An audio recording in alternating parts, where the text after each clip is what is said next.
In the year 2035, advancements in technology led to the creation of the world of Connect. It was as realistic as the real world with perfectly natural AI NPCs, fancy swordsmanship, and magic that players could only experience in-game. All of these elements attracted over 100 million people to the world of Connect. Later, a large group of people lay dead in front of the gate, and a man screamed in pain as daggers struck him in the body. Then the man fell to the ground, lifeless, in front of other onlookers who were observing Bae DoHyun with the A-game name Crash.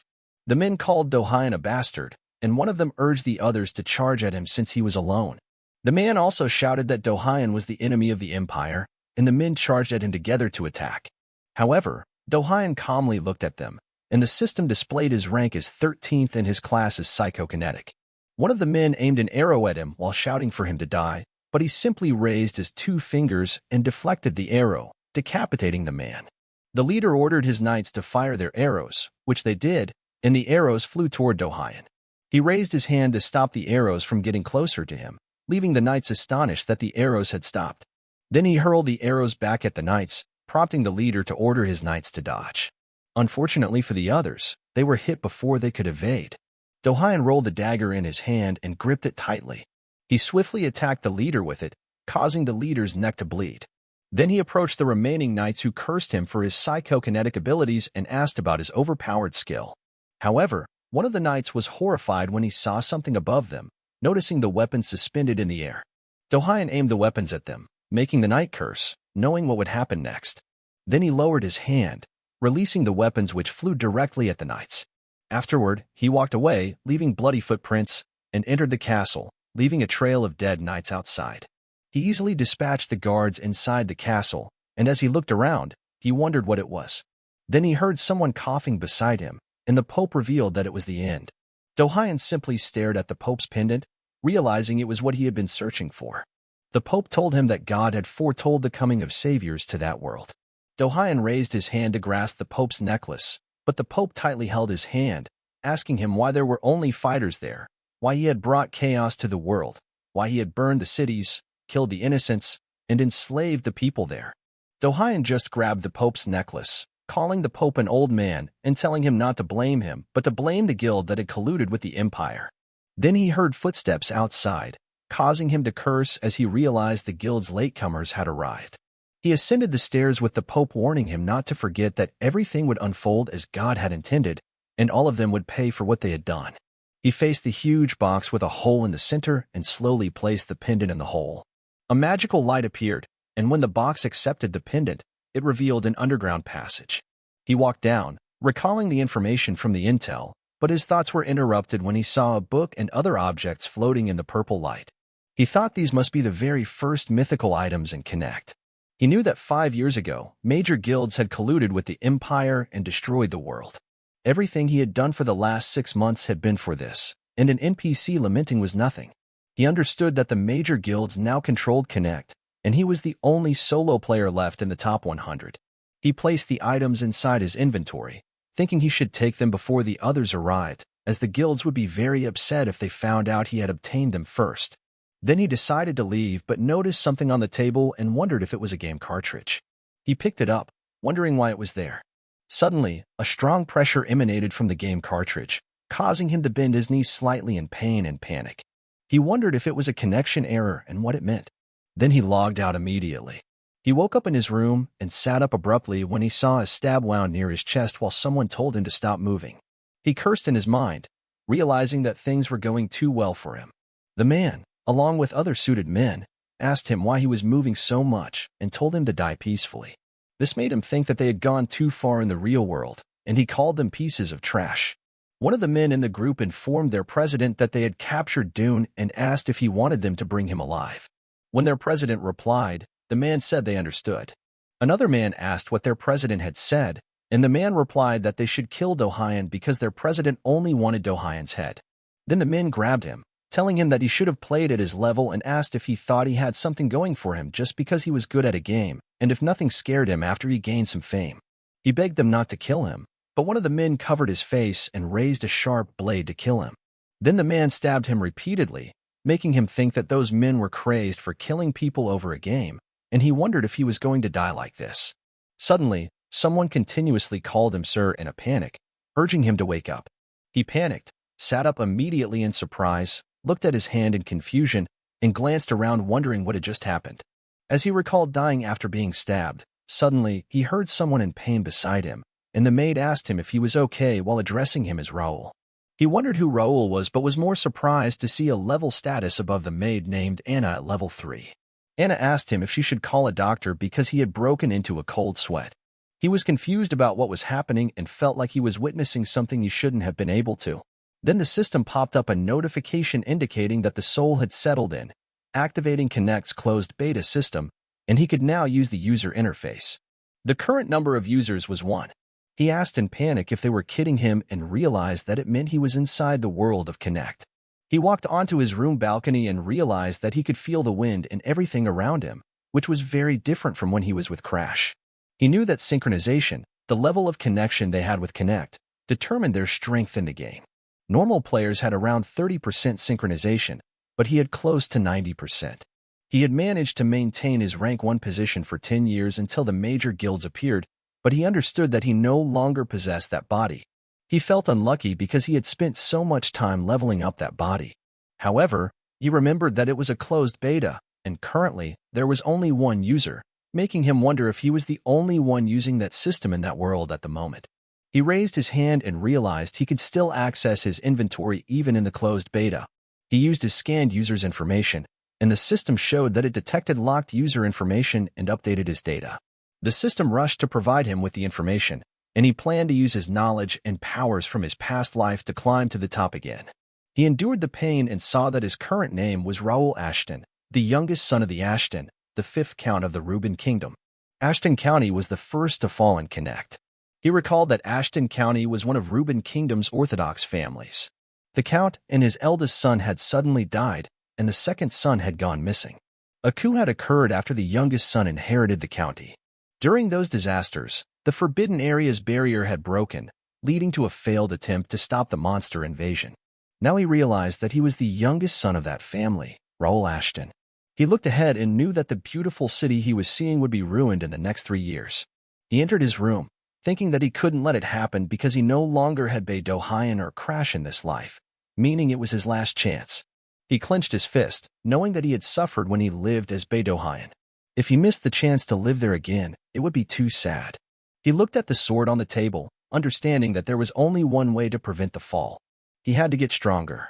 He knew that a month later, Ashton Count's traditional coming-of-age ceremony would begin, and if he made it to the semifinals, he could enter the Kingdom Academy to become stronger and protect his life.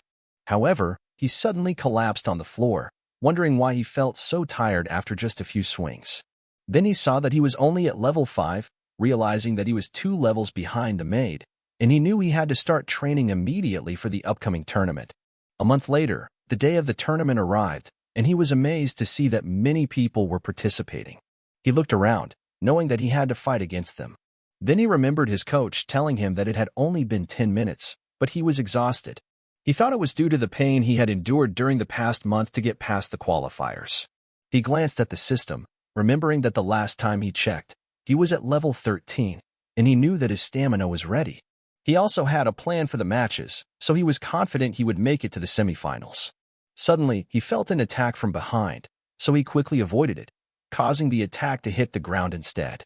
He was surprised to see a fist behind him, and the man apologized, saying his hand had slipped. The man called him a precious noble and asked if he was there for the tournament. He remembered that the man's name was Dion, and the men behind him were his cousins. Dion told him that he thought Raul would be crying in the room. Raul remained silent. Raul realized that Dion was his cousin, and that Dion had bullied him during swordsmanship training in the past. The instructor and the Count had allowed it because of the family motto that trained like it was real, treating everyone as equals on the training ground and holding no one responsible for injuries during training. This meant that Dion was just a scoundrel who bullied anyone weaker than him.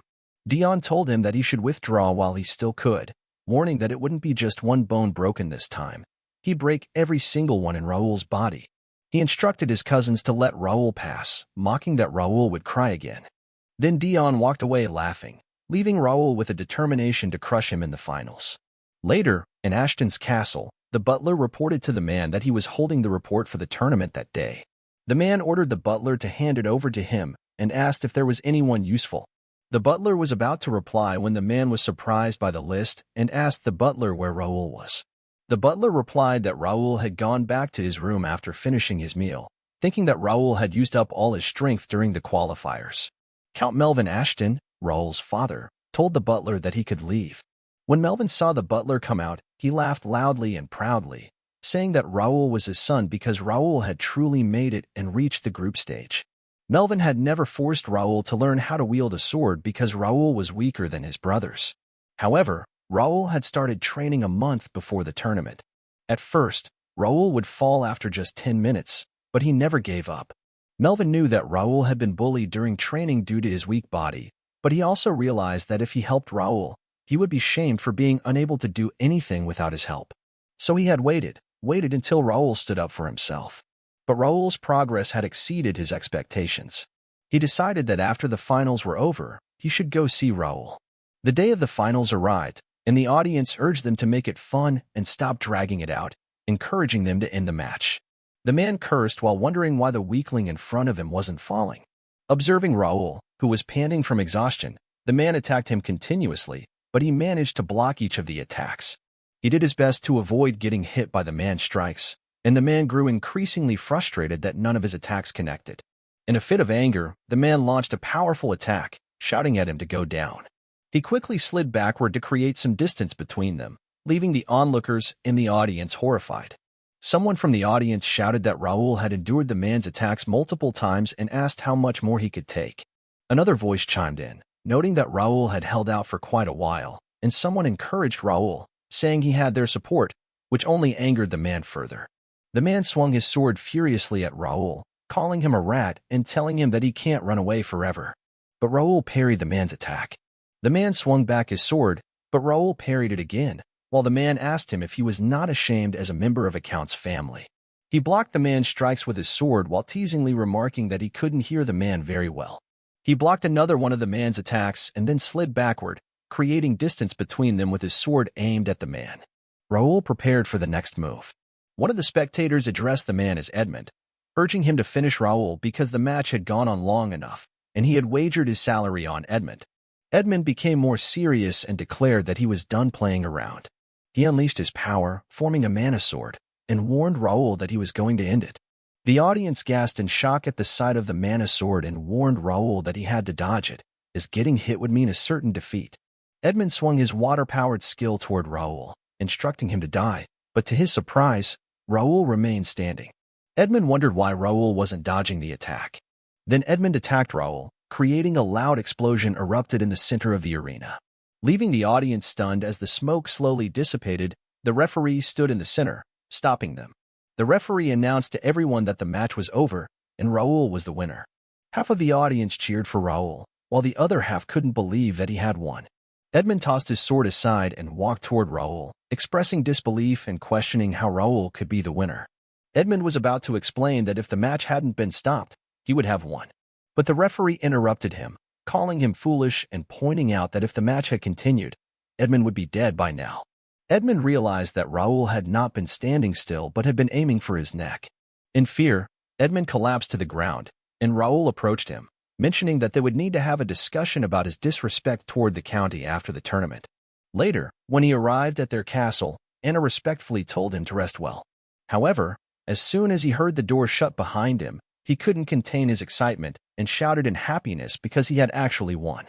He opened his status with a smile, and the system showed him an update. The level of Ashton's swordsmanship mastery had increased to beginner level 9. Proudly, he thought to himself that his plan had worked. Utilizing the game's feature where he gained more experience points and mastery by battling stronger opponents, he understood that fighting against a stronger opponent for a longer duration would yield more experience points.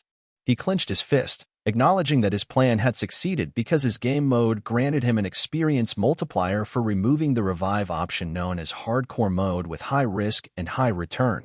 He examined his status, realizing that he had complained but now saw that he was currently level 19 hardcore with classes and sword in psychokinetic. His affiliation was Ashton County, and his title was Ashton County's youngest son. His attributes were as follows: Strength 22, Agility 25, Stamina 19, Intelligence 15, Willpower 34, Mana 29, Spiritual Power 35, and Senses 30. He possessed unique traits such as Psychokinetic Meister S+, Royal Lineage, and other unknown traits. He acknowledged that he wouldn't have been able to level up that much in a month if he had been in normal mode. But most importantly, he had 5 unique traits. He understood that Psychokinetic Meister was a trait that Bae DoHyun had, and Royal Lineage was a trait that Raul possessed. He anticipated that the rest of his traits would unlock as he continued to level up. He decided to test these traits in his upcoming tournament matches. The tournament days arrived, and he won every match fairly and cleanly. The audience couldn't believe that the youngest son of Ashton had made it to the grand finale, wondering how it could be possible. Some speculated that he might be lucky or using some kind of trick, but he knew that early-stage civilians were unaware of the player's powers. Upon returning to their castle, he contemplated keeping his ability to use psychokinesis a secret until the players showed up. He confidently believed that he could conceal it with his acting skills. However, someone knocked on his door, introducing himself as Ivan. He invited Ivan inside, and Ivan expressed concern about his well-being, asking if he was injured. He assured Ivan that he was perfectly fine, mentioning the presence of a priest and healer on standby. Ivan placed a hand on his shoulder, advising him not to let his guard down and reminding him that there were wounds that couldn't be healed. He acknowledged Ivan's genuine worry but noted that he wasn't accustomed to such feelings in his past life. He then asked Ivan about the matter he had inquired about. Ivan handed him a document confirming that he had fulfilled his request. Ivan inquired if he was sure about it and was about to mention Dion, but he interrupted Ivan, telling him not to worry because he was confident he would win. Ivan respectfully bowed to him, expressing his trust, and then left the room. Ivan walked away, reflecting that Raul's confidence resembled Melvin's when he was younger. However, he knew that the final opponent would be Dion, who brutally wounded his opponents. Meanwhile, he examined the document, contemplating its value as it was related to Ashton County's betting system, which supported participants in the tournament. Placing the document on the table, he believed that it was enough to secure his place in the family, and all that remained was to defeat Dion. The host's voice echoed, announcing the beginning of the final match. He faced Dion, and in the audience, half cheered for him, telling him to win with his skills, and he got it. But the other half told him to be ready to get beaten by Dion. Dion called him a weakling and told him that he didn't know how he made it that far, but he'd make sure that he considered it his worst decision to come up there. Dion also told him that with people cheering, he will soon find out how worthless he is, and it'll be a nice view when he starts crawling with his limbs cut off. But he just yawned in response and asked Dion if he was done stretching his tongue. Dion clenched his fist in anger and released a powerful violet aura while calling him arrogant, making the audience realize that it was overwhelming mana and that Raul is no match for Dion. But he thinks Dion is acting all tough because he saw that Dion's level is 42 with the class of Expert Knight, which is a sword user. His affiliation is Ashton County. His title is Ashton County Star and Sword Genius. Dion's stats are Potential Talent Grade B, Strength 52, Agility 41, Stamina 43, Intelligence 18, Willpower 14, Mana 32, and Senses 21, making him think that Dion's potential talent is only B. And Dion may look impressive now, but it was Dion's limit. The host shouted that the match had begun, and Dion angrily told him that he'd kill him, calling him a coward. But he just jumped toward Dion and appeared above Dion, making Dion surprised. Then he swung his sword down to attack Dion, but Dion blocked it. They both tried their hardest not to let their swords down first, but then he forcefully swung it down, making Dion slide back to avoid it. Dion angrily tells him that he is showing off, but he just keeps quiet, thinking that Dion's elasticity is below his expectations. They attack each other and block each other continuously, making him notice that Dion's strength is whatever. Dion angrily swung his sword toward him, but he dodged it in time, making Dion ask him why he hadn't hit him. He blocks Dion's sword, realizing that he can see Dion's sword clearly. Then he trips Dion using his feet, making Dion fall to the ground face first while he is busy thinking that a sword skill without any practical experience is called a generic nobleman's sword. He knows that Raul was bullied by Dion. Dion asks him if he tripped him and releases his powerful aura again, telling him that it'll kill him. But he calmly swings his body to the left, wondering if the only thing Dion knows is a mana sword with all that mana flowing through his body. The audience is shocked to see that he simply disarmed Dion's sword. Then he aimed his sword at Dion while releasing his blue and black aura and told Dion that it was boring. He also tells Dion that he is nothing after all, which makes Dion fume in anger and run toward him to attack. But he simply walks to the side and trips Dion once again while telling him that he has anger issues and repeatedly falls for the same trick. Dion rolled around on the ground while he was calmly telling Dion to look at himself, and he was ashamed of County Ashton's name. Dion once again ran toward him to attack, but he just powerfully punched Dion's face. Dion slowly fell and collapsed on the ground, making the audience unable to believe that Dion was down just like that by Raul. He tells the referee that the opponent is down and asks if he is going to continue the match. The referee shouts to everyone that the winner of the Ashton Coming of Age tournament was Raul Ashton. Then the audience began to shout to him that they believed in him and continuously shouted his name in celebration. He stumbled while thinking that he was happy he won, but he has awful stamina, making his people worried about him and immediately call a healer. Suddenly, the system popped up in front of him, showing him that the Coming of Age tournament quest had been completed, and his rewards were experience points, 300 coins, and a random skill book, which is grade E or lower. Also, his extra rewards are experience points, 5 grade D stat points, and a random skill book, which is grade D or lower. The healers began to heal him while he was busy thinking that now he can make it to the Kingdom Academy. Ivan told Melvin that he was so proud of their young master and that Raul had grown that much in a month. But Melvin just kept quiet, noticing that Raul had played around with Dion. And if Raul really got that far in a month, Raul was a genius. But then Melvin's thoughts were interrupted when Raul saw him. He called his father and waved hi to his father, thinking that Melvin was watching. Melvin probably knew that he was good enough to go to the academy now, but Melvin just silently looked at him. Later in the castle, Melvin tells him that he can't allow it, making him surprised and asking why.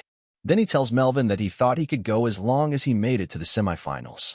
But Melvin tells him that it was situational, and from what he saw, he needed to stay by his side longer. Melvin also tells him that he fell after the match, so he should stay there a little longer. But he continues by telling his father that he learned about the sword as a lifelong journey. Then he asks his father if he doesn't always say it. Then he confidently tells Melvin that he is trying to go to the academy to learn more, just like he said, so he can't stop him, making Melvin stunned. But then Melvin smiles, realizing that Raul has really grown. Then Melvin stands up while telling him, "Okay, if you really want to go, you'll have to get past me." Then Melvin releases his strong aura while aiming his sword at him and telling him that he won't go easy on him. Then he asks him, "What are you going to do now?" A month later, a lot of knights were behind the carriage, and inside the carriage, he was glad that he was finally out. Then he remembered that when his father stopped him, he accepted it and confidently told his father that it was his choice. He charged at Melvin, but Melvin teasingly asked him if it was all he had.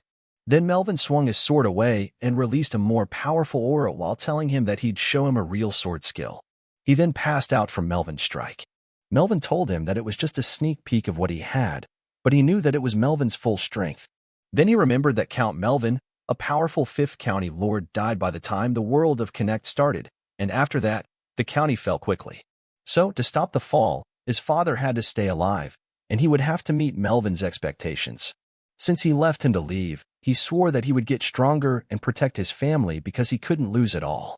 On the other hand, in the castle, Melvin was looking at him leaving and calling his name.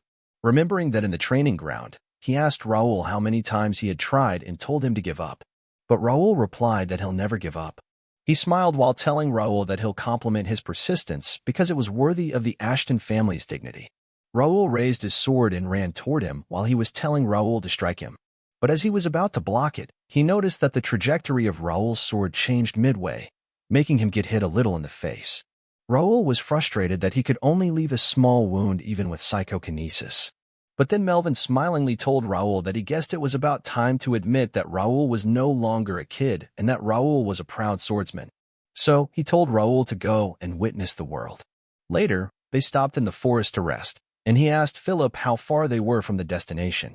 Philip, who was 42 years old at level 92 with a class of high knights and affiliations with Ashton County and the Golden Bear Order, with the title of Sword Breaker and potential talent grade S, Strength 82, Agility 76, Stamina 81, Intelligence 68, Willpower 77, Mana 76, and Senses 73, as well as unique traits including the strength of an overskilled commander and sword obsession, replied that at that speed, they would make it in 5 days and asked him if they should move faster.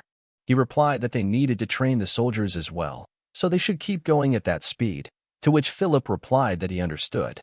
He thought that including him and his servants, his family had selected a total of 50 people. Of those, there were 3 regular knights, including Philip, 6 trained knights, 15 trainees, and 20 cavalry. Also, all of them had grade B or higher potential talent. He knew that the number and skill levels weren't bad, and to stop the fall, they had to get stronger. A man named Jake told him that the maintenance for the carriage was done, and they could get going, to which he praised Jake for his good work.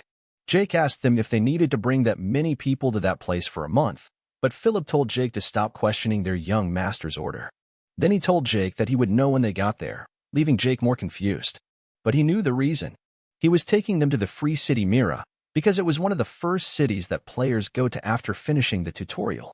That city had many quests, hidden items, and mana usage limitations to prevent the unreasonable massacre of beginner players. Most of all, the resources were infinite, so the players went crazy about that place. God's Domain was a place full of monsters for players to grind, and God's Domain was the reason why Raul brought everyone to that city. He brought the knights to the grinding zone to level them up faster. He thought it was a perfect plan when the system popped up showing him that the system had been updated. A new feature, Connect Community, had been unlocked. A new category, Guild, had been unlocked, and a new quest starting line, Adventure and Skill Collector, had been registered. Amazing him because a new quest appeared as soon as he entered Mira. He thought he wouldn't be able to use any other features until the official launch, but he guessed maybe he could unlock more features if he met the requirements. Someone knocked on his carriage door, and Jake told him that he could meet the mayor right now. Then he was asked what he would like to do, and he replied that, of course, he'd meet the mayor. Meanwhile, in the main castle, the mayor of the free city Mira, Reynaldo, asked who was there, and his butler replied that the youngest son of County Ashton, Raul Ashton, had come to visit with 50 of his people. Reynaldo asked his butler if he meant the third son who was known for being weak and asked what Raul was there for, suggesting it might be for the fresh air. Then he ordered his butler to let them in because Raul's family made good money off monster materials, and he'd extract some money from Raul. The butler replied that he understood. A moment later, Raul opened the door, and he gracefully greeted Reynaldo. Reynaldo warmly welcomed him and told him that he sincerely welcomed him to the free city Mira. He shook Reynaldo's hand while thanking him, and Reynaldo told him to sit over there and talk. However, he thought Reynaldo was insincere and noticed an obvious fake smile on his face. Reynaldo asked him what had brought him to Mira, and he replied that he had heard there was an excellent place to train there. Reynaldo told him that, of course, there was, and he had come to the perfect place because Mira was the safest place to train. But he told Reynaldo that it couldn't be an ordinary place, and he would like to be permitted to enter the cursed forest, which shocked Reynaldo. Reynaldo told him that it was too dangerous, especially for a weakling, but then clarified that he meant it was for younger people. He replied that it was as he expected, and he guessed he had no choice but to throw away the 500,000 gold that he was going to give Reynaldo as a gratuity in the river, which left Reynaldo even more shocked to see 500,000 gold in front of him. Reynaldo immediately grabbed the bag of gold in his hand and told him that he was joking, explaining that the cursed forest would indeed be easy for him and his knights. He would permit him to enter the forest. He smiled and told Reynaldo that he knew a generous mayor like him would permit them. He knew that the only thing left for him to do was grind and take all the rewards, so he'd be at the top of Connect soon. The night arrived at the free city Mira, and he was walking in the street with Jake and Philip. He was thinking that Mira was a place built for Connect players to live in. But there were no players there since it was a closed beta, except for him, Raul Ashton, and because of it, the city was going through a crisis. He knew that there were many accommodations, large stores, larger guild buildings, and other facilities that were disproportionate to the number of people living there, and the land prices dropped because of all of it. But his real purpose for coming there was real estate. He thought that if he took over cheap lands in Mira, sooner or later they'd be used to build luxury houses for nobles, guild houses for players, and apartments for normal players to live in. Also, in the future, those lands would cost more than 100 times what they are now. He also knew that once the players came in and war broke out, as it did in the past, that he remembered, Mira, the city blessed by the gods, would become a perfect shelter. He remembered that in the past, they could make money by just lending land, but he thought it was still not enough because considering the upcoming war and potential risks, he had to be even more prepared. Then he reminded himself that he couldn't do anything against their financial prowess in his past life, but this time would be different. Later, Jake, sweating, asked him if he just had to write there, and called his name while he was looking at Jake piss. Then he angrily told Jake that everyone had signed except him and ordered him to just sign it. But Jake told him that his mother told him to be careful when signing papers. In the end, the lady put the documents together and told them that including him, a total of 51 had registered for the guild. First, he thought that he had created the first guild in a world without players and the very first and most advanced guild. He looked at his people, knowing that they would get assistance from the system as members of the guild, and he was excited to see the confused look on their faces, while Jake was on the side thinking that his mother was going to kill him. Later, in the Battle Association Mirror Branch office, he shouted that he was next. The lady welcomed him and asked how she could help him. He replied that he was there to see some skill books and asked the lady what the highest rank they had was. A skill book is a book with different skills written in them, and if they read carefully, they can learn the skill. The skills rank from F to S. The lady replied that their branch office offered up to rank C skill books, but rank C skill books could only be purchased by VIP customers. He asked the lady what the requirements were to be a VIP, and she replied that it could be achieved either through contributions to the association through quests or by making significant purchases. However, to stack up purchases, he'd have to spend a lot. He asked the lady how much it was, and she replied that it was 10,000 gold. He placed the bag of gold on the table while telling the lady that it was not much and asked if he could see the D rank ones first. The lady happily asked him which line of skill books he would like to see first, whether it was sword, bow, magic, or shield. He smiled and replied that he wanted to see all of them. Later, Jake panicked and said that it was too heavy, asking him if they really needed all those books as they were all holding a swarm of books. He replied that he might think it was a bother now, but those books would advance them to a higher level. Jake told him that he guessed they were well-descriptive skill books but asked him if they couldn't only train through books at the beginner level.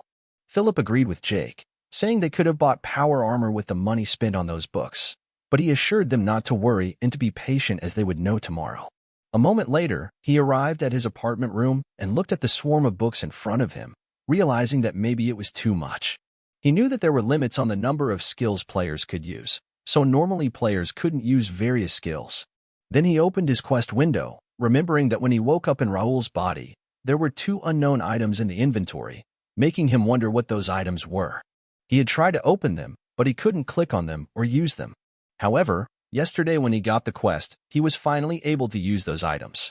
He opened his inventory and found out that one of them was the sealed skill dex, making him guess that maybe the reward for that quest was the activation of the skill dex.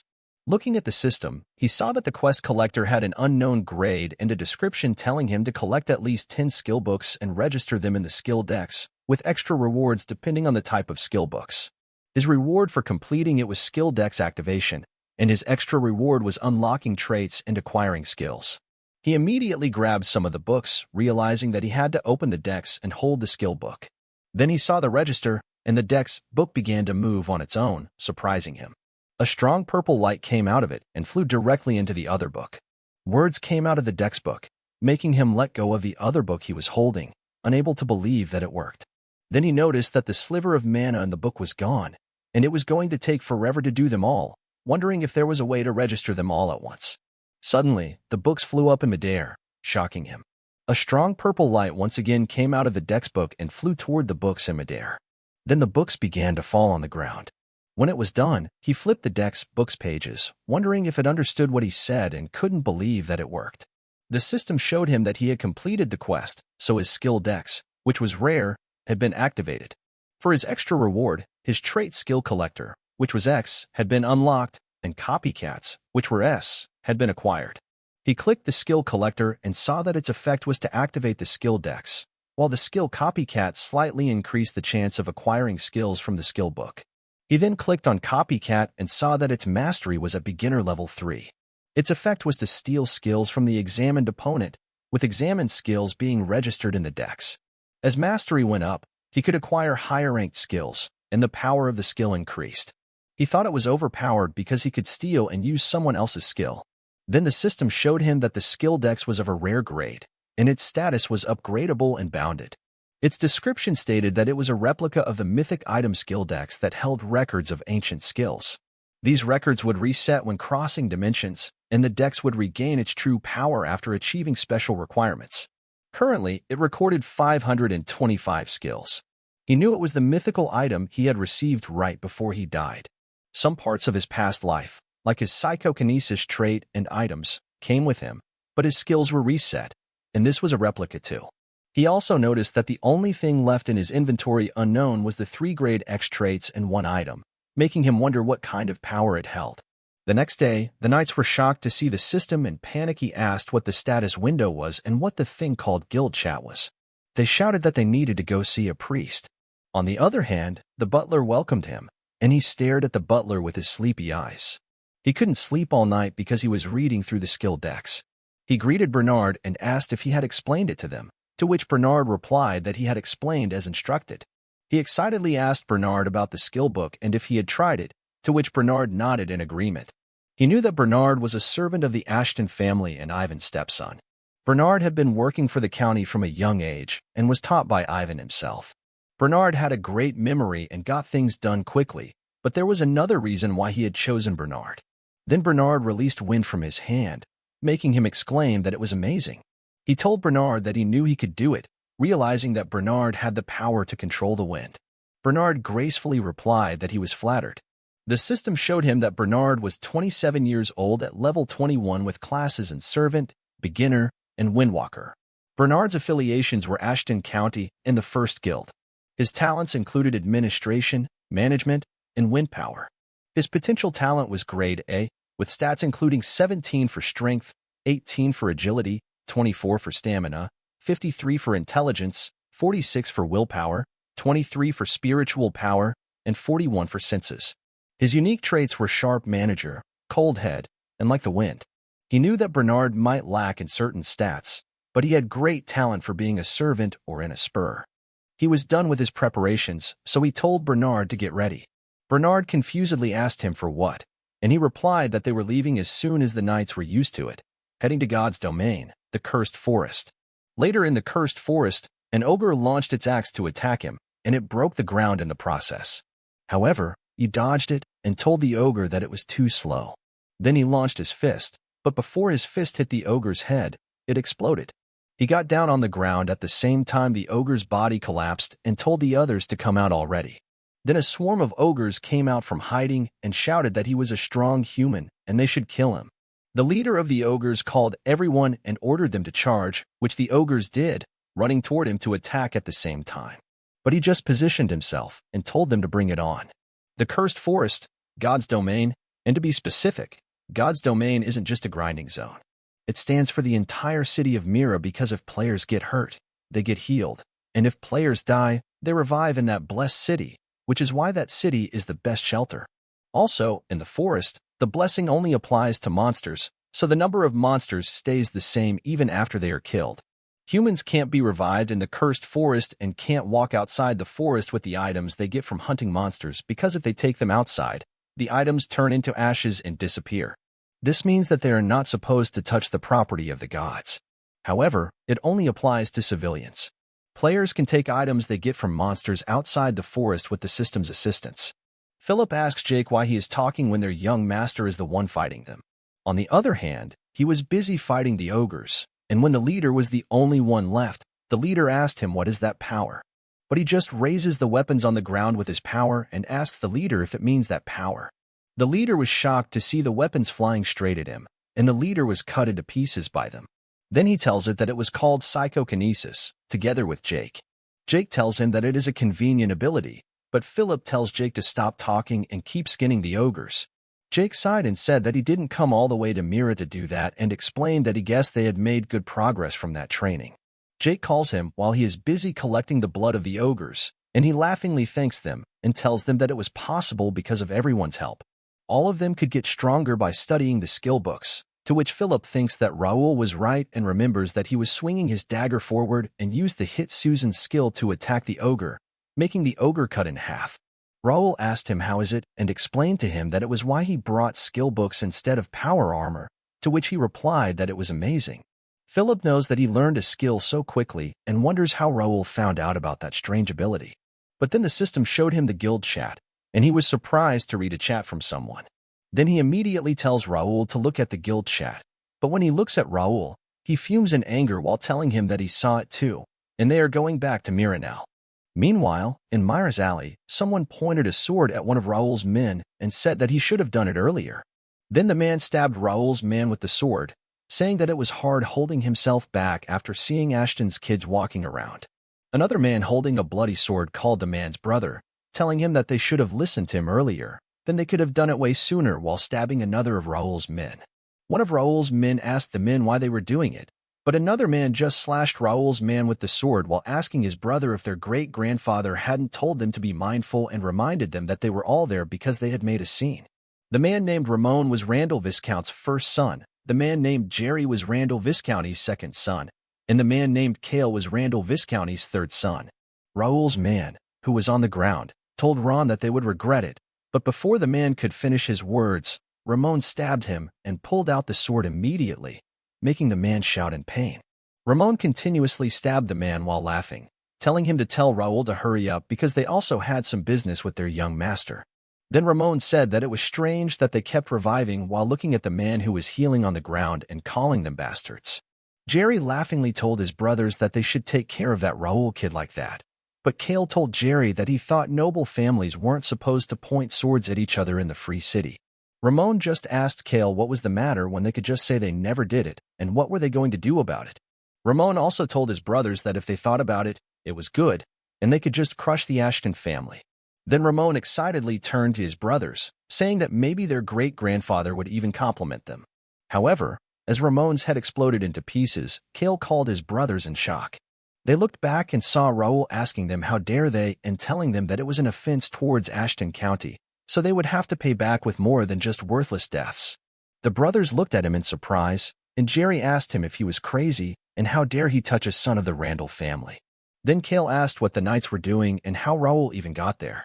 One of the knights who had a sword pointed at his neck fearfully replied that they were the Ashton family's main force while Philip and Jake pointed their swords at them. Philip reported to him that they had surrounded the Randall Knights as he ordered and made sure there were no civilians nearby. Bernard and Jake stood silently looking at the enemy. He praised them for their good work and used his psychokinesis to grab his injured men from the ground and slowly lifted them in midair. Then he ordered Bernard to take them to the shrine, to which Bernard respectfully agreed. He then opened his inventory and pulled out his sword, telling them that he would clean up the garbage himself. He knew that Randall Viscounty was similar to Ashton County. They were one of the 5 warrior families of the Reuben Kingdom. However, unlike the Ashton family, the Randall family didn't have a long history, and the 4 warrior families were reorganized into the 5 warrior families when the current lord of the family, Viscount Hudson D. Randall, reached the Swordmaster stage. As a family with a short history, they had to figure out various ways to ensure their place. They consistently produced great knights, made respectable contributions, and crushed their opponents. The opponent they had targeted was Ashton County, which had lost its power since it hadn't produced a swordmaster in a long time. There were no risks in agitating them since the Ashton family was the least politically inclined.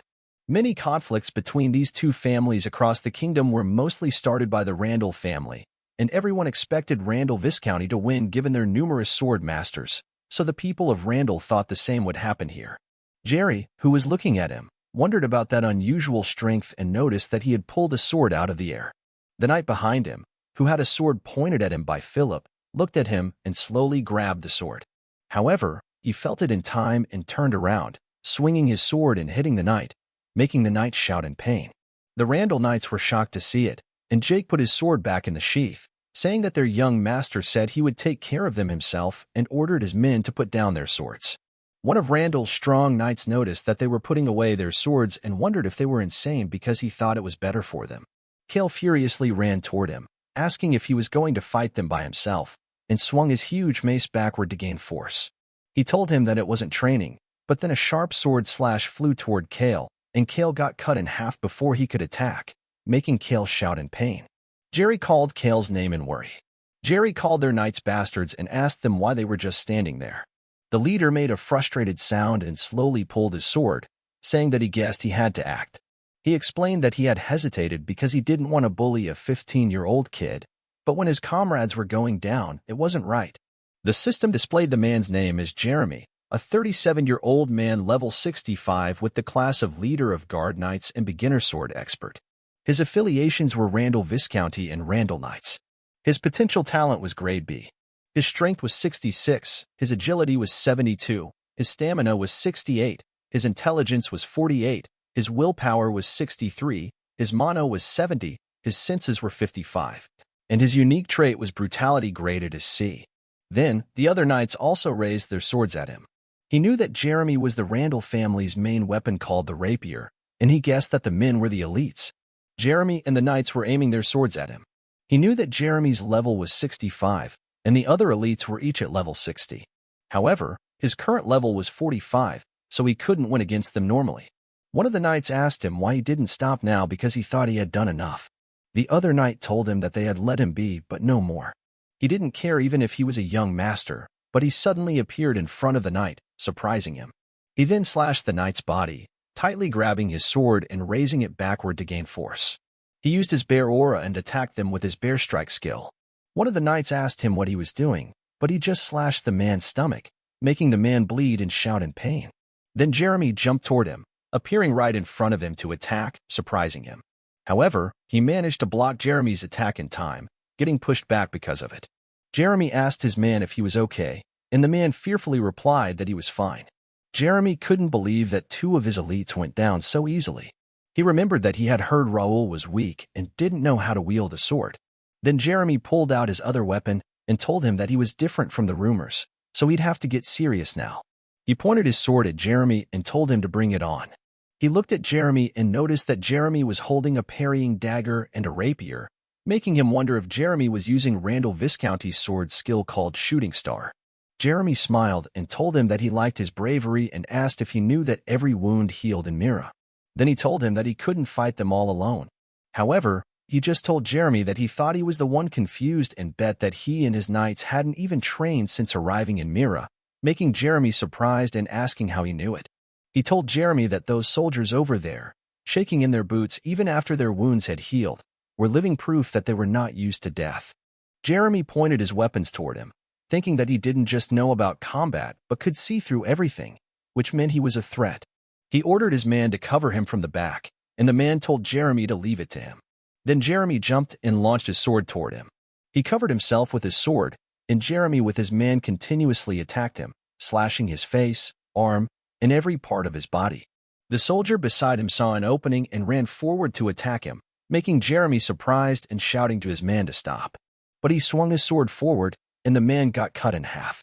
Jeremy called his man a fool, but he knew there was no time to waste, so he used his Randall sword vision skill and activated the Shooting Star skill, making him surprised for a second.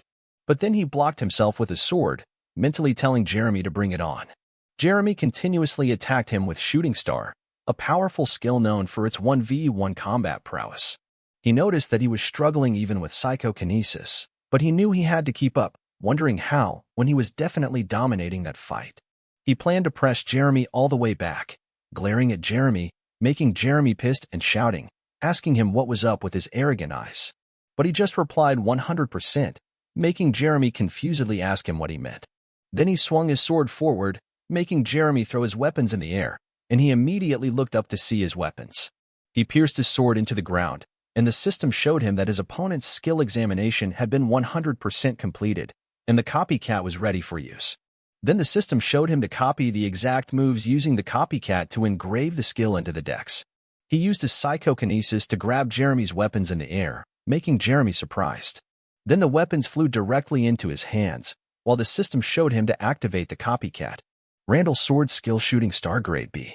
He angrily activated it while pointing the weapons at Jeremy, and the Shooting Star skill attacked Jeremy in return, making Jeremy shockingly ask how he did it, knowing that it was definitely Shooting Star. Jeremy covered the attack with his arms in pain, shouting and asking who had betrayed them, and taught Raul that sword skill while being continuously hit by the Shooting Star skill. Suddenly, he appeared beneath Jeremy and told him that he taught him himself, making Jeremy confusedly ask what he meant. However, he just stabbed Jeremy in the side and pulled it out, making Jeremy kneel on the ground. The system showed him that he had received a rank bonus called Randall Sword Skill Shooting Star Grade B Mastery, leveling up to Intermediate Level 1. He had successfully engraved Randall's sword skill Shooting Star Grade B into the skill dex. It also told him to equip the skill in the skill dex selection slot to use Randall's sword skill Shooting Star Grade B continuously. He looked at Jeremy, thinking that it was over and that using the skill Copycat was hard since it was overpowered. He knew that Copycat was a skill he learned with the skill dex that copied the opponent's skill but could only copy one skill at a time, and he couldn't lose sight of the target once the skill was activated. If he lost sight of the target, the examination rate would reset, which was why he didn't even blink when he was taking Jeremy's attacks. It was also impossible to steal a skill unless it was a one-on-one fight. He opened his display skill, and the system showed him that his default skill slots were 1 Ashton Vision Sword skill, Bear Crush, which was grade A+ at intermediate level 2, 2 Psychokinesis, which was grade S at intermediate level 2, 3 in Mind skill, which was grade A at intermediate level 1, for Copycat, which was grade S at beginner level 6, and 5 Basic Meditation, which was grade E at beginner level 8. Then his skill dex select slots were Flash and Shield, which were both grade C at beginner level 6. Finally, his skill dex's random slot was Iron Fist grade D at intermediate level 1. He was grateful for his skill dex because he could use 3 more skills, and the selection slots allowed him to freely use 2 skills registered in the skill dex. He decided to use it there, but then he heard something by his side, making him look there in confusion. Jerry fearfully asked him who he was and how he used the Randall sword skill. However, he just told Jerry that he was still there because he had forgotten about him. He ordered Philip to kill them every time they revived for an hour, to which Philip respectfully agreed and asked his men if they had heard their young master. He ordered them to kill them, to which his men immediately agreed. Jerry begged Philip for forgiveness and fear, but he just stared at them, thinking that it was blood for blood. Then the enemy screamed in pain while he was thinking that it wasn't Earth or a game but the reality that had been presented to him. He knew that he had to do everything to not lose it again, even if that meant wading through a pool of blood. He was determined not to lose. On the other hand, Reynaldo, who was watching everything from a distance, wondered what in the world was going on right now. He remembered that according to the plan, when those Randall Viscounty's guys attacked that bastard Raul, he was supposed to get his share after mobilizing the guards to help. However, Raul beat up 15 knights on his own. Suddenly, Raul looked in his direction, making him bend down in panic, and he wondered how Raul found out he was there. Reynaldo also wondered if Raul wasn't just a rich and good-looking pushover. He contemplated if by any chance Raul was a hidden sword master of the Ashton County. Mayer thinks if that were the case, Raul must have figured out all his plans as well. He calmed himself down and thought that he'd have to be friendly with the Ashton County in the future. A few minutes later, Raul was in his room thinking that he had overdone it a bit, but those rewards were pretty good. While looking at the system showing him the results for his sudden quest rival family challenge, he saw that his rescue and punishment were complete, so he received a reward of experience points, 30,000 coins, and a random B-grade skillbook draw ticket. On top of that, he received about 5,000 gold, a space-expanding magic bag capable of holding a carriage worth of luggage, and a unique grade rapier and main gauche set from those Randall County scoundrels.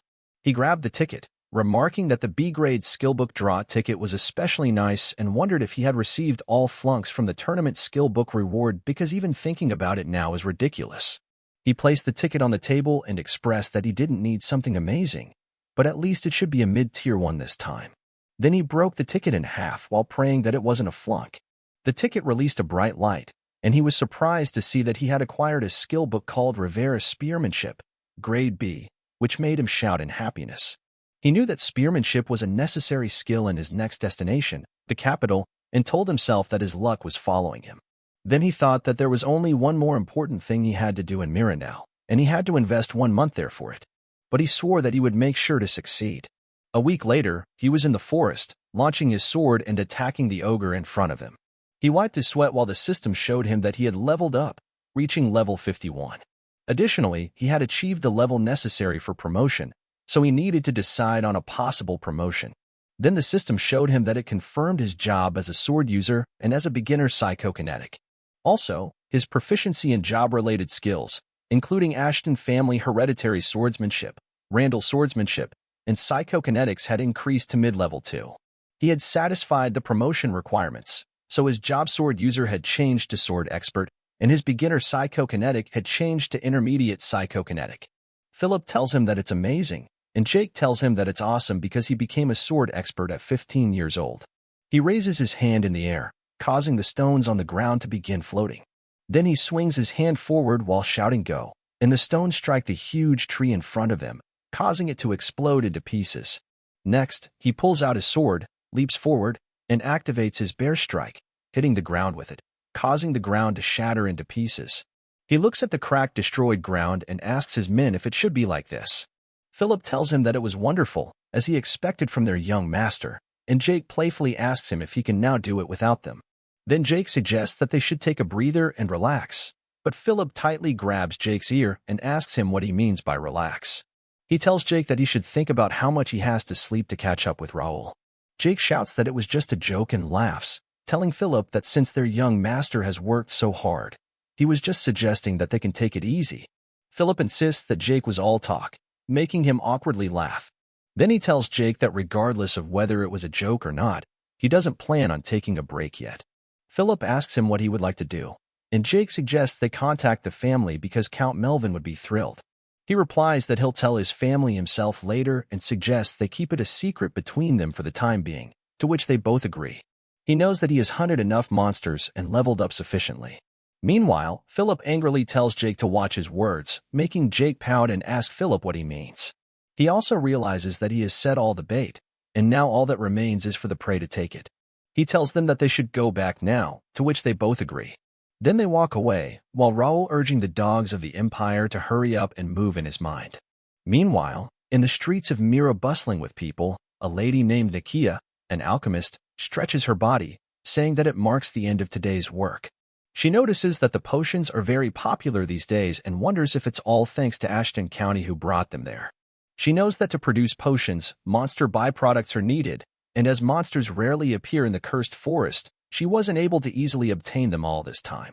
But thanks to Ashton County's people who started bringing the monster byproducts, she has been able to produce potions every day. Not only that, but the county's people stopped by the village shop every morning, asking if anything had happened throughout the night, inquiring if she needed anything, and checking on her well-being in general. She steps out of the store and thinks that Raul is a bit strange, but she is grateful to him, and Raul is good-looking too.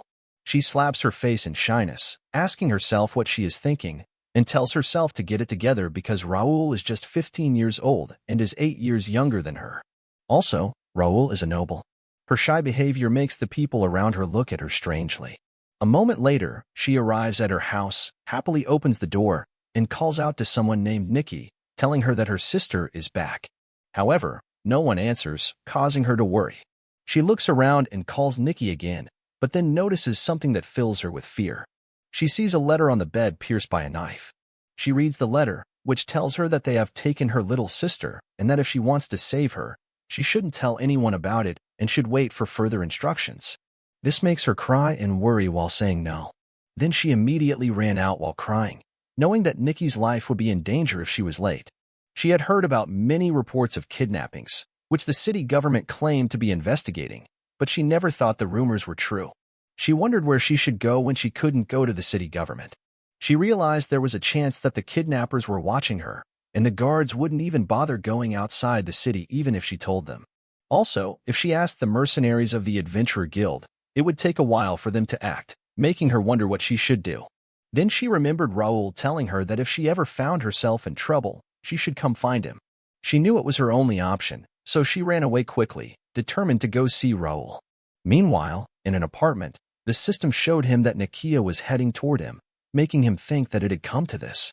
He ordered everyone to get into their positions, stay on their targets, and report any changes, to which all his men replied with a swift yes. He opened his access to the Connect community and clicked the link to the cafe. He knew it was a premium member-only information cafe that he had run in his past life. Since he was a star player, he could get useful information from his fans and informants. As a result, the cafe became an information treasury that held almost every hidden piece of information in Connect. He thought he had hit the jackpot when he saw that the cafe still existed. He knew he could use it instead of relying on his uncertain memories to plan better. He searched for the link to the Free City Mira, and the system showed him that the search result was a quest starting point at South Mira NPC. He was confident that he had checked every quest he could possibly take, so now he had to hope everything went as planned. One of his men reported to him that Nakia was there, making him wonder if he could change Nakia's future. He shyly ordered his men to treat her politely. He knew that Nakia, the crazy alchemist, blood-hungry witch, and taboo destroyer, was a subject of fear for everyone. She didn't hesitate to conduct experiments on humans for her revenge against the Empire, and the Empire was the main target of her chemical weapons. However, many innocent civilians also got involved. But Nakia was now just a desperate girl asking him for help. He put his hand on her shoulder, telling her to calm down and assuring her that Nikki would be fine. He promised to help, so she should explain what had happened. Nakia told him that her sister had been kidnapped, and Nikki should have been home 2 hours ago since the lady next door was taking care of her. She begged him to find her sister because Nikki was just a poor kid, and it was all her fault. He told her not to worry and swore that he would make sure they found Nikki because he believed he knew where Nikki was, leaving her shocked and begging him to save Nikki.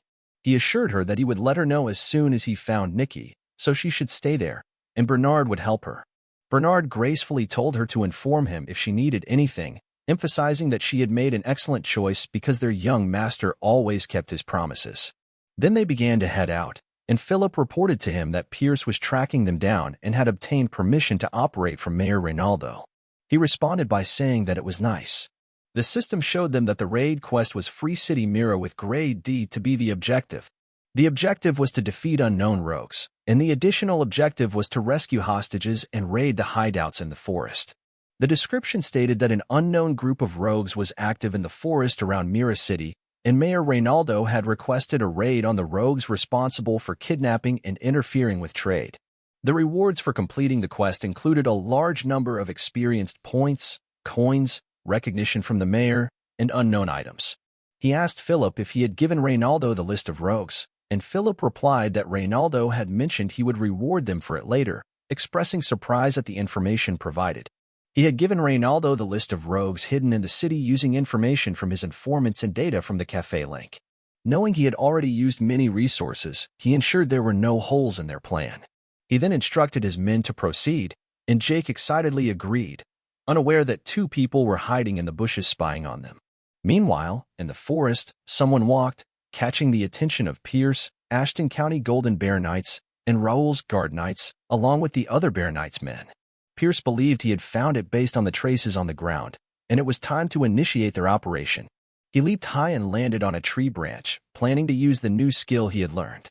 Activating his detection skill, he began searching the forest. To his shock, he spotted men hiding nearby armed with bows and arrows. He also observed phantom magic circles and barriers, recalling what Raul had told them and knew he had to report it. He read Raul's message indicating they would be there in 5 minutes, prompting him to think back to 5 months ago. He knew that Raul was the youngest son, and that Raul was known for his perceived weakness and lack of talent compared to his brothers. Many servants and knights were initially reluctant to travel with Raul, and even when Raul was seeking volunteers, no one insisted to be his side. However, Raul visited the knights' training ground and personally spoke to the knights. During his conversation with Pierce, Raul mentioned that he could help Pierce reach his limits because Pierce had expressed a desire to surpass his current capabilities. He remembered how Raul had wielded Pierce's sword himself and started pointing out the issues. He recalled thinking that while Raul had expressed a desire to surpass his limits, he wondered how a kid like Raul could teach him anything. Nonetheless, he decided to give it a try. When he swung his sword, he was surprised to find that every move felt smoother. He remembered Raul's advice about learning Bear Crush, emphasizing that his strength lay in agility, not power. Raul had suggested that he polish his bow skills, as he had heard Pierce was a talented bowman. Few people knew about his bow skill, yet Raul had noticed it. This made him wonder if Raul was the one who could genuinely help him, so he chose to follow Raul. He was sure it was the best decision he had made, and he believed that those who had declined Raul's offer were probably regretting it now. He didn't understand why Raul had been hiding his power, but with the skill books Raul had provided, he had reached the high expert stage and was able to practice his other skills. It would have been impossible without Raul's guidance. He speculated that today might be the glorious day when Raul would reveal his true strength. However, he noticed someone approaching, so he immediately jumped off the tree branch and gracefully bowed along with the other knights, respectfully calling out that he had arrived. He looked ahead, and the system indicated that it was an unknown rogue's hideout with an unknown grade and size. Its status showed a 3-circle or higher magic circle interfering with vision and a 3-circle magic that interrupted anyone who approached. He had to decide whether to destroy the magic circle or find a way to enter to gather more information. He noted that hideouts looked the same even in different cities and that spies from the Kronan Empire were hiding in Mira. While most Connect players received quests from starting cities like Mira, offering rewards for killing monsters or rogues, there were unusual rogues in the mix. These included a slave trader who kidnapped people in the city and mercenaries aiming to make it big. However, the most dangerous of them all were the Kronan Empire spies known as the Imperial Hounds, who hunted players and blackmailed them to prevent them from gathering together. They were crucial in the late game, and he couldn't let them be. He called Pierce, who immediately aimed his arrows and released them, hitting the men hiding behind the magic circle. They entered the barrier, and he noticed that there was no one near the entrance. He considered dispelling the magic circle with a scroll he had bought from the shop but hesitated when he saw the mana flow. He wondered if he could do it. He put the scroll back in his jacket, deciding to infuse mana into his weapon. He grabbed his dagger from his inventory and launched it toward the mana flow. It slowly cracked due to his attack, and then he stabbed the magic circle on the ground with his dagger, destroying it. He thought it was nice because instead of buying scrolls, he could save money. Pierce expected this of their young master and called the man named Jackson and ordered him to follow the plan and lure the enemies, as they had discussed. He assured them that he would let them know when to enter, to which they both agreed. Pierce descended from the tree branch and walked with them, feeling confident because he had elite knights with him. He told himself that they should hunt them all in his mind. A moment later, they arrived at the huge door. He told everyone that they don't need captives, so they will hunt them all, and they shouldn't forget to use the rapier for the last blow. Jake tells him that he doesn't understand why they should use a stick, but he will follow his orders, even though it doesn't seem to be a task where they need to use weapons. He just orders Pierce to watch there for them and find where the kidnapped people are because they need to save Nikia's younger sister named Nikki, and he should prioritize Nikki, to which Pierce replies that he got it. Then he calls Philip, and Philip nods in agreement. Then he used his psychokinesis while telling them that they should go in and open the huge door in front of them. Then they proceed to walk in while Pierce is looking back. They just continued walking inside the tunnel until he saw the hideout inside and looked at Pierce, which Pierce understood and slowly faded away. The system showed him that Pierce had successfully infiltrated the opponent's base, making him think that they should start hunting now. He looks up and notices that there is a high cave ceiling and wooden fences spread around. Then the rogues' levels are around 30 to 31, which is not much different from regular thieves. And since he has checked the base, he should give the orders. Then he raised his hand to Jake and Philip, which meant he was giving the orders. Then he ordered Jake to go to the left, Philip to go straight, and he would go to the right. Then he closed his fist, and they all ran toward their designated directions. He speedily ran upstairs, then jumped, making the men at the top wonder who it was. But he appeared above them in a flash before they could react and threw his knives at their heads. Then he landed on the stair handle, immediately grabbed his bow and arrow behind him, aimed it at the man, and released it to kill the man. While in the center, Philip was busy slashing the men, and on the left side, Jake was doing the same thing. But someone on the top saw them and shouted that there were intruders. Then the man ordered the guards to protect the fences and ordered them to kill them. He attacked them with his arrows, realizing that their numbers were increasing, and they were starting to block his arrows too. One of the rogues called his companion to aim at him and shoot him down, and he was surprised to see arrows heading toward him. But he just used his psychokinesis and stopped the arrows from flying toward him, making one of the rogues panicky, asking if he bounced off the arrows, and his companion to get some backup from downstairs. The rogues ran toward the stairs to attack him, and one of the men shouted that arrows didn't work on him, so they should jump on him and attack. He put back the bow on his back, guessing that he'd have to use it now. Then he grabbed the daggers on his chest and put them in his hands together. One of the rogues was in front of him and ready to attack him, but he just pushed the man away, and the man was thrown back to his comrade, making everyone surprised. Then he used his psychokinesis to lift the arrows on the ground, then raised them slowly on his side, and then he flew using his power while holding the daggers and his arms and arrows around him. One of the rogues asked if it was magic and shouted that it was impossible. He positioned the arrows around him and aimed all of them at the rogues beneath him, and then he released the arrows together, hitting a lot of rogues. He looks at them struggling while reaching into his inventory, thinking it is still not powerful enough, so he has to exert more force on it to pierce through the armor. Then he jumped off the stair handle and appeared above the man who was trying to run away. He stabbed the man with his rapier while wondering where the others were. Then he looked back and saw Philip and Jake killing the rogues while the rogues shouted for their companions to run because there were monsters there. The man begged for help when he saw Jake holding the rapier, but Jake just angrily slashed the man with it, making him shocked and signed knowing that Jake was rebelling to show that he didn't want to use the rapier. Jake didn't have to make such movements that waste mana. Also, Ashton tells Jake several times not to do that to avoid leaving any traces of swordsmanship, but he doesn't think he has to be too worried. Then he notices someone sneaking an attack from behind without knowing that Pierce is hiding, and Pierce hits the man with his arrow in time before the man attacks Jake from behind, making him think that they are almost done taking care of the small fries. A few minutes later, Pierce apologizes to him because they searched the whole prison, but they couldn't find Nikki. He puts his hand on Pierce's shoulder while telling him that it is okay and asks him if he explained things to the captive villagers. Pierce replied yes, and they distributed the clothes and food and told them to wait in one place until the battle ended. Jake asks him if he thinks there are other enemies and if they aren't just thieves. He replies that they are thieves but asks Jake back if he thinks it is a little weird, making Jake ask him what he means by weird.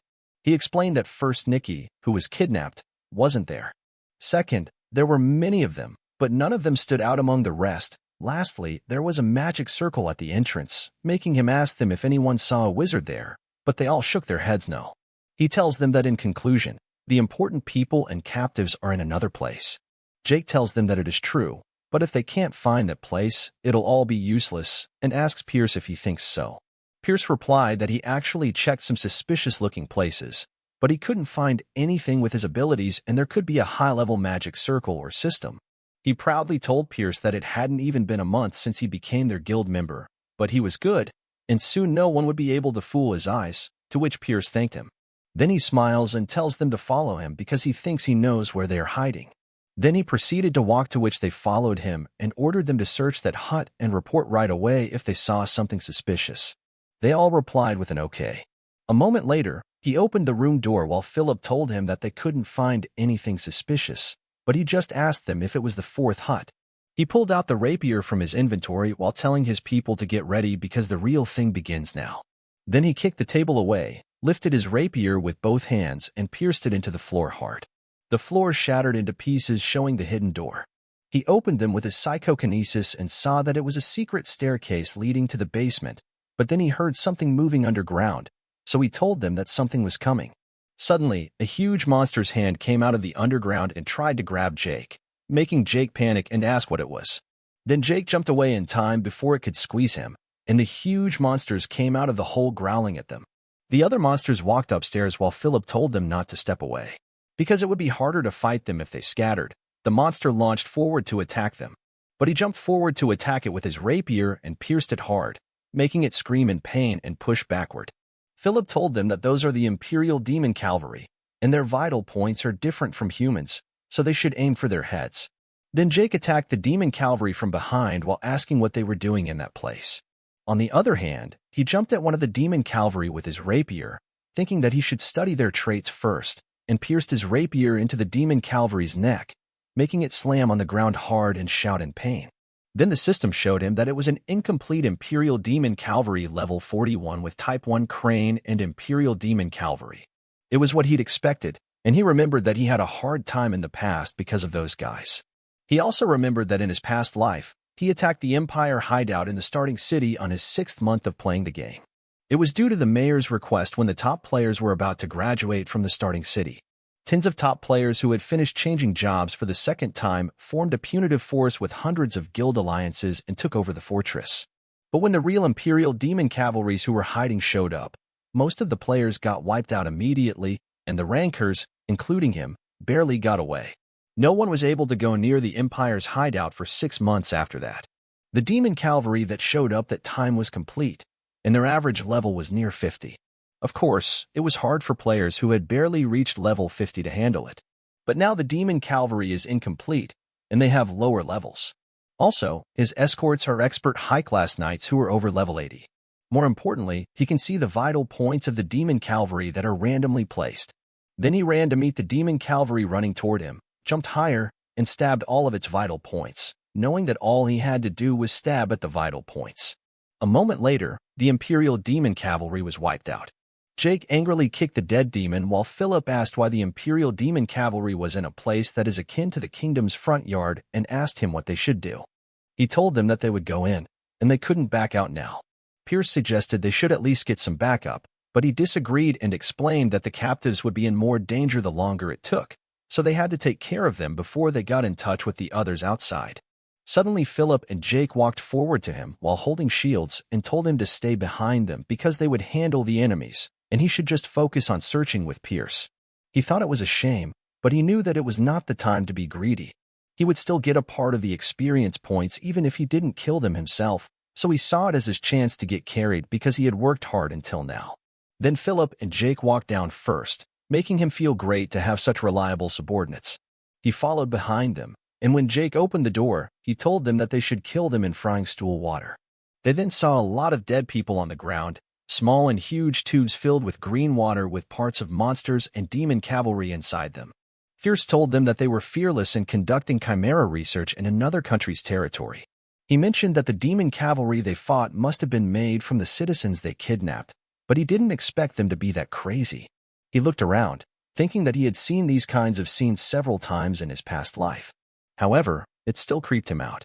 He had considered joining them when he reincarnated because they would see supremacy over that continent about 10 years from now. But their emperor was a madman, and becoming his subordinate would be the same as jumping into a fire with a bomb in hand. He knew that there were many baseless rumors about the emperor, but he was sure about one thing: the emperor didn't view humans as humans.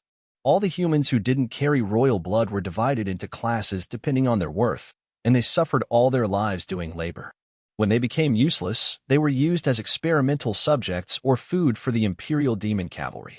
And, of course, even high-class citizens, if they did something that bothered the emperor, were executed. There was a general who had complained about the emperor's tyranny, but while he was talking with the king, the tattoo on his shoulder glowed red, spreading, and then he exploded and died. He remembered it vividly as if he had been there. He had no plans of surviving by sticking beside someone like it, and he couldn't allow experiments on innocent civilians. Suddenly Philip called him to look down, and when he looked, he was surprised to see magicians casting a spell while a knight ordered them to activate it because they had to secure the exit route. Pierce used his skills and reported that there were 4 knights, 3 wizards, and 10 Imperial Demon Cavalry. Also, it seemed like the wizards were trying to activate the magic circle in front of the cave. Philip told them that he would take care of the knights, ordered Pierce to take care of the wizards, instructed Jake to deal with the Imperial Demon Cavalry pursuing him, and told him to back them up. Jake, pouting, told Philip that he wanted him to clean up the mess from behind, but when Philip glared at Jake in anger, Jake looked at his side in sweat. Then Pierce began by shooting his arrow at one of the wizards, and someone shouted that there were intruders. They all jumped down while he was ordering them to attack. Then he aimed his arrow at one of the wizards, noticing that they were 5th circle wizards, so they had to eliminate them first. However, he knew that ordinary arrows didn't work on the barrier wizards cast, so he decided to use some of his psychokinesis to create a pathway for the arrow's trajectory. After gathering some of his psychokinesis on the arrow, he released it and shot another one, breaking the barrier into pieces and hitting one of the wizards in the head. He was glad that they had stopped them from escaping through the teleport gate. While the knights saw their magic circle shattered, the leader of the knights told his men that their exit route was blocked and ordered them to release the seal and kill them all, to which they replied with a yes. Then the knights released the seal while shouting that it was for their emperor. He was shocked seeing them. Then suddenly Philip ran forward, making him surprised. Philip tried to block them, and he couldn't believe that Philip, the expert high-class knight who was over level 90, wasn't enough to hold back their opponents.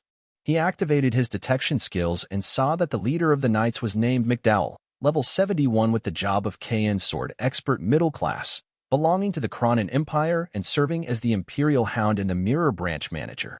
Also, McDowell's potential was Class B, strength was 75 plus 5, agility was 71 plus 5, stamina was 73 plus 5, intelligence was 55 to 10, mentality was 68 to 5, magic was 68 plus 7, sense was 73 plus 5, and his unique traits were blind loyalty, which was grade B, and fear resistance, which was grade C.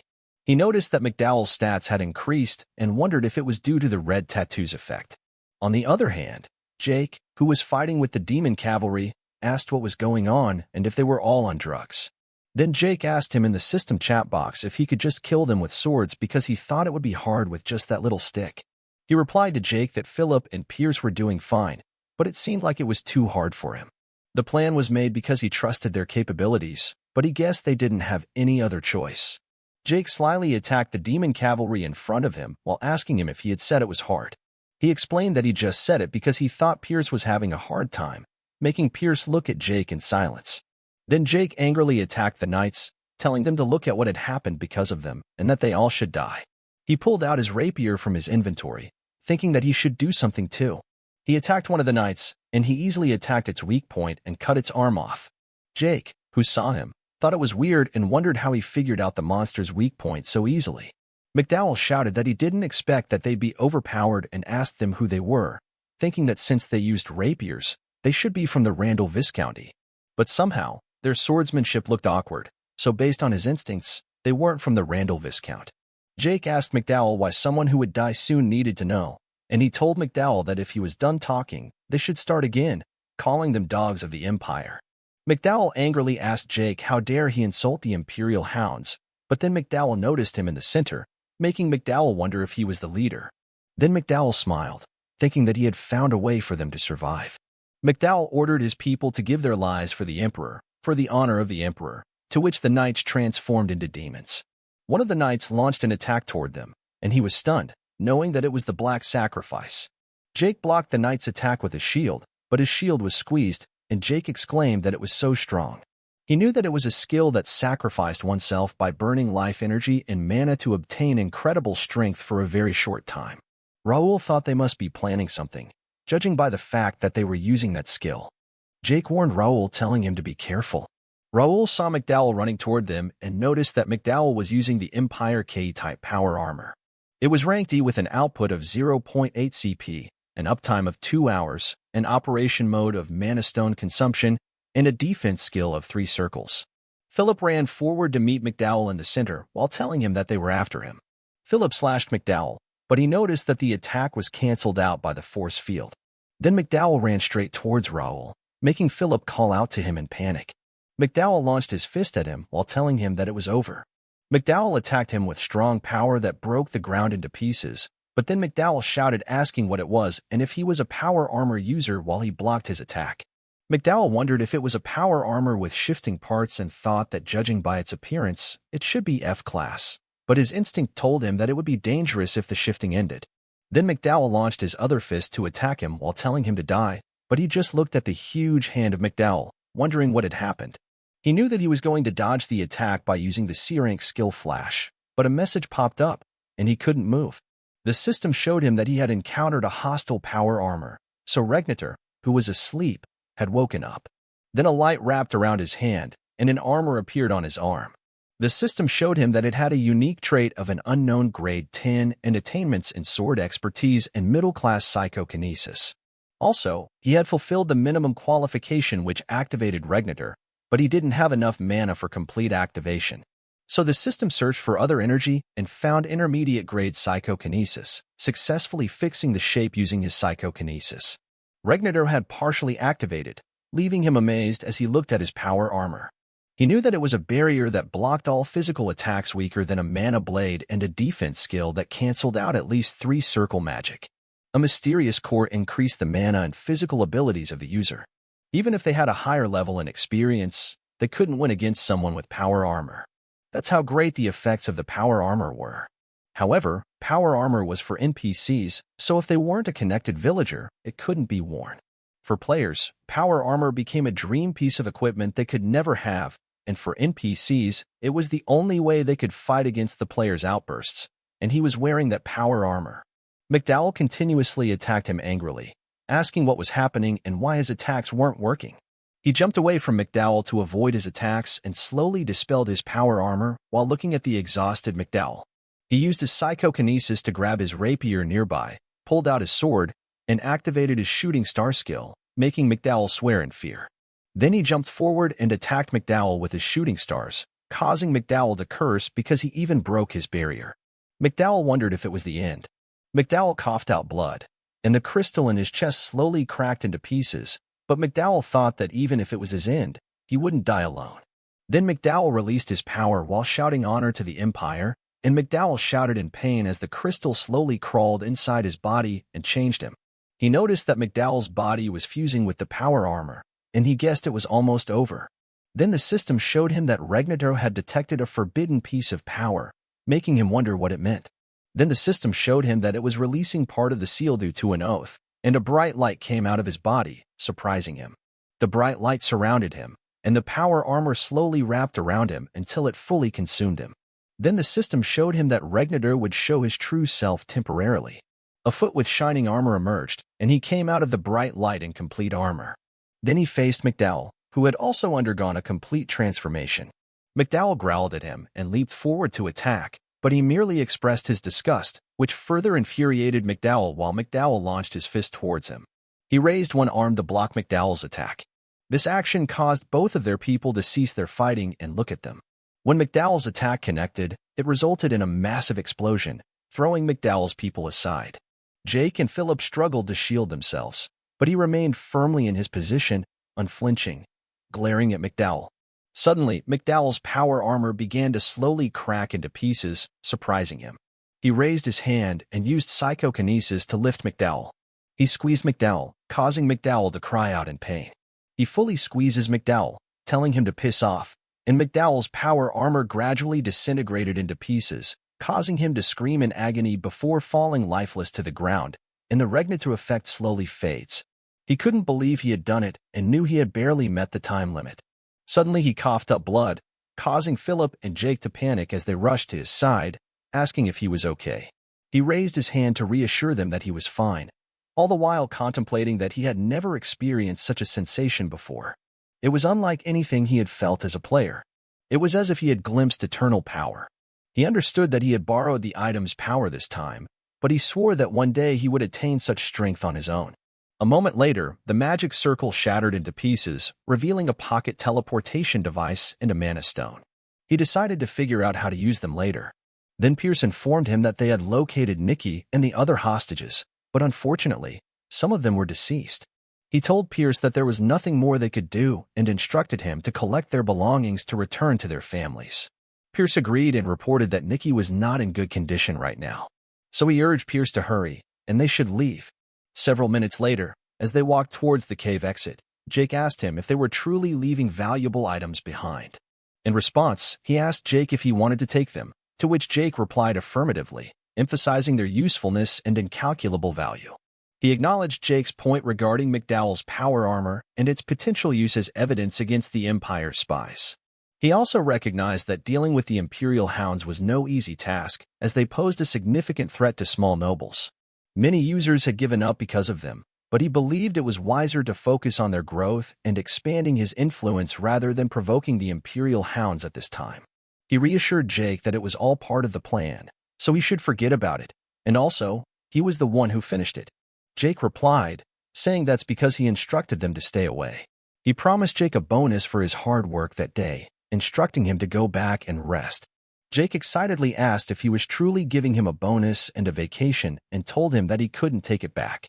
Jake walked away happily, leaving him to wonder whether Jake was foolish or clever. He then ordered Pierce to provide a report, and Pierce informed him that they had successfully lured their adversaries as planned, with no setbacks to report. He smiled as he looked at Pierce, thinking that he should observe their reactions, although he knew it would be quite evident. Still, he was curious about the expressions they would make after falling for that trick. Meanwhile, somewhere in the forest, someone inquired about how far they had traveled, and Ramon shouted at their guide, asking if they were heading in the right direction. Ramon believed they had tracked Raul to that forest, but they couldn't find any traces of him. They also needed time to recover mentally from the shrine and had lost money and swords due to Raul. Jeremy said that they had lost to Raul because they couldn't use Mana's skills in the city. Despite having 12 knights and their guard leader Jeremy is equipped with power armor. Ramon looked up, thinking it was their chance now that Raul was outside the city. The man in the robe pointed in a direction and informed Ramon that it was right there. They proceeded forward and stopped in front of a cave. Kale expressed concern, remarking that it looked kind of dangerous, but he guessed they had to go inside to find out. Ramon insisted that they should go in because they had come outside the city to find Raul. A moment later, they all laughed joyfully upon seeing a pile of gold on the ground. Ramon happily informed his brothers that they couldn't find Raul, but this discovery was pretty nice. Jerry added that magic items, artifacts, and even the bodies of wanted individuals were present, with the power armor being the most significant find. Meanwhile, in the city, the knights guarding it observed people on horseback approaching and were surprised to see their young master. One of the knights thanked him for the trouble and reported that they had raided a hideout in the East Forest and successfully rescued the hostages. He praised their efforts and inquired about the whereabouts of the others. They responded that they had arrived there after completing their mission. These were his training knights and first guild members. 6 of them had progressed to experts through training, while the rest were ready to become experts. Additionally, all of them could use mana and had learned Ashton County sword skills.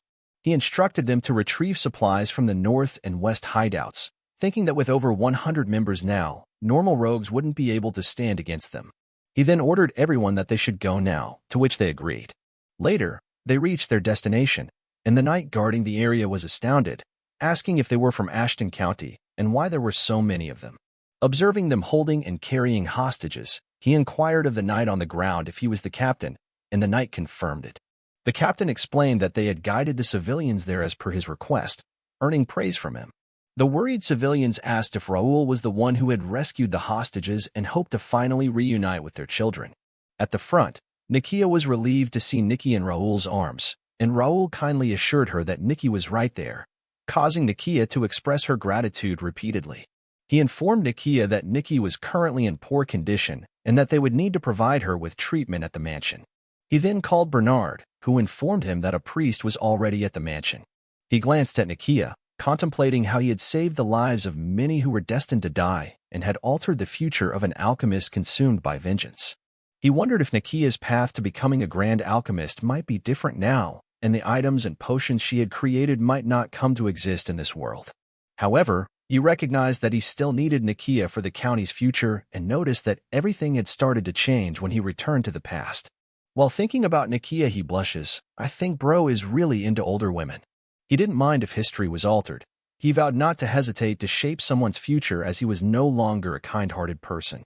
Even today, he believes he could have saved many more lives if he had acted more swiftly. Instead, he had focused on completing quests and gaining Nakia's interest. While he knew he had completed the quest overnight and ensured the safety of the city, he couldn't shake his unease. Then he noticed an elderly woman holding gloves, crying in pain, lamenting that her son had not returned.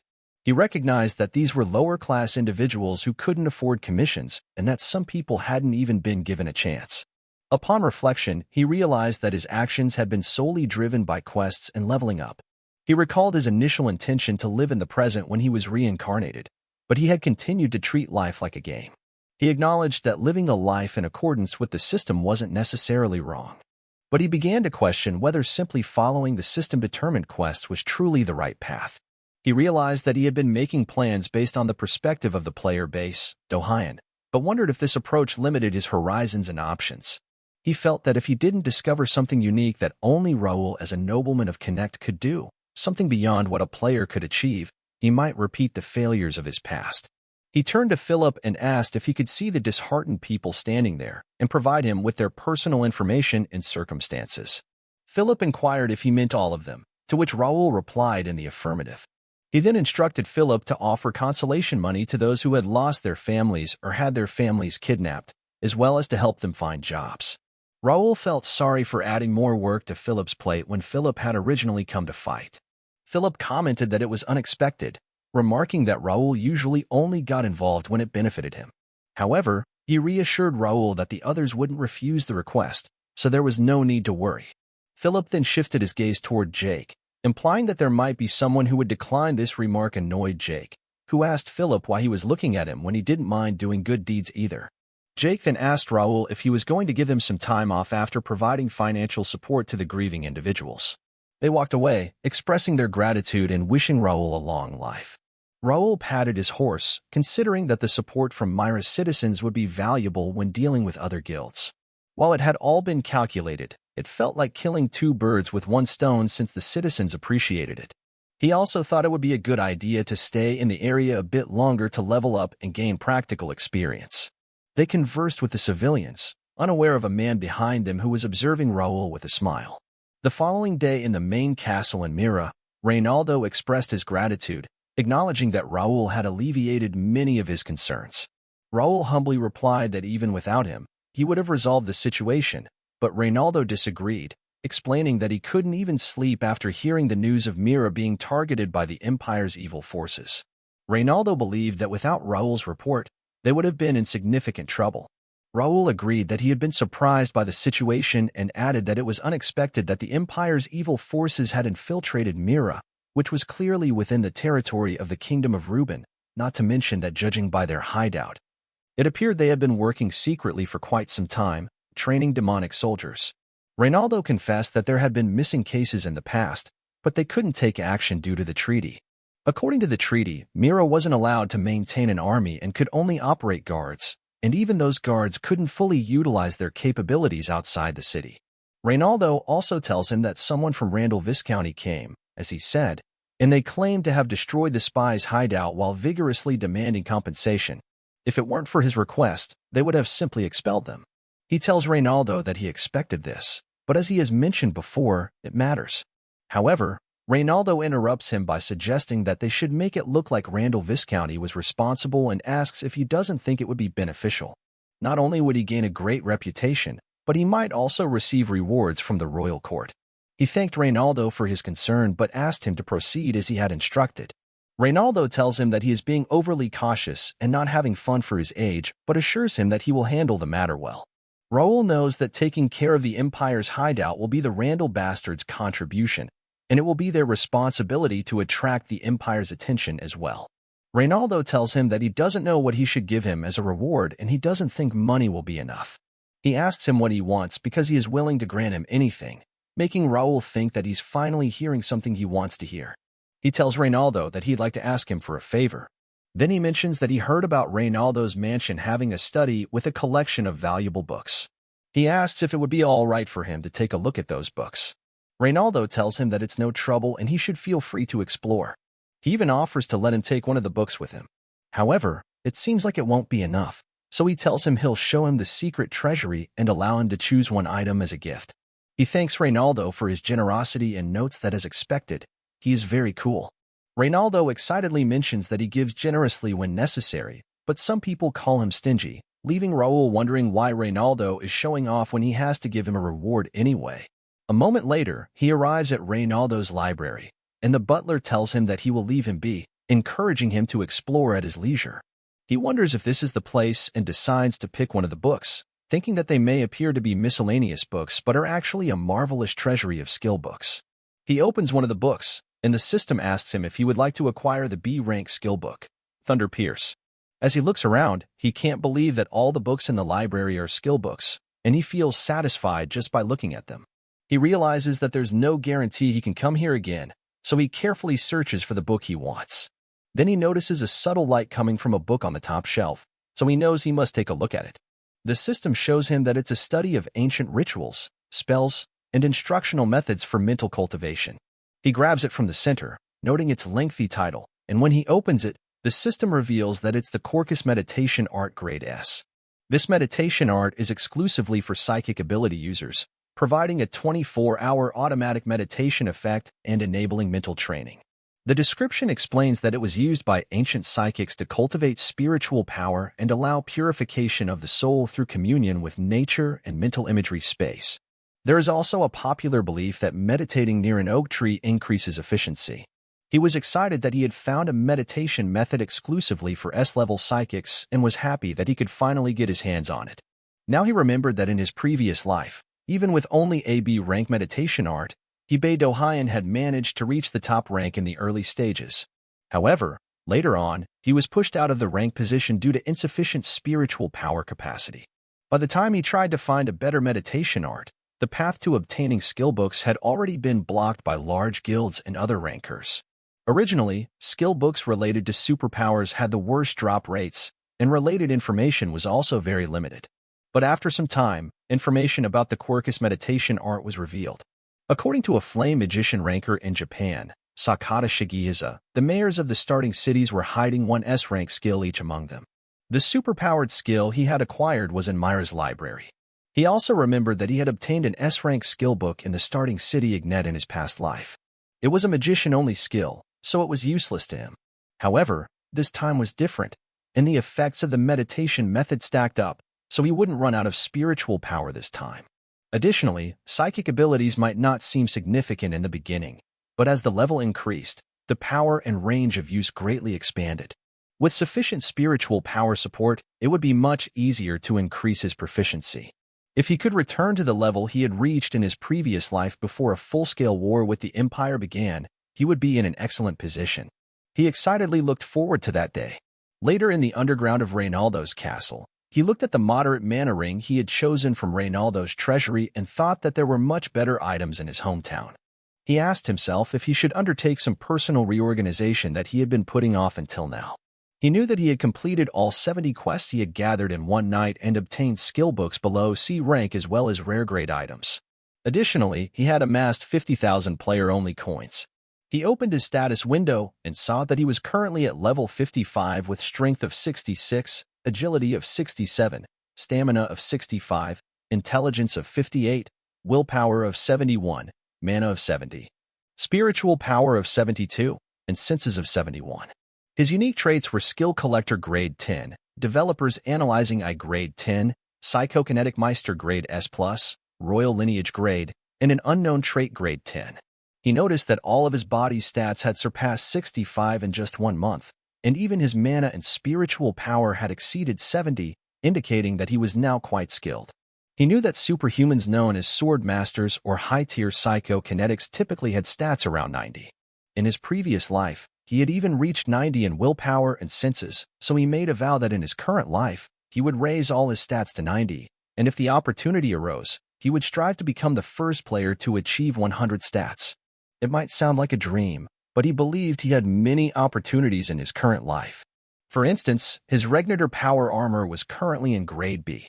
Its stats were bound to him, partially open and sealed, with an output of 1.5 core power, an operating time of 5 minutes, and a self-charging operating mode. Its defense techniques included 6 circles, a mid-tier mana blade, an attribute force field, and a 50% reduction in attribute effects. According to its description, it was a replica of mythical power armor that had traversed time and space. Most of its functions were sealed, and some special functions had transformed. However, the seal would be undone once specific requirements were met. It had 2 special functions, Condemnation, which had an effect amplified by 200% against the target of the oath, and Covert Satiation, which allowed it to absorb lower-grade power armor and imitate their functions. One of the 2 items that had followed him when he reincarnated was his skill dex, which had been unlocked through quests. He could also awaken his Regnator Power Armor this time. Regarding the skill dex, he had received a quest to unlock the next seal. To do so, he needed to complete 50 quests related to the proficiency of random slot skills. However, in relation to the Regnator, he had no clue how to proceed. It was likely because the current output was challenging to handle.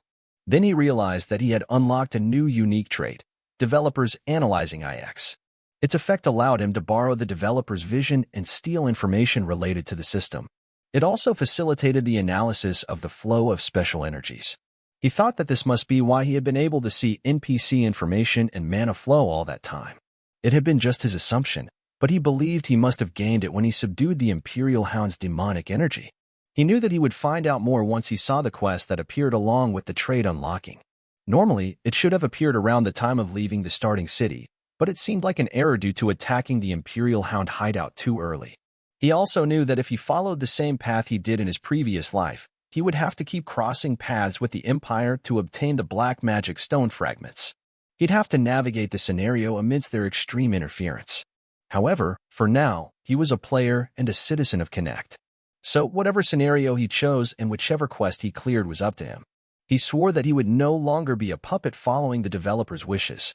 If the ending they decided on differed from what he wanted, he would act as he saw fit, even if it meant disrupting the scenario and the quest itself. The next day, he was in the study room when someone knocked and asked if he was inside. Then Bernard reported to him that Nikki had regained consciousness, and Nikia would like to meet him. He told Bernard that they should meet Nikia and go see her. A moment later, he asked Nikia about her little sister's condition, and the maid informed her that their young master was there. Nikia kneeled on the ground in tears, thanking him and expressing her gratitude for his kindness. He reassured her not to worry about it and told her that for now, she needed to be strong for her sister. He looked up at Nikki, wondering if he should check on her condition as well. Nikki thanked him for saving her, then looked to the side, making Nakia apologize because Nikki was very shy. He reassured Nakia that it was fine because Nikki was still young. He looked at Nikki with concern, noticing that she was still unwell, and wondered if he should examine her more closely. He approached Nikki and saw intense waves in her eyes, which surprised him. He couldn't help but wonder what was going on and if the others had not noticed it. While Nikki and Nakia were looking at him with confusion, he thought that his eyes might be playing tricks on him, but he would have to examine them again using the developer's analysis. He was shocked to see something unusual in Nikki's eyes and couldn't believe what he was witnessing. He thought Nikki was just a kid, but the system showed him that Nikki was level 5 with an unknown class. Her affiliation was Free City Mira, her talent was unknown, and her potential talent was GRSS. Her strength was 5, agility 3, stamina 3, intelligence 60 to 30, willpower 65 to 25, mana 62 to 61, and senses 52 to 45. Her 3 unique traits were unknown, and he couldn't believe that Nikki's potential talent was SS. Also, he noticed that Nikki's illness was bringing her stats down, but he wondered what if he could cure her illness and bring out her true stats, making him say that he couldn't even imagine how powerful she'd be. Nakia worriedly asked him what was wrong, making him snap back to reality and reply that it was nothing. However, he knew that he'd have to look more into it for Nikki. A few days later, he was in the library looking at the documents while thinking that he had all the papers he needed and that he was almost done with Mira. Also, everything was going well because they found more rogues and slave traders and rescued 50 more people. So now Mira was the safest place, and the guild house construction was done, with some members living there now. Many civilians they rescued were willing to work for them, and there were many talented workers, so he was confident in every aspect. The only thing left was Nakia. Then Bernard informed him that he was opening the door, and Nakia entered shyly. After they were seated, he asked her how Nikki was doing, and she replied that Nikki was doing much better thanks to the priest who were working hard and thanked him again. He told her that it was nice, but he knew that Nakia was just saying it. Nikki's condition had not improved, and it was something they couldn't heal with divine power in the first place. Then he explained to her that he asked to see her because he wanted to talk to her. She replied that she understood and asked him if it was true that he was leaving today because she hadn't been able to properly thank him yet. He replied yes and told her that he had stayed longer than he was supposed to, so he was on a tight schedule now. She told him to ask her anything and asked him how she might help him while thinking that there must be a reason why he helped her and Nikki so much. Also, Nakia really wants to be of help, but every noble she has met so far has been very greedy, and they are people who are only nice on the surface, so she is scared Raul might be the same, and she doesn't want to disappoint Raul. Then he told her that it was not what she was thinking and that she should read that first while giving her the documents. She accepted it in confusion and was shocked to see what was written on them. She accidentally let go of them while looking at the pardon letter, saying that he forgave all sins committed by Nakia in the past and released all charges on Nakia. She shockingly asked him if it was real and how did he do it. He replied that luckily it was something that could easily be settled with money. He knew that the paper he just gave Nakia pardoned her for her sins, and he had to use quite a lot of money to get permission from the Alliance, but it was nothing compared to Nakia's worth. She was teary while thinking that she had to suffer through 5 years of pain because of the mana restriction, and it was a problem she thought she could never escape. But Raul solved it so easily, making her think that she was stupid to have compared Raul with other nobles, and she was so arrogant. He asked her if she could tell him how she got her mana restricted and if it was okay with her, and she replied that when she was a kid, she left her hometown. Her alchemy teacher saw her talent as an alchemist and helped her get into the Alchemist Association. She made a name for herself as a young talented alchemist and even mastered 3-circle magic at the age of 13. But then misfortune struck all of a sudden, and there was a disease outbreak in her hometown that took the lives of her family. There was only Nikki left when she got there, and she tried to bring Nikki to the association and live with her, but the misfortune didn't stop. When Nikki turned 6, she got an incurable disease, and it was probably because of her. There were many hazardous substances around her, and she focused on finding a cure for 2 years. She made it to the 5th circle at the age of 18 during the process, but it meant nothing to her.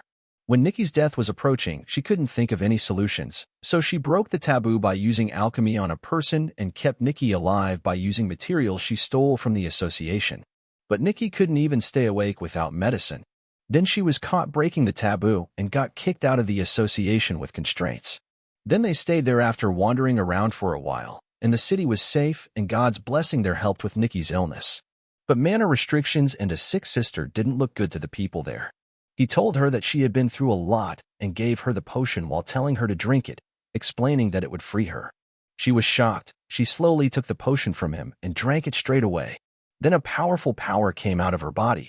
She closed her eyes, thinking that it had been 5 years, but she felt it still relaxing, and she missed it so much. He was smiling while looking at her, showing that Nikia's level was 68 with Intermediate Alchemist 5th Circle class. Her affiliation is Free City Mira. Her potential talent grade is S. Her strength is 43. Her agility is 48. Her stamina is 55. Her intelligence is 80. Her willpower is 77. Her mana is 78. And her senses are 81. Also, her unique traits are Master of Alchemy grade S, Precise Tuner grade A, Genius Absurdity grade A-, and an unknown trait. She opened her eyes and understood what Raul really wanted from her. Then she knelt in front of him while telling him that she, Nikia, would be loyal to him. She was eager to see him save many others just like how he saved her and Nikki. He reached out to her and patted her head while telling her that he accepted her loyalty and that he wouldn't forget what she said. Then he gave her another document and told her that he would give it to her as well, making her ask him what it was. He replied that it was for Nikki's illness, a manifilaria, leaving her stunned in shock. He explained to her that a great alchemist who was no longer in that world had left it, and there was a missing part that needed more research. However, she would make the perfect cure using it, and it was the first order he gave her as her lord. She cried in happiness and told him that she would make the perfect cure with her life, thinking that she had decided to live for Raul for the rest of her life. Afterward, Nikia left, and he stretched his body while thinking that talking and acting like this was still awkward for him. But he knew that he had to practice because it was the place he lived in, and the people he faced were citizens of Connect.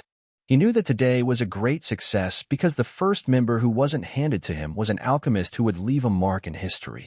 He also knew that Nikia would make the cure because the great alchemist who was no longer in that world was Nikia herself.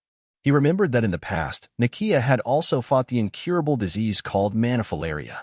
After researching for a long time, she finally made a cure, but during the process, she sacrificed many people. He thought it didn't matter now because he was lucky that data about Nikia's cure was still in Cafe Link.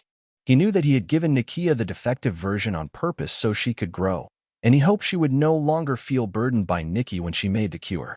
But even if she couldn't make it in time, he could give her the rest of the data. He smiled thinking that everything he had planned to do in Mira was done, so now he had to prepare for his next destination. His next destination was the capital of the Reuben Kingdom, also known as the Tomb of Sword Metropolis Turium, and he was getting excited about what would happen in the vast city. So he should get going. Days later, they appear at the gate, and Jake excitedly told them to look at all those people. The capital sure was different. He thought they were there in the capital of the Reuben Kingdom, Turium. He told his people that there was no need for them to get in line since they were from the county, so they could go in, to which they excitedly replied yes. Then they walked directly in. He thought he left most of the guild members in Mira and brought the minimum amount so it should be easier for them, but he was surprised to see nothing in front of him and wondered why there were no carriages or escorts. He asked Bernard if he had sent the message that they were coming, and Bernard replied that he was sure he did. Then Bernard told him that there must be a mistake, and he'd head to the mansion first to bring people. He asked Bernard if he knew where the mansion was and told him that they should just move together. Bernard asked one of the people if she knew where the Ashton County mansion was, but the woman replied that she had no idea. Then Bernard tried asking other people, but a man asked him if Ashton County was the warrior family and if there was an Ashton mansion in Turium. He told Bernard to try looking for it in the Noble District. When they arrived at the Noble District gate, the Noble District Patrol apologized to him because they had never heard of an Ashton County mansion in the Noble District, so they couldn't enter. He didn't expect his family to be popular, but he wasn't expecting this. Suddenly, Jake shouted at the patrol that soldiers were dying while stopping monsters at Ashton County, and they were asking where Ashton was. He asked them if they didn't even know who was maintaining that peace. He knew that civilians not knowing about their family made sense because it was far, and his father rarely visited the capital, but he wondered if there was no one who even knew of the mansion's existence. He remembered that he had heard there was a huge mansion there for exchanges with nobles and royals. He thought it was inconvenient and asked Bernard if he could head to the office and find the address, to which Bernard told him to leave it to him. A moment later, one of the patrol asked him if he was sure it was the paper because he was sure that the address written on it was for Baron Gendar, making them surprised. He asked the patrol if it was really Baron Gendar and not Count Ashton, to which the patrol replied yes and explained to him that Baron Gendar had been living there for over 10 years now. But they could head there for now. He called Bernard, and Bernard reported to him that Baron Gendar was a 50-year-old male, and Baron was his distant cousin. Also, Baron was in charge of foreign affairs. He replied that he understood and told everyone that they should go to the mansion because he'd have to see it himself. A few minutes later, they arrived at the mansion, and the guard asked them who they were again. Philip replied that they were with Ashton County's youngest son, Raul, and asked the guard where the foreign affairs officer was. However, the guard just asked them who Ashton County was and if they had an invitation. Philip asked the guard what he meant by an invitation, but the guard asked him back if they had come to a party without an invitation and pointed to the side, telling them to wait over there because he would be back. He was pissed to hear that there was a party, and Jake shook in anger upon hearing this. Then Jake jumped off his horse and grabbed one of the guards, asking what the heck is happening here. Are they asking the owner to wait outside?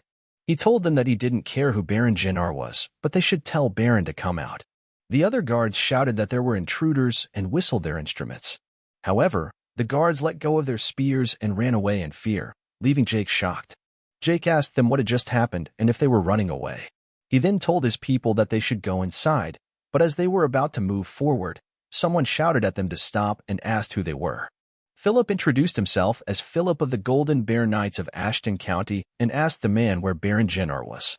The man asked Philip why intruders were looking for the Baron, but then he realized something and immediately apologized, explaining that he had heard they were coming but it was late. He said he would let the Baron know right away and ordered the guards to bring them to the reception room, leaving them wondering what was happening. Later, they entered the mansion, and he noticed that it was as big as he had heard. It would take forever to go around even with a carriage. He was surprised to see a building that only the lineage of Ashton County could use. He wondered why he heard music from that building and noticed strangers strolling in the front yard. Jake asked the guard if there was an event today because someone had mentioned a party. The guard replied that today was Baron Gendar's third son Aaron's birthday party. Parties happen too often there, so they were confused as well. Jake was shocked and angrily asked the guard whose party it was. Then someone told Raul that he was finally there, and a man walked down the stairs asking if he was Raul and commenting that he had grown a lot. He noticed that the man seemed strong, but Baron Gendar was only level 50, not even an expert. He understood why other families looked down on Ashton and why his father had put that Baron in charge of foreign affairs, but he couldn't accept it. Baron Gendar was even looking down at him. He asked Baron if he knew him, and Baron replied that he must have forgotten since it had been a long time, but he was basically his uncle and was like a brother to his father. However, he told Baron that he had never heard his name mentioned as his uncle. Baron laughed, calling him clever, and told him that it must be hard for him to understand since the Ashton family tree was a bit complicated, but he could just call him uncle.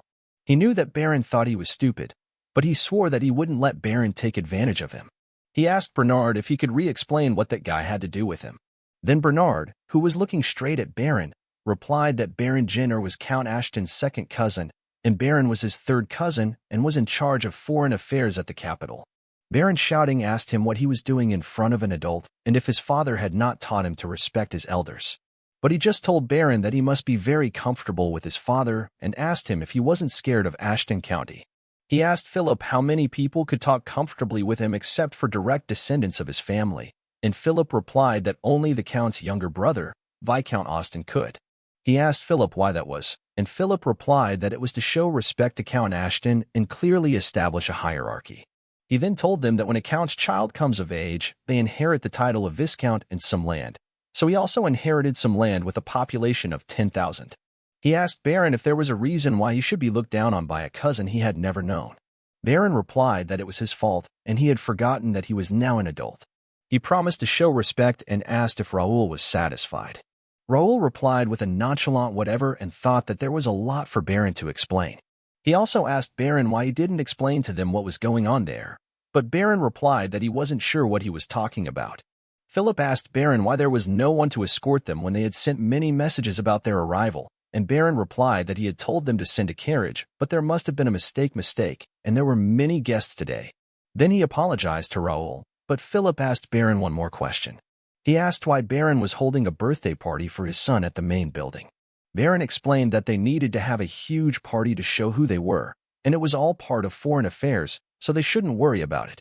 He sarcastically asked what the guard knew about nobility, but Philip sighed, deciding to let it go for now because Raul was there as well. Pierce handed a paper to Raul, telling him that it was the invitation he found in the yard.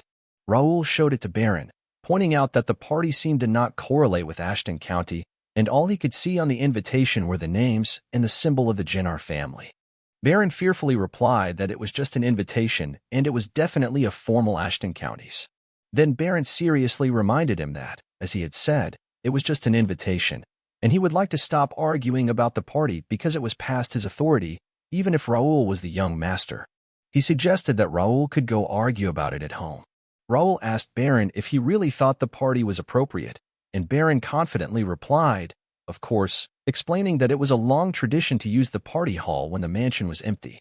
He reached for something in his coat, knowing that Baron was not entirely wrong because it was common to lend a mansion to other nobles, but only if Baron had permission from Count Ashton himself. Then he showed the documents and told Baron that as a temporary Count deputy, he ordered him to end that party within an hour and report the details of the funds spent on the party. Baron angrily shouted that it was nonsense and that Raul was being ridiculous. He couldn't just send the guests back and ask who gave Raul that authority. Raul made it clear that he was not following the order and asked Baron why he wasn't worrying about his family as he didn't think there were any guests he should worry about. He told Baron that he was giving him an hour out of generosity and asked if he should go to the party hall himself and inform the guests. Baron replied that he would wrap up the party but warned that Raul would regret it. Raul put the documents back in his coat, knowing that the worst that could happen was his father yelling at him a little. He was curious about what gave Baron the confidence to do all of this. Also, there wasn't any concrete evidence about the collapse of Ashton County, making him wonder if maybe he could find something about it there because who knows, maybe he'll hit the jackpot. A moment later, he felt frustrated knowing that the place they had escorted him to wasn't the main building but the mansion's annex. The man explained to him that the Baron had said since the main building was crowded, he wanted them to prepare a quiet place for him. However, he knew that it was nonsense and turned his horse to begin riding while shouting that he didn't wish to hear it and that he was going to the main building. His people agreed and followed him. Later in the main building, he furiously opened the door and asked if they were in their right minds. He clenched his fist in anger when he saw the Baron and the Baron's family inside. Realizing that in the 3-story main building and office, only the Count and his family were supposed to stay, the entire Baron's family living there angered him.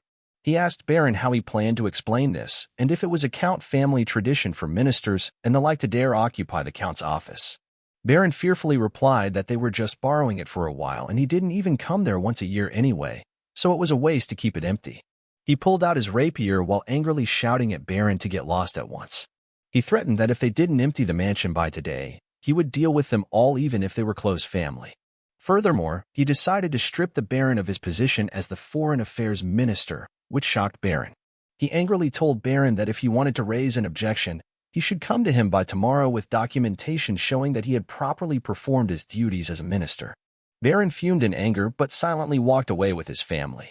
He watched them through the window, thinking that they were wrapping up with the preparation. He realized that he needed to find the materials he needed and worried they might have been discarded due to the mansion's condition. Fortunately, they were still there. Then he looked around, noticing that all documents related to the management and finances of the mansion were left in the office. He thought they must have been very complacent to think that nothing much would happen overnight. However, in his previous life, he had studied business administration and worked at a trading company. Bernard could be considered the best expert on mansion-related matters. Philip informed him that the Baron had left the mansion with his family. He asked Philip for confirmation because he couldn't believe it and if they had left quietly. Philip replied that it was a bit unexpected, but they had quietly left with only the necessary clothes. He told Philip to forget about it and asked if it wasn't obvious what they were thinking. He mentioned that they would return anyway, so there was no need to take all their baggage out. Philip asked if it would really be all right and if it wouldn't be better to give them time to slowly organize. He replied that it was better to quickly weed out the rotten parts and that it would be more efficient to confront Baron when he was looking down on them. He also knew that he must use that place as a branch of the first guild unit once he found a suitable location in the capital. And since it was his house, he couldn't have random individuals causing trouble inside it. Pierce told him that it seemed like the Baron had other backing and he wondered if something strange would happen. He told them not to worry because it didn't matter what trick the Baron had up his sleeves, and they should have a bit more faith in their county. Then Jake grabbed Philip and Pierce, asking them why they were so worried and telling them to stop with the gloomy talk. He suggested they take a look around the mansion and follow their young master's instructions.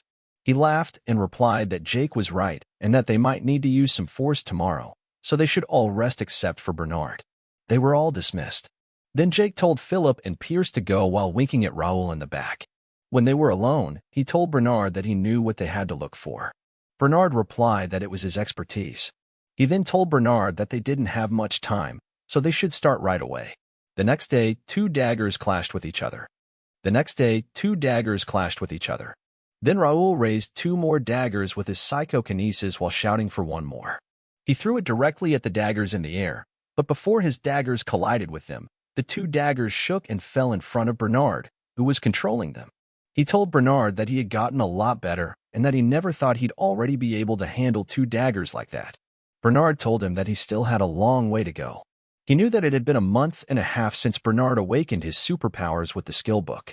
He couldn't believe that Bernard was already that skilled, making him realize that Bernard was no ordinary talent. It was not easy for a wind mage to handle a weapon so precisely, and at that rate, Bernard would reach an intermediate level in about 6 months, becoming a multi-talented psychic that was hard to find anywhere. Then he asked Bernard if they should do some martial arts training next and reminded Bernard that he had told him back then too that it was difficult to demonstrate power with just one superpower. It was easy and efficient to increase proficiency by combining various skills. In the beginning, he asked Bernard if he was ready, and Bernard replied that he was. However, Bernard felt something and told him that it seemed like they had a guest. He couldn't catch up with the long-distance sensing ability of Bernard. He told Bernard that they should go, and as a host, he had to greet guests properly. Bernard replied that he understood and asked him if he would bring the things they had prepared yesterday, to which he agreed. He told Bernard to bring them all because he deserved to be rewarded for his hard work last night. Bernard wore his jacket, knowing that something always happened every time their young master made that face, and he hoped Baron wouldn't do anything foolish. On the floor of the building, Jake was surprised to see a lot of people and asked Raul if he had buried a treasure trove or something because he didn't understand why there were so many people gathered there. Then Jake noticed that among the escort knights, some were exuding formidable vigor, and there were even soldiers outside the mansion too. No matter how he looked at it, it didn't seem like something their party could handle alone. He wondered if their young master Raul had something else in mind. On the other hand, Baron was smiling arrogantly, thinking that things were going well for him, and that the young master had taken the bait just like he had expected. Baron also believed that all the work must be completed now that Melvin was away, and that way he could secure a position for himself. Then he noticed the blood relatives of Ashton County residing in the capital, guessing that they must have gathered because of what happened last night. He thought that losing his position as the Foreign Affairs Minister and being kicked out of the mansion weren't just his problems because the blood relatives in the capital also used to hold banquets in the mansion hall at the county's expense. Even the management fees for the mansion had been flowing to them through his pocket, so there was no way those who had their benefits taken away overnight would remain silent. Baron admitted to himself that it was a mistake on his part to hold the party in his name and use the office, but they didn't know about it. Raul must only know how to act like a noble, but he considers Raul an idiot who doesn't understand the situation. Then he told Melvin in his mind that he didn't know why he entrusted the seal to his young son, but he would use it well. Raul walked forward with his knights, causing the people around them to wonder if that pretty face was a blood relative of theirs, if he was the young man who had been causing trouble for Baron Jenar, and if it was true that Raul had won the swordsmanship competition. He looked at everyone and told them that he had unexpectedly ended up standing in front of so many people. Then he asked if everyone was there because of the issues with Baron Jenar. Baron shouted in reply that it was right and that his blood relatives were angry at his unreasonable behavior and had gathered there. Baron suggested that Raul could apologize to the adults and fix the mess now, but he calmly told everyone that he could assume Baron represented everyone there. as he had promised he would try to sort out the rights and wrongs. However, Baron interrupted him, finding humor in the idea of discussing rights and wrongs. He told Raul that the mansion had been managed alternately by blood relatives living in the capital for decades, and that it was not a playground for a young brat from the main family who didn't even know anything. Then the people began to shout that Baron was right and asked if the main family was looking down on them. They also shouted that Count Melvin was too much to think that he had given the authority to represent him to a child. On top of it, Melvin had even provided fewer subsidies when opening additional mansions and improving methods weren't enough. He knew that at that point, he wouldn't have time to tell them what Baron Jinner had done and why Baron was fired. He thought it was not important right now, and as he expected, things might get more complicated. While activating his eyesight skills, he saw that a total of 5 forces had gathered there. First were Ashton County's blood relatives who had participated without much thought. Second were the spies of the Imperial Hounds, the intelligence bureau of the Cronin Empire. He thought it was not even shocking because it was obvious that the Empire was behind the conflicts across the continent. But the third category was unexpected because they were knights of the Delamian family, one of the 5 great families of the Brennan Republic. The man in the front was named Graham, 45 years old, level 88, with a job of Knight Advanced Sword Expert. He belonged to the Reuben Kingdom, Baron Han of the Brennan Republic, in the Delamian family. Graham's nickname was the Red Executive. His potential ability was A, his strength was 82, his agility was 72, his stamina was 84, his intelligence was 62, his willpower was 68, his mana was 71, and his senses were 76. Also, his unique traits were less body grade A and melee specialist grade B. He saw several mid-tier expert knights other than Graham, but he had no idea why families much stronger than Ashton were flocking there, making him think that it was a pain in the ass. And there were those bastards too, the Knights of Randall Viscounty. The man's name was Raphael, 26 years old, level 61, with a job of Knight Beginner Sword Expert, and he belonged to Randall County. Raphael's nickname was the 4th Young Master of Randall County. His potential ability was B, his strength was 61, his agility was 65, his stamina was 58, his intelligence was 61, his willpower was 53, his mana was 60, and his senses were 55. Also, his unique traits were Royal Lineage Grade B and Agile Grade C. He didn't know about Raphael's skills, but he wondered why the 4th Young Master of Randall County, whose sign itself was a weapon, was there. He guessed that Raphael might be there because of what happened at Mira, but still, Raphael wouldn't be able to move blatantly.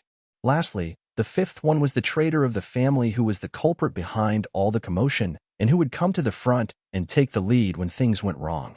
The man's name was Titus, 27 years old, level 65, with a job of Knight Intermediate Sword Expert. He belonged to the Reuben Kingdom, Jaden Vianney Brennan Republic, and the Jaden family. Titus's potential ability was A, his strength was 70, his agility was 64, his stamina was 68, his intelligence was 62, his willpower was 65, his mana was 63, and his senses were 58.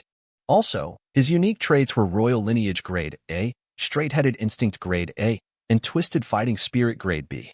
He also knew that Titus was his elder cousin and the eldest son of Viscount Jaden, who was his uncle. He knew that his father, Count Melvin D. Ashton, had 2 brothers, his older brother Jaden and his younger brother Austin.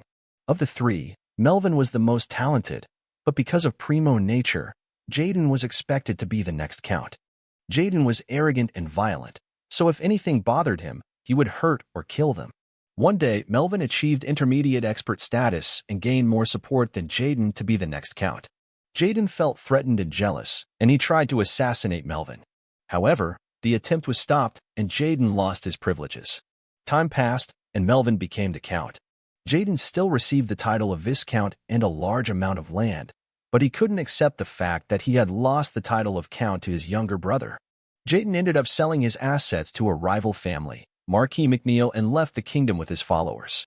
All of this happened 15 years ago when Raul Ashton was born. So, seeing Viscount Jaden's son there, Raul could tell where Baron Jenner stood. He knew that the people there didn't lose anything from the incident 15 years ago, so they didn't have any negative feelings toward Viscount Jaden. They probably thought they had a chance to push them off and take the spot. He remembered that in his past life, Ashton County split up into multiple factions and fell apart. He guessed that maybe they made the right choice, but that only applied if he wasn't there, and he swore that he'd teach them they had made a big mistake. He signaled to Philip, to which Philip nodded in agreement while he thought that he knew what was going on there, so it was time to make his move. Then Philip struck the shield, creating a loud sound that made everyone silent in shock. He told them that he had heard enough from them, and that he would like to say something now. Then he called Bernard and Pierce to hand out books to them, and Bernard and Pierce began to distribute books to everyone in the room. The people looked at the books confused and saw that the book title was a report on the management and financial operations of Count Ashton's estate with attached evidence and investigation materials regarding Baron and Ginder's embezzlement and misappropriation. The people began to open the books, and all of them were shocked, including Baron, who was shaking in anger. Then Baron slammed the book hard on the ground while shouting that it was not real and it was a fake. However, the people thought the book seemed legitimate, though it was hard to believe. Baron angrily told him that he had come there yesterday, yet he claimed to have done all of this while he was there. But he just smiled and asked everyone if they should have some real talk. Then he told Baron that it said that 200 trainees were getting free lessons there and asked Baron where they are now. Baron replied that they gave up and ran away with the equipment. He asked Baron if all 200 had run away and if he was saying that they were all from somewhere else. He found it strange how Baron had chosen every trainee from outside the capital when the point of the free lessons was to gain popularity in the capital. Baron shouted in reply that they all ran away and who he picked was up to them. He calmly agreed and told Baron that there were addresses in the book, so they would find out more about it once they started investigating. They should move on to the next point. Then he told Baron that it said he gave 100 gold swords as presents to other barons.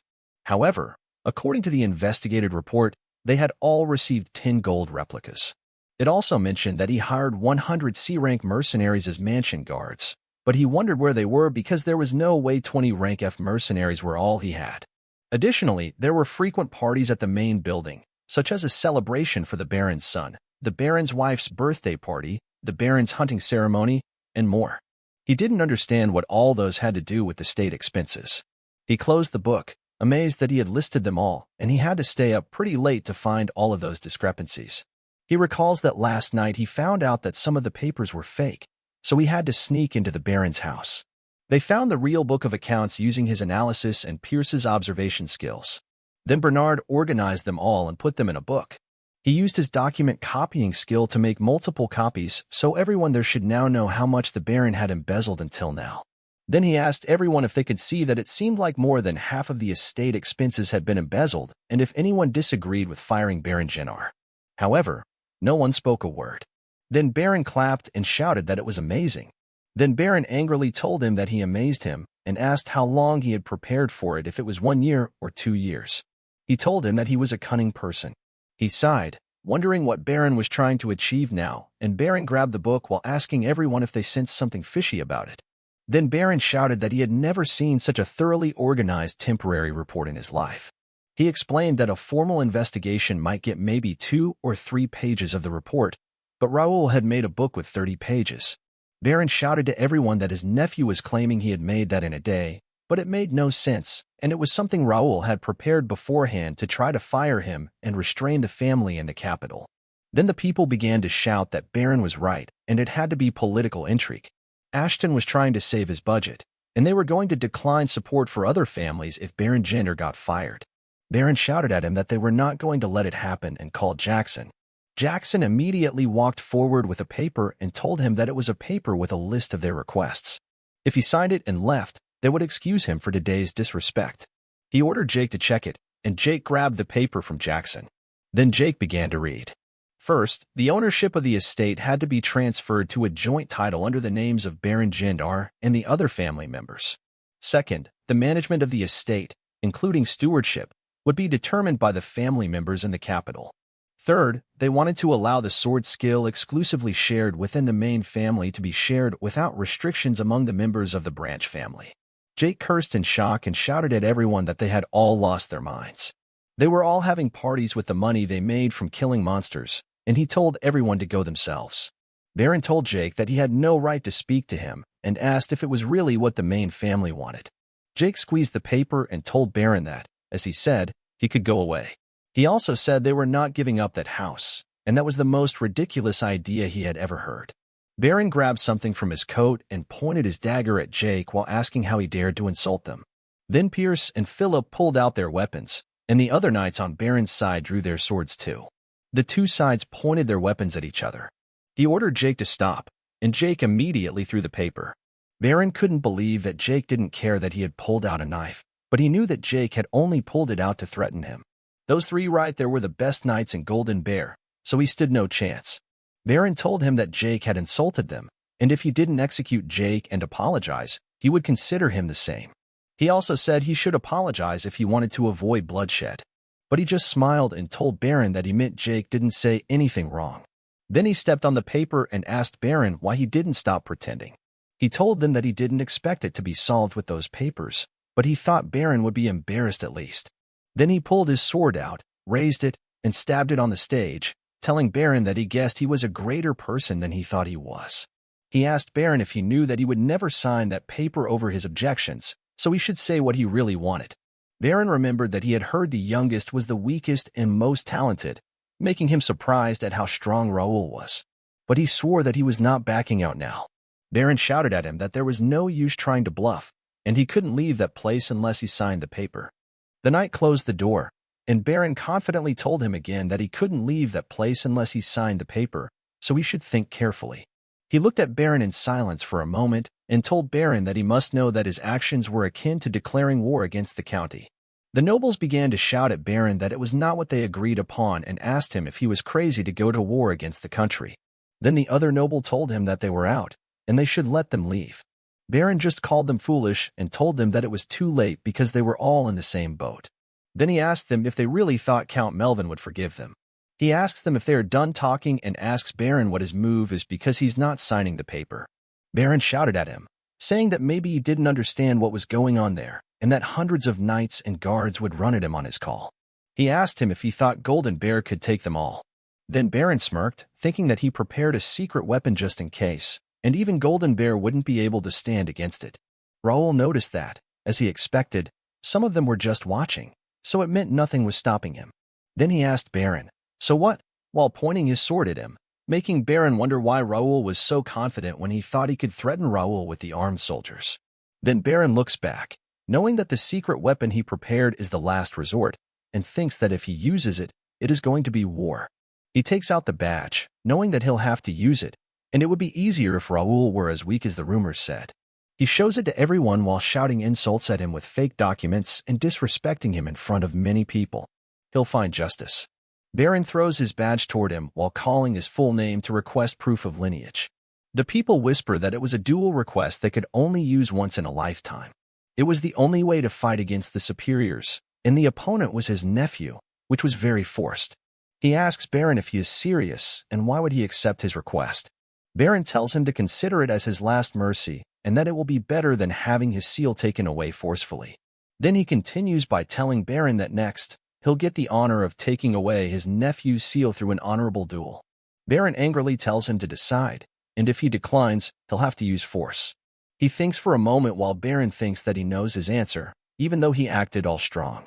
He asks Baron what the conditions are and tells Baron that he assumes he was not the one dueling. Baron tells him that 3 from each side and 1 versus 1 duel from each side, and the last one standing wins. Also, since it was proof of lineage, he'll have to pick 3 from the lineage. Philip shouts that there is only Raul on Ashton's side and it is not fair. But Baron tells Philip that there are many others of the lineages there, so if they think Raul is right, they can stand on Raul's side, and it's not his responsibility if no one stands by Raul. Philip is about to attack Baron in anger, but Raul stops him and asks Baron what the bid of the duel is. He tells Baron that he'll sign the paper if he loses and asks Baron what he is betting.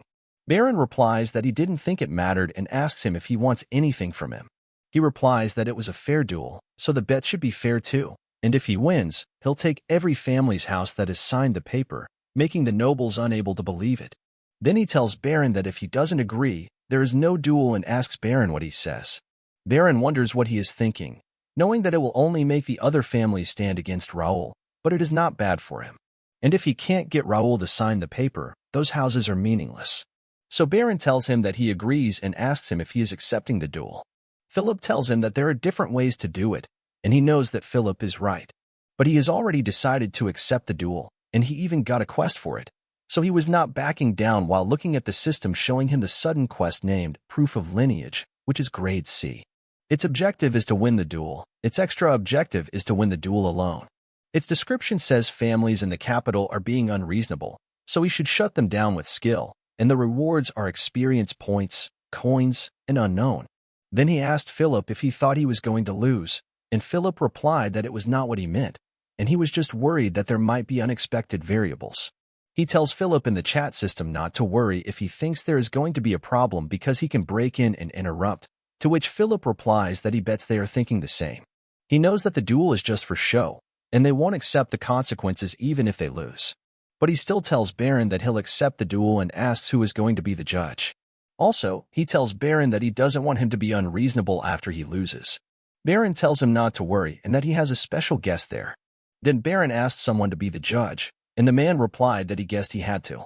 Now the nobles look at the man wondering who he was and if he was not a guard. Baron introduces the man known for his sword and character in the capital, the rising star of Reuben Kingdom, Raphael D. Randall, the Randall Viscounty's fourth son. The knights pointed their swords at Raphael while the nobles asked why Randall's son was there, and Jake called Randall a scumbag. Raphael laughingly tells everyone to calm down and explains that he was only there because he was invited and he came to greet Raul. But he didn't expect that fun and clarified that he meant a tragic event to happen. He tells Raphael that he believes he will be a fair judge, and Raphael replies, "Of course."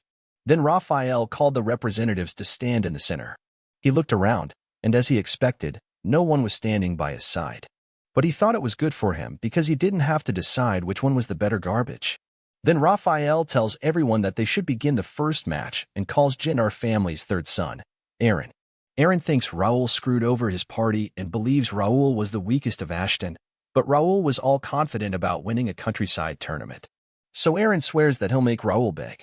Raphael shouted that the duel started, and Aaron immediately jumped toward him, then launched an attack while telling him that he was done. However, Raul just used his detection eyesight and attacked Aaron. Raphael raised his hand and shouted that the winner in the first round was Raul, making everyone shocked that Aaron was down in one shot while the others asked what happened because they didn't even see it. Baron shakes in anger and calls his son Aaron stupid because he lost his chance to regain their family's honor. Raphael asks if they should start the next match, and Raul nods his head in agreement. Raphael asks if they should start the next match, and Raul nods his head in agreement. Then a man tells Raphael that he'll go, and Raphael sees a man with long earrings, knowing that the man's name is Baron Kespi, one of the decent swordsmen in the capital, making him excited for the next match. Kespi tells him that they should start right away and attacks him immediately, but Raul blocks it using his sword. Kespi raises his sword shakily and tells him that his basics are nice. Then they attack and block each other using their swords while Kespi tells him that he is very steady and his reflexes are on point, making him understand why Aaron lost in one strike. Kespi furiously lifts his sword while thinking that it is not something he should use against a kid 20 years younger than him, but he also has a lot on the line. Then Kespi activates his bear strike skill and tells him to take it. Kespi attacks him with it, causing a loud explosion, but Kespi is shocked to see that he blocks the bear strike skill. Raul wonders what he was thinking using his clumsy iteration of his family's sword arts on him. If Kespi doesn't know that when it comes to the same sword art, he who learned it systematically has more advantage, and who would have thought that blocking a mana sword would be that easy? Kespi tells him that he can't believe that the bear strike technique didn't work on him. No matter how rotten he was, he wonders if it was because it was Raul's family's technique. Then Kespi raised his sword while asking what about it and swung it toward him continuously. But he blocked all of Kespi's attacks using his sword while noticing that it looked like Kespi integrated another sword art he learned in the capital. But at least it was a bit better. Then he heard Noble shouting that he wouldn't last long because he was just a kid with no actual combat experience, and he must think that his family's sword arts would work in the capital. He looks at them knowing that they are losers who gave up their jobs due to an inferiority complex and jealousy, leaving their hometowns to stay in the capital. But he also knows that there are blood relatives who have aptitudes other than swordsmanship and who are headed to the capital with bigger dreams.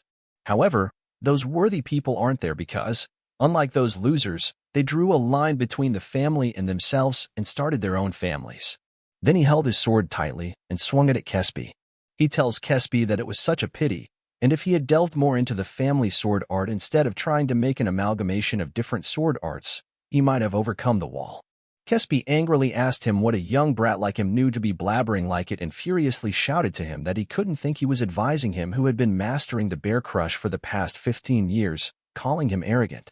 Then Kespi attacked him with the Tempest Wolf technique, and a huge wolf appeared in front of him ready to attack him.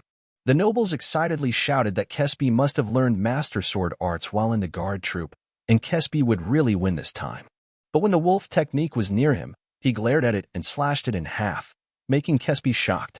Then he runs forward to attack Kespi and tells him that what is important isn't what kind of sword art he learned, but how well he learned that sword art. Kespi forwards his sword to block his attack while calling him a fool and asking him if he thinks he can fight him with such a basic sword form. His sword was near to stabbing Kespi, but then he speedily got down and hit Kespi's leg. He wonders what was that sword form and notices that Raul changed the direction of motion in a flash. Then Kespi wonders what is it now, and guesses that it was the fifth form of the bear crush swordsmanship, comb and pierce, while he was launching an attack. Then he swung his sword to attack Kespi, but he blocked it and realized that it was the eighth form horizontal slash. Then Kespi looked at him wondering what the next one was. If it was the third form twist and pierce, or is it vertical slash, the sixth form? Then Kespi blocks his attack once again, thinking that he can't tell what he is going to attack because he is switching sword forms so quickly that he can't react. Even though Kespi blocked his attack, he still got smashed in the hand. He endures it while wondering if connecting sword forms like that is possible. Knowing that a sword art consists of sword forms, the sword forms are a path that combines basic sword styles such as horizontal slash, vertical slash, and stabbing. However, it was easy to see through those sword forms. So when using swordsmanship, it was common to change them by linking several sword techniques. But that connection happened several times in a short period of time. Moreover, it was so perfect that it was unpredictable, making him wonder if it was the difference in talent. Then Kespi shouted in pain when Raul hit his hand deeply, making him let go of his sword on the ground. Raul pointed the tip of his sword at his neck and told him that just the standard combination of sword forms was enough. Then he asked Kespi if he still thought that the family's sword arts were lacking after this.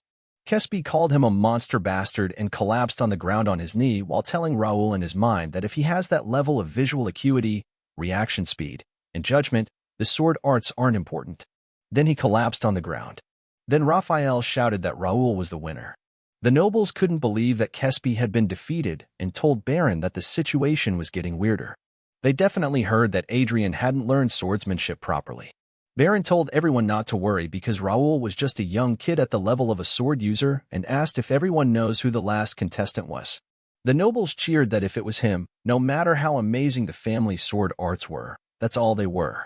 Then Raphael told everyone that he was calling the last contestant to the front and thought that it was pretty entertaining because he gets to watch those Ashton bastards, who were such a thorn in their eyes, eat away at their own flesh.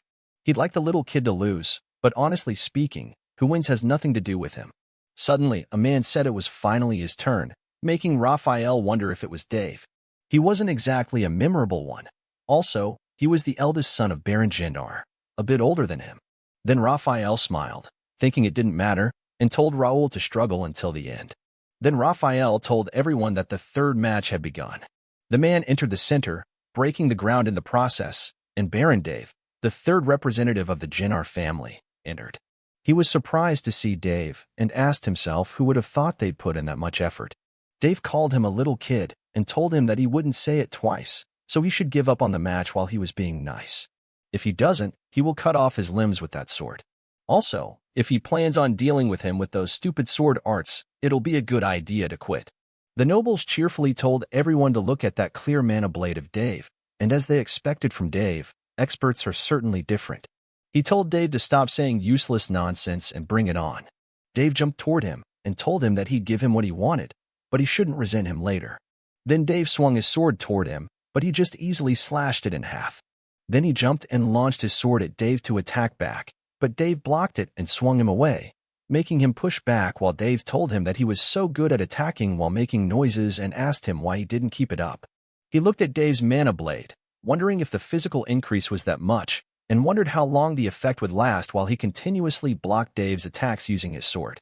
Then he noticed something, and as he thought, it didn't last long while looking at Dave's mana blade, which slowly decreased. Dave swung his sword backward to get force and asked him if he was just going to keep blocking, making him surprised. He managed to block Dave's attack, but he still got hurt, and he noticed that it had cracked his blade. He knew that if the user's intermediate mana sword collides with an expert's mana blade, an average sword is bound to break. But as he thought, it wasn't a real mana blade, and now that he had seen everything, he wondered if he should wrap it up. Then he jumped, making Dave surprised, and appeared beside Dave, calling Dave a fake expert and an Empire's dog. Dave raised his sword to attack him while calling him arrogant, but he just swung his sword forward to counterattack. When he hit Dave's sword, his sword shattered into pieces because of the force, and it made Dave push back a little. Then he launched his fist forward and punched Dave in the face. Dave managed to compose himself to avoid falling, but he launched his fist again and told Dave to rest in peace.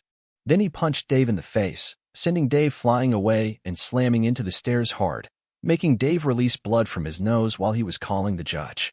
Raphael tells everyone that the winner is Raul and declares Raul to be the winner. Then he walks silently back onto the stage with his people and grabs his destroyed sword while saying it was unfortunate because he liked that sword. Philip respectfully tells him that he did nice work, but he just tells Philip that it wasn't that hard.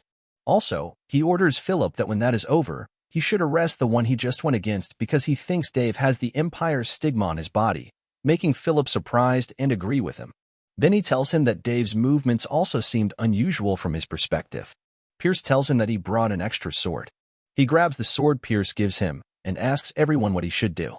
Baron wonders how it happened, knowing that Dave did bend the rules, but Dave is still a sword expert, and why is his son lying down there instead of that kid Raul?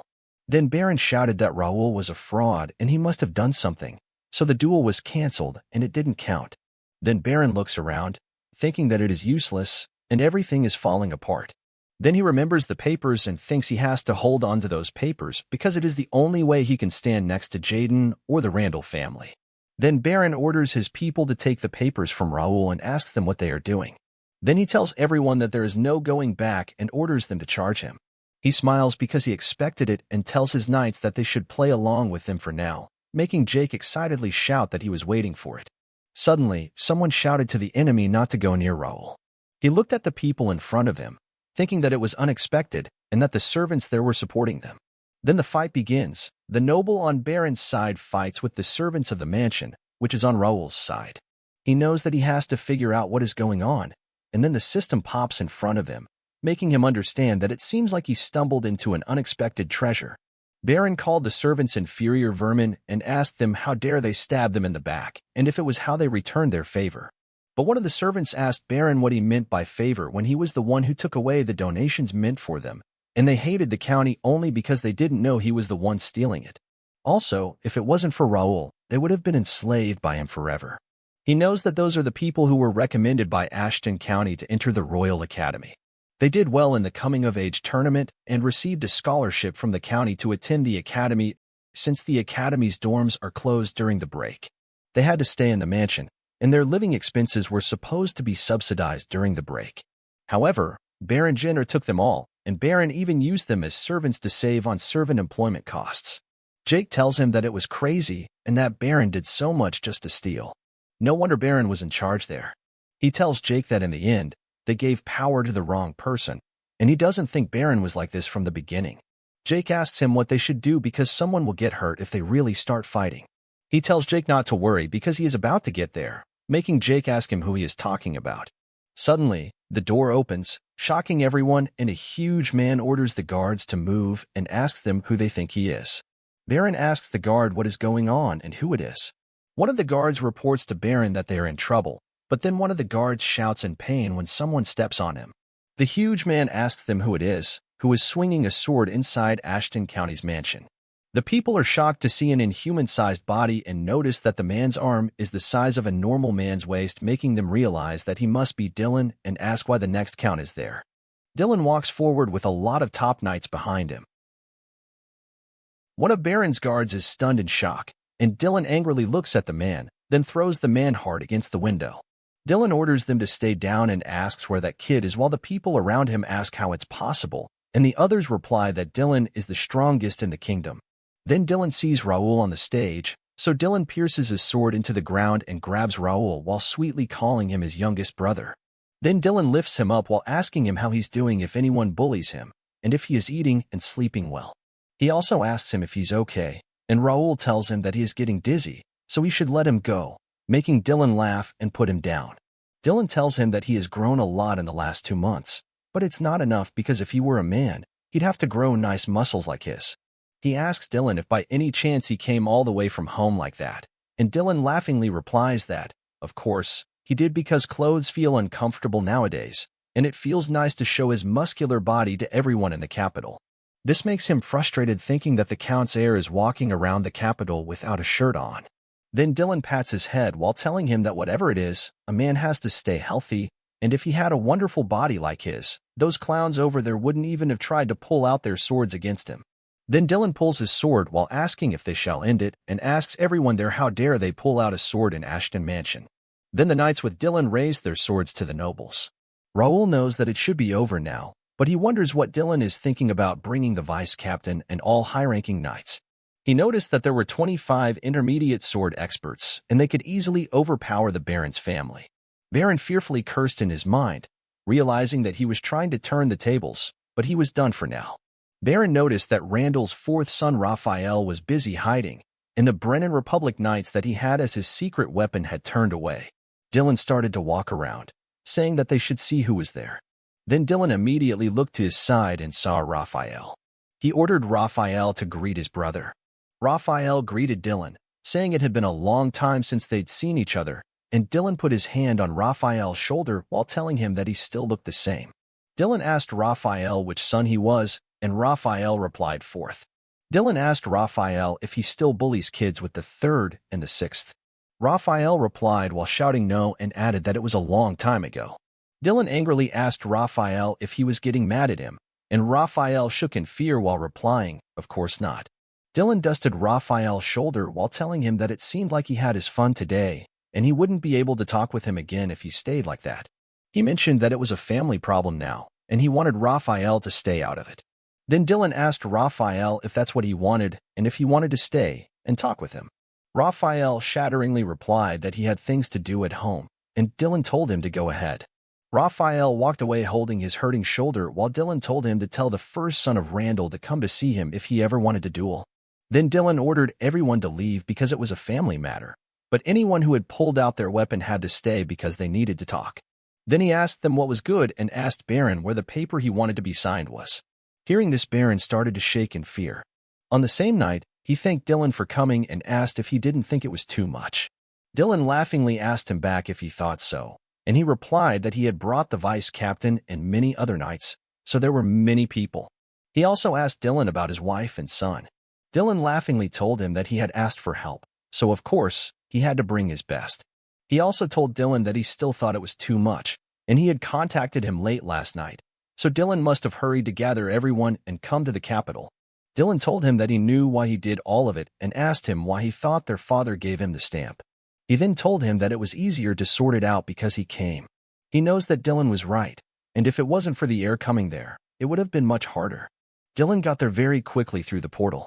He thought it must have cost Dylan around 3,000 gold coins to get everyone there through the portal, but he decided to stop thinking about it.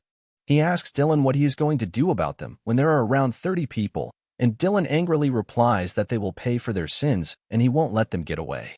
He tells Dylan that they are still their father's brothers and asks if he thinks their father will be okay with it. Dylan smilingly tells him that their father didn't say anything, so it's their chance to get rid of them. They've forgiven them for so long, and their funds grew scarce because of them. He noticed that it seemed like it was Dylan who planned it, not their father.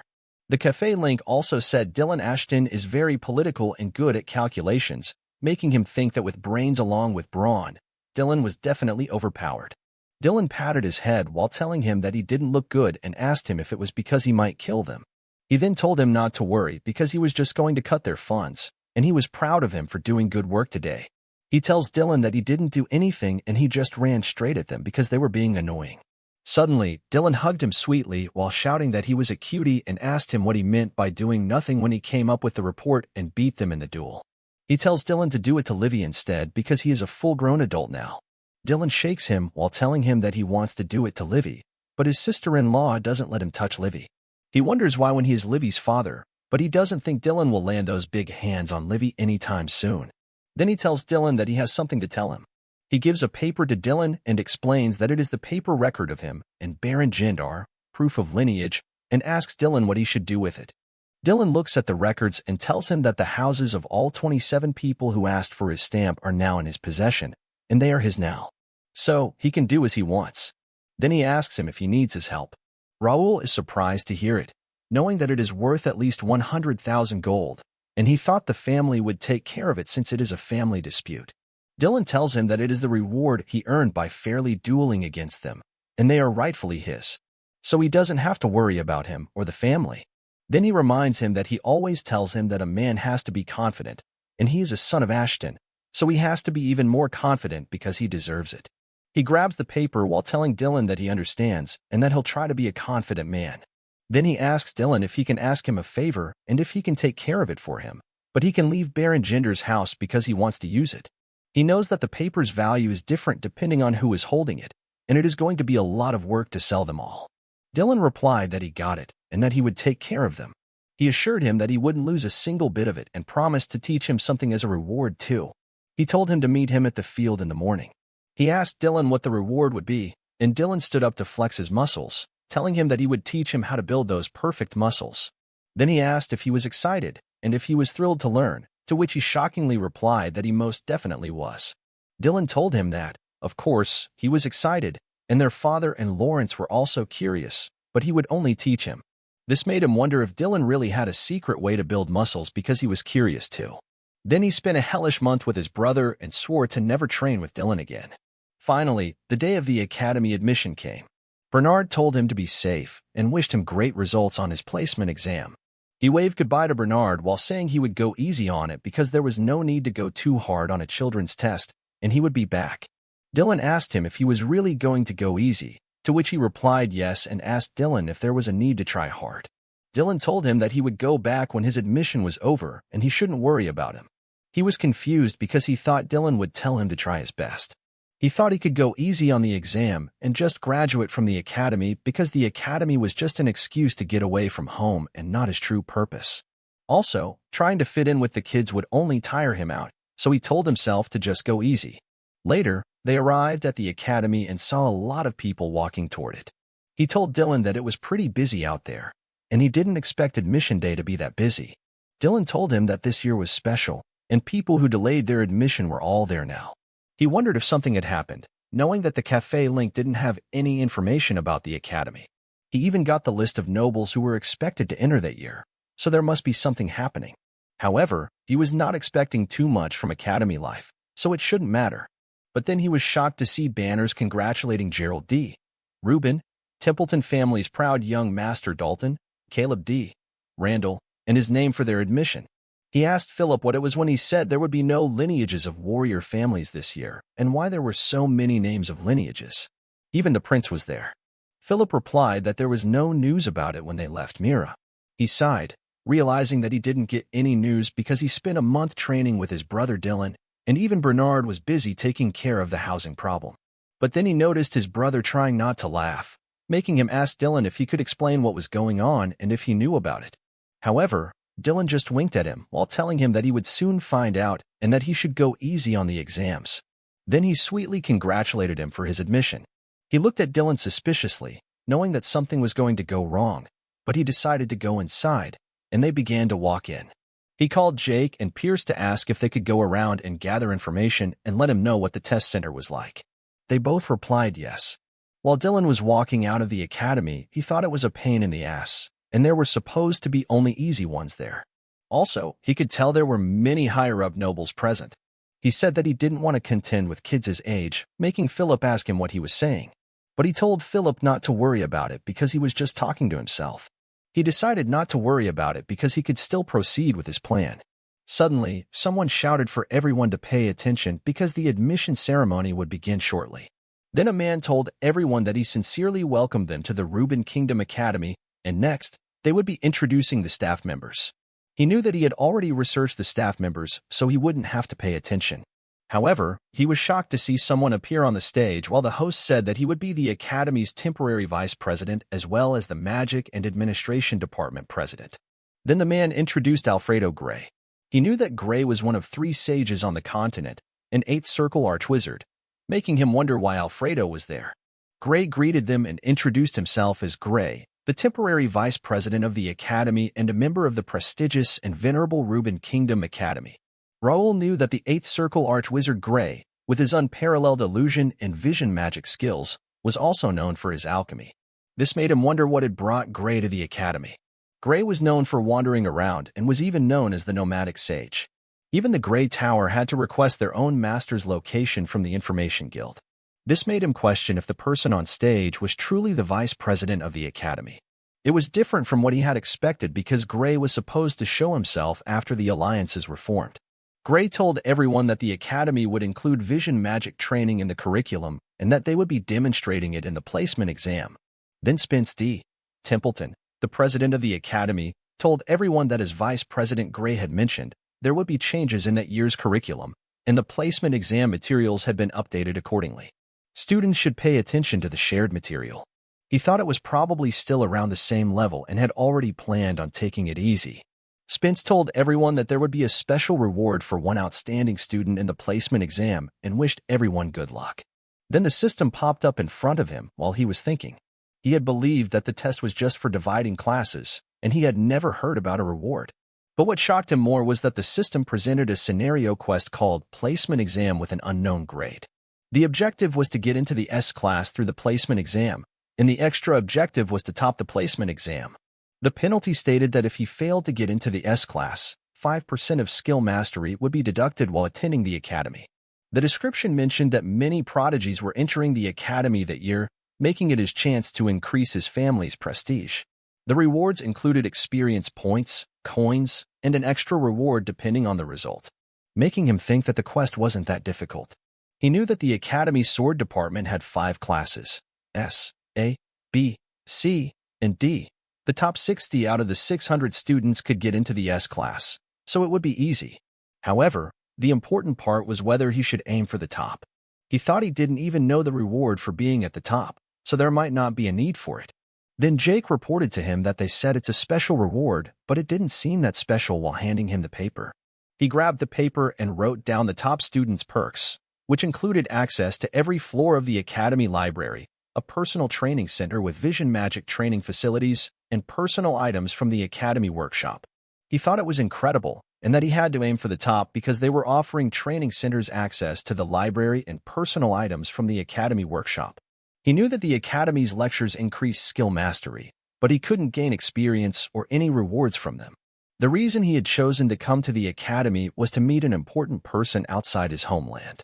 He also admitted that hunting monsters and exploring dungeons were more worth his time than listening to lectures.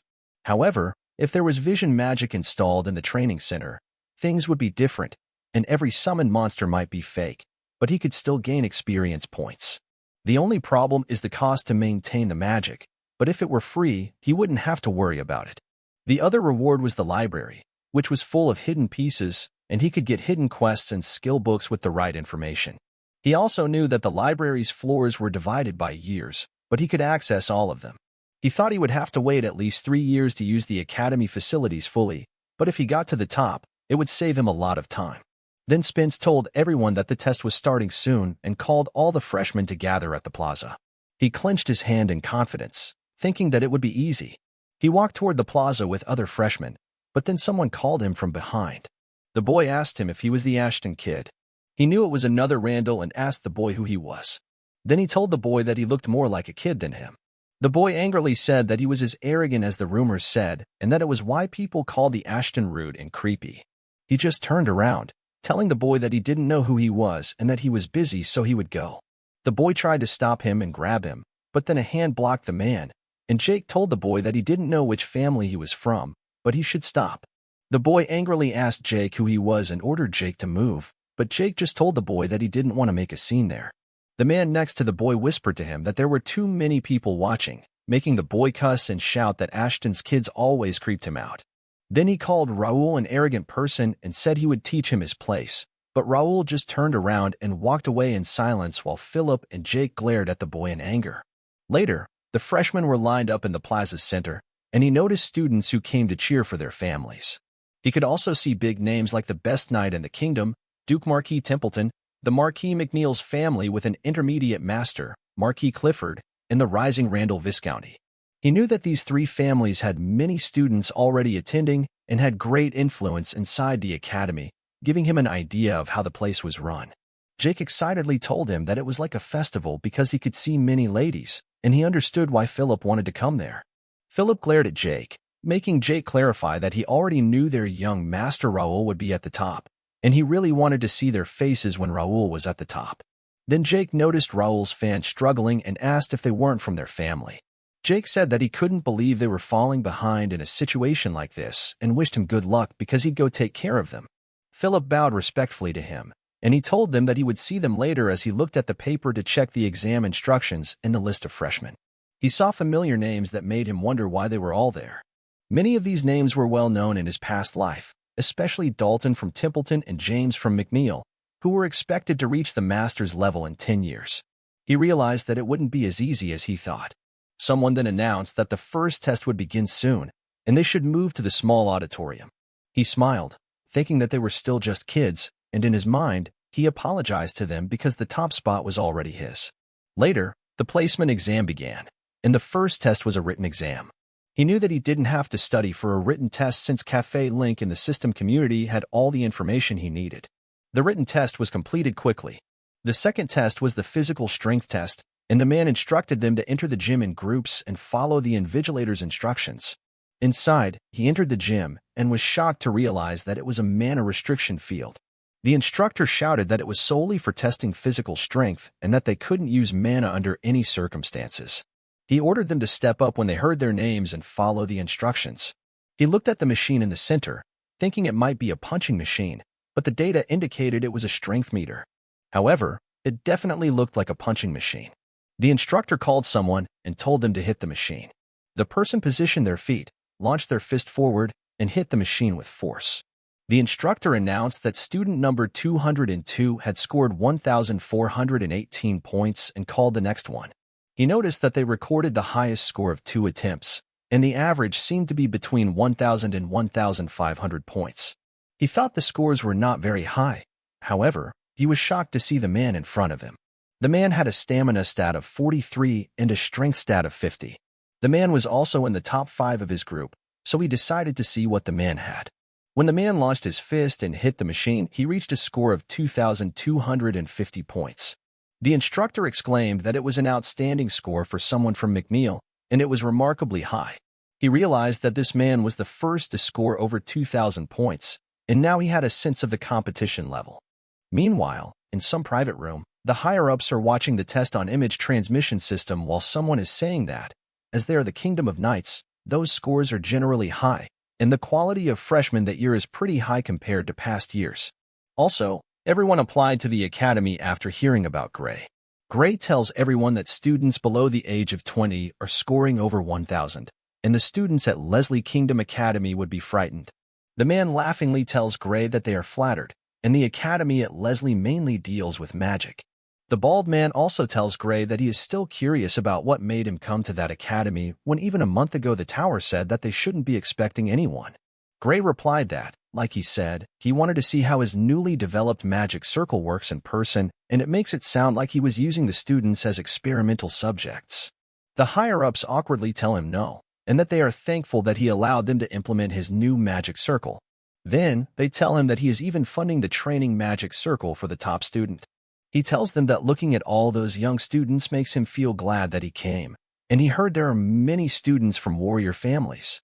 Spence replied yes and told him that it was what everyone was there for. Also, he introduced him earlier. Then Randall's son stepped up to take the test, making Spence tell Gray that it was he was talking about, and Gray asked the man if that kid was the 13th son of Randall. Viscount Randall replied that his 13th son's name was Caleb, and the Lord trained Caleb since his talent was outstanding. McKinney also tells Gray that Caleb asked him to let him into the academy, to which Gray replied that he understood and was looking forward to it. Then Caleb launched his fist forward and hit the machine hard. The machine showed that Caleb got 3,005 points, making the higher-ups surprised and shout that Caleb was different, and they saw why McKinney favors Caleb so much. The man next to Gray thinks that Randalls are indeed different, and there's a long way before they catch up to them, while McKinney is laughing proudly, and Spence tells everyone that the next one is interesting. Then Spence introduces James from Marquis McNeil's family, the current Lord Clifford's direct grandson.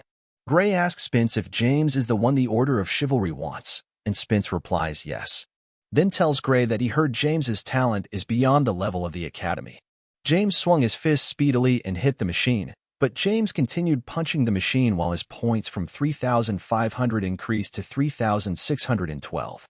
Making the higher-ups cuss in shock that James went past 3,500 both times, and they all knew that it was the highest score ever recorded by a freshman. Gray claps while telling them that it was amazing when that machine came out even the Knights barely scored above 3,000. Then Spence tells everyone that the next one is forwarding. Someone asked Spence if that kid was Dalton, and Spence replied that he heard Dalton was a sword master's grandson, and it was Dalton's first public appearance. Dalton hits the machine and scores 2,900 points, making them shocked. However, one of them asked what was wrong with their reaction when it was lower than the last student's score. The pink-haired man explains that Dalton hit it with one arm behind his back. Then Dalton glares at them from the image transmission system, making them silent. In the second score of Dalton, he gets 3,008 points. Spence laughingly tells everyone that he forced Dalton to join the Academy, and Dalton doesn't seem happy about it. The men ask if Dalton really got that score with one arm behind his back and what would happen if Dalton hit seriously. But they expected it from Templeton, the title of the strongest fists. McKinney irritably asks them why don't they go for a meal because they all know the ranking already, and there is no need to keep watching. But Gray tells McKinney that he is pretty sure there is one more left from the famous families. McKinney tells Gray that they don't need to watch him because the rumors say that Raul wouldn't have made it there without his family's recommendation, and Raul is only 15. Making everyone surprised knowing that most of the freshmen there are around 19 and asks how Raul is going to compete against them. McKinney explains to them that he meant there were students who gave up on graduation from the Academy and only came for the experience. Also, it is a very unfortunate case for a son of a warrior family.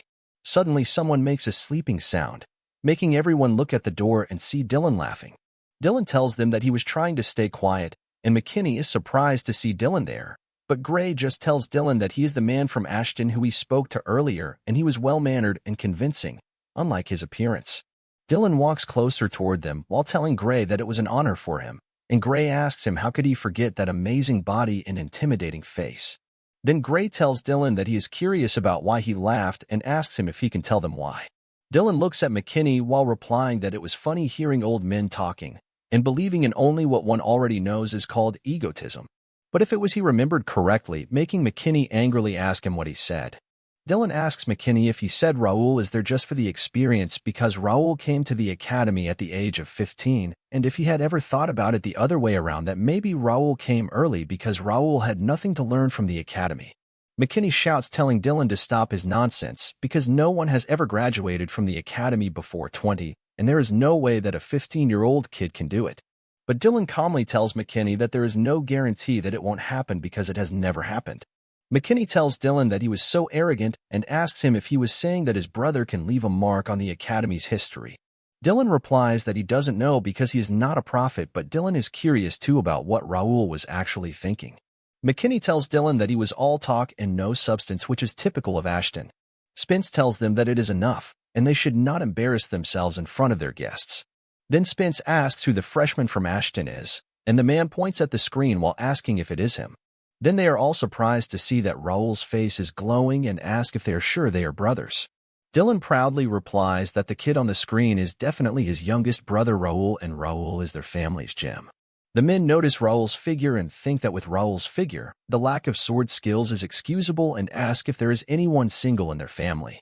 Making McKinney pissed and shout to everyone to be quiet because there is no need to talk so much about a man's face.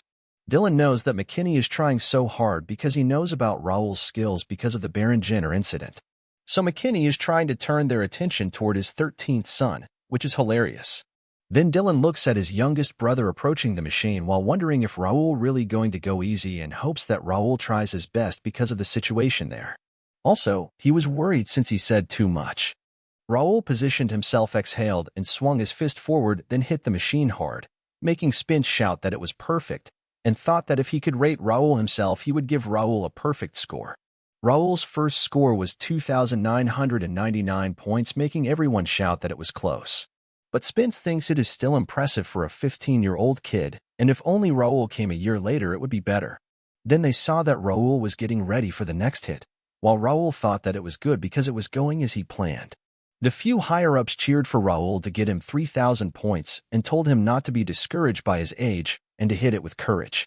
He then positioned his feet once more and launched his fist forward for his next score and then hit the machine hard, which made a few of the higher-ups cheered for him. Dylan clenched his fist proudly because Raul scored 3,615 points, exactly 3 points higher than the highest score, making him think that Raul was a clever guy and he planned it out. The students around Raul were stunned, looking at him. The instructor tells him that it is good and he should get back to his seat, which he does, and exhales because everything went as he planned. Then he walks toward his seat while the students are silently staring at him. He sits down, sighs, and opens the system to see that he has the highest score in test site number 1 with 2,820 points, and test site number 2 with 3,612 points. The same as test site numbers 4 and 5. Then the system tells him to stay tuned and make sure to record the scores. Also, when the test is over, report the students with scores above 2,500 in order. Then he exits it. He looks around, wondering if anyone has noticed, and he knows that when he reaches the level of an expert, his physical strength grows exponentially. The hell training his brother made him go through raised his strength stats to 68, so he could have gotten 4,000 easily, but he had to match the freshman level, which is why he had to gather information and pretend to do his best. He used psychokinesis to reduce the impact when he punched. Also, he had to use the calculator from the game system to make sure he hit the right spot. He doesn't know if he has to do all of it, but the real threat is still unknown, so he thinks it is better to hide as much as he can. He decided to hide it until the other players showed up, knowing that his powers, in particular, were ones that people would find strange because when he showed off his power in his last life, as a result, the guilds analyzed his skills and hunted him down. So he had to run away constantly and eventually lost his life. He swears that he will not be doing that stupid again, so he'll hide and kill the show-offs because he is the hunter now. Suddenly, the instructor tells them that the first test is almost over, so they should prepare for the next one, making him surprised and realize that he was thinking too much.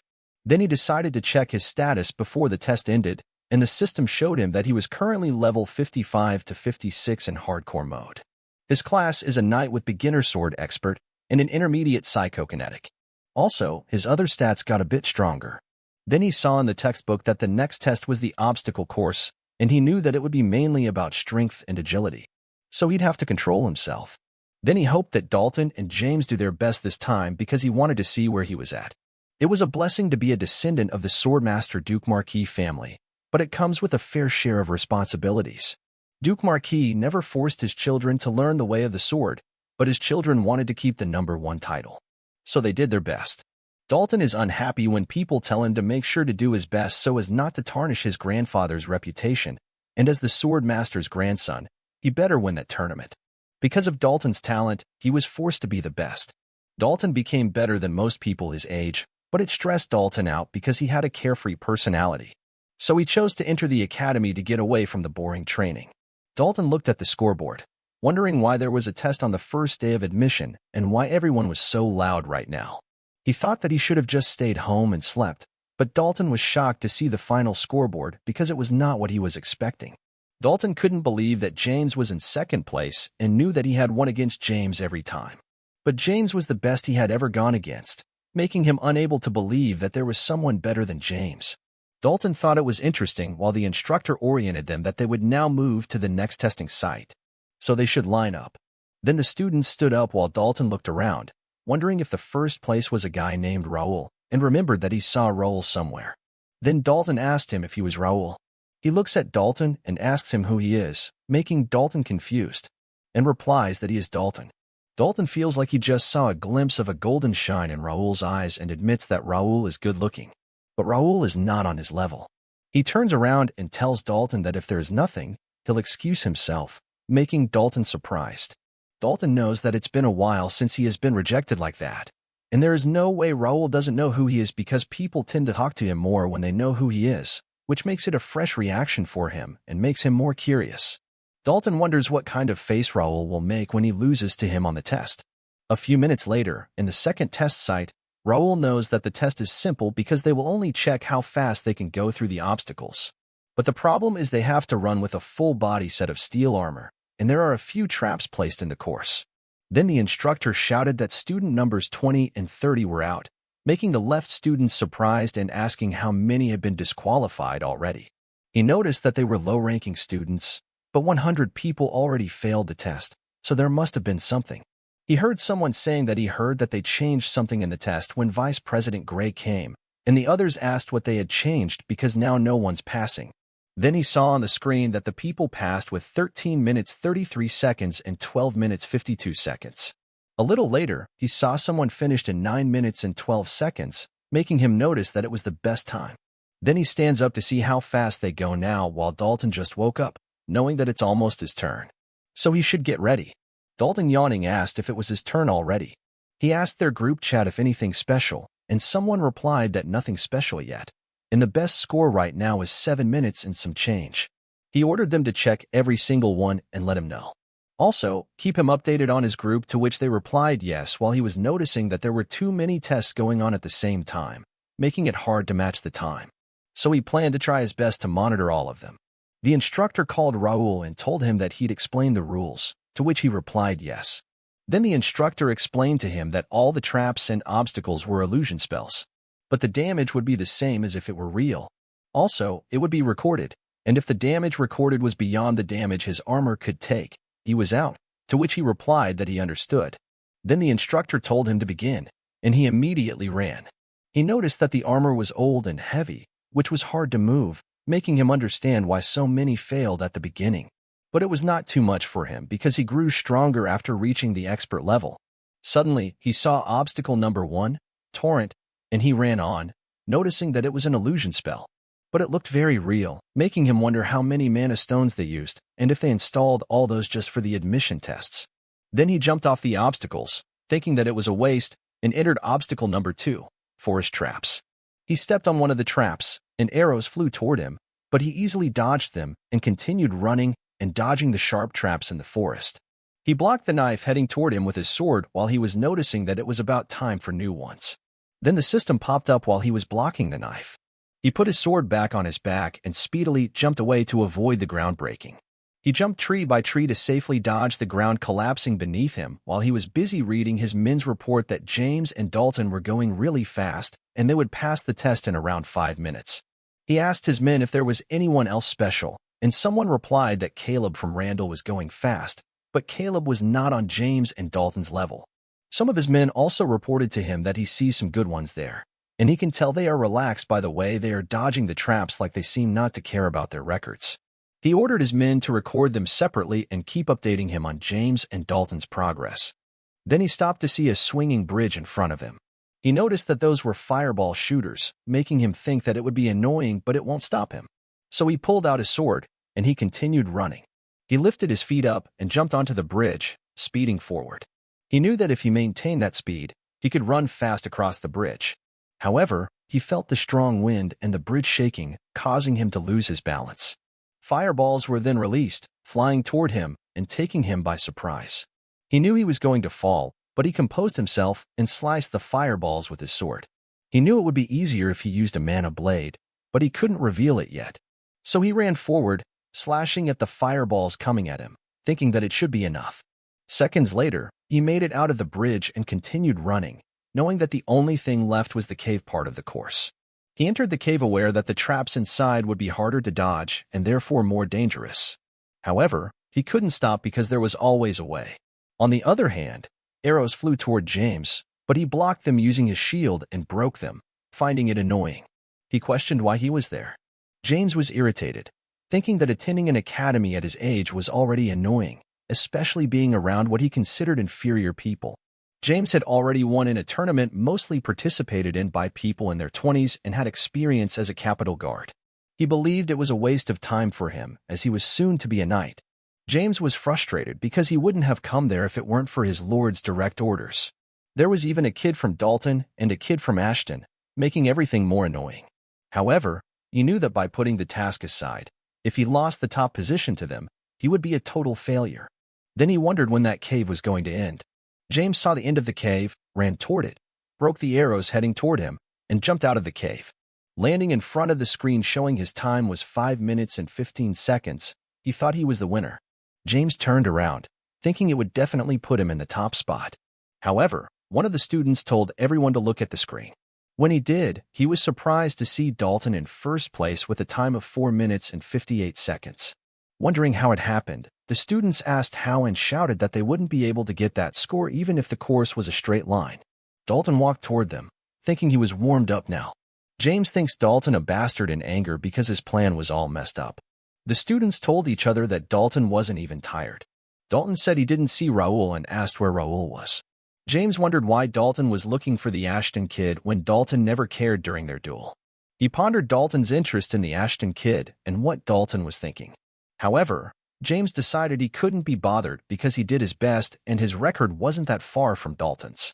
There was no way a 15-year-old kid who wasn't even an expert could beat their record, and the top spot would be either his or Dalton's. Suddenly, James was shocked to see something and couldn't believe it, making Dalton look back in confusion too. They all saw that Raul was in first place with a time of 4 minutes and 55 seconds. The students shouted that Raul had surpassed Dalton again by a little and asked how he was doing it. While Raul walked toward them, he looked at the scene and was glad that he matched the record well. James shook in anger, wondering how Raul did it when he wasn't even an expert. Dalton thought it was very interesting. An academy life wouldn't be as boring as he thought. Meanwhile, in the room, one of the higher-ups said that Raul was in first place in the last test as well, which meant Raul would be taking first place. Then they congratulated Dylan and told him that it was amazing, to which Dylan thanked them while McKinney angrily walked away. Spence told him that it was very interesting, especially Raul's movements, and asked him if Ashton County taught ranger techniques at a young age. Then the man told Dylan that he expected Raul to be more straightforward than James. Dylan laughingly told them that Raul was a special one in their family and that Raul had learned various skills. Dylan knew that he had to answer them, but even he wasn't expecting Raul to get through those courses like that. He saw that James, the son of McNeil, went through the obstacles by breaking them apart, and Dalton's precise movements with his longsword were reminiscent of Swordmaster Marquis. They both used what their family was known for to get through the course. Also, Raul used a two-handed greatsword like any other Ashton would, but Raul's extremely precise movements were beyond anyone's expectations. Most importantly, Raul didn't trigger a single trap while passing through the cave. Dylan knew that the movements Raul showed were impossible unless someone is an experienced rogue or a ranger.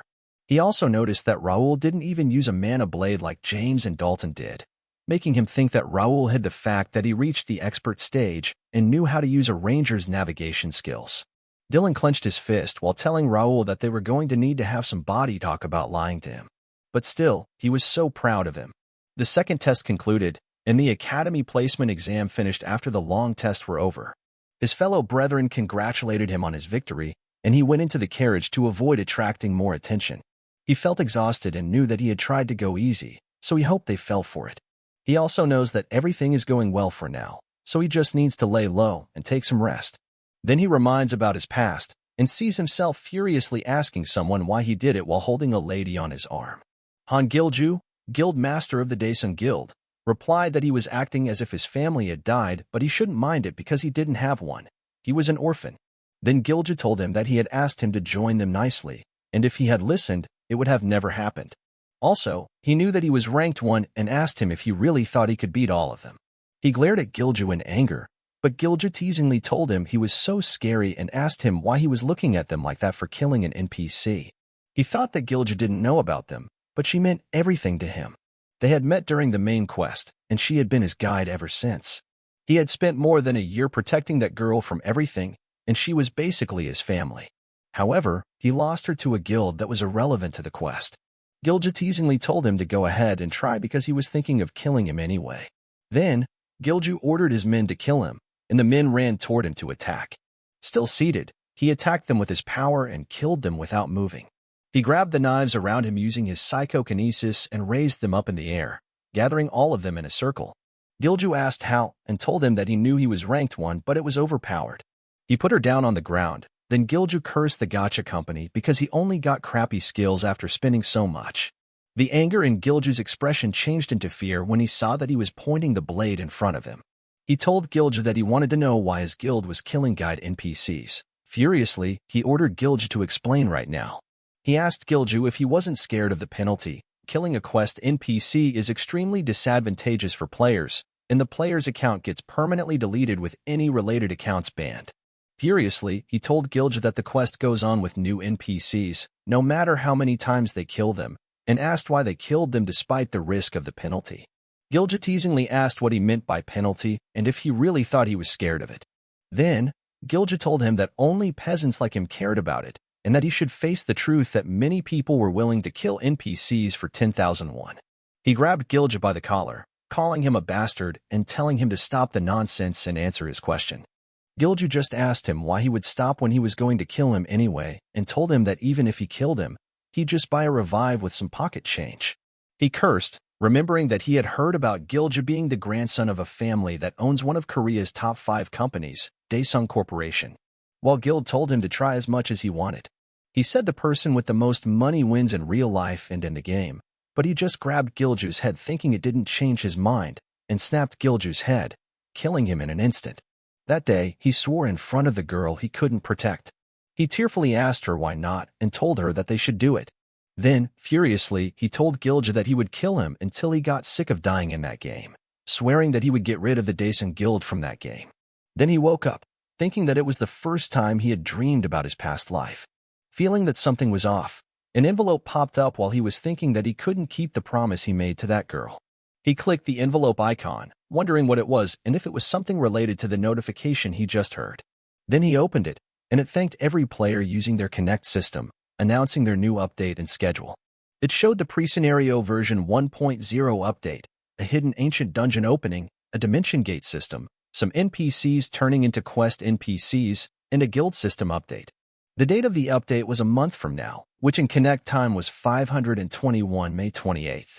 Also, depending on the progress of the pre-scenario, there would be a larger update in the future with open beta service. He was shocked to see it, knowing that it would happen eventually, but he wasn't expecting it to be that early. He knew that it meant he would see Gilju again soon and swore that he would protect her this time. The only problem was that he couldn't predict the exact time of the update, so he was not prepared enough. He realized that he had a month left, and nothing would happen right after the update, but he knew that if he lost that chance, his plan would be delayed a lot. So he had to hurry. He thought that he had to dominate the scenarios and get as much as he could before any other players joined, because the future decisions depended on how he used the time he had. He scratched his head, realizing that he would have to level up and expand his guild first. He had to visit the Academy Library as soon as possible and wondered when he could visit the other free cities. He asked himself if he even had enough time for all of these tasks and decided to plan as much as he could. That night, Raul stayed up all night planning everything and creating the most efficient and concrete plan. Meanwhile, in someone's house, Silver Zero, the Imperial Hound leader, told everyone that they should begin. Meanwhile, in someone's house, Silver Zero, the Imperial Hound leader, told everyone that they should begin. Someone reported about the royal house first. The man began by telling everyone that the king hadn't shown himself at any time except during regular meetings, and the Sword Emperor did not appear at his grandson's admission, but rather at President Mark McNeil's freshman. Silver Zero praised them for their hard work and told them that morning the home base passed the order, so exactly a month from that day, the grand plan would begin. The people in the meeting cheered and shouted that their hard work would finally pay off, but Silver Zero slammed his hand on the table, telling them to be quiet. He emphasized that it was just the first step, and they should understand that their roles were way more important now. Then, Silver Zero called Number 7 to ask if he had finished his investigation about Mira. Number 7 replied that the initial investigation was done, but he wasn't sure the kingdom was involved as well, so it was hard to get close to the field. Silver Zero asked Number 7 so what, and Number 7 replied that he was sure Randall was involved. One of the men shouted that it was nonsense because there were no movements from Randall, and he asked Number 7 if he was suggesting that those exiled to Mira invaded their camp. Number 7 replied that the circumstances suggested so, and the Randalls did declare their conquest in Mira on the same day. Most importantly, the power armor and other gears with tracker spells clearly pointed at Randall. The man furiously told Number 7 that what he was wondering was how they could do it with their strength. Silver Zero told them that it was enough and asked Number 7 if there was anything else other than Randall. Number 7 replied that Ashton County's youngest son also showed himself, and they didn't show up near their base but were present in the city. Silver Zero asked Number 7 if he thought they might have worked together, and Number 7 replied that he believed not. Silver Zero told Number 7 to exclude them from it and asked if there was anything else. Number 7 replied that the next one was not sure, but one of their guys saw a person that might be Gray. Silver Zero told them to stop the investigation for now because there was no need to care about minor stuff when the grand plan was about to start. They should end it with a warning to Randall for now, to which they replied as he said. Silver Zero asked Number 3 about what happened at the academy and told Number 3 that he thought James was supposed to take the top spot according to the plan. Number 3 replied that there was an unknown variable, and they kept Dalton in check, but Ashton County's youngest son Raul came out of nowhere. Silver Zero called Number 6 to ask what was going on because he thought he was in charge of Ashton. Number 6 replied that honestly, he didn't know what to say. Raul showed no talent last year, but he started showing great skill this year. Still, Raul was within their control, but he wasn't sure if Raul was hiding anything.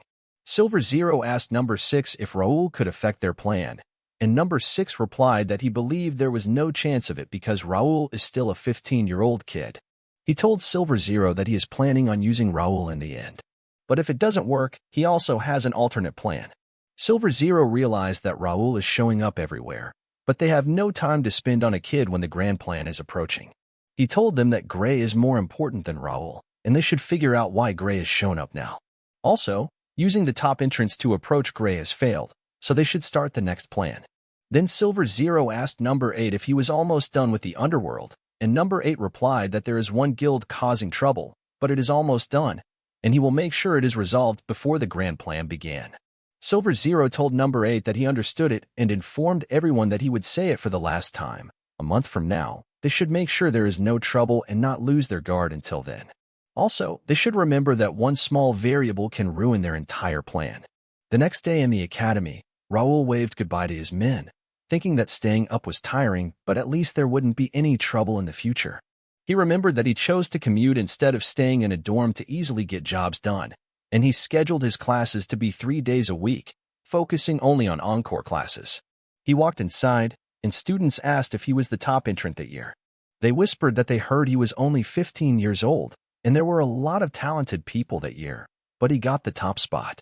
He also got the top spot on the writing test, and he had brains, skills, and looks, making them say that God is unfair. He walked down the corridor and overheard a man asking his friend if Raul wasn't from one of the big families and why he was at the academy when he didn't need the diploma there. Then someone shouted that if he had learned the advanced sword skills as Raul did, he would be a knight by now. He sighed, knowing that there was no need to care about them because the academy was only a small part of him, and he was only there for a few things that he needed. Suddenly, he saw the board a little far from him, and the system showed him that it was the placement exam result and class assignment for S-Class 1st to 30th. He noticed he was first on the list, followed by James in second, Dalton in third, and so on. He wondered if there was anything else, and then the system popped up again showing him a scenario quest called Placement Exam, which is grade D. The result was successfully making it to S-Class and achieving the top spot. The rewards included small experience points, 500 coins, and an unknown extra reward. He guessed it wasn't that difficult because the rewards were cheap and wondered what the extra reward might be. Curious, he thought it wouldn't be much since it was a grade D quest, and he decided to go to his class later. In their classroom, he sat at his table, sighing while contemplating that academy classes were not as helpful as he expected. The core classes were all basic, and his classmates seemed to be avoiding him. He had anticipated that Caleb, Dalton, or James would bother him, but they were also keeping their distance. He decided to let them be and mentally urged them to keep ignoring him. Overall, he thought it wasn't a bad first day. As he pondered, someone called his name, prompting him to stand up and acknowledge that he was Raul. The person informed him about the perks he received as the top entrant and explained that if he showed the information at the library or during training, he would be registered. Additionally, Vice President Gray was looking for him, so he should visit Gray right away. The system revealed that his extra reward was meeting Grand Sage Gray, a revelation that left him in disbelief. He recognized Alfredo Gray as the historical hero who fought against the Empire, and the prospect of meeting him both excited and worried him. Knocking on Gray's door, he waited for the invitation to enter. Gray asked him to come in and requested a moment to attend to some paperwork. He excused himself politely, marveling at how Gray resembled the images and videos shared by other players. Despite Gray's noble appearance, there was an unknown aura about him that intrigued him, prompting him to sneak a peek.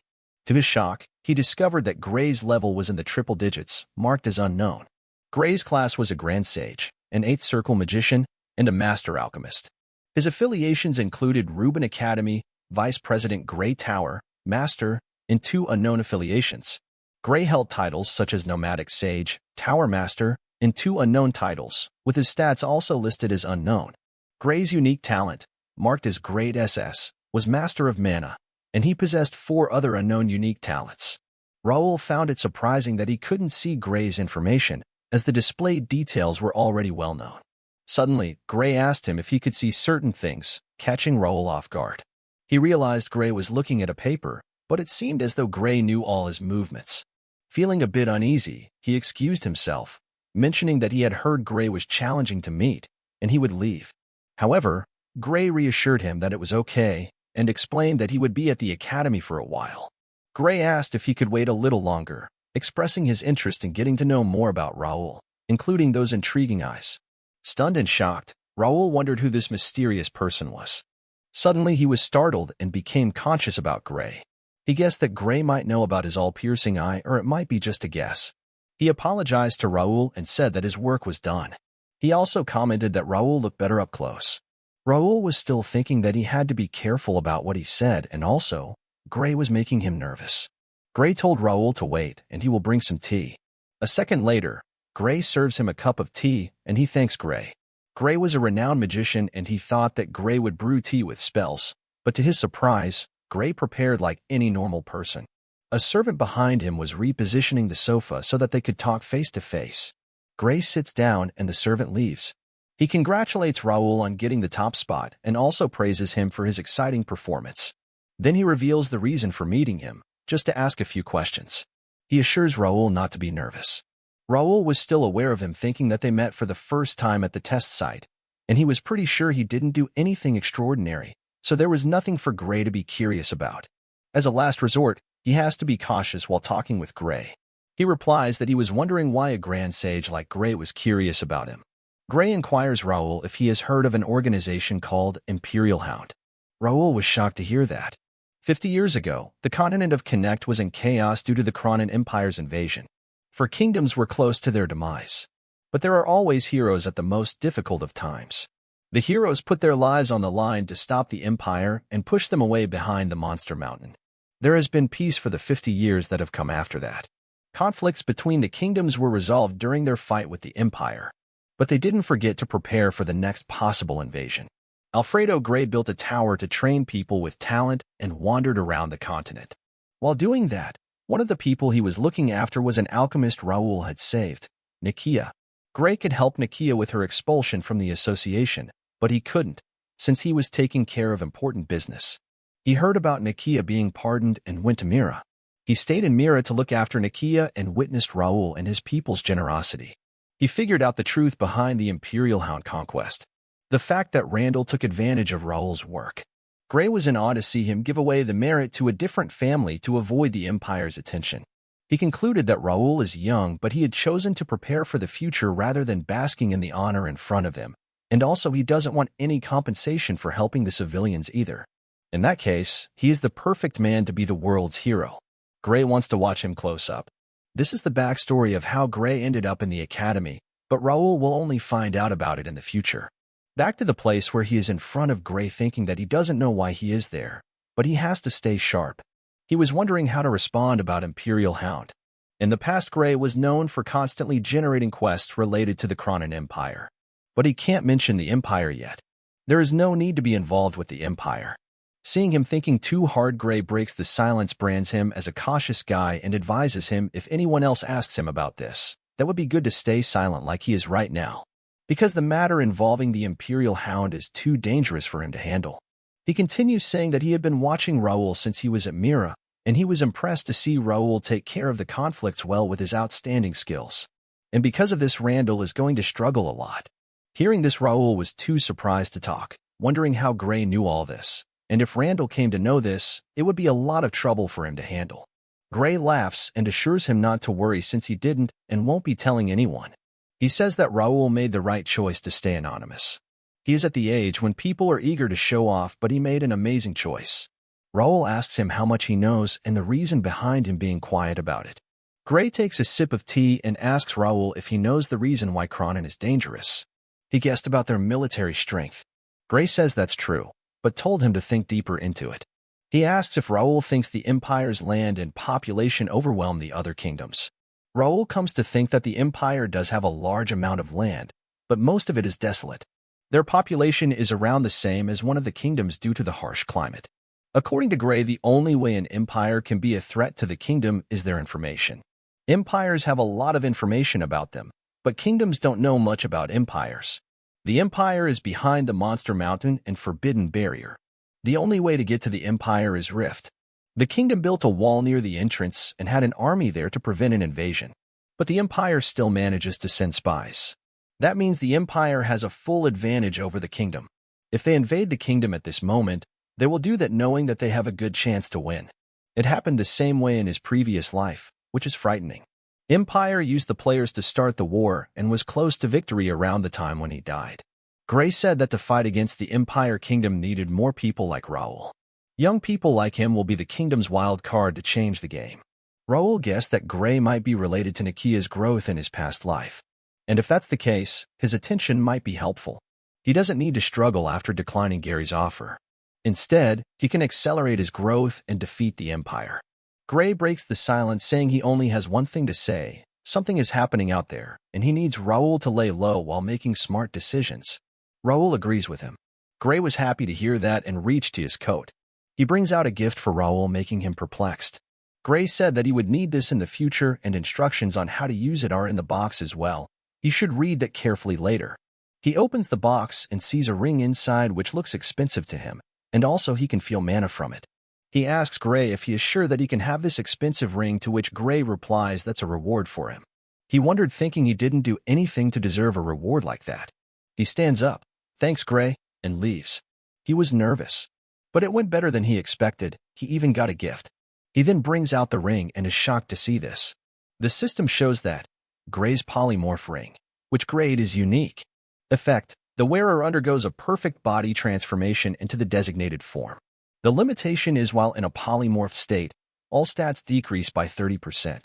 Be cautious, as running out of mana will revert you to your original form. An additional effect is that the wearer can summon the creator, Gray, once. He was so happy to get an overpowered item which is most needed to him. There are many limitations due to his position. He had to bring guards everywhere he went and watch every step he took. He was looking for an item that could hide his identity. But this item will hide his identity and appearance. Only a few magicians can use polymorph spell because it's a sixth circle spell. Moreover, he can even summon the Grand Sage Gray. Right now he feels pressured by Gray's expectations, but he doesn't need to worry about that. After all, Gray will be helpful to him in every way. He decided to use the ring wisely. 2 weeks later, his academy life is going pretty well. No one is hostile toward him because he is staying quiet. But that guy sticks to him all the time. Dalton asks him if he is free today. He had found a good armory. He annoyingly replied not to bother him, because he was busy. Dalton was sad to hear and said if he went back then he would have to train with his instructors. Raul thought that he would have a quiet life, but an unexpected variable showed up. A guy named Dalton appeared and started sitting next to him. Dalton started bothering him all the time. He isn't even looking for any other friends besides Raul. At first, Dalton was annoying, but he hadn't hurt anyone. Moreover, no one else is bothering him because Dalton is next to him. He made an excuse and told Dalton that he had a lot of work to do, so he was going to the library. Dalton should find someone else to accompany him. Dalton cursed himself and said he should have tried hard and gone for the top spot. Then he wouldn't be able to go to the library. He advised Dalton to cool his head and read some books. Dalton annoyingly said he would swing a sword rather than read books. Then he turns away and leaves. Raul was quite happy to see him leaving. Then he enters into the library. One of the benefits of being the first rank was admission to every floor in the library, but in reality, he could only enter the 4th floor at most. 5th floor was reserved for the royals and a few professors. But the 4th floor was also amazing. There are only about 50 students who can enter the 3rd floor. He was so eager to find some useful book. A fairy was flying inside the library, thinking that she had seen everyone in the library before. She didn't see any new students, and also there aren't any new books either. She was wondering if any students were carrying new books inside their bags. Then she noticed a girl reading and was very tired. Fairy buffs her, saying she is always trying her best. It also feels nice to see hard-working students. But then she saw a boy sleeping on the book. She immediately smacks his head, waking him up. He ran away in fear like he had seen some ghost. Fairy just warned him next time if he sleeps on the book, she won't forgive him at this sacred library. This library has 5 floors, which is not bad for him. There were more useful skill books on the second floor compared to the first floor. Then his attention shifts to the boy talking behind him. The boy asked the girl beside her if she had seen what happened there. The girl laughed and asked if he talking about the guy running away after getting slapped by the ghost. The boy also laughed and said they would have to be careful not to get slapped in the future. He was listening to all this and wondered how could there be any ghosts when there was a protection spell cast around the library. Then he waved off, assuming that might be a ghost story which doesn't concern him. Then he kept looking for skill books. Fairy was flying, thinking that there were too many students bothering him today, which was tiring her. Then something happened to her, behaving as if she was in pain. It's only been half a year since she moved. Then she started to check out something. Leaning on a book, she concluded that book can't relieve her fatigue anymore. She started to wonder if she would have to move to another book again. In the past, the great spell could keep her for around 1,000 years. She was feeling too cozy at that time. But for now, she will need to find a similar level book to stay in. Then she roamed around the library in order to find a suitable book for her. There are only low-quality books filling up the library, and she couldn't survive a year with those, concluding that this might be her end. She gathered courage, thinking she still had an unrequited, long-cherished wish, imagining that she could feel something special approaching her. Then a blue light flashed behind her, releasing a surge of aura, making her startled. She turned around, thinking what that could be over there. Then she saw Raul doing something. Then she leaned on the shelf and immediately jumped to follow him, praying to get what she needed. On the other hand, he was finding a unique skill book. It was so hard for him since he couldn't use the unique skill book that he had already found. He wanted to find at least one psychokinetic skill book. He was trying to find that using the information he got from another psychokinetic user from his past life. In his previous life, he didn't inquire more because he didn't need to know, but now thinking that he was regretting. He should have asked more about that. Thinking now won't change the current situation. So he started to look for them. Then he found a C-rank skill book, Acrobatic Horse Equitation. This was a combat skill book. He found Artistic Brush Touch, which was an art skill book before that, so that makes a perfect pair for this one. Then he decided to register it to his dex. There are a set number of skill slots, so he would naturally have to delete one of his skills to learn a new one. But he can register the unused skill in his skill dex. This makes him overpowered, considering he can use unlimited skills using this feature. Then he placed his hand on the skill dex and activated it. He took the skill book and placed it on skill dex. Skill dex started to suck all mana the Acrobatic Horse Equitation book possesses. This made him happy. After being registered, a skill book becomes a normal book. The same thing happens when any other player obtains them as well. This is why you will have to find all the skill books containing mana before anyone can get them. Then he left to find another book while skill dex was registering. All his actions were closely monitored by a fairy. She was hiding behind a bookshelf. Seeing Raul doing weird things, she was so confused. To her, Raul was a strange human. He was raking multiple similarly titled books and reading the same part over and over.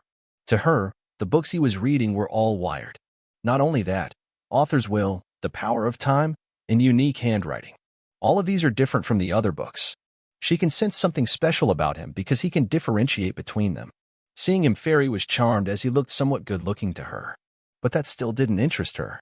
Humans couldn't help her because they had to be at least a grand sage or archwizard to communicate with her. In the past, she had already talked to them, but they hadn't been helpful to her. Her existence right now is a result of many sacrifices, a harsh fate, and coincidences. Now it's getting hard to maintain her existence, and she was hoping that a human could help her. Books that Raul was picking are special, but they are not good enough for her to live in. She thought she felt something, but seeing nothing special, she thought she might be losing her sense too. Raul was touching that book weirdly, making her shocked. She was thinking why Raul was touching the book like that. Then she saw the skill dex emanating a huge surge of aura. To her, it seemed an ordinary book on the surface, but the symbol engraved on it wasn't simple. She felt like something under the cover of that book was calling her. The next scene totally shocked her. A huge amount of magical mana surrounded Raul and his skill dex. She saw the power being transferred from one book to another, more like that was being absorbed. What made her unspeakable was not absorption but something else. She didn't see any difference in the one that absorbed the power. She had never seen something like that in her life, and this made her curious. And she wanted to take a closer look. Raul left to find more skill books. Seeing this as a golden chance, she approached the skill decks. This was her first time seeing a book like that. She stretched her hand to touch it. Nothing happened after she touched it. Perplexed, she thought the Great Spell book and even the religious book told her their story, talked to her, and allowed her to stay inside. She couldn't believe it as the skill dex was rejecting her influence. Then she tried to forcefully open it. After trying multiple times, she got tired and sat on the book. She was thinking why her charm was not working on the skill dex. Suddenly a shadow cast on her. She was scared to death and almost cried. He asked her what she was doing on top of his book. Seeing her, he wondered who that kid was. He guessed that she might be a fairy or ghost, but he didn't know why she was translucent. To him, she was disappearing. But this made her traumatized and she asked if he could see her. She didn't know how it was possible. Then she ran away as if her life depended on it. Perplexed, he was curious, but according to him, there was no need to chase after her, because she seemed interested in skill decks. Eventually, she would come back to him. Finding skill books was more important than chasing her. The system showed him that rank C skill acrobatic equitation has been registered to the skill dex. Skill enhancing efficiency has increased by 10.5%. After absorption was done, he was interested to try the new skill. Then he opened his inventory, and he had around 700 skills registered, which looked messy to him. Even in his past life, nobody had collected skills as much as he did. One thing that bothered him was his skill dex, which was still only a rare grade, and he didn't know how many skill books he needed to collect to see Hat's true power. While he was thinking about those, the fairy called him human. She asked him about the whereabouts of that book he possessed. He looked at her and thought that she had come back faster than he thought. He decided to be aggressive in their conversation. He asked the fairy if she should apologize first for touching his stuff or not. He also told her that he was not obliged to answer any of her questions. This shocked her, and she apologized for touching his book. The next moment, she was even more shocked when she realized Raul could hear her, which is a rare situation. Then she flew up and bowed to introduce herself. Her name is Ravelina Ario Merdian, but he can call her Ravel. She is a fairy, a forest fairy who loves harmony and order. Raul introduced himself as he is Raul. He enrolled in this academy this year. Then he commented she didn't look like a normal fairy. She hesitated and said she was actually more like a ghost. Humans call her the library ghost. Raul asked if she was a ghost or like a spectator. This bothered her and made her a little angry. She asked if Raul saw her as a monster. She was just a soul on the border between life and death, a being that defied the ordinary. He made a face like he didn't care and asked why she was so interested in his skill dex. Ravel excitedly said his skill dex was a special book, not only that it was special among the special ones. This made him question her if she knew about the book. Her eyes were sparkling, and she said she didn't because that book didn't talk to her. But she was sure of one thing, skill dex was a special book. Then she folded her hand and asked him if he could let her take a look. Raul thought, to be honest, he didn't know much about the skill dex. There wasn't much information about that in his past life. Maybe she could upgrade the skill dex for him. This item was bound to him, so she couldn't run away with it. Ravel was begging him and almost cried. Then he agreed to her but kept a condition to tell him everything she came to know while inspecting. Ravel thanked him. She was so happy as she jumped. Then she got close to the book. He opened the skill dex and she placed her hand on his. A lot of energy was flowing through her. Then something startled her, and she wondered if it was even possible. Then she immediately flew away from the skill dex. She couldn't believe what she had just seen. Then she commented that this book's appearance was against the rules. Raul was worried about her, and he asked her if she was okay. She was so happy, she flew towards him, and with a curious look asked him where he found this book. Seeing her right, he was annoyed by her question and told her to calm down. Then he said it should be Ravel who should talk, not him. She pointed her hand to the skill dex and said that skill dex contained the power of the creator god. And it was not just any ordinary god, but an ancient creator god who's known to have disappeared. This revelation shocked him, and he looked at the book and repeated the word, ancient creator god. Raul asked her if the ancient creator god's power existed in skill dex. This was not appealing to him since he didn't know anything about it. Ravel was annoyed to see his expression as she asked him if he was not amazed. The creator god is a big matter, and he was taking things lightly. He replied that he didn't care about the creator god and told her to explain more about the book. Ravel told him that she didn't know about the details either. She could only get a glimpse of it, but she was sure that Skilldex was forbidden. However, for some reason, it seemed to have lost its power. Then he asked how he could bring out its original power, to which she replied that she didn't know because that cranky book refused to talk to her. Raul, without any expression, told her useless. This made her angry and asked him if he was really expecting her to find everything out in such a short time. Ravel told him to let her go inside the book. He didn't care about what she was saying and just looked at the system window. Urgent Quest, the Skilldex's administrator. The description was Forest Fairy Ravel's spirit request to move into the Skilldex. A spirit living in the Skilldex is automatically considered the Skilldex librarian. Appointing a librarian may upgrade the Skilldex's grade, function, and efficiency.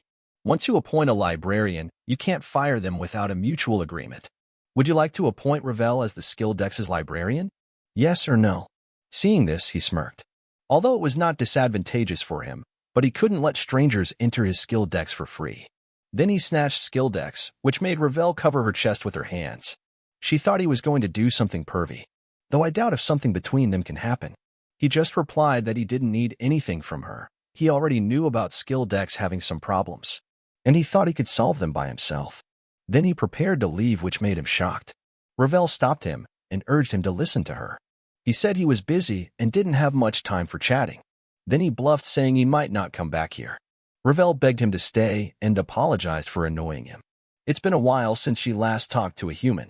He pressured Ravel, saying he was busy and didn't want to talk anymore. Ravel still didn't let him go. She said she would be helpful, so Raul should take her with him. The Skilldex he possessed was really important to her. Then she again begged him to listen to her. Seeing her situation, he thought this should be enough. Now he would be able to negotiate. But to his surprise, Ravel started to cry like a child, saying she was desperate and why Raul was not believing in her. Then she cried even more, saying Raul is so mean. This made him worried about Ravel, and he desperately tried to stop her. Sometime later, Ravel was sitting on a book pouting in anger. Raul apologized to her and said he didn't mean to make her cry. Ravel just replied okay. Then he said he couldn't let her enter his book because it was very important to him. Then he asked Ravel to share her story, how she ended up like this, and why she was desperate. He will decide what to do after that. Ravel said she trusts him, so she will everything. It's a long story. A very long time ago, there was a great war across Connect. The war involved various races, including the gods, demons, and extraterrestrial entities. The war involving the Empire brought the continent to the brink of destruction, and the forest fairies were also close to extinction. Then the fairies tried to evacuate her, the last heir, into a book as a last resort. However, due to chaotic mana and dimensional fluctuations, her spirit got stuck in the book, while her kind disappeared into a dimensional crack, and she slept for a long time after that. When she woke up, she found herself needing to move around books to stay alive. Every time she woke up, she lost a portion of her memory. But she knew she had some sort of duty. When he asked about her duty, she replied she needed to find her kind who were scattered around the world, and she believed there were more fairies alive beside her. His duty was to deliver their wisdom and essence, so she couldn't die before doing that. The truth is she was stuck inside the book and couldn't even leave the library. Not only that, she is running out of books that could contain her. Then she said that Skilldex has the same scent as the first book that contained her. According to her, Skilldex might be better than that. Then she again begged Raul to enter in Skilldex, his manipulation skill of on another level. He told her that she may enter the book, which made her happy. But he kept a condition and told her to be Skilldex's librarian, and then warned her that this action might bind her to him forever, if it was okay for her, to which she happily agreed. Then Ravel asked him what he would do with this book. Protect his homeland and his family. This was what he said. That might be nothing to her, but to him, that means a lot. Ravel was happy to hear him. Then they both shook their hand and made a deal. Then she said for now, she wouldn't be able to help him since she needed some time to settle. She will be asleep for a month. But the deck should be working fine. Raul told her not to worry about such a trivial matter and told her to wake up fine. Ravel thanked him and promised to help him as much as she could after she woke up. Then she said bye to him, hoping to meet in the next month. She lay down and slept inside the book. This is how Raul found a fairy companion. Time passed fast after he met Ravel. There was a week left before the update. He still had a lot to prepare. He was short on time. Dylan complimented him for working hard. Then Dylan said he was right, and there was an oracle from the shrine. But how did he know about that? He didn't answer and asked Dylan about the prophet. It was strange to Dylan that what the prophet said was in quote, "A week from now, things that had disappeared will return, and connections that had been severed will be restored. To stop the inception of evil, one must open the door and harvest the void fruit from within." He was sweating thinking that the oracle was very vague. He couldn't just ignore it with her. Then he asked Dylan about the reaction of the shrine. Dylan replied that they just got more troops to prepare for the great danger. Then he asked about the Nobel's action, which makes Dylan laugh louder. Dylan said most of them ignored it or considered it as a joke. He would have ignored it as well if it weren't for Raul. There were a few precedents too. Raul thought that not a few, but a lot of precedents exist. The Holy Empire is ruled by the Pope. The Holy Empire is a small city-state alliance consisting of Garnelia and several mid-sized cities. Despite its small scale, it holds the imperial title due to its religious influence. It is designated to be an impermeable domain. They announce many oracles. He was worried that it would be too late if that did end up happening. Dylan assured him not to worry. They would do as much as they could.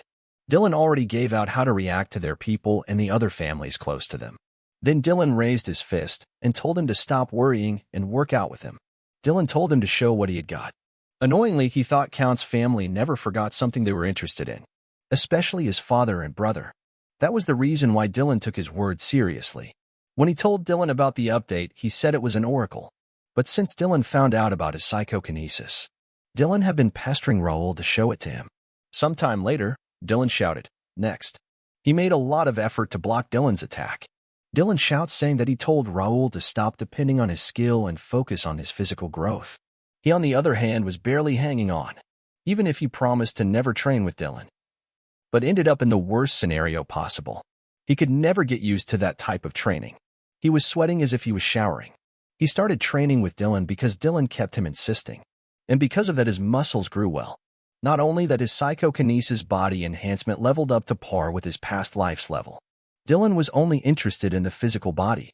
That was why, despite his inhuman body, there were many weaknesses in his combat skills. The enemies they would have to face once the war starts wouldn't be easy. And for that, Dylan has to get stronger.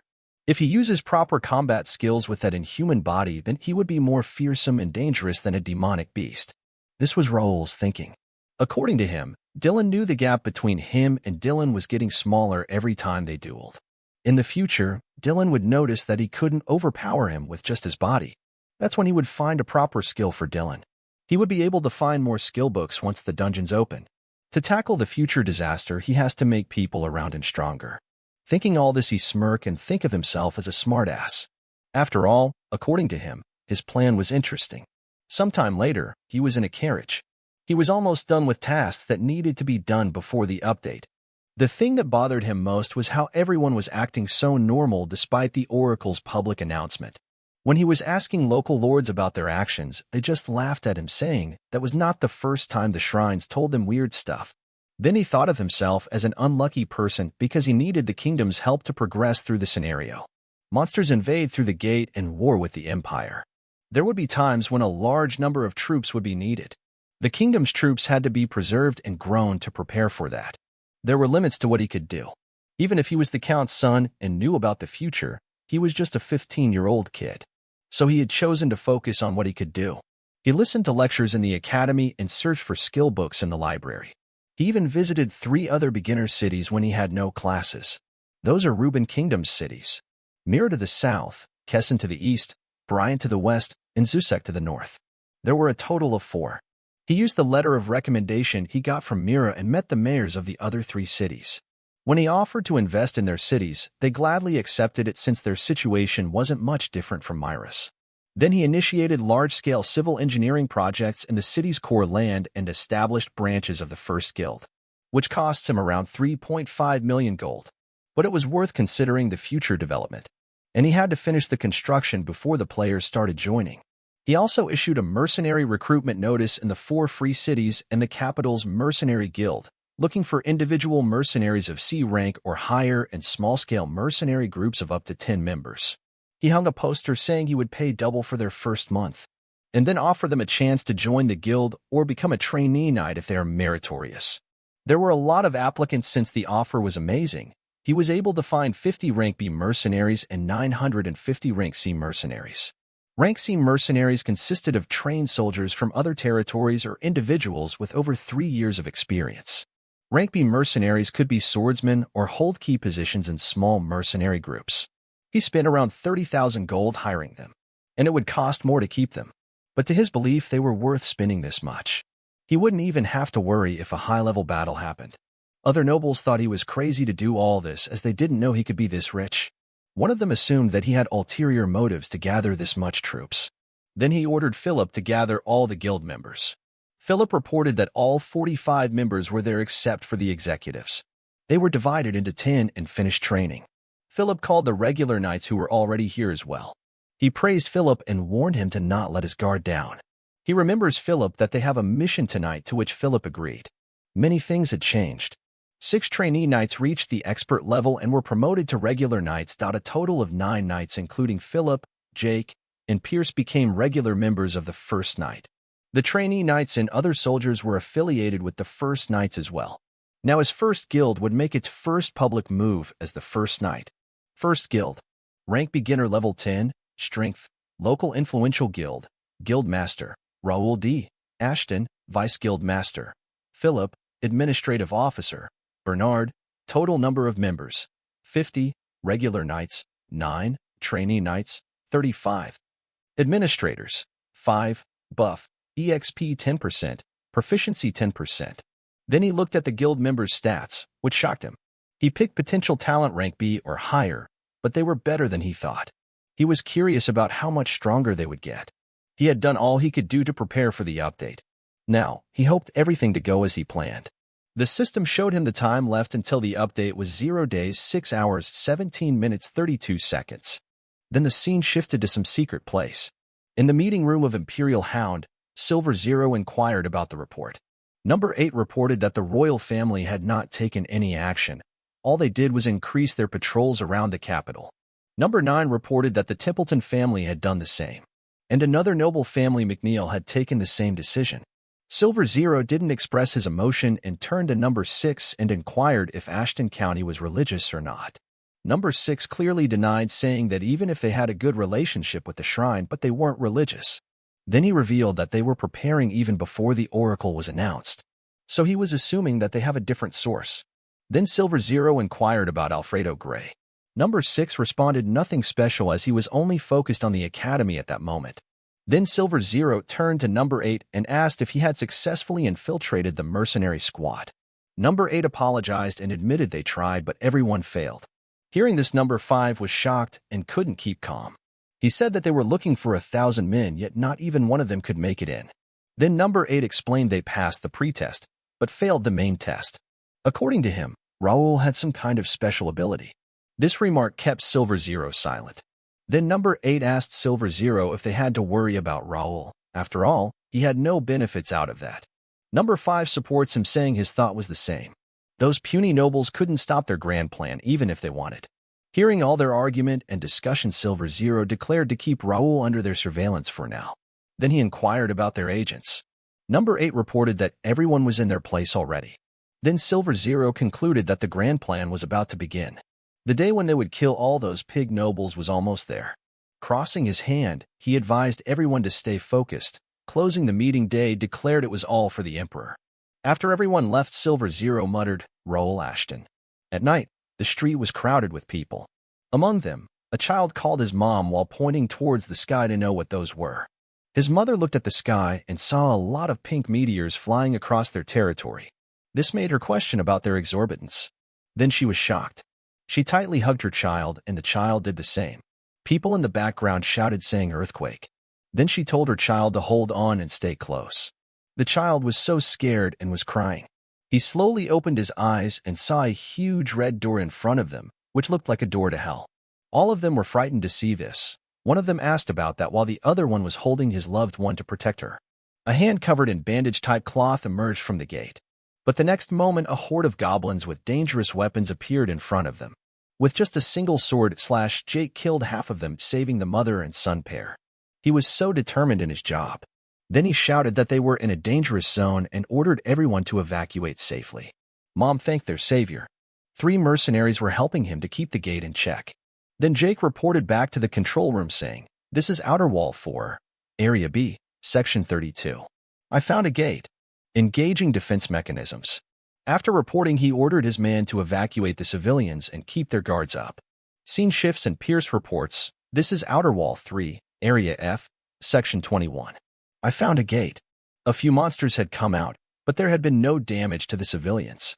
Philip reported from Outer Wall 1 that a gate had also appeared in the Noble Area, Section 3. He assured the control room that they would clear the area and hand it over to the guards. In a mansion, Raul praised them for their efforts and told them to keep that up. A gate had appeared in Outer Wall 4, Area B, Section 32. This was out of their league, so they requested backup. Raul told everyone at Section 14 to immediately head over to Section 32 and support them. Before him, a huge map of the county was opened with reed marking where the gate had appeared. A group of goblins came over through the gate. This report was from Outer Wall 3, Area F, Section 21. As time passed by, the difficulty for him was increasing. The update had begun. Then he called Bernard, and Bernard appeared like magic. He ordered Bernard to decide who to dispatch from the squad and send them out to each section. Bernard understood and obeyed him. He knew this would be the situation, but he wasn't expecting that to happen everywhere. They prepared as much as they could, but that was a close call. In the first place, there wasn't enough information about the quest. The only thing he knew was that the kingdom was badly damaged in Connector 521 due to the appearance of gates. He didn't know the number, location, or the rank of gates. In that situation, he wished to clear the gates by himself. But now he wasn't alone, as he had to minimize civilian damage by using the force of his entire guild. If he had known the gates' ranks, he could have placed his troops more efficiently. The system popped up. Limited quest. Gate rush. Rank is X objective. Clear as many gates as you can. Deadline. 30 days. Description. What is going on? Unknown dimensional gates have taken over the world of Connect. Clear as many gates as you can to calm the civilians. Reward. Depends on the ranking. The number 1 guild or individual may get a special gift. Extra information. Gates refresh every midnight. The last part of the status window shocked him, and he cursed. Then he thought if it was inevitable, he had already suspected about that. It was a compulsive scenario. Connect has a defensive system that can stop any sort of play that may affect the scenario. It can add a special requirement to a quest like it does now, but usually it gives the players a sudden quest or a follow-up quest. He thought that no matter how many gates he cleared, that wouldn't matter. In the end, even if it wouldn't be easy for him, but he couldn't give up. He had to find a way to minimize the damage. A report came from Outer Wall 2, Area 3, Section 17. They found the golden gate that he mentioned, which startled him. Nothing was happening at that moment, but the force from that gate was getting stronger. He shouted and warned them not to engage. There was a high possibility that gate could suck in anything. Then he told them to be careful. He deployed 3 rank B mercenaries. They will be putting that area under special watch. Philip said that he understood. A rank D gate had appeared. He couldn't just stay here and command anymore. He would have to deal with that himself. His name was Josh. He was 21 years old, a rank C mercenary. Josh came from a small farm. He started from rank F and worked his way up to where he was. Some noble, who was looking for mercenaries, was offering a chance to be a knight. They offered him a cozy house and a meal so incredible that he would never had something like that before. He thought he could just enjoy a normal life by just catering to the noble's mood. But he wasn't expecting something like that. In front of him, a lot of Ratman was coming out of the gate. He was alone standing still. His crewmate were all dead. Then Ratmans charged toward him. Seeing this, he breathed out and prepared himself to encounter them. Then he swiftly killed 3 of them with only 3 sword slashes. Then he saw that there were still remaining. Josh was heavily panting and thinking that it was never ending. He killed a lot of them. He might get exhausted before he finishes them. Then a new boss-type monster appeared with a bone club in his hand. That made his situation even harder. Because with the boss Ratman monster there were even more of them. Alone Josh couldn't push them off anymore. Then he spun his sword and gripped tightly, thinking he couldn't back off. So he had to gamble on that. His strategy was simple: kill the big one to scare the small ones. Then Josh charged towards them. But to his surprise, Raul appeared beside him like flying. He used his telekinesis and picked up all the weapons on the ground. Then he swung his hand, sending all the weapons, piercing through the remaining monsters. His vision was locked to the boss monster. In his eye was glowing blue. He sliced the boss rat monster, tearing it into 2 pieces. Then he landed swiftly on the ground. With a bright smile on his face, he apologized and he asked if he had interrupted. Then he said that Josh looked familiar to him and if he was a part of the first guild. Josh replied yes and said he was a rank C mercenary named Josh. Then he said that he liked Josh's ambition but advised Josh not to take unnecessary risks. Because Ratman weren't easily scared even if their leader was dead. He knew that even if Josh was a rank C mercenary, but rank D gate would be hard for him to clear. For now, he should join them. Josh was a little bit worried about the word join and asked who he was. Jake came forward and said even if he was a new recruit, he couldn't make an excuse for not recognizing his master's face. His sudden appearance startled Josh. Jake said he was the master of the first guild, Raul Ashton. This revelation shocked him, making him ask if he really was the guild master. Jake smirked while looking back at Josh and asked if he had really thought he would have an easy time because the guild was created by the son of a count. If that was what he hoping for, then he had come to the wrong place. Jake smiled and told First Guild was only for the qualified ones. Then he advised Josh to stay awake and follow them. Raul ordered everyone to stop chit-chatting and engage, to which all of them obeyed. Looking at him, Josh muttered Jake's last word, a guild only for those who were qualified. Then also followed them. This was a den of a Ratman monster. 9 Ratman were patrolling the area. Suddenly a Ratman noticed something. But before the monster could do anything, Raul jumped and pierced 3 of them with his sword. Seeing this, the remaining Ratman monster shouted. As he expected, there were a lot of them, and it was a good decision that he came here. He didn't have enough time to clear every gate, so he has to do that one fast. After killing 3, there were still 6 remaining. Jake told him there were a lot of them at the entrance. There might be a base nearby considering their numbers and behavior. He couldn't deny it and ordered Jake to send a scout to search. Then he ordered them to prioritize rescuing the civilians but saw Josh charging at the monsters.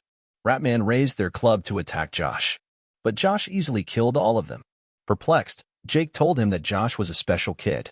He remembered Josh's name and thought that his sword skills were rough, but he had good senses. Then Josh showed his finger indicating that he also could do a good job. Raul saw Josh and thought Josh would be much better if he learned how to wield mana. Then one member called him and said they found the Ratman base behind the forest. He complimented them for their good work. Then the member told him that they didn't see any civilians at the base while scouting the area.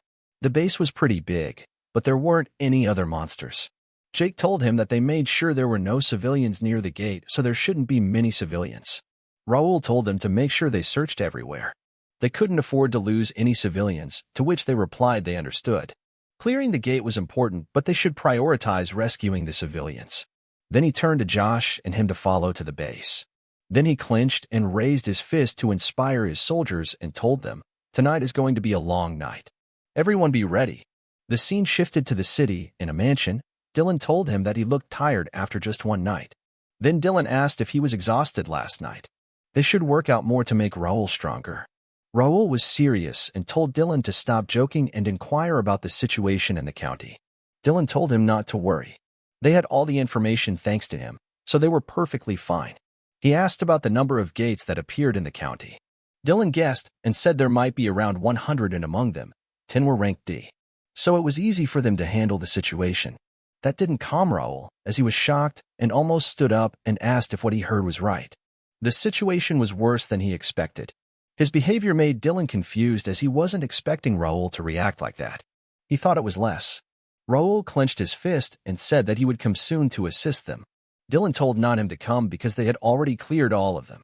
Seeing him confused, Dylan said, "That took like half a day. Lord Count got to stretch a little for this." Golden Bear, High Master Trevor, and Commander Ernest were all excited like it was some festival. They were so bored with ordinary life. Perplexed, Raul let out a forced laugh. Then Dylan said that watching all those old men running around excitedly made him thrilled, and for him it was amazing. Raul forgot that his family wasn't normal. Then he told Dylan that even if it ended safely, that was too reckless. He told them to leave rank D gates alone since they were too dangerous. Hearing this, Dylan became annoyed and asked if they should wait for him to clear those. Then Dylan raised his voice and told him to listen carefully. Ashton County was strong. Count Ashton and Dylan weren't weak, so he didn't need to worry about them. Because Ashton County is always ready for an enemy and the number of gates didn't matter to them. This made Raul a bit uncomfortable. Dylan pointed his finger and told him that they didn't need his knight's help. because a few hundred gates are easy for them to deal with. Raul started to become timid, and then suddenly Dylan shouted out by calling his name, which made him startled. Then Dylan told him not to worry about home and do what he wanted. If he messed up, then their father and Dylan would take care of him. This made him a bit relaxed, and he breathes out heavily. Then he told Dylan that Dylan was right. He was too arrogant. Dylan laughed and asked him if he had understood and told him he wasn't even close enough to act strong in front of them. Then Dylan got serious and said that he had forgotten to say something. Some of the gates didn't disappear after they cleared them. Dylan asked him if he knew something. He was shocked to hear that and asked if the gate hadn't disappeared. Sometime later, he was in a meeting with his retainers. He informed them about the situation back in the county. Clearing the gates didn't destroy them. He told everyone that. Dylan said the rank E and D gates that appeared at home hadn't disappeared. There wasn't much damage, but what they were worried about actually happened. Jake asked him if it wasn't a huge problem for them to handle. After all, they could keep an eye on them, but there was a limit to doing that. Philip said that if they put more men on surveillance, their defense squad might fall short. In that case, they have to figure out the solution as soon as possible. Raul wanted to find out why the gates were not disappearing and to see if there was any other way. Then Bernard asked if he should prepare soldiers for the expedition. He refused and told him that they were going with only a few elites at that time. Those elites were he, himself, Jake, Philip, and Pierce. Philip asked him if it wasn't too little to call a team. He told Philip that back in the county, those retired old men were going crazy, so as a young folks they couldn't just laze around and watch. Then he said to prepare themselves and they might find civilians. In that case, they should prepare 10 men to scout the gate. Bernard understood and obeyed. Then Jake was smug and said, the situation there reminded him of the old days and asked if he should prepare a lunchbox. Hearing this, Pierce was angry and asked Jake what he meant by old days. It was only 2 months ago. Pierce warned him not to let his guard down, because they weren't going to picnic. Jake cursed him and told him he was just joking. Inside the Golden Gate, Ratman and Goblin Monster were attacking them. He asked everyone if they were tired, to which Jake replied he wasn't even warmed up. They were surrounded by Goblin Monsters and Ramen. He said that they didn't have much time to waste, so they had to go fast and ask if everyone understood him. But before he could finish, monsters attacked them. He slashed through them. Beside him, Philip stabbed one of the Ratman, and on the other hand, Jake was killing them like a lunatic as if he was playing. Seeing their decreasing number, Jake got bored. One of the Goblin Monsters attacked him from behind, making him shocked. But before it could land a blow, 2 arrows pierced through him. This made Jake restless, asking where that arrow came from. Pierce was behind all of this commotion and told Jake not to thank him. This made Jake angry and he shouted, saying he didn't need Pierce's help. He was fine by himself. Pierce sighed and said he heard. This made Jake even more angry and he asked if Pierce wanted to bet on who could get more kills. Philip got annoyed, so he smacked Jake and told him that they weren't playing here. Raul thought about the situation he was in. There wasn't anything special except for the rough terrain. Josh came to report him, and he ordered him to go ahead. Then Josh told him that the rough terrain was a bit troublesome, but there wasn't anything out of the ordinary. According to Josh, there weren't any civilians either. In his mind, Raul thought that gates were made in such a way that only players could approach them, and he had already expected that. But a gate or dungeon could easily be cleared by the NPCs of Connect, because NPCs are significantly stronger than players. But the players would never be okay with that happening. That was why there were strong restrictions on gates and dungeons. The NPCs were not allowed to enter Gate Guardian or Dungeon Boss rooms. No matter how strong you were, if you weren't a player, you couldn't close the gate. In this case, he had to figure out something. Then the system popped up showing a notification. The system showed that gate clear conditions have been met.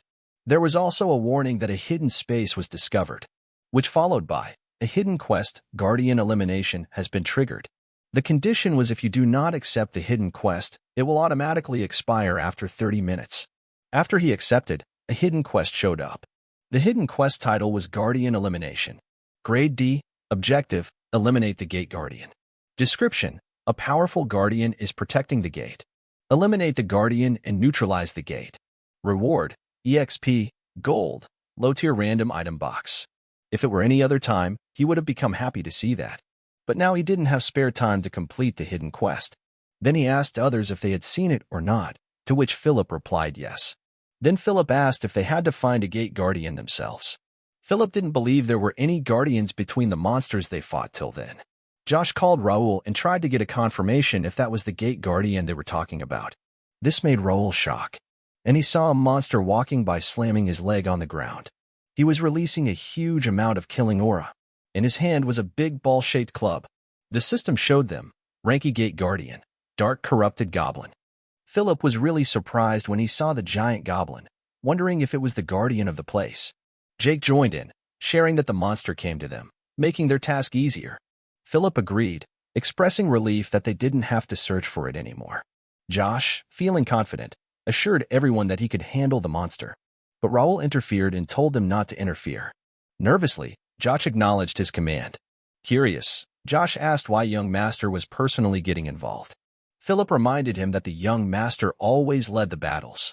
Raul overheard and sighed, thinking that NPCs like them couldn't get any rewards even if they defeated a guardian. Despite not expecting great rewards, he hoped to see if defeating the guardian would make the gate disappear. Initiating an attack, the guardian struck at him. He effortlessly blocked and deflected it. Taking advantage of the guardian's loss of balance, Raul eliminated the adversary. Jake was impressed, saying that the young master handled it easily. Philip added that the guardian was no match for the young master. Josh, surprised by Raul's skills, thought of him as impressive for blocking such a massive figure and creating an opening. He wondered if that was the true skill of a guild master. After defeating the monster effortlessly, Raul evaluated the power of Ranky Guardians. He concluded that an inexperienced and unskilled mercenary would struggle against it. Expecting the gate to collapse after defeating the guardian, suddenly a window popped up. Raul reacted as if he had been waiting for it.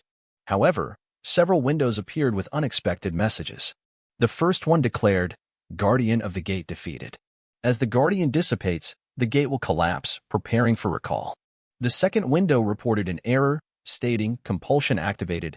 Gate collapse sequence is halted." The third window provided details. This gate is designated as a scenario gate. The entrance will be closed and reset daily at midnight. Looking at the system windows, Raul became a little nervous. He exclaimed and took a look. Sometime later, he told others to pay attention and revealed a black ball, calling it a core ore. He explained that it was the heart of a power armor and could be used to make high-quality items. That was a grade E core ore, a rare mineral that is only found in gates and dungeons. It can be used to make power armor if processed right. Philip asked if it was in the heart of the giant goblin, and Raul confirmed, advising them to collect it after defeating the dungeon monster. Jake asked if the core ore was an expensive and rare item. Pierce annoyingly questioned if Jake had been sleeping while the young master was explaining. Raul turned around, gazing at the gate, and thought to himself that even if he personally took down the guardian, the gate didn't collapse. That didn't matter to him as he never planned to mess with the scenario. Now, they would use the infinitely generating gate to become infinitely stronger. Raul declared that the reconnaissance was over, and from now on, they would clear all the D-grade gates in the capital of Turium. Jake enthusiastically responded, saying they had been waiting for his command. Raul stated they needed one more mercenary for the next gate and turned to Josh, asking if he wanted to join them. Surprised, Josh asked if Raul was talking about him. Raul explained that since he took away Josh's chance to shine, he should give Josh this opportunity to join them in raid. Josh agreed, and Raul praised their enthusiasm, commanding them to follow him. As they entered the gate, Raul wondered if it was a dungeon or just an ordinary underground cave. Without the light from the gate, it would have been pitch black. Raul was glad he brought a lamp with him. Jake exclaimed about the darkness and asked what the place was. Raul advised them to stay close and not stray far from the gate because their reckless behavior could be dangerous for an entire party. He brought out a magical lamp from his inventory, and Jake marveled at it, calling it a rare item. Jake was surprised because a magic lamp was expensive even for most of the high noble. Philip admitted he had never seen one but acknowledged that it worked well. Raul cautioned them to stay close to the lamp while exploring. Raul reminded them it was dangerous to stray far from the lamp and told them to stick together when fighting. Everyone agreed. Raul turned to Josh and said it was his first mission, assigning him the responsibility of the lamp. Josh questioned the value of such an item being entrusted to him.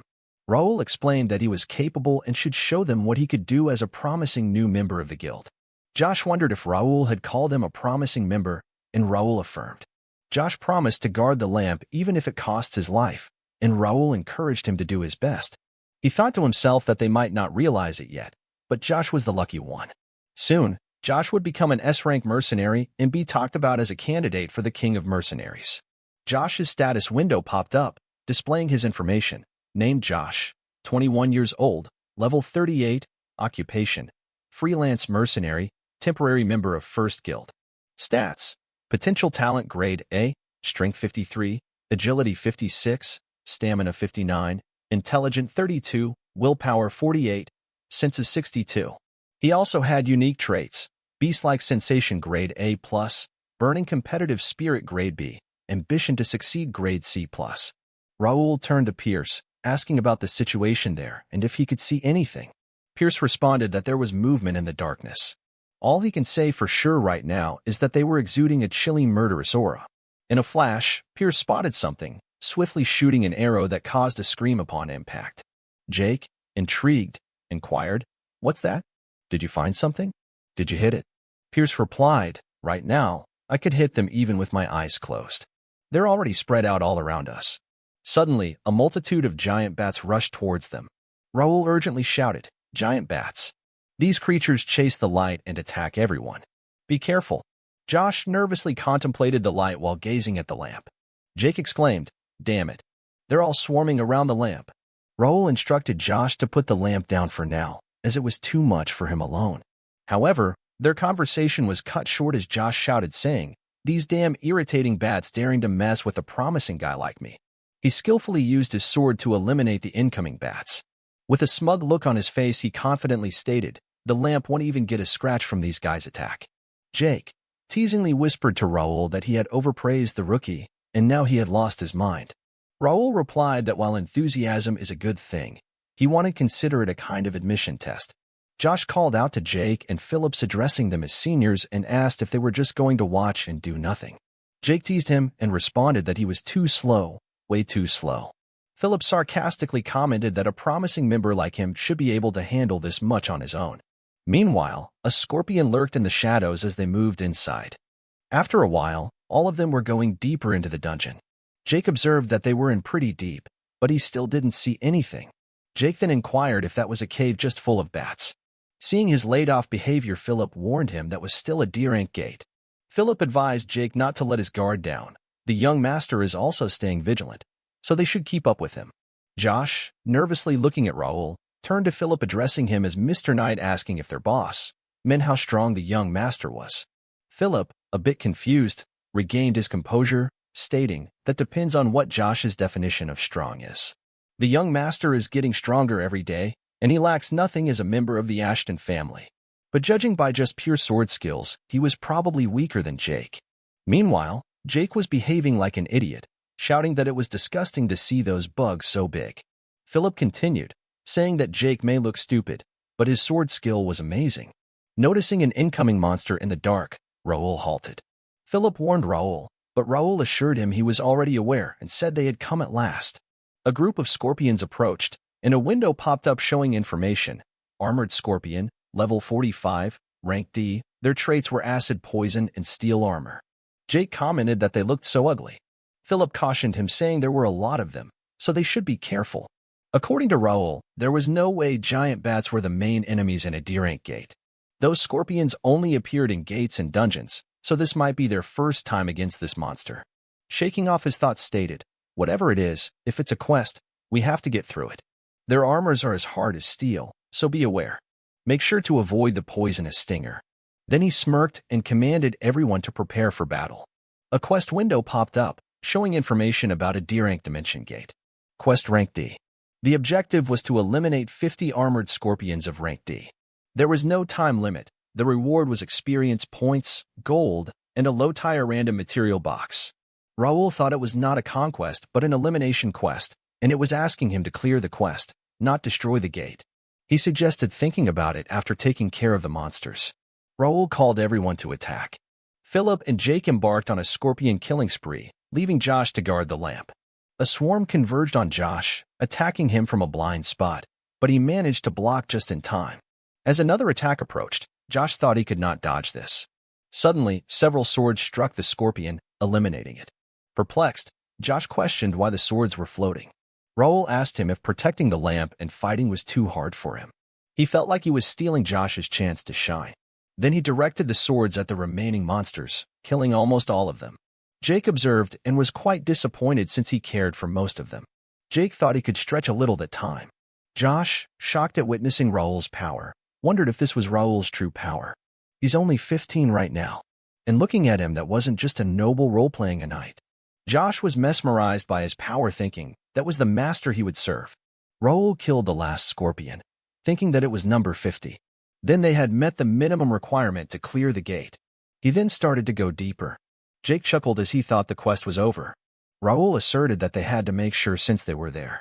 A R&D gate was dangerous if left uncleared. Jake was annoyed that he had to fight those weaklings. Philip told Jake to stop mumbling. Amid their quest, Raul was under the impression that they had met the requirements, only to discover that the hidden quest to destroy the gate hadn't surfaced. This compelled them to take matters into their own hands and seek out the Guardian, as leaving it unattended posed a significant risk. Despite the potential danger, Raul resolved to find the Guardian, even if it meant investing considerable time in the process. At a crucial juncture, Pierce used telepathy to send a message to Raul, checking if he could hear him. Raul, in turn, queried Pierce about any findings. Pierce reported discovering the end of the cave, proposing that it would be beneficial for everyone to inspect it firsthand. He vividly described a circular arena within the cave, noting its peculiar nature. Sometime later, Jake speculated that the figure in the middle was likely the Guardian. Raul responded with a succinct "probably." Jake probed further, questioning why the Guardian remained motionless. Raul surmised that it seemed to be anticipating their arrival. Suddenly, a window materialized, presenting information on the D-Rank Gate Guardian, Scorpion Champion, level 64, grade C+. Scorpion Champion, with an evil smile, was looking at them as if he would eat them alive. Raul found amusement in the situation, remarking that the Guardian had extended an invitation, leaving them with no alternative but to accept the challenge. Despite cautionary words from Jake, Raul descended into the arena, expressing a sense of pity for the Guardian yet acknowledging its formidable nature. He couldn't retreat from the impending battle, motivated not only by the promised reward but also by other compelling reasons.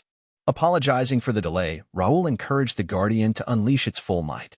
The confrontation between Raul and the Scorpion Champion ensued, the latter wielding a sword that Raul skillfully blocked. Swiftly dodging a venomous stinger attack, Raul attempted a counterattack, only to be met with a forceful block from the Scorpion Champion. The ensuing battle unfolded with each participant gaining ground in a relentless struggle. Philip observed the ongoing spectacle, commenting on the Scorpion Champion's resilience against the young master. Jake concurred, emphasizing the difficulty of facing ranked Gate Guardian champions. Josh questioned the decision not to assist Raul if he faced difficulties, to which Jake asserted the young master's definite advantage. According to Jake, the Guardian's diverse attacks were countered by Raul's focused swordplay, indicating his apparent enjoyment of the fight. Simultaneously, Raul reflected on the rarity of such moments, a welcome departure from his usual commitments to training, real estate, and guild management. But he couldn't enjoy that moment forever, so he decided to end things quickly. He relished the sole focus on the current battle but recognized the impermanence of this respite.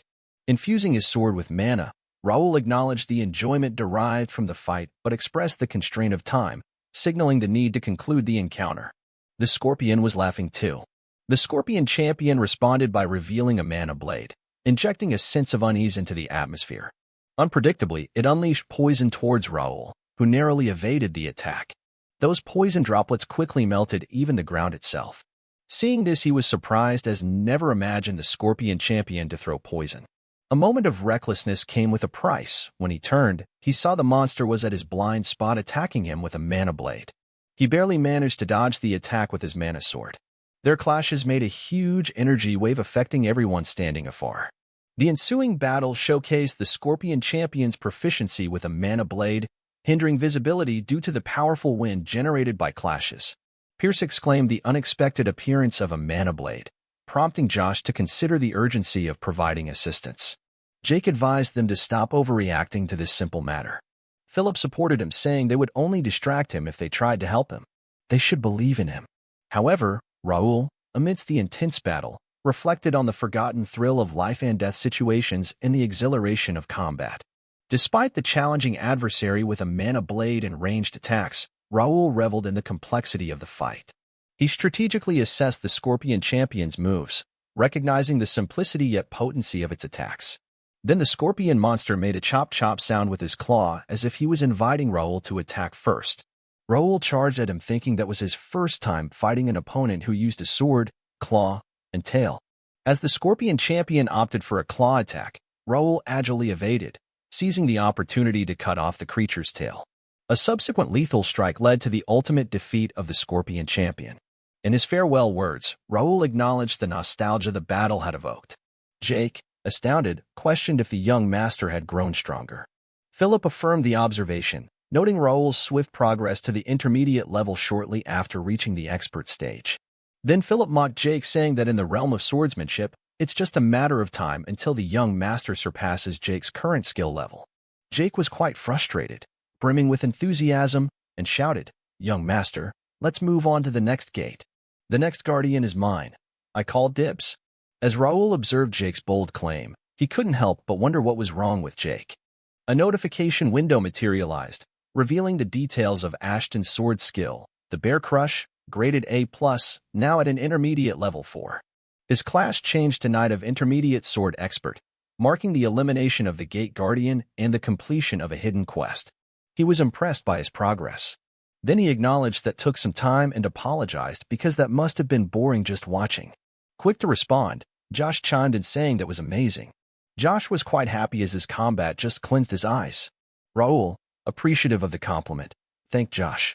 Philip, curious about their plans for the next gate, inquired, to which Raul confidently replied that they were running late as per their schedule and hurried to enter the next gate. Having forewarned them that today would be a long day, Jake expressed his excitement, eager to clear gates without rest. After an exhaustive 7 hours, they managed to clear 4 Rank D gates. Then after a full rest, mercenary units, under Bernard's command, were deployed on Rank E gates. They successfully completed every mission and concluded each gate that appeared in the capital Turium. There were approximately 500 casualties, with around 700 rescued on the first day. Despite what many thought, Raul understood that this skirmish was merely a prelude to the impending street war. Conversations among the people reflected the uncertainty, with one asking, "Did he see the gate, or whatever?" The second person confirmed, "Of course, I did. I even saw orcs coming out from the gate." Rumors circulated about people being dragged into the gates, prompting the bartender to explain the influx of mercenaries and knights. Another man was surprised as they predicted the situation and were preparing for that. A girl mentioned they were from the prestigious Ashton County, with another chiming in that the youngest son, Raul, was in command. The news generated excitement, with one girl exclaiming, "For real? That's so cool." On the other hand, Raul was exhausted, sleeping on the sofa, and Bernard was covering him with a blanket. Meanwhile, at the Randall County mansion, a man was reading a newspaper, The Neutralization of Gates in Turium. He was shaking in anger, continued to read. The prestigious warrior family Ashton County is back. Selected by Turium citizen a man of the hour, who was Raul Ashton. In front of him, the man with the ponytail hair was sweating in fear.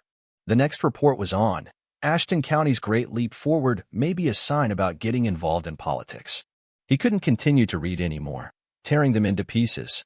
Expressing disbelief, the man lamented the destruction of their preparations in just a week. Turning to Brian, he questioned the sense of it all. Brian reassured his father and told him not to worry about this trivial turn of events. But the man used his mana and exerted pressure on Brian, causing him to kneel in pain. Disappointed in his own son, he compared them unfavorably to the Ashton County heirs. After retracting his mana, Brian's multiple attempts to stand failed. The man shouted, saying that he made over 30 sons until he turned 60, and yet all of them were useless. On the other hand, the sons of Ashton have far surpassed them. Then the man released him. Brian was still panting and tried to stand on his knee. The man criticized Brian for his inability to withstand the pressure, questioning his claim of being an expert knight. Brian could do nothing but apologize and plead for forgiveness. Then the man ordered Brian to report everything since his seclusion training. This man was none other than the Count of Randall, Hudson D. Randall. Brian revealed an official document sent by the shrine 2 weeks ago. Hudson took the paper and started to read. That was a current status report, confirming a number of 73 gates with 40 cleared in a week, but the number is still increasing. The casualties of over 3,200 civilians and 15 knights and around 1,300 troops had gone missing or died. The report included that the knights were scared to enter the gate, which led to an increased number of casualties among the troops. As an immediate measurement, gates had been blocked and surveillance had been placed around them. Brian's report further fueled Hudson's anger. Brian was standing there shaking in fear and called his father. In the next moment, he was sent out flying, breaking the door. He ordered Brian to get out. Expressing frustration, he shouted that there was no place for Brian and Randall anymore. Hudson warned him not to even think about stepping onto Randall's territory until he called Brian. If Hudson saw Brian again, he would kill Brian even if Brian was his son. Then he ordered Brian to call the third oldest to come to him on his way out. As Brian was escorted out, Hudson D. Randall's frustration echoed through the halls, cursing Ashton. The scene shifted to the Kingdom Academy. There was a buzz of chatter among the students, and the topic of discussion centered around none other than Raul of Ashton County. One of the maids, in hushed tones to her companion, remarked, "Hey, isn't that him? You know, the young Master Raul? I heard he leads his knights and has made quite a contribution. And, let me tell you, he's not just skilled, he's incredibly handsome too." Another maid eagerly joined the conversation, affirming, "Oh yeah, he's the youngest to ever reach the top rank." Another man confirmed that he had heard his knights get paid really well. But not everyone was quick to heap praise on Raul. Caleb D. Randall scoffed, calling everyone stupid, stating that everyone was praising a guy who didn't actually do anything. Undeterred, another student chimed in with speculation that probably his family did everything for him. What was there to show off for saving a few civilians from a gate? Caleb said that he would show everyone that he is better than anyone after reinforcement from his family gets there. They continued their lively discussion. Amidst the noisy exchange, Raul found himself growing weary of the attention. He pondered as that was getting tiring. He wondered why they were looking at him like he was some animal at the zoo. Why not just talk to him? Dalton, observing the situation, casually commented that he had become a celebrity in just a week. This surprised him. Dalton continued, saying that the entire capital was buzzing about him. Dalton guessed he might have done something great to make the whole capital talk about him. Raul dismissed the notion, asserting he wasn't interested. Dalton, ever curious, probed further, asking if the rumors were true. Dalton asked him if he was the real heir of Ashton County. Perplexed, Raul questioned what he was talking about. Dalton elaborated, that was what the rumors said. After all, which family would give so many troops to a son who was not the heir? Raul, slightly irritated, told him to stop bullshitting. Big Brother was the heir, and he was not interested in that at all. He cleared the misunderstanding, saying he recruited his own knight order, and he had no family support in that matter. Dalton, trying to make sense of it, inquired if that could even be possible. Raul casually replied that he had some money. Dalton, nodding in understanding, remarked, "Ah, I see. That's great. Maybe I should visit that gate thing with you." To Raul's surprise, he found Dalton's suggestion rather unexpected, and he stared at him for a moment. Dalton, noticing the intense gaze, asked if something happened and asked why he was staring at Dalton like he caught a chicken to work for free for him. The intrigue and speculations continued to swirl around Raul, creating an atmosphere of curiosity and chatter among the students at Kingdom Academy. Raul's admission to the academy may have seemed like an excuse for him to get out of the house. Actually, he had another goal, that was to find skilled books in the library and hidden prospects in the academy. Although the list of new students changed due to Gray's sudden appearance, candidates for recruitment had already been selected based on information he found on the Link Cafe. Dalton was one of them. Realistically speaking, the strongest person in this kingdom is Swordmaster Marquis D. Timilton. In the world of Connect, where almost no contact could be made with high-ranking noble NPCs, this was an amazing chance to get to know his grandson Dalton.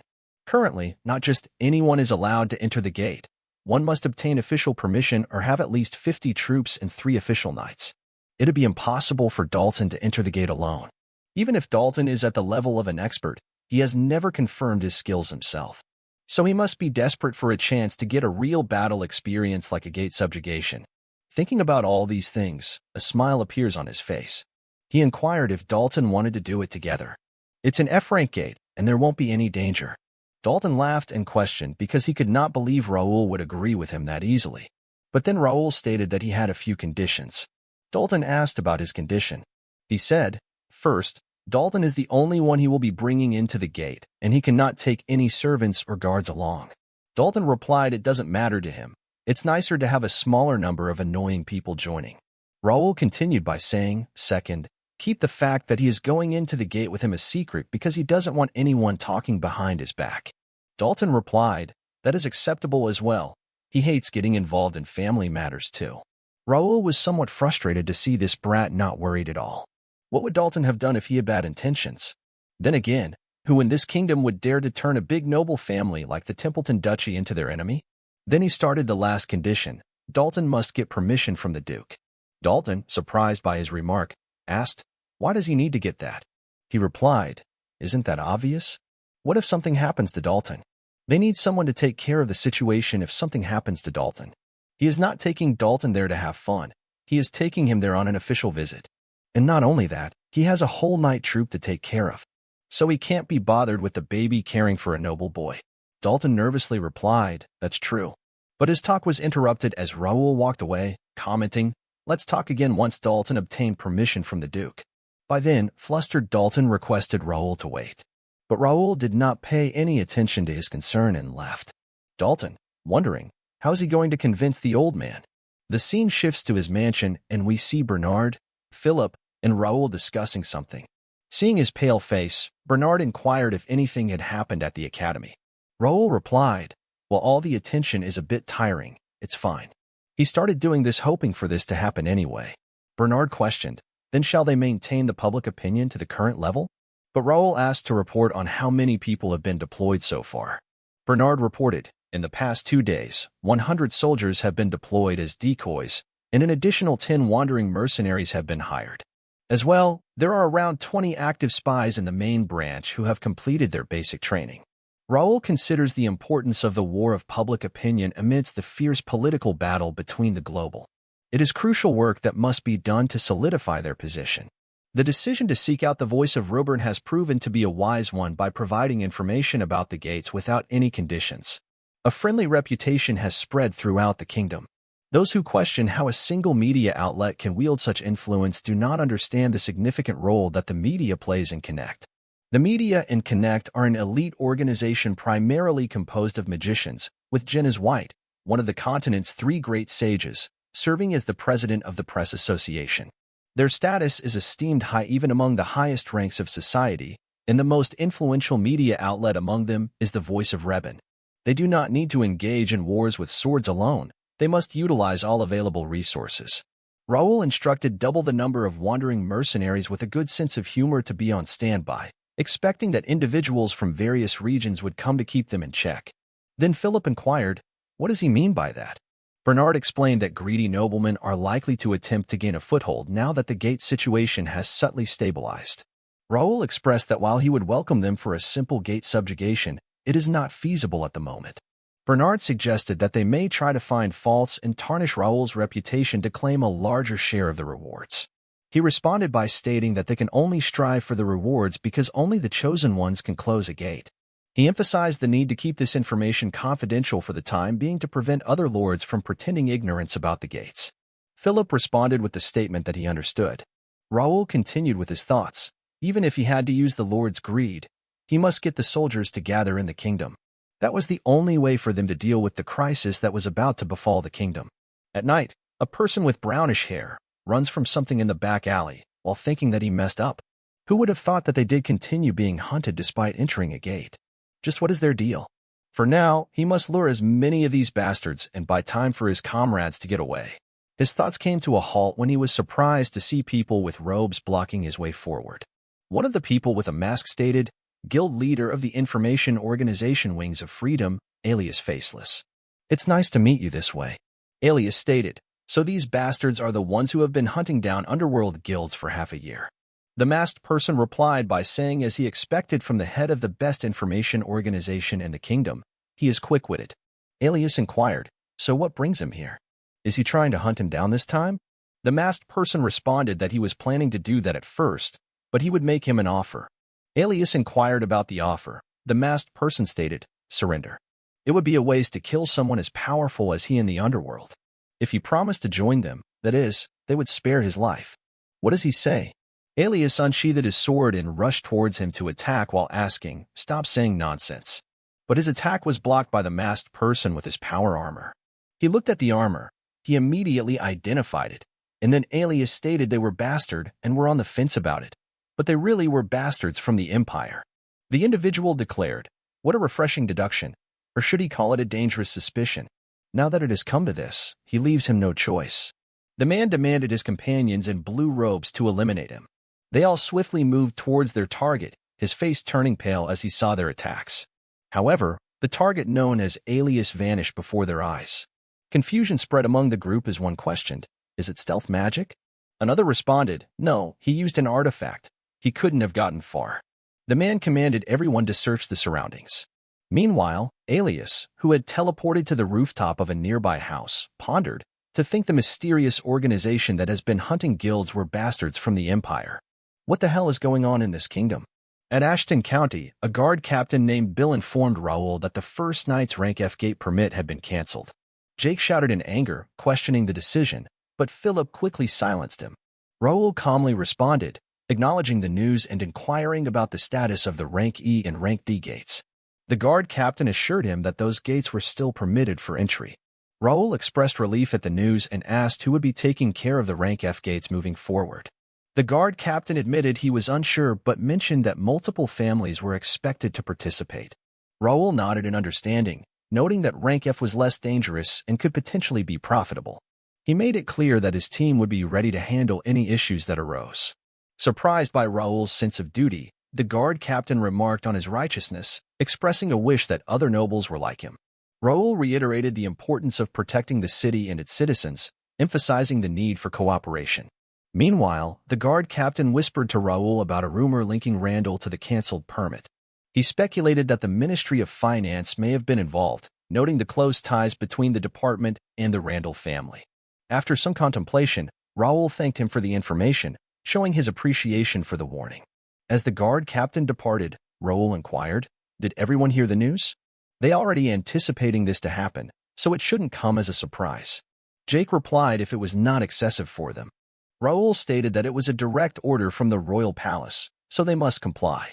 There is no need to be disappointed about it. After all, they haven't lost anything. Jake inquired, "How so?" Raul explained rank F gates can be cleared with regular troops. Utilizing mercenaries they hired with their funds is inefficient. Words they provide are subpar. It would be more beneficial to focus on gates of rank E and higher. Jake agreed, saying he was correct. Philip asked, what should they do with their men once they are withdrawn from the rank F gates? Raul replied, assigning them to gates outside the wall for training. Let's utilize this opportunity to clear some remaining gates outside. Those who are indifferent to the rewards won't last long anyway. This may prove advantageous to them in the future. Managing the gates is a challenging task. What they require most at present is merit, renown, and personal growth. Let's disregard external affairs and concentrate on themselves. Please emphasize commanding the mercenaries and their personal development, Raul continued. And all of them responded by saying that they understood. Raul contemplated, a week from now, the official knight investiture ceremony, which occurs annually, will take place. It's the prime opportunity for their knights to shine. They must strive diligently until the ceremony to gather attention and ensure their reputation reaches beyond the kingdom. The scene shifted to a gate where a guard inquired if he was sure they were coming. Guard Captain Bill replied that he didn't know, so the guard shouldn't ask him. The guard asked what they would do if something bad happened there. Captain Bill replied, asking what he meant by that, and stated that they would have to take care of it, as they were both worthless unless they obeyed the nobles. Suddenly a knight told them to back off. At that moment, Austin D. Carrington, the fourth son of Viscount Carrington, arrived at the gate with his knights. His knights shouted that the son of Carrington was there and ordered everyone to move out of the way.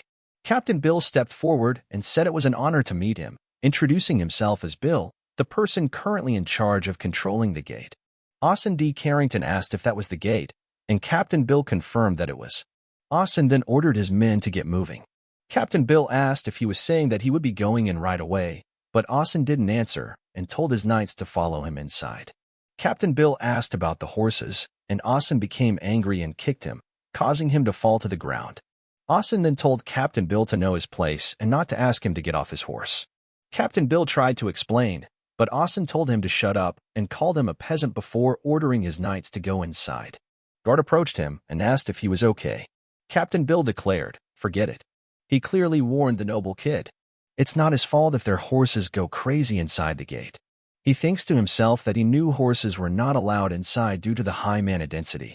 Even if Austin is lucky enough to survive, he would suffer greatly. He anticipated that there would be busy moving bodies that night. They emerged on the other side of the gate. Austin questioned, "Is this what's inside a gate?" "He doesn't see anything." His knight explained that there were only orcs or goblins present, so there was no need to be nervous. Austin thought to himself he would find some treasures if only Raul Ashton, that fraud, hadn't shown off. He will become a star in the capital for killing a monster using his wealth. He will clear every gate left open to bring him down. He ordered his knights to clear the gate, instructing them to eliminate every monster. He divided them into units and commanded them to eliminate the creatures. Marco, a Praetorian guard, expresses his concern. Dividing the troops inside a gate is very dangerous. Let's keep their men together and use scouts to look around. In response, Austin questioned his fear and doubted their ability to clear all the gates in such a manner.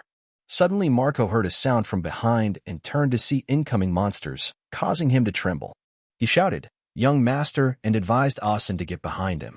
Austin, noticing the monsters, also started trembling in fear.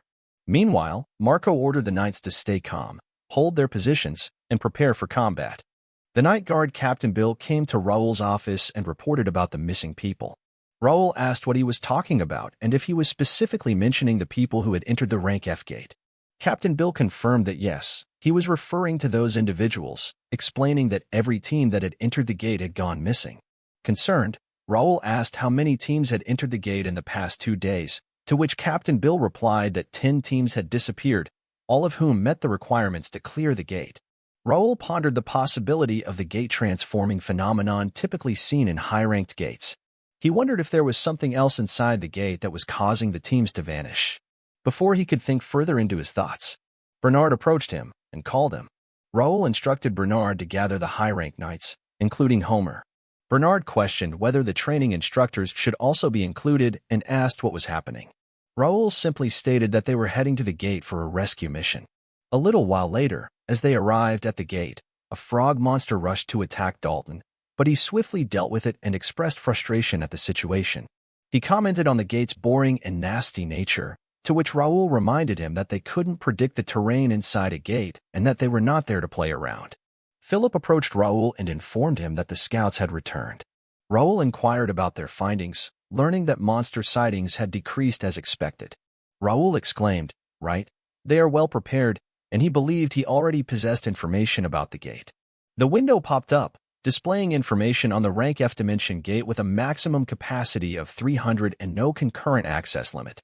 The current occupancy was 132 out of 300 with a current stack of 0 out of 2, and the gate type was elimination. Raul continued his thoughts, suspecting that no one else should have entered besides the Conquest teams, but the data indicated otherwise. He realized it was a trap but was confident that they were not expecting to be the ones trapped. After a brief moment, Raul wondered, here should be good. He believed it was a suitable spot and asked Homer for his opinion. Homer replied, "Yes, master. They can look down toward the flat area facing the swamp." He also believed this was a good location. Raul stated, "Then let's start working. This place will be the base. Set everyone in their trained positions." Homer acknowledged his command. Upon hearing their conversation, Dalton asked, "What is he trying to do on this hill?" Raul responded they are going to build a fort. Confused, Dalton questioned, "A fort out of nowhere?" Raul advised him to keep his eyes open and learn from the process. Raul activated the magic formation and instructed Homer to begin. Homer then directed everyone to activate the artifact. The magic formation appeared in the sky accompanied by strong winds, and a multitude of stone bricks emerging from it. Dalton was puzzled by the events and closed his eyes due to dust as the stone walls formed in front of him.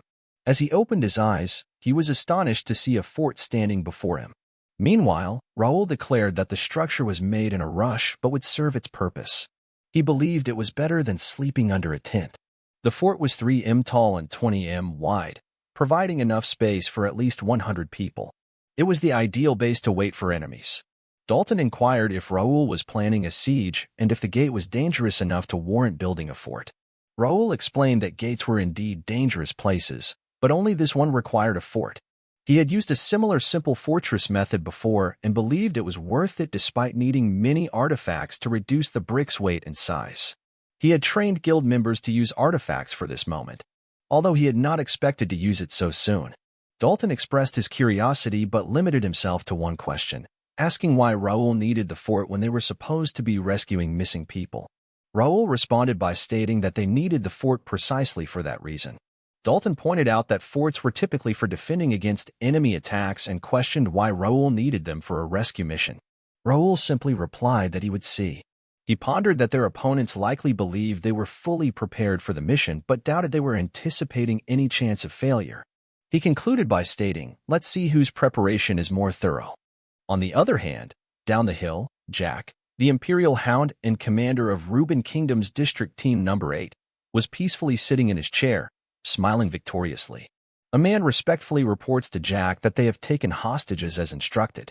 Jack inquires whether the rescue team has arrived, and the man confirms.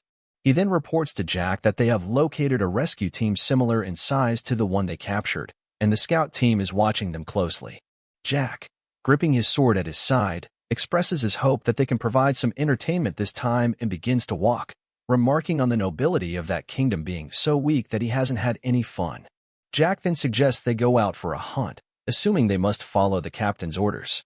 However, another man urgently interjects with a report that the scout observing the rescue team has noted they are inside a fortress doing nothing, which surprises Jack.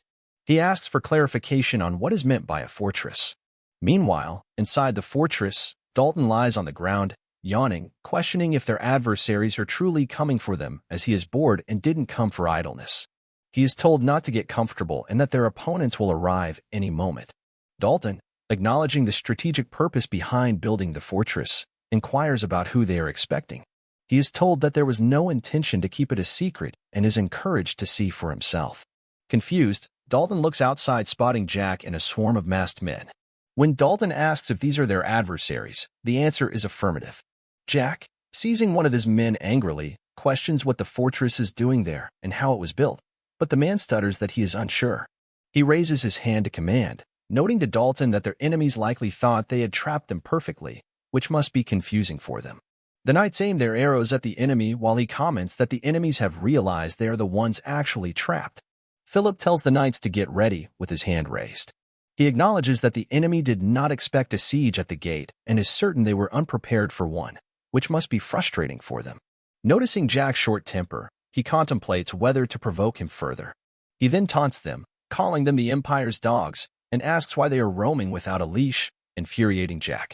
Observing this, he mocks them for appearing mentally challenged by their heavy armor and teasingly inquires if they are lost.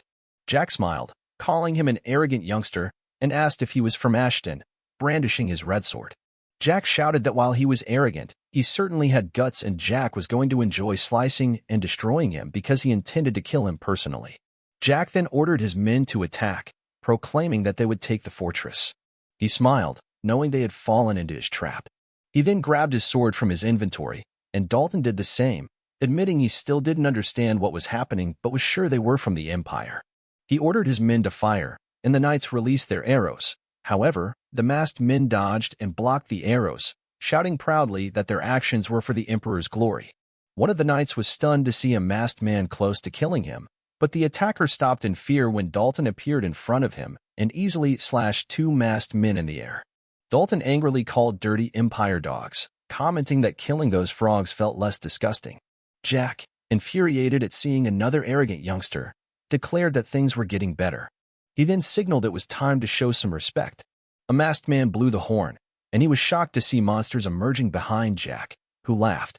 The monsters growled at them, and Jack arrogantly suggested they see how much longer they could keep their mouths open. Dalton asked what those were, and if they were monsters.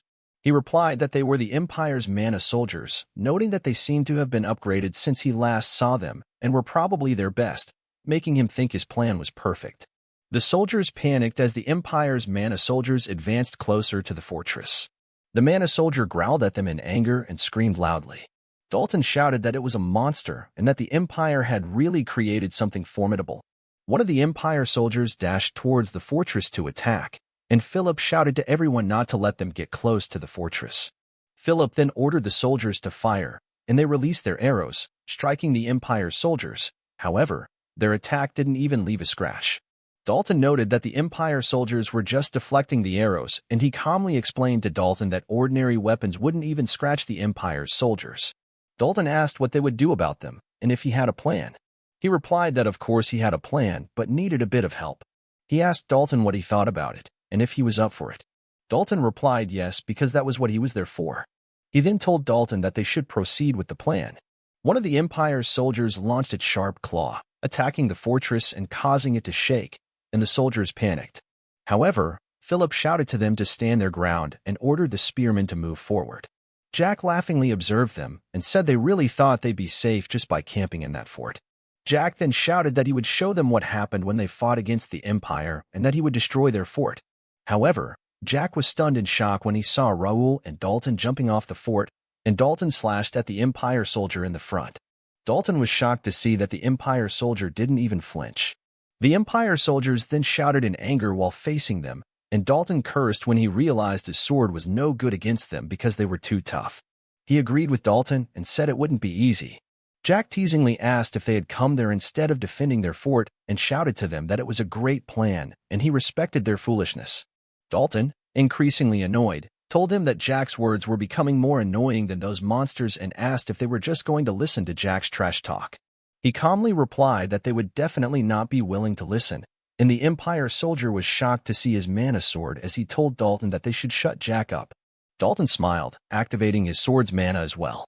He then asked if he understood correctly that he was allowed to do whatever he wanted, adding that this was all he needed to know. As an Empire soldier dashed toward them to attack, they both charged to meet it, slashing at the soldier and causing its blood to splatter everywhere while it growled in pain. They then leaped toward other Empire soldiers, defeating them instantly, leaving Jack unable to believe what he was witnessing. He dashed to the right, eliminating another Empire soldier with a single slash of his mana sword. Meanwhile, Dalton mirrored his actions, stunning Jack with shock and anger.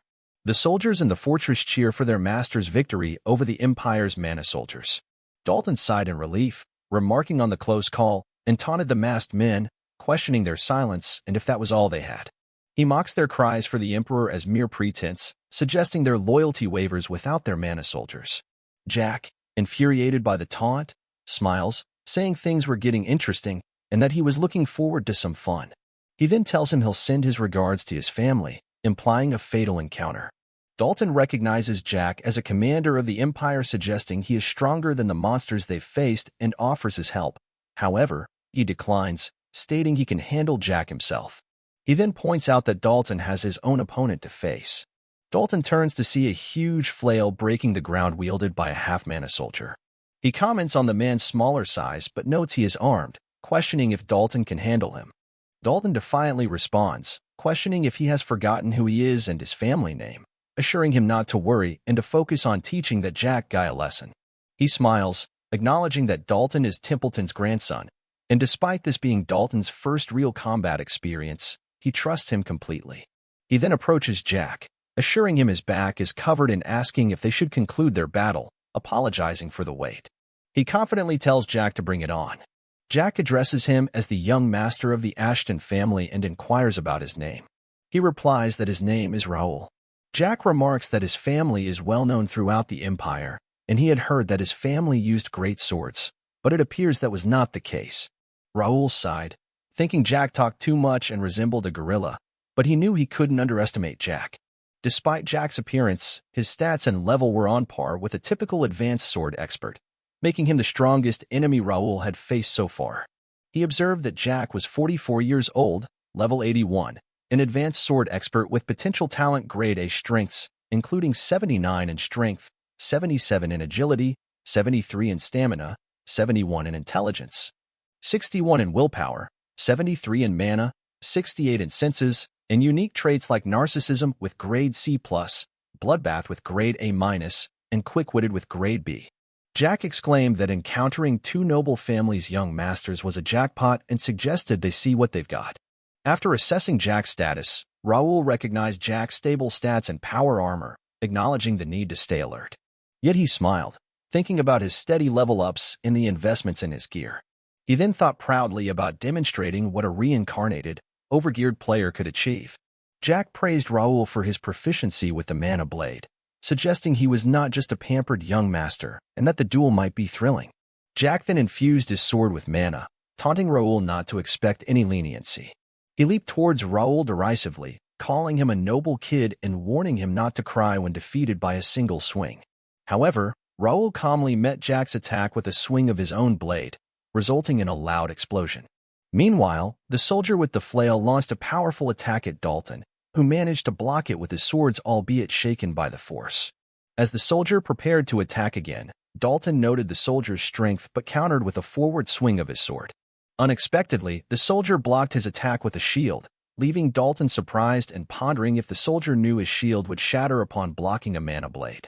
The soldier swung its flail at him, but fortunately he jumped away in time to dodge it. Cursing, he realized the soldier possessed some intelligence and that this battle wouldn't be easy. Glaring at the soldier, he thought about the consequences of fleeing rather than facing the Empire, certain that the old man wouldn't leave him alone. His gaze then shifted to Raul, who was engaged in a face-to-face battle with Jack. Wondering if Raul was managing all right and noticing that Raul's fight seemed more challenging than his own. Meanwhile, Raul's sword clashed with Jack's, prompting Jack to laughingly commend him for not being bad and being quite good at imitation, but suggesting that was the extent of it. Jack forcefully pushed him away. He realized Jack's fast and strong attacks meant any gap shown could be his downfall. Jack quickly dashes in front of him for another attack, shocking Raul, but he manages to block Jack's sword at the last second, exerting all his strength not to be pushed back. Raul then slightly released his sword and quickly maneuvered around to push Jack back. But Commander Jack only laughed with excitement, exclaiming that the fight was far better than expected, almost lamenting the need to kill him. Jack taunted Raul to resist harder, mocking the kingdom folks for only being able to resist. Raul couldn't believe Jack was still talking, feeling mentally taxed, but he recognized that the main issue was the longer and more brutal the fight became, the more his weapon rattled. Releasing Ragnator could defeat Jack instantly, but it risked harming his allies due to his inability to fully control it. Thus, Raul knew he needed to buy time and keep them engaged until their plan was fully executed. Then Bernard's voice came through the system, asking Raul if he could hear him and reporting that the situation was resolved. They had successfully rescued the hostages and defeated the enemy. The plan was a success. Raul smiled at this news, leading Jack to angrily inquire why he was smiling, questioning if he had given up and what had happened to his rescue plan, especially when they seemed to be hiding behind the fort. However, Jack was taken aback when Raul released a strong blue aura, halting Jack in confusion. Raul informed Jack that the rescue plan had been in progress all along, and with its success, it was time for them to engage in a real fight. He teasingly challenged Jack to try again, calling him an Empire's fool. Previously in the F-rank gate, Marco was catching his breath, exhausted when a man in a mask remarked that he had heard the kingdom's nobles were cowards except for a few families, and he guessed it was true. The man mocked Asin for shaking like a rat despite being surrounded by his knights, calling it a beautiful view. Marco urged Asin to stay calm and focused in such moments, but inwardly, Marco was cursing because he hadn't anticipated the Empire's involvement and realized they had fallen into a trap. Marco also doubted their chances of survival. The masked man declared they wouldn't kill them if they didn't resist, yet their choice to resist made Marco glare at him in anger. The man then coldly stated Asin was sufficient as a hostage, and that they could kill everyone else. As the men advanced, Asin was horrified, but Marco was determined to fight. Suddenly, a swarm of arrows struck down every masked man approaching them. In surprise, the masked man, Asin, and Marco looked back to see Pierce, Bernard, Josh, and Philip, calling out the masked man as the Empire's dogs, questioning their audacity to intrude into their kingdom.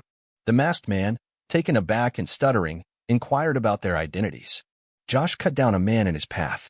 Pierce took out another from afar with his arrows. Bernard utilized his psychokinesis to lift men into the air, and Jake was engaged in slaying every Empire soldier with his sword. The masked man was astonished at how effortlessly they defeated the mana soldier, noting Jake didn't even wield a mana blade. Jake admitted to overheating and unintentionally killing them all, questioning if that meant he could eliminate the rest.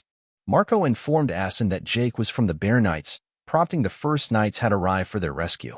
Asin, overwhelmed with fear and kneeling on the ground, stuttering, only asked Marco about the first knights.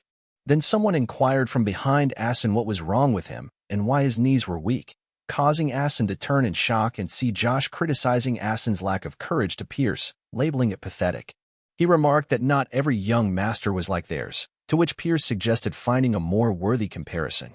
Asen was astonished that with only a few soldiers, they had taken down those monstrous creatures and the Empire's elites equipped with power armor, leading him to wonder if these were indeed Raul Ashton's first knights.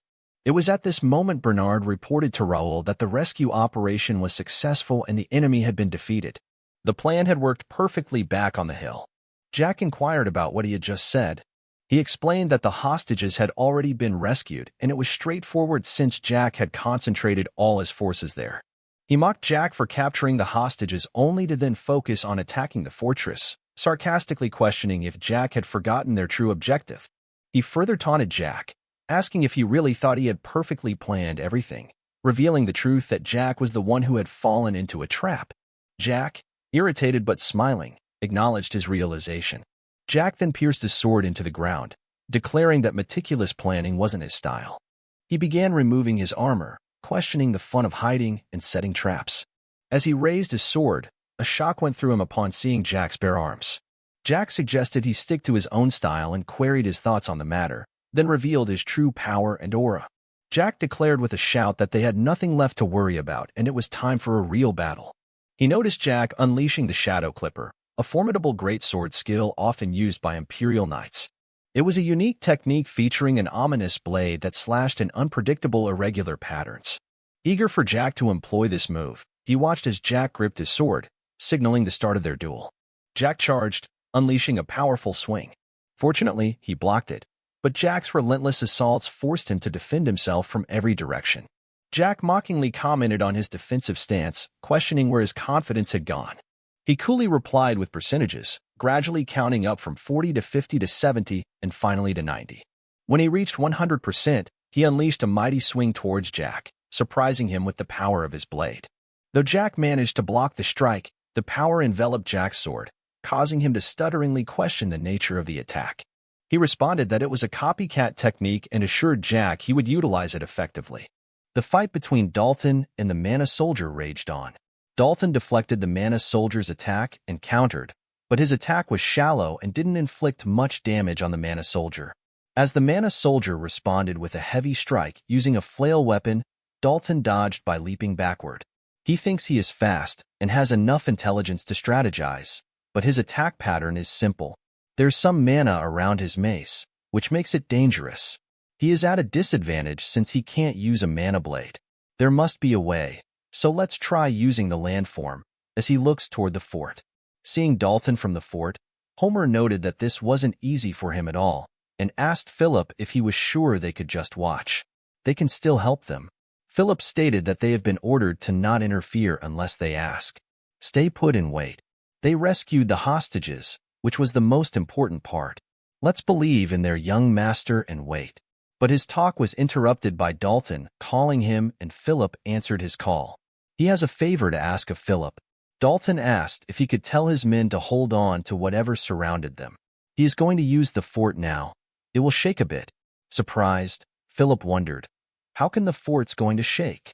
And immediately ordered everyone to get away from the wall. Get low and prepare for impact. Hold on to something so they don't fall off. Dalton thought he was fast.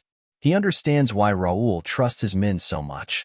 He thought to go again and try parrying this one, and then rushed forward, jumping into the Mana Soldier's shield to leap backward into the fort wall.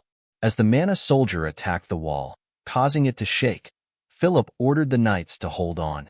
Using the wall, Dalton jumped into the air and landed a critical hit on the Mana Soldier, defeating it. He thinks that was risky. Thank God it worked. The wall was damaged a little. He hopes they will be okay with that. Surprisingly, Homer noted, first real combat experience, yet he's confident. Philip stated, yeah, almost to the point of arrogance. Homer remarked he's the sword master's grandson, Templeton's wolf after all. Seeing Dalton defeat the Mana Soldier, Raul stated, they are done. It's about time they conclude their fight too. Standing here is getting annoying. Jack exclaimed that's what he wanted, but it won't end the way he thinks. He copied it pretty well, but a replica is only a replica. He shows Raul the difference between them and rushes to attack while covering his sword in dark red mana. In response, Raul easily blocked his sword attack, pushed him back, and then used the charged-up attack that Jack barely evaded.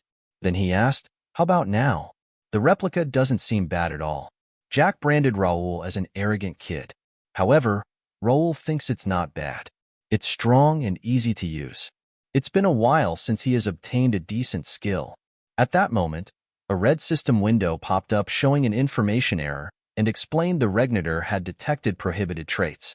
By the covenant with the Regnator, the skill Shadow Clipper will be discarded, which confused Raul as he saw it. Raul thinks, what does this mean? Prohibited traits? Is he saying he can't use the copied skill? Another window pops up showing information searching for an alternate skill. He thought he found a decent skill, and now he is losing it without even having used it once. It seems like he can use it until an alternate skill is found. He has to end this fight before that. Whatever, he will use it as much as he can. He immediately rushes forward and launches an attack that he blocks. Then Jack asks, why is he being aggressive all of a sudden? Is he in a hurry now? He is pushed backward due to Raul's attack, and he is about to counterattack. But Raul uses the psychokinesis trait to fling a sword towards him, which narrowly misses. Jack asks, what is this? A sword flew? Where did it come from? To his surprise, multiple swords are floating in the air. He asks, how is this possible? But Raul states he didn't notice. Does he have tunnel vision? He said he wanted him to do his best, right? He will show him his best, and he uses the sword to attack him. Jake asks, what is this ridiculous trick? He called this his best? As he blocks them one after another. These attacks were disappointing to Jack. He asked Raul to stop these tricks and face him. He doesn't have time to play with him. He offered Raul to attack him for real. Raul uses the psychokinesis trait on multiple swords to attack him from the front and on 2 large axes to try to attack him from behind. Jake easily blocks the swords, but he struggles to block the axes. At that moment, Raul uses more of his psychokinesis trait power to push Jack back toward him, and Raul also covers his sword in golden mana to strike him from behind. Raul knew it. He can't break his power armor with improvised sword skills, but that doesn't mean there's no way to win. He uses psychokinesis power on his sword and also employs the Regnator power armor that covers his arm. He distracts him with that sword and closes the distance between them. He stated he was strong, but he talked too much. Time to shut the Empire Dog's mouth. Then he lands a powerful attack that causes an explosion on impact. As the dust settles, Jack is lying on the ground defeated. Raul thinks finally it's finished. He was a tough one. Considering how hard the fight was, he can expect some level-ups. Then a system window pops up and he thinks, did it finally find an alternate skill? That was close. The window shows information. Alternate skill found. Acquired skill, Radiant Aura, Grade A+. Seeing that, he becomes surprised and notes, how did he get this skill? Radiant Aura is the top-tier active skill used by the strongest Holy Knight. The overpowered skill that casts Cleanse, Blessing, and Healing at the same time. He rarely saw this skill. Even when he was trash, he had that skill.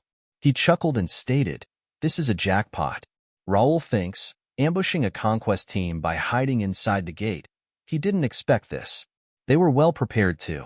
There must be a strategist behind this. He needs to be vigilant. His thoughts were interrupted by Dalton saying he went crazy there. He punched him in the face because he couldn't slash through his power armor. Raul replied it was nothing compared to him using the wall. Dalton stated whatever, they took care of the rest as well. This mission is a success, right? Raul appreciated his help. Dalton stated he came along to have fun, but he couldn't let his family name down. His grandpa would have killed him if he just sat here and watched. Raul thinks he also performed beyond his expectations. He can't believe this was his first real fight. If he becomes a part of the First Knights, he will be massive. Noticing the rescue team, Philip immediately informed him. Jake laughs and calls Raul saying they are back. Pierce notes he told him not to call him that during a mission. Raul complimented them for their hard work. Everything is good. Jake chuckles and exclaims, there can't be a problem when he is here. Everything went flawlessly. Bernard reports there were no wounded, but there are a few casualties. They might need some help to move their bodies. Raul understands and plans to ask the guards for help. Meanwhile, while seeing Raul, Arson D. Carrington thinks he is iffy about it, but Raul is a master. Did he make this knighthood by himself? However, His thoughts were interrupted by Dalton asking, "Isn't he Arson?" He was one of the captured hostages. He didn't know that the Carrington Viscounty was a part of this. When Arson sees him, he wonders if Dalton is also part of Raul's night. This guy, how much influence does he have? Raul stated the hostages had been rescued, and they had gotten rid of the Empire's dogs. The fight is over, and he thinks he has an insane skill too. What satisfying results. And he orders them, "Let's head back." The next day at Ashton County Mansion, Raul asks, "What did they do with the Empire soldiers that were held hostage?" Philip replied, "They secretly handed them over to President Gray as he ordered." Raul inquires about their condition. Bernard replied, "Still the same. It seems like the Empire cast a spell on them that makes them lose their intelligence upon capture. It'll be hard to get any information out of them without President Gray's help." Raul states President Gray might not have a solution for this either. He curses the Empire, and then asks, "What about their motive?" Philip exclaims, "They only know they disguise themselves as guards to get into the city. There will be a massive internal inspection due to this. They don't have any other information about them, so it'll be hard to figure out their motive." Raul wished they had an actual information organization, and he thinks the way they're operating is very precise and dangerous. They will need better information to prepare for the next attack. He will have to do something about it. And Raul said they would leave that to the kingdom and President Gray. "Tomorrow is the knight's ceremony," Philip affirmed. "Certainly. The capital is a bit chaotic right now, so the ceremony will be small and quiet," Raul guessed. "There will only be an actual review instead of a ceremony to show off." That's better for him. The ceremony still means a lot. He ordered both of them to make sure to prepare for it, and they exclaimed. Raul continues with his thoughts. The ceremony will be a gathering of the kingdom's most renowned families and knights. It will be their first knight's first time on an official stage. He has to make an impression of their first knight's strength, past the kingdom to the empire. They will show them the majesty of the first knight's regains over the entire continent. The following day, as they traversed the capital, Raul and his first knight's order drew astonished gazes. Citizens praised him as the guardian of Turium capital. Excited girls called out, "Young Master Raul, please glance this way." Raul acknowledged them with a greeting.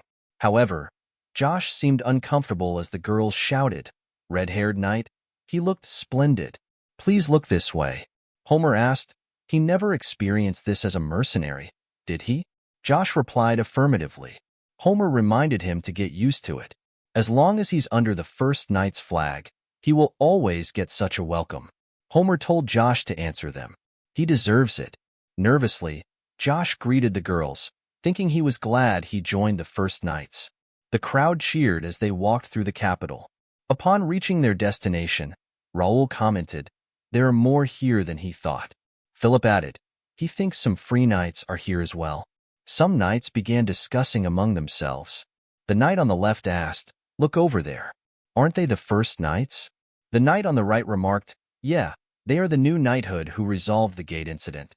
The knight on the left stated, "There are so many of them. Is every member of the knighthood here?" The knight with the flight noted, "What's so great about them? They are show-offs." The knight on the left remarked he heard there aren't many regular knights. Raul thinks they seem to have attracted some attention. Nothing wrong with it. They are only here to show them what they are capable of. It's great that they are aware of them. A person approached Raul and said, "So this is how he meets the esteemed guardian of Turium." Raul asks about him. The person stated, "Nice to meet him, young master. He is the kingdom's financial director, Jerry D. Plank. He heard that he played a big part in the gate incident. Could they have a private chat?" Raul thinks, the kingdom's finance director, Jerry D. Plank, what is he planning? Plank continued by saying, he finally got to meet the capital's busiest hero. He has been wanting to meet him for a while, but he been busy. He heard that Raul was participating in the ceremony, so he came here to meet Raul. He felt like it'd be his only chance to meet him. Raul think he came to see him on purpose. What does he want? The capital's guard captain said that most of the financial department was associated with Randall. He won't be any different, and he came to see him personally. He isn't going to do something like that just to say hello. Is he trying to figure out what he is up to? He chuckled and stated, the capital's hero. "That's an exaggeration," says Raul to Viscount Planck. "He did what any noble of the kingdom must do." Planck praises him and his knight's work, saying they remain so humble. Raul is as remarkable a person as he heard. Raul will be a role model for the other knights. Raul stated, all thanks to the financial department taking care of the kingdom's treasury. Knights can only function with the financial department's help. Planck replied that Raul flattered him and thinks this guy, he's more clever than he thought. Raul knows the financial department is hostile towards him considering his relationship with Randall. Yet Raul is acting like this in front of him. He understands why everyone struggled with this kid. Raul asked him that he does have one question to ask Planck. Viscount Planck inquired about it. Raul said that he heard the financial department had banned the first knight from entering the gate. He asked if Planck by any chance know anything about this. This sudden statement shocked Planck, and he thinks how can Raul ask him that to his face? He's not trying to play a fool in front of him, or is he trying to say that he has evidence to consider the financial department his enemy? But he won't make it easy for Raul. Planck stated, this is his first time hearing about that. That must be a false rumor. There's no reason for the financial department to be involved in such matters. Raul replied, he is right then. Planck asked, did he find anything about the Empire soldiers that had ambushed them at the gate? Raul said, about that, they were well prepared for every possibility. Planck remarked, it must be just a taunt. Like the previous instance, they can't consider it as an actual invasion. Raul stated, really? But they ventured pretty deep, and they came so easily. It's almost like there's someone secretly talking to them from inside the kingdom. Then he chuckled and added, it's just his assumption. There's no way it's real, right? Planck remarked, as expected. He sees why people call him the protector of Turium. It was worth coming here to meet him. He will take his leave now. He hopes President Gray finds something useful from the captives. Raul stated that's strange. It's top secret that President Gray is in charge of the captives. Then he guessed, the financial department knows a lot. Planck responded by saying, of course, they are in charge of an important part of the kingdom. That was a fun conversation. He hoped to see Raul again in the future, and he thinks Raul Ashton is way beyond his expectations. Not bad. He will have fun destroying him. However, Raul thinks he chose the wrong person to mess with. Trash talking was the most important part of being a connected player. He is not sure how he's related to the Empire yet, but he'll be putting more pressure on them from now on. Let's try him. They won't back down. At the moment, someone from the crowd is spying on him. The person was Faceless of the Information Guild. The guidance competition will begin soon. All participants, please gather at the lobby. Jake, with a smile, remarked, it's time. He has been waiting for this. Raul noted he seemed excited about this, even though he was complaining about its necessity not long ago. Jake replied, it feels different now that he is here in person. Raul stated, there's a deeper meaning to this ceremony for them than it seems. This will be their opportunity to show everyone who they are. All of you probably noticed, but they are already hostile towards them. That's all part of his plan, but something is missing. It's fear. Their goal is to make them fear them. Respect comes from fear. Make sure they engrave into their heads what the first knight is capable of. They all responded by saying, yes, sir. Raul turned to Philip and asked if he can take charges over from here. He will watch from the seat. Philip agreed on that. As they moved towards the lobby, Jake remarked, he swears to God. If any of them lose, they are going straight to hell. Philip added, that applies to him too. Don't underestimate them and focus. Raul thinks he doesn't have to worry about them anymore. Let's trust them and let them be. He has to take care of some other business, as he noticed Faceless leaving. Faceless immediately entered a narrow back alley street. But he became surprised as Raul stood in front of him, asking if he get everything he needed. He doesn't know why Faceless is hiding his presence and doing this, but if he has a question, he can always ask Raul. Faceless thinks he didn't sense him at all and asks, when did he find out? Raul replied, to be honest, he almost didn't. His presence was hard to find, as expected of the captain of the best information guild in the kingdom, Wing of Freedom. Detecting the presence of a Faceless is not easy. He stated, let's stop playing hide and seek. Why don't they have some real talk now? Raul stated he would get straight to the point. He asked why the Wing of Freedom was following him. He would prefer to resolve this without conflict. He doesn't want to use force in public. Faceless asked if he knew what it meant for a member of the Information Guild to talk. Raul replied he does, but he doesn't think he has a choice here. For the guild master of Wing of Freedom to be out working by himself, that probably means there's a problem inside their guild. Faceless was quite surprised to see him already figured that out. Raul Ashton is as sharp as the rumors suggest. He took off his hoodie and remarked, "There's no point in being stubborn here. He will talk." Raul is right. He is the guild master of Wing of Freedom. He is also known as Faceless. Raul exclaimed he liked how he understood his situation quickly. Now, can he tell him why he was following him? Faceless remarked before he explained that he wanted to resolve the misunderstanding here. He has followed and investigated him, but that's not what he was here to do today. The man he just met, Jerry D. Plank, if he is right, that man is way more dangerous than he thinks. The scene changed in the arena. Jake skillfully outmaneuvers the knight, leaving the crowd in awe as they erupt into cheers. Incredible, Jake the undefeated knight triumphs once more. How many victories in a row is that now? They're surpassing all the renowned knights. The defeated knight thought Jake was a monster. He wonders how Jake is moving so fast with that ginormous sword. Jake asked if he was not going to surrender. If the defeated knight wants to continue with bare hands, he is down for it. Then the knight admitted his loss, and the referee announced that victory went to the first knight. Pierce remarked he's growing egotistic again. He needs someone to humble him. But Josh was excited about Jake's win. Philip thinks that young master is late. He was the one who kept emphasizing how important the ceremony was. He wonders if something happens outside. Outside, Raul asked Viscount Plank. He's someone the Information Guild is wary of. Faceless remarked, whatever Raul may have imagined, he's beyond that. If he is right, they are a big threat to the entire kingdom. Raul asked, what does he mean by they? Faceless explained, Imperial Hound, and asked if he had heard of that name before. Raul stated that Cronin Empire's Special Intelligence Unit is a unit that's also called a myth since there is no information about them at all. Faceless remarked, he is right. It'll be easier to explain since he knows about them. Recently, many small guilds were raided one after another.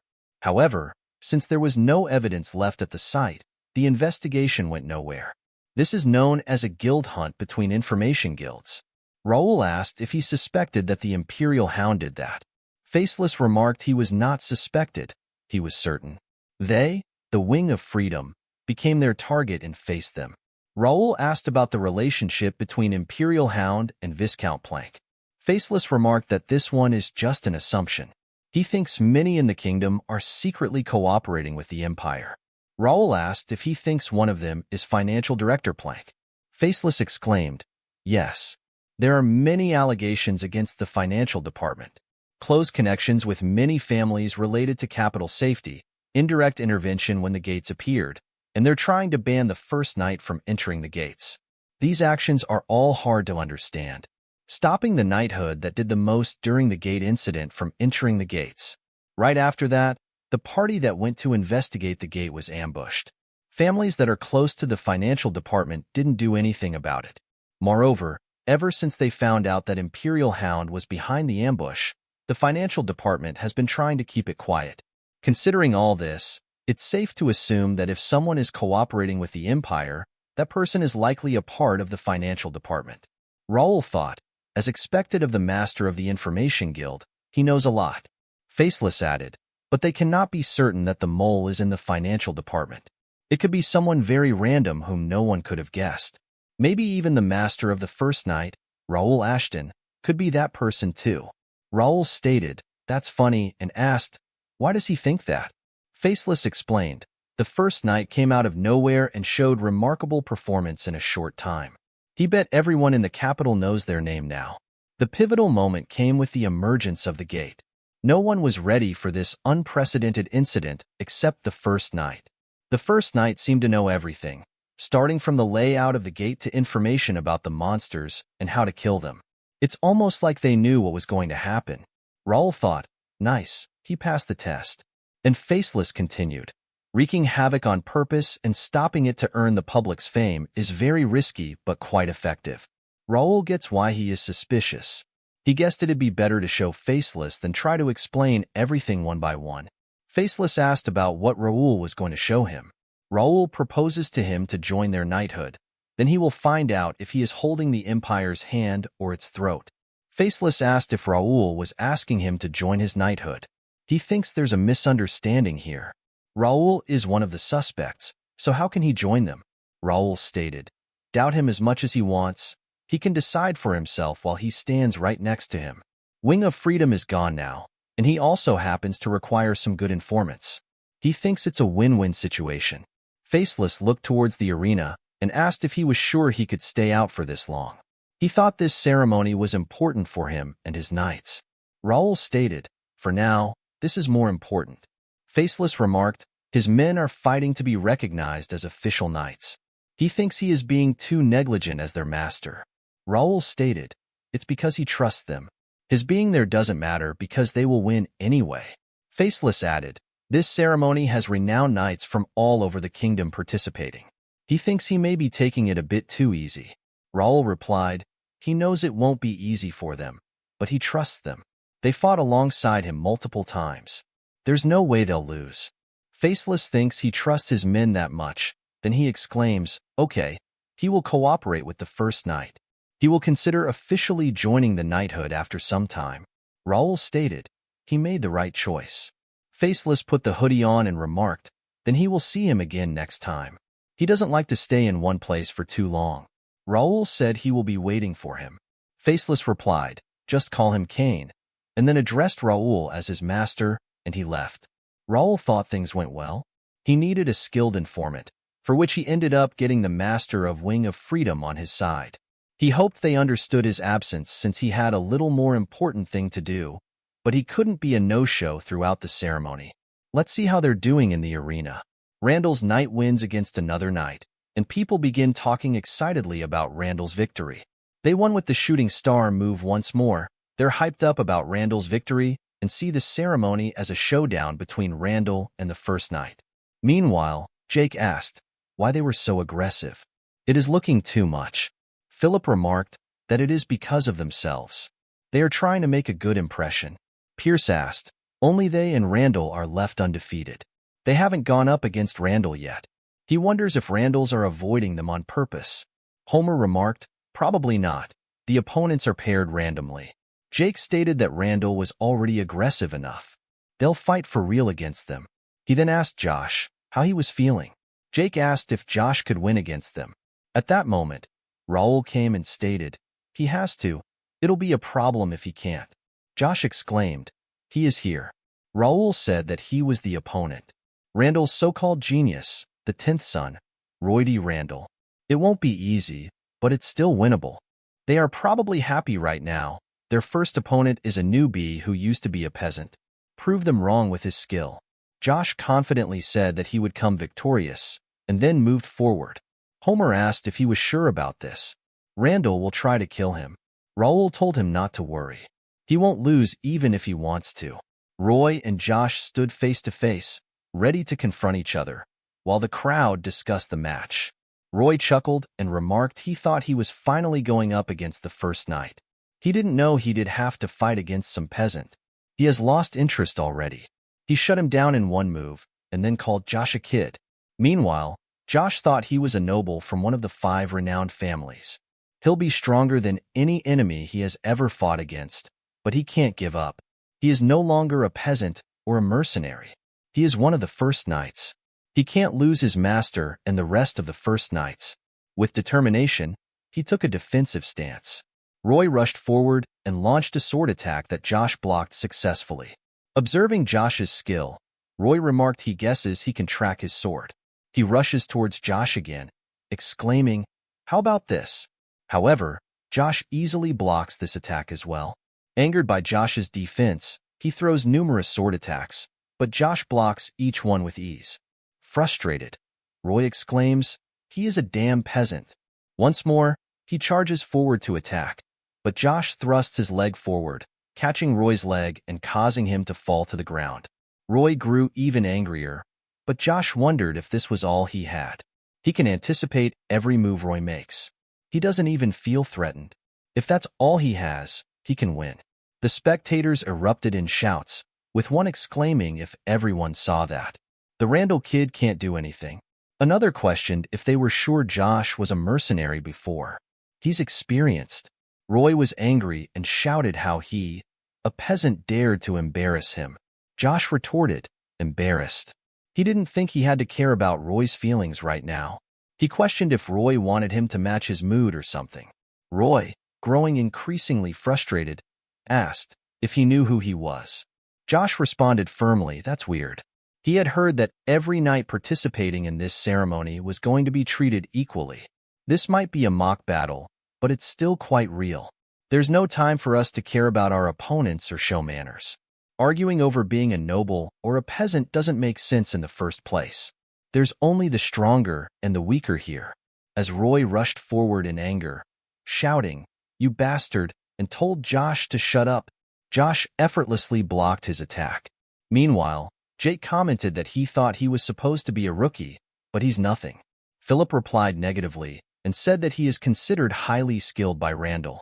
Raul added the reality that Josh is just overwhelmingly stronger than him, and that's it.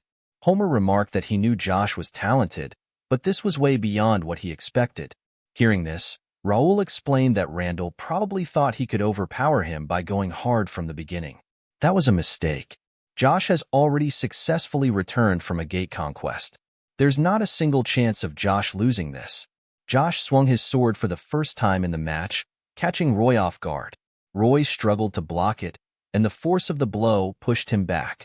Undeterred, Josh rushed forward, declaring blocking isn't fun anymore. "Let's do this for real now," calling Roy Mr. Noble. As Josh attacked again, Roy managed to block the strike. Then Josh attempted to land a punch, but Roy quickly jumped backward to evade his fist. Roy cursed Josh for using a fist in the show where one should show their sword skill. Then he asked Josh if he thought this was some sort of street fight. Josh and Roy swung their swords at each other, each meeting their match. Josh asked him what he thought real combat was. There's no honor in real combat. Roy was the one who tried to kill him. Then he told Roy to surrender if he was scared. But Roy shouted back. He promised to make Josh shut his mouth. He launched an attack that Josh successfully blocked. The crowd became excited and started shouting, "There he is! Randall's son isn't that bad after all. Now this is getting fun." Philip remarked, "He's persistent, unlike other Randalls." Raul stated that's probably why he's known as a rookie. However, persistence isn't enough to beat Josh. In the meantime, Josh seized Roy by the neck and delivered a headbutt, causing Roy to stagger backward. Roy asked about that. Josh replied that sometimes he has to use his head in real combat. Roy cursed him, saying he was from the streets. He uses dirty tricks. This isn't for mercenaries like him, but he will have to use this. Since Josh has insulted him so much, he has no reason to hide. Josh thought, there it is, Randall's shooting star. A lot of renowned knights of the kingdom lost to that skill. He wonders if he can block it. Roy rushed forward, exclaiming, he will obliterate Josh. Think of it as an honor to die by a Randall sword. Josh thought it was different. It is fast and threatening, but compared to what he has experienced during his time with the First Knight, this is nothing. Josh surged forward, landing a decisive sword strike, defeating Roy. The crowd was in surprise while Raul stood confidently wearing a smile. Josh shouts saying, "Peasant this, peasant that." He talked too much. He should have learned how to fight rather than how to talk. It doesn't matter if he is noble or a peasant. In real combat, strength matters. The referee then announced that victory goes to the First Knight. As Josh struck a victory pose, the audience erupted in cheers, exclaiming that the First Knight had won and defeated Randall's shooting star. They expressed amazement at his performance, noting that Randall had lost to a newcomer mercenary. They proclaimed the First Knight as the best knighthood in the ceremony. The black-haired boy expressed astonishment at the new knighthood's impressive strength. The brown-haired boy acknowledged that the rumors were true, believing the knighthood's master to be Ashton's son, and mentioned his intention to write Ashton a congratulatory letter. The black-haired boy added that he would also search for other Ashton in the capital. Hudson D. Randall, Count of Randall County and head of the family, angrily thought about how his knight lost to a mercenary despite being allowed to use lethal force. He was frustrated that even extreme measures to disable his opponent were ineffective. He questioned if Raul Ashton had truly gathered such powerful people without his family's assistance. Realizing the urgency of the situation, he resolved to take swift action. Hudson told his knight captain there was nothing more to see and instructed him to leave. When the knight captain questioned the sudden departure, Hudson ordered him to leave the knights to someone else and return, taking only a few followers. The knight captain then asked where Hudson was going, and Hudson replied that he needed to visit the financial department to see Plank. After they left, the duel continued. This time, an expert knight advanced to face Philip in combat. The knight initiated an aggressive attack, only to have Philip skillfully block it, leaving the knight visibly stunned. Sweating profusely from the unexpected turn, the knight's distraction allowed Philip to maneuver behind him. With a swift leap, Philip launched a decisive sword strike from the air. However, at the last moment, just before his blade would have connected, Philip skillfully halted his attack. The knight, taken aback by Philip's rapid movements, showed signs of confusion. Despite this, Philip complimented the knight, acknowledging the intensity and quality of their fight by saying, "It was a nice fight." Acknowledging defeat, the knight conceded, and the referee declared the first knight the victor. The crowd erupted in cheers, celebrating the first knight's continued winning streak. Jake commented that Philip's victory seemed effortless for him. Meanwhile, Josh expressed his admiration for Philip's win. Another observer remarked that Philip had decisively defeated a fellow advanced expert, emphasizing the dominance displayed in the match. A person with reddish-brown hair noted that Philip's performance confirmed that he was the main knighthood of the ceremony. Meanwhile, a bold individual named Jaden D. Ashton, Viscount of the Jaden Viscounty, observed the scene from a distance and questioned if it was the first knight, mentioning the knighthood Raul formed. The observer recognized familiar faces among them, turning to Titus for insights. The discussion shifted to Raul's character. Titus described Raul as someone who had been calm and composed from a young age. He speculated that Raul had likely matured further since the gate incident. Jaden remarked on the Ashton family's transformation, noting their previous satisfaction with rural swordplay. However, he was impressed by their recent developments. Meanwhile, Medeiros, commander of the kingdom's holy knights, expressed his interest in the first knights and their knighthood. He mentioned hearing from the capital that they were considered the finest in the kingdom, attributing this reputation to their exceptional performance. Medeiros likened their prowess to that seen in pre-war ceremonies. Sitting beside Medeiros was Carson, commander of the Royal Guards and president of the Reuben Kingdom Knights Association. Carson questioned the validity of crowning the best knighthood through a ceremony where prominent families like Templeton, Greer, and Ashton's Golden Bear did not participate. He expressed skepticism about the ceremony's ability to truly determine the kingdom's finest knights under these circumstances. Medeiros responded, acknowledging Carson's point but also highlighting the surprise that a new knighthood had managed to defeat Randall, one of the 5 renowned warrior families. Then he talked to President Gray, seeking his opinion on the matter. Carson interjected with an intriguing detail, mentioning that he had heard the master of the first knight was a student at the academy. Gray replied that they had met a few times before. Carson inquired about Raul Ashton's character, prompting Gray to humorously request permission to pose his question first. Gray then asked Carson and Medeiros if they believed the kingdom was currently in peace. In response, Carson conveyed his belief that there are no peaceful times for knights, emphasizing the constant need for vigilance and readiness against potential threats. Gray acknowledged Carson's perspective and admitted his limited knowledge of Raul. He refrained from making definitive statements about the kingdom's safety compared to Carson and Medeiros, but speculated that Raul might emerge as a savior should an evil force threaten the kingdom in the future. However, he emphasized that these were simply his thoughts and not certainties. Medeiros chuckled at Gray's praise for Raul, jokingly suggesting that Raul must be Gray's favorite student given the admiration expressed. Carson, however, maintained a serious tone and expressed his desire to test Raul himself.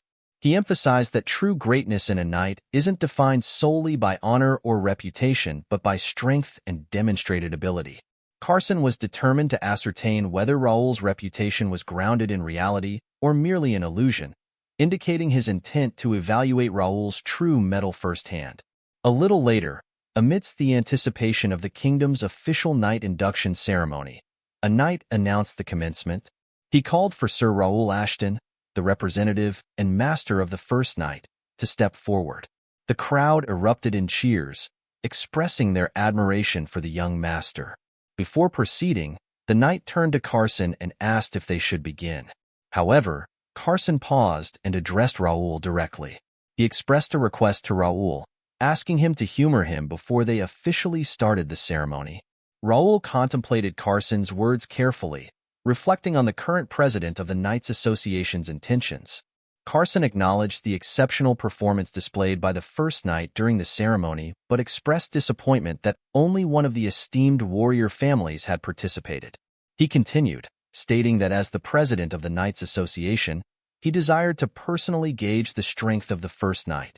Carson then turned to Raul directly, seeking his opinion and asking if he agreed with the assessment.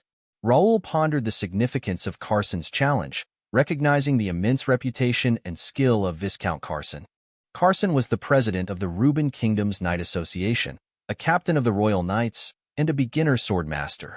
The gap between a sword master and a high expert was vast, making Carson the strongest opponent Raul had ever faced. As Raul weighed his options, Carson addressed him again. Noting Raul's hesitation, he expressed surprise, expecting the master of the first knight to accept the challenge without delay. Raul knew that accepting Carson's request would test his limits and possibly redefine his standing as a knight.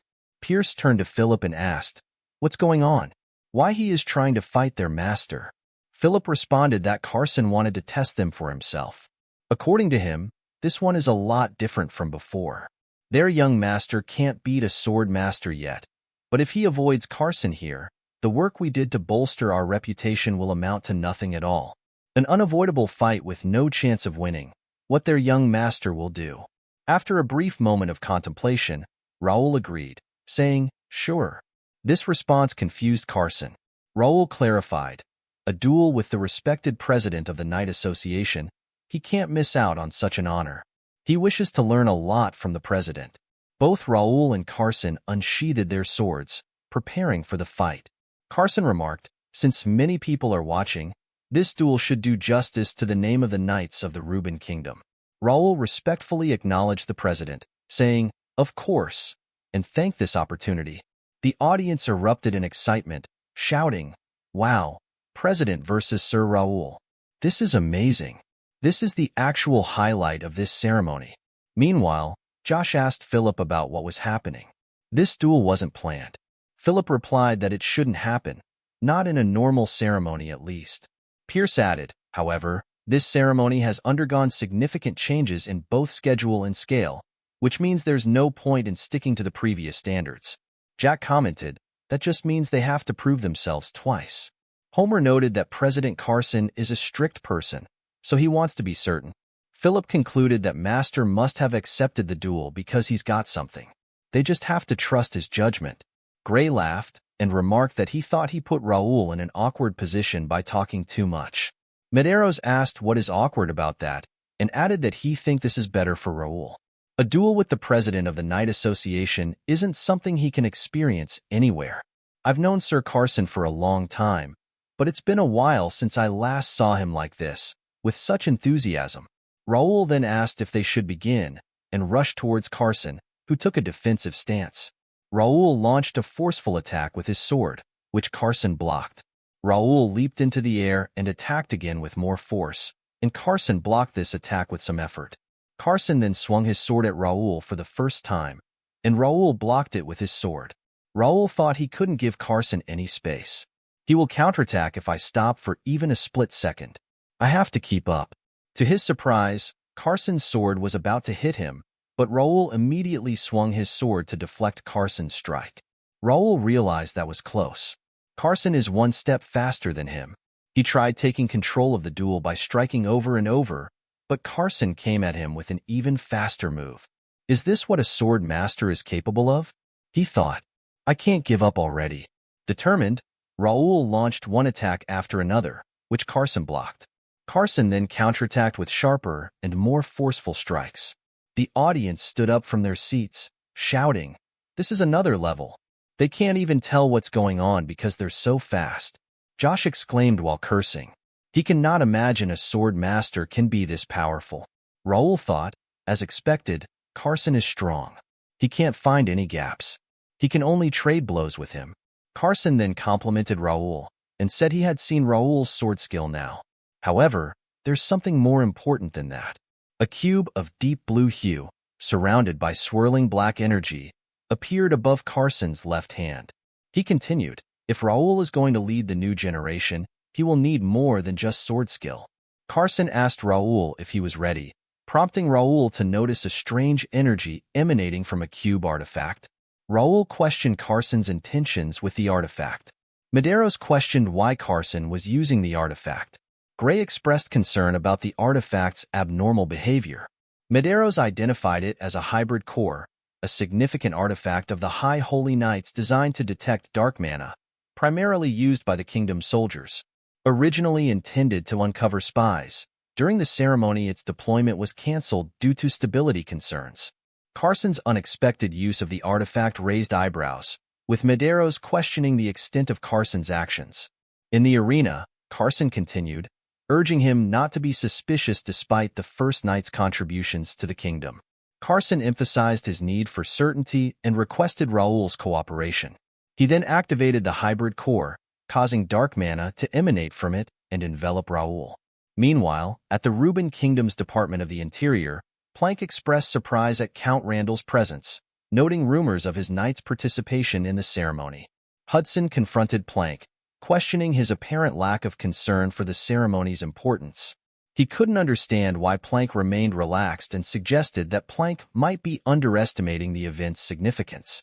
Plank responded by acknowledging the First Knight's impressive performance during the ceremony, implying that he was aware of its impact. Hudson continued, expressing certainty that the First Knights would become obstacles, emphasizing that it was Plank's responsibility to prevent such interference. Plank reassured Hudson, dismissing the potential challenges as minor issues that wouldn't affect their larger plans. Hudson challenged Plank's dismissal of the Ashton kids as a small problem. Plank clarified that while Ashton County posed a threat if united against them, he viewed Raul individually, without the support of his county, as manageable. Hudson fell silent.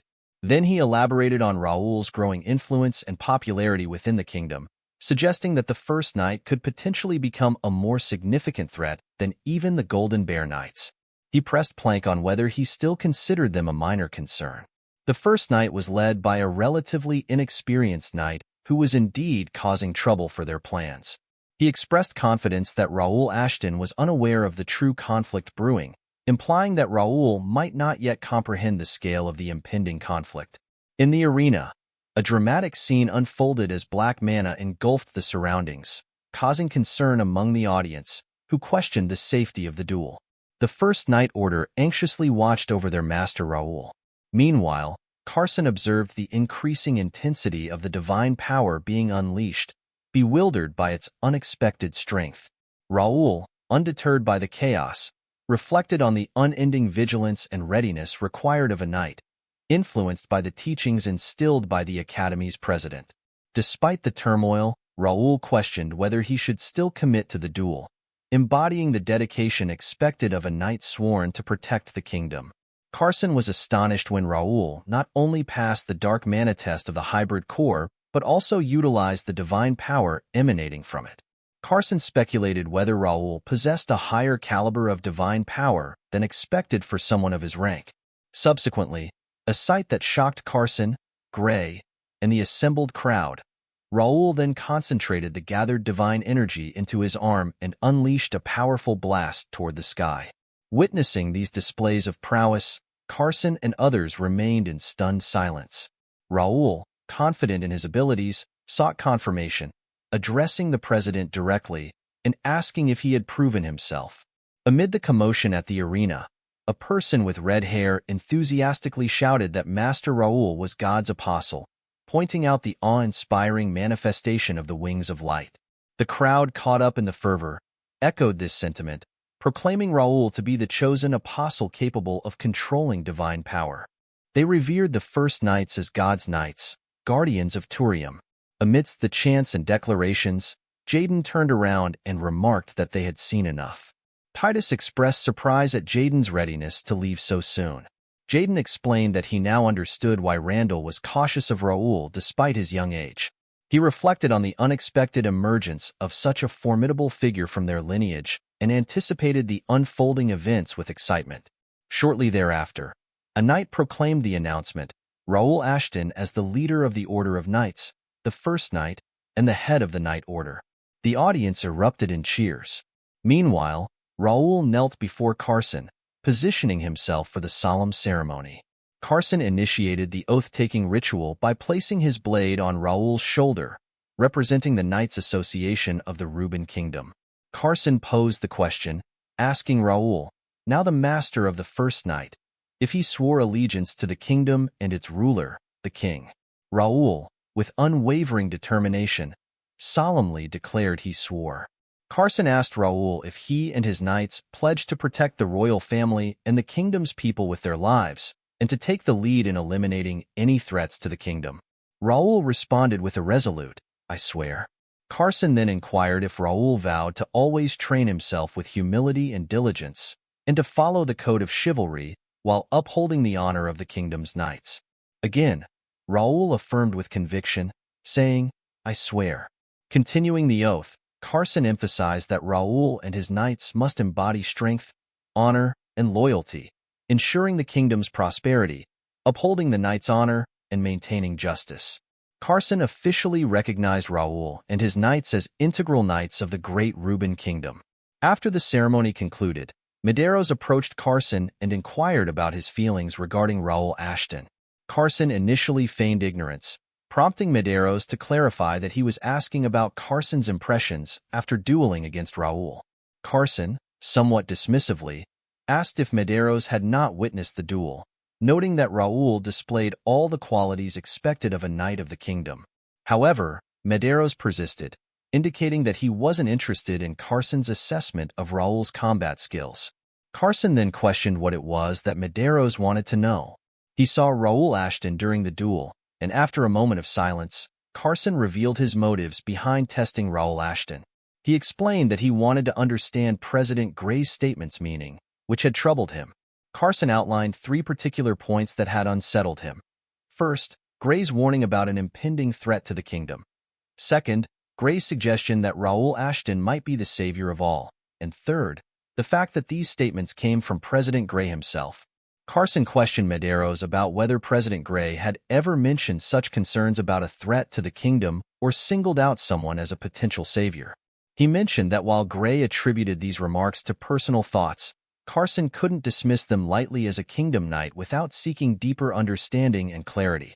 Asking if Carson believed President Gray, stating that Gray had indeed sensed an imminent threat that necessitated a savior.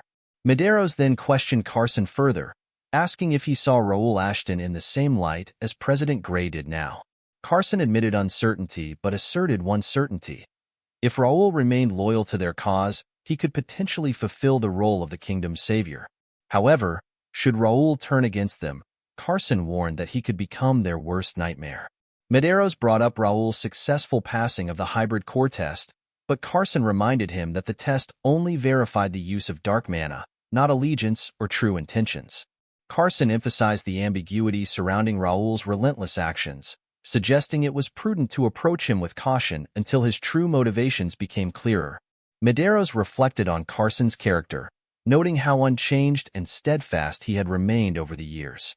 At the Ashton County mansion the next day, the first knights were engaged in training. Josh sparred with Jake, rushing in with a vigorous attack. However, Jake effortlessly countered Josh's assault with a single move, sending Josh crashing to the ground.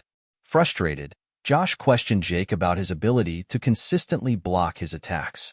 Jake explained that while Josh's attacks were swift and forceful, they were predictable and lacked subtlety. He pointed out that while such tactics might be effective against some opponents, they wouldn't suffice against adversaries who had real combat experience. Jake advised Josh to adapt his fighting style according to different types of opponents, emphasizing the need to recognize and adjust to the strengths and weaknesses of each adversary. Acknowledging Jake's advice, Josh accepted the need to modify his approach in combat. Jake remarked to Josh that many recruits had joined after witnessing the ceremony, largely inspired by Josh's performance. Flustered, Josh asked if they could join after watching him. He emphasized that Josh now bore a responsibility to serve as a role model for these recruits. Jake expressed concern that this situation would likely lead to significant trouble. Josh sought clarification, asking Jake to explain what he meant by his ominous statement. Meanwhile, Raul observed the exchange between Josh and Jake from his window, sighing at the situation unfolding. At that moment, Bernard approached Raul, informing him that the initiation test for the recruits he had mentioned earlier was all prepared and ready to commence. Raul expressed gratitude to Bernard for preparing the initiation test, noting that their efforts during this ceremony had proven fruitful. He anticipated that their previously quiet knighthood would now become bustling with recruits. Curious about Raul's sudden push for expansion, Bernard questioned whether there was a specific reason for the urgency. Raul pondered Bernard's concern and then questioned whether Bernard truly believed the kingdom was currently peaceful. Bernard sought clarification, prompting Raul to acknowledge that while minor issues might occur, the kingdom was currently enjoying a period of peace as it always had. However, Raul ominously predicted that this peace would soon be shattered by an incident 5 days hence. He stressed the urgency of their preparations, emphasizing their responsibility to prevent the impending crisis and maintain peace. Then the scene shifts to a conversation between Gerald D. Reuben, the sixth prince of the Reuben kingdom, and Carson. Gerald thanked Carson for overseeing the ceremony on behalf of the royal family. Carson humbly responded that he had simply carried out his duty. Gerald explained that due to recent incidents at the gate, the royal family couldn't participate in events and hoped Carson understood their position. Carson acknowledged the uncertain times and stressed the importance of prioritizing the safety of the royal family, a sentiment he believed all knights shared. Gerald expressed his gratitude and mentioned hearing that a new knighthood had performed exceptionally well at the ceremony, specifically inquiring about the first knight. Carson confirmed that only one warrior family had participated. The first knight remained undefeated, distinguishing himself in the competition.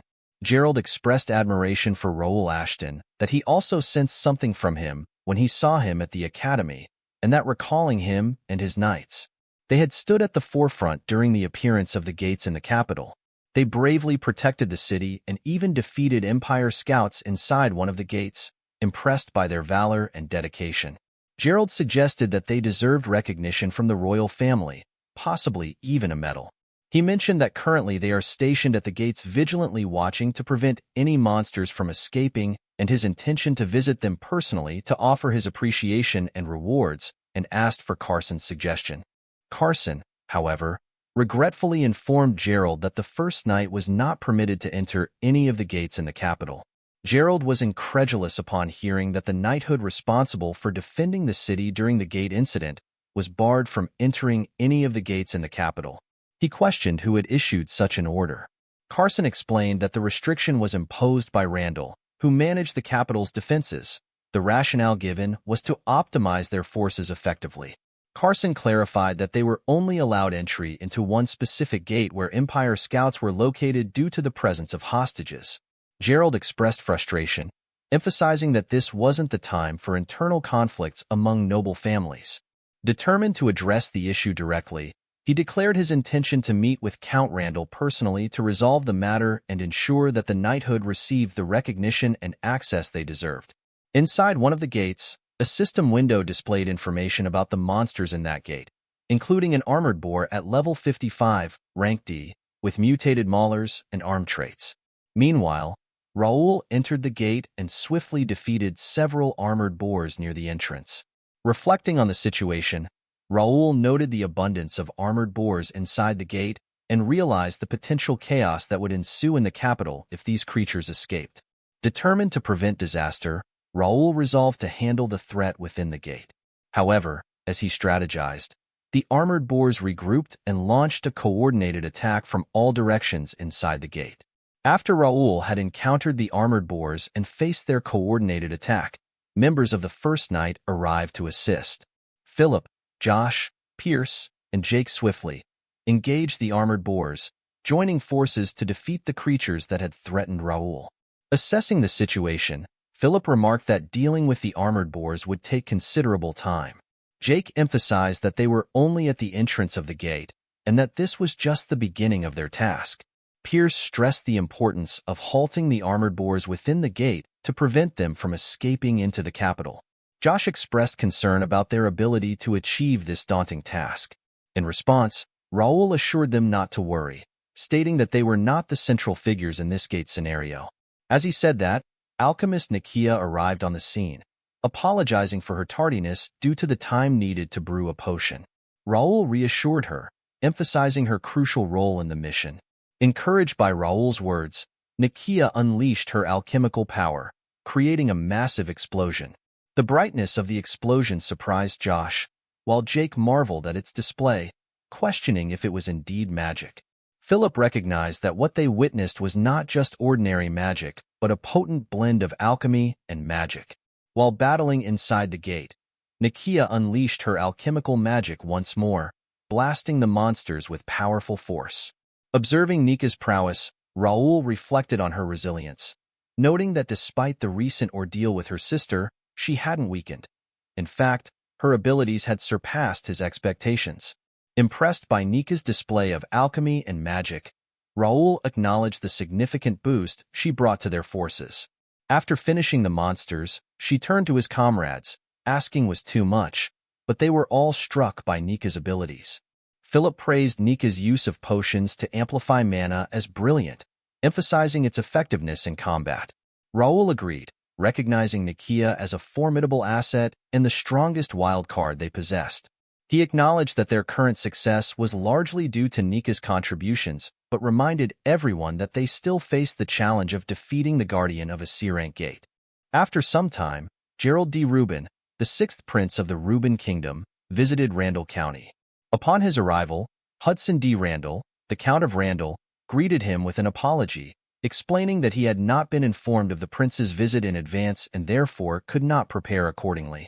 Prince Gerald reassured Count Randall that apologizing was unnecessary, as he did not expect any special preparations for his visit.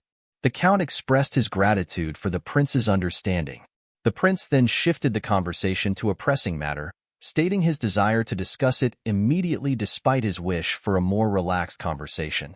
He mentioned that he had heard about a ban on gate entry requested by the Randall family, specifically affecting the first night, and asked for clarification on the situation. Count Randall explained that the gate entry ban was a strategic decision to efficiently manage the gates and the capital. He clarified that this measure was taken in consultation with the Capitol Guard and was not exclusive to the first night, but applied to all knighthoods.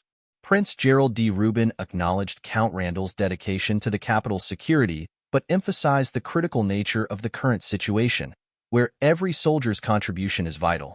He declared that the gate entry ban would be completely lifted, allowing all knighthoods and mercenary groups to defend the capital. Gerald assured that he would personally inform the Capitol Guard commander and instructed Count Randall to leave gate control to the Capitol Guard. Count Randall complied with the prince's orders. However, as Prince Gerald departed, Count Randall's frustration and anger surfaced. He felt disrespected by the sixth prince and internally fumed, vowing that Prince Gerald, the first knight, and others would soon regret their actions.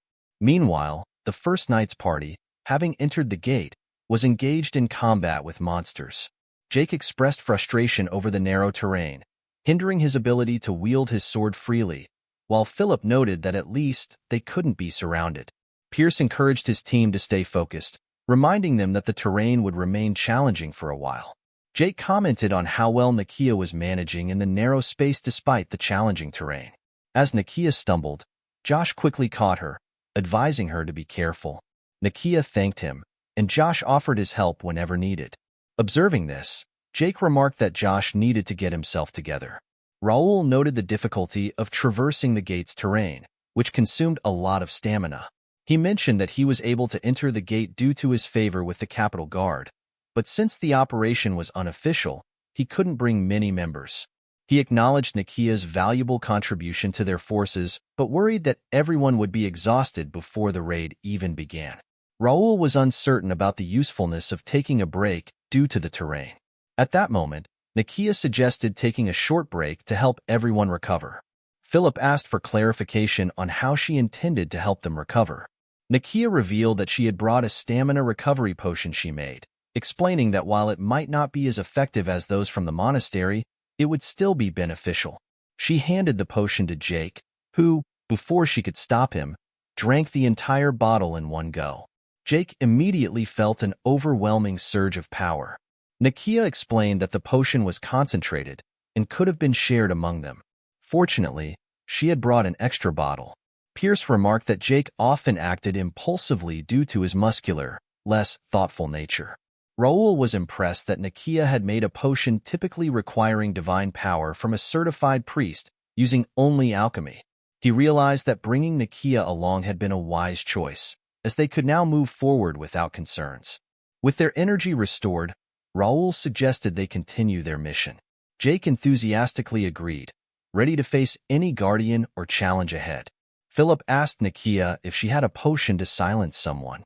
Nakia replied that she did not have such a potion. Meanwhile, a dungeon gate guardian, the lion-maned bowman, champion level 77, rank B, with traits such as being armed, having deformed molars, and a mane, observed the group from a distance. The scene shifted to one of the Reuben Kingdom's prisons. Vice President Gray approached the guards on duty, thanked them for their hard work, and requested to interrogate the prisoner alone. The guards complied and left. Gray then approached the cell holding an Imperial Hound and questioned the prisoner's loyalty to the Empire. The Imperial Hound mocked Gray, suggesting his acting was poor, and challenged him to reveal his true self. Gray's appearance began to change, revealing himself to be Kane, the faceless master of the Information Guild. Acknowledging the Imperial Hound's skills, Kane admitted understanding why his guild had crumbled before them and prepared to start the interrogation. The Imperial Hound mocked Kane, dismissing his intention to conduct an interview and calling it a farce. He taunted Kane, suggesting that interrogation through threats or torture wouldn't yield any useful information. Kane sighed, acknowledging that while those methods might be tempting, he couldn't use them. He explained that he was no longer part of the Information Guild wing of Freedom but had joined the First Knight, which followed strict rules against torture. The Imperial Hound laughed at the irony, ridiculing Kane for becoming the dog of a nobleman. Playing on Kane, he sarcastically encouraged him to try extracting information using the First Knight's methods, doubting their effectiveness and challenging him to follow through. Kane smiled and explained his approach, highlighting that First Knights do not use threats, torture, or coercion during interrogations. Instead, they use artifacts. He revealed an artifact that paralyzes the mind, compelling the subject to divulge information. With slight adjustments, it can also erase memories of the past few hours, ensuring the subject forgets the interrogation and their betrayal. Kane proposed this method as fair, as he would obtain the information without the Imperial Hound feeling guilty about betraying the Empire. He then asked the Imperial Hound about their final goal. The scene then shifted back to the gate, where Jake expressed frustration upon encountering a dungeon immediately after barely passing through the George. Confused by the gate's challenges, Nakia sought clarification from Raul explained that the dungeon had formed from the mana of the gate, and it appeared to still be in the process of forming. He warned that if the gate's rank rose to C, the terrain itself would undergo significant changes. Therefore, they needed to act swiftly. If they didn't defeat the Guardian soon, it could pose a serious threat. Josh raised concerns about the dungeon potentially engulfing the gate's terrain, which could lead to monsters of a much higher level pouring into the capital. Jake, understanding the urgency of the situation, urged Raul to proceed quickly, addressing him as master. Raul, however, found the timing and circumstances suspicious. He noted that such a challenging gate had appeared shortly before that incident. He reflected that gates of rank C or higher typically required significant time to conquer, and that this dungeon seemed particularly formidable. He suspected that someone might be deliberately trying to tie down their knighthood to this gate, possibly as a distraction or trap. As Raul contemplated the suspicious timing of the gate's appearance, Jake interrupted his thoughts, addressing him as master and asking if there was a problem. Raul brushed it off, reassuring the group to take their time to scout the area and prepare thoroughly before entering. He emphasized the uncertainty of the unfolding situation and the need for ample preparation. All the members acknowledged Raul's instructions, expressing their understanding. Raul questioned himself, wondering if he was overthinking things. Despite his suspicions, he acknowledged that they couldn't leave the gate and decided to focus on breaking through it as quickly as possible. Meanwhile, from a distance, two figures observed them who were Imperial hounds. As the first knights entered the dungeon, Josh held on to the magic lamp while Jake, remarking on the dungeon's size and eerie silence, speculated it might be due to its incomplete state. Pierce cautioned against dropping their guard, sensing a latent danger despite the apparent quietness. Josh asked Philip if dungeons typically look like this and marveled at how such structures could form naturally. Philip explained that dungeons come in various types, with run-type dungeons like the current one being larger. He described dungeons as formations created by a concentration of mana, allowing their shapes to change and potentially spawn monsters. Philip emphasized the unpredictability of dungeons and urged everyone to stay vigilant. Nakia, observing the environment, was fascinated by the pillars and the magical moss growing on them. She asked if she could collect samples, noting the moss's reputed magical properties. Josh remarked on Nakia's calm demeanor, contrasting it with their nerves. Philip commented that Nakia's composure stemmed from her strength. Raul, meanwhile, noted the dungeon's unusual aspects. Despite its size and potential rank C growth, the perceived danger level was surprisingly low. He sensed an unnaturally rigid flow of mana, suggesting someone had artificially suppressed the dungeon's magical power. Josh then spotted something on the wall and alerted R. Raul swiftly turned around as Josh pointed out a magic circle engraved on the dungeon wall. Josh asked if dungeons naturally form such things, prompting Nakia to identify it as a magic suppression spell. Raul wondered why such a spell would be present in this dungeon, sensing something amiss. He immediately warned his knights to be cautious, suspecting a trap. Suddenly, a group of attackers descended upon them with swords drawn, forcing the first knights to dodge explosions. Jake voiced confusion over the sudden attack. Meanwhile, Imperial hounds blocked their path, with their leader acknowledging the unexpected arrival and thanking them for making their infiltration easier. Seeing the Imperial hounds, Raul realized they had infiltrated the dungeon and likely suppressed its mana flow. He questioned their motives and swiftly drew his sword from his inventory, preparing to confront them and determined to uncover their plans. The scene shifts and we see Gerald D. Rubin return to the royal palace and encountered his older brother, Herdian D. Rubin, the kingdom's third prince. Herdian reminded Gerald about the order to stay within the palace, questioning why he had ventured outside. Gerald explained that he had to discuss urgent matters with Count Randall regarding the gates, apologizing for not following the order. He acknowledged the necessity of facing the consequences and promised to inform the king himself. Herdian reassured Gerald that there was no need for immediate consequences, expressing confidence that their father, the king, would understand the urgency of the situation. However, he advised Gerald to use messengers or call meetings in the future, emphasizing the king's absolute orders. Gerald respectfully accepted his brother's advice, affirming that he understood and would comply with proper protocol moving forward. As Herdian walked away, he pondered when Gerald had started concerning himself with the gates, wondering if the king or another brother had influenced him. A girl accompanying him clarified that Gerald acted on his own, likely inspired by his classmate Raul Ashton's achievements. She asked if they should take any action. Herdian instructed her to secretly summon Viscount Plank for a discussion. Meanwhile, inside the dungeon, the Imperial Hound group leader taunted the First Knights, mocking them for falling into the trap and confirming the rumors about Raul's fascination with gates. The First Knights, now aware of their opponent's identity, became nervous. Jake angrily called the Imperial Hounds weirdos for hiding in the dungeon, while Philip questioned if they planned to lure the conquest. The leader smugly replied that regardless of their thoughts, the knights had indeed walked into his trap. Raul felt something was off, questioning why the Imperial Hounds had set a trap with only a few members and no high-ranking personnel. He nervously considered a possibility and turned to Nakia, asking about the effectiveness of the magic circle for mana restriction. Nakia confirmed that it was a powerful high-class restriction spell further enhanced by a dagger artifact in the center. Raul deduced that the magic circle had restricted the mana within the gate, causing the condensed mana to enhance the gate's rank. Nakia agreed with his assessment. Raul pondered whether the Imperial Hounds had manipulated the gate's rank to lure them in, and if there was another purpose behind it, given the small number of enemies present. Jake taunted the Imperial Hounds, questioning their confidence in defeating the First Knights.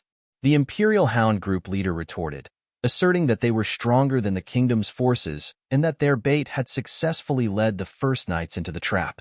Hearing the Imperial Hound leader refer to themselves as bait, Raul nervously pondered the implications. Jake, Philip, and Josh charged at the Imperial Hounds, with Jake sarcastically hoping they weren't trapped just for a conversation.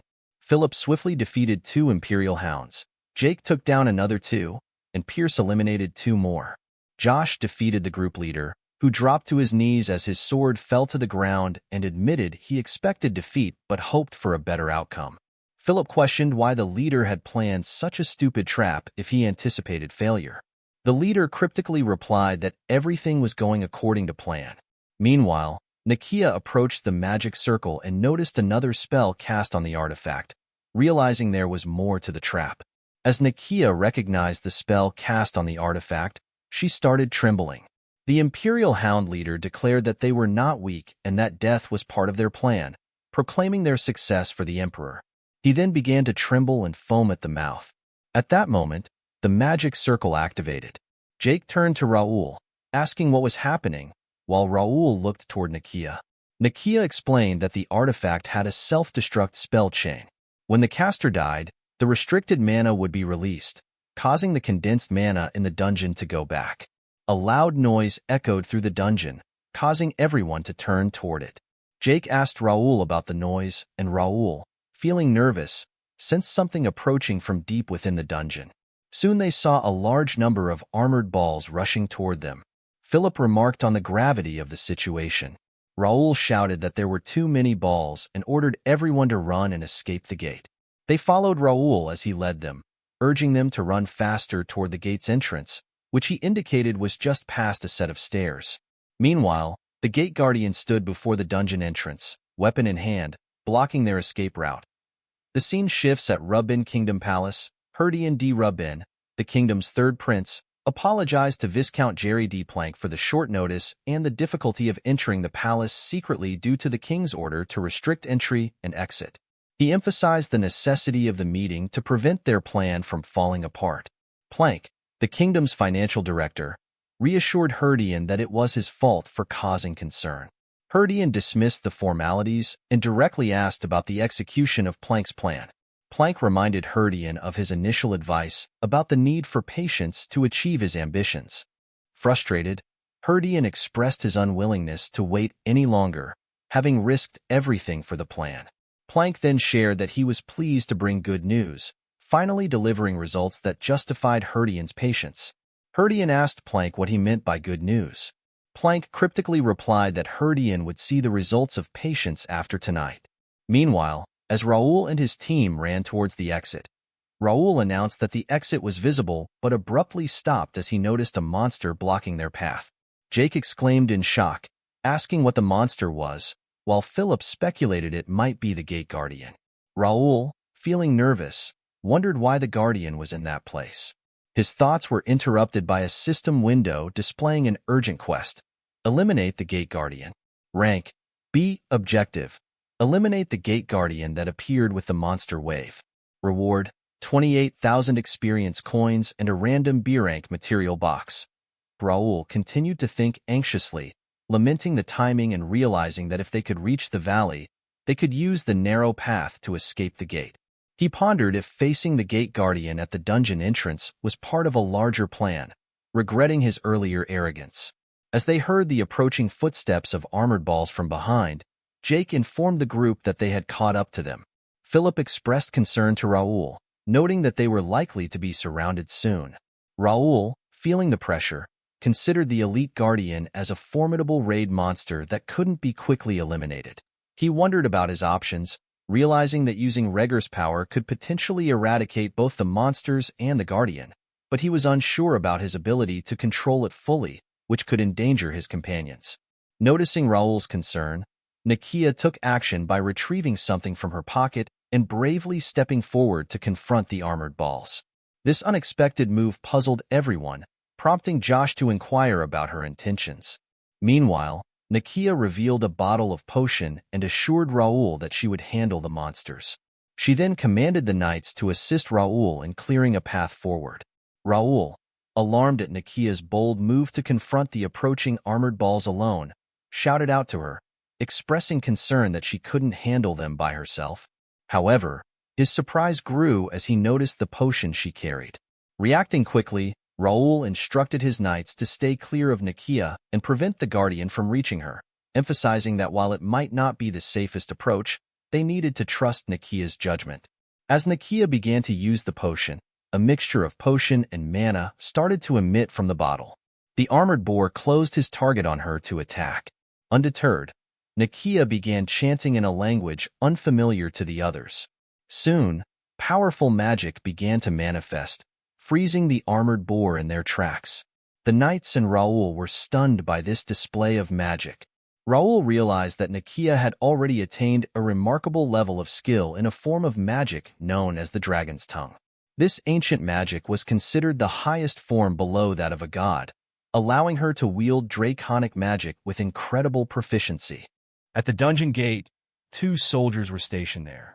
One soldier inquired about the time and expressed frustration over the delay caused by the Randall, a group known for their tardiness. The second soldier, dismissing concerns about the absence of the Randall standby team, implied they were likely just neglecting their duties. When the first soldier questioned why Randall was in charge of the gate, the second soldier noticed them arriving and called out for their tardiness. At that moment, both soldiers were attacked by an individual they assumed was from the Randall, but who was actually from the Imperial Hound. Additional members of the Imperial Hound arrived, confirming there were no more witnesses and preparing to initiate chaos by disrupting the gate's control. The scene then moves to a prison where Kane is taken aback by the information from a captured member of the Imperial Hound. In disbelief, Kane asked the prisoner to repeat what he had said. The prisoner revealed that the Imperial Hounds had already infiltrated the entire kingdom and that their plan was in motion. When Kane questioned if the recent attacks on the gates and guilds were merely provocations, the prisoner clarified that these actions were not intended to provoke, but were preparations for war. He ominously stated that the war would commence that night, targeting the heart of Reuben. Upon learning the imminent threat from the Imperial Hound, Kane, without delay, disguised himself as Alfredo Grilli and rushed out of the prison cell. The guards, surprised and trying to stop him, were unable to catch up as he fled.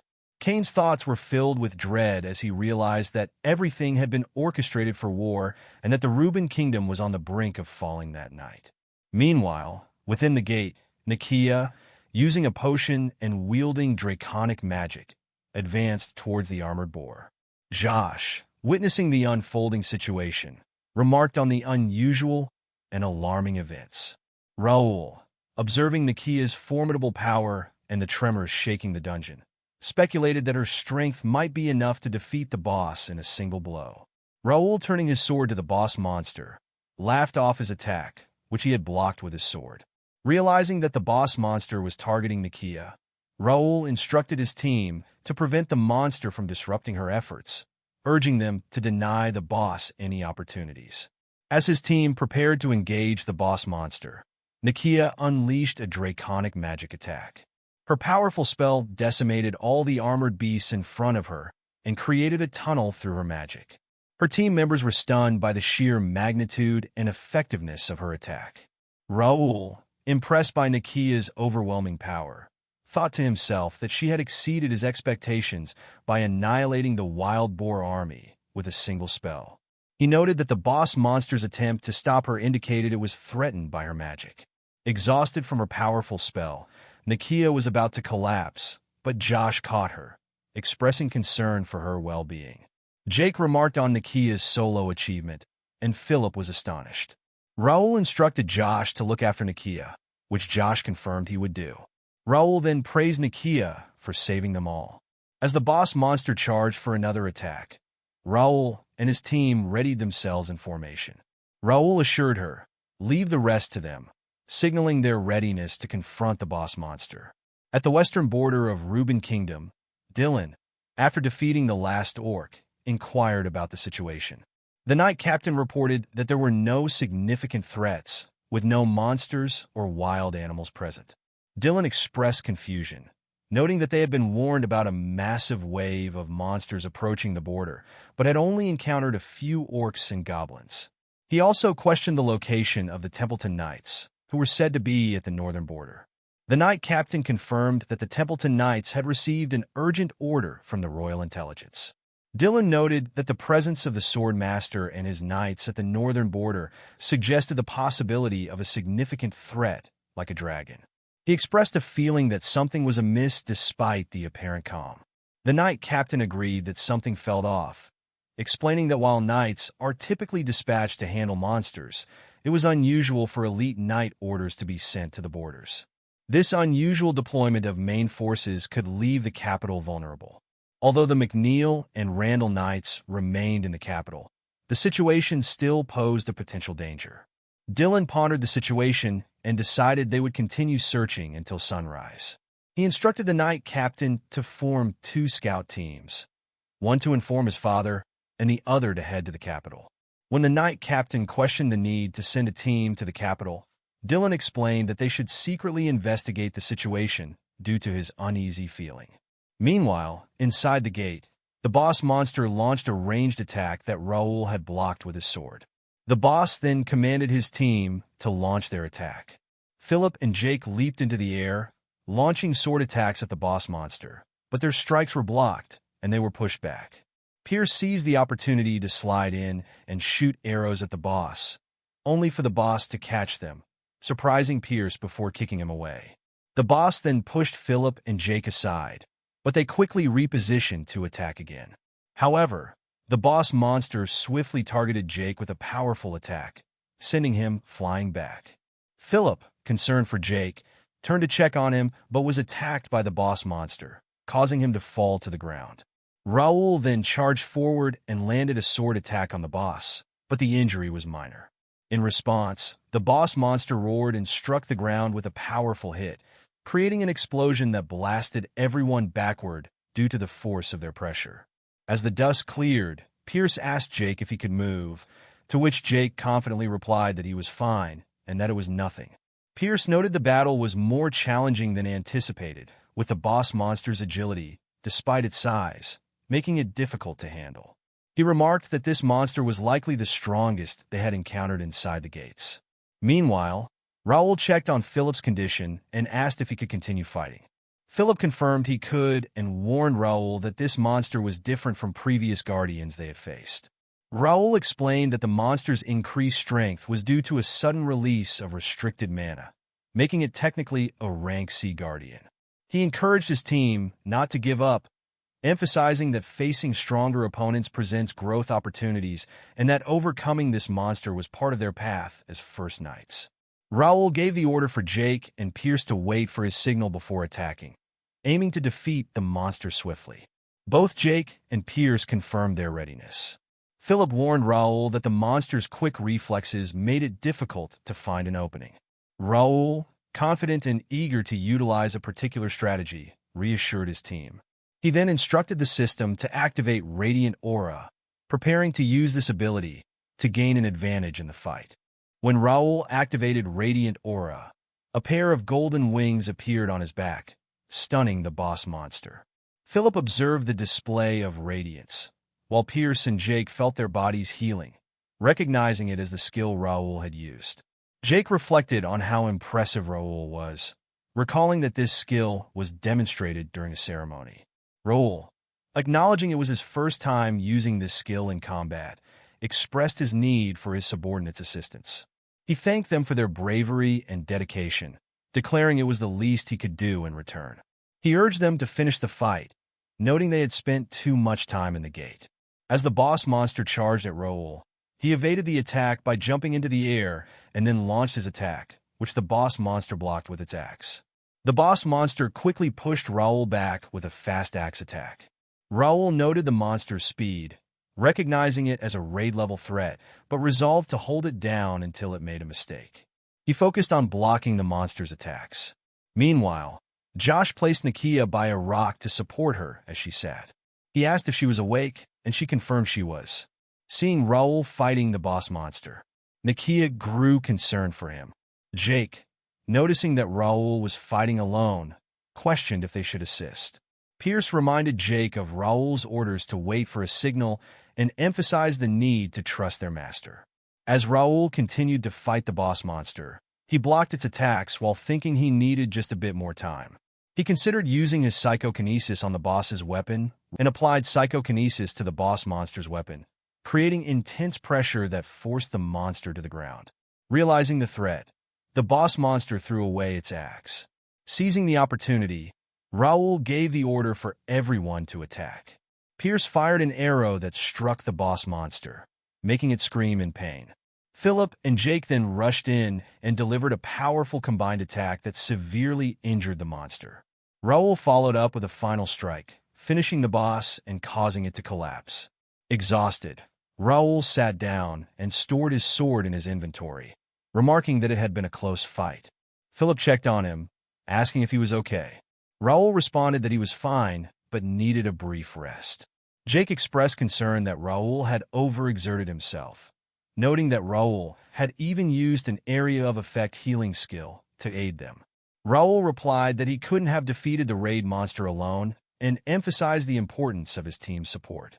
He also mentioned that he felt the need to contribute significantly, especially since Nakia had done so much for them. At that moment, Bernard contacted Raul through the guild platform, asking if he could hear him. Raul recognized Bernard's voice and inquired about the issue. Bernard informed Raul that there was a problem. The capital and the royal palace were under attack. At the Reuben Kingdom Palace, the scene was grim with soldiers' dead bodies scattered around.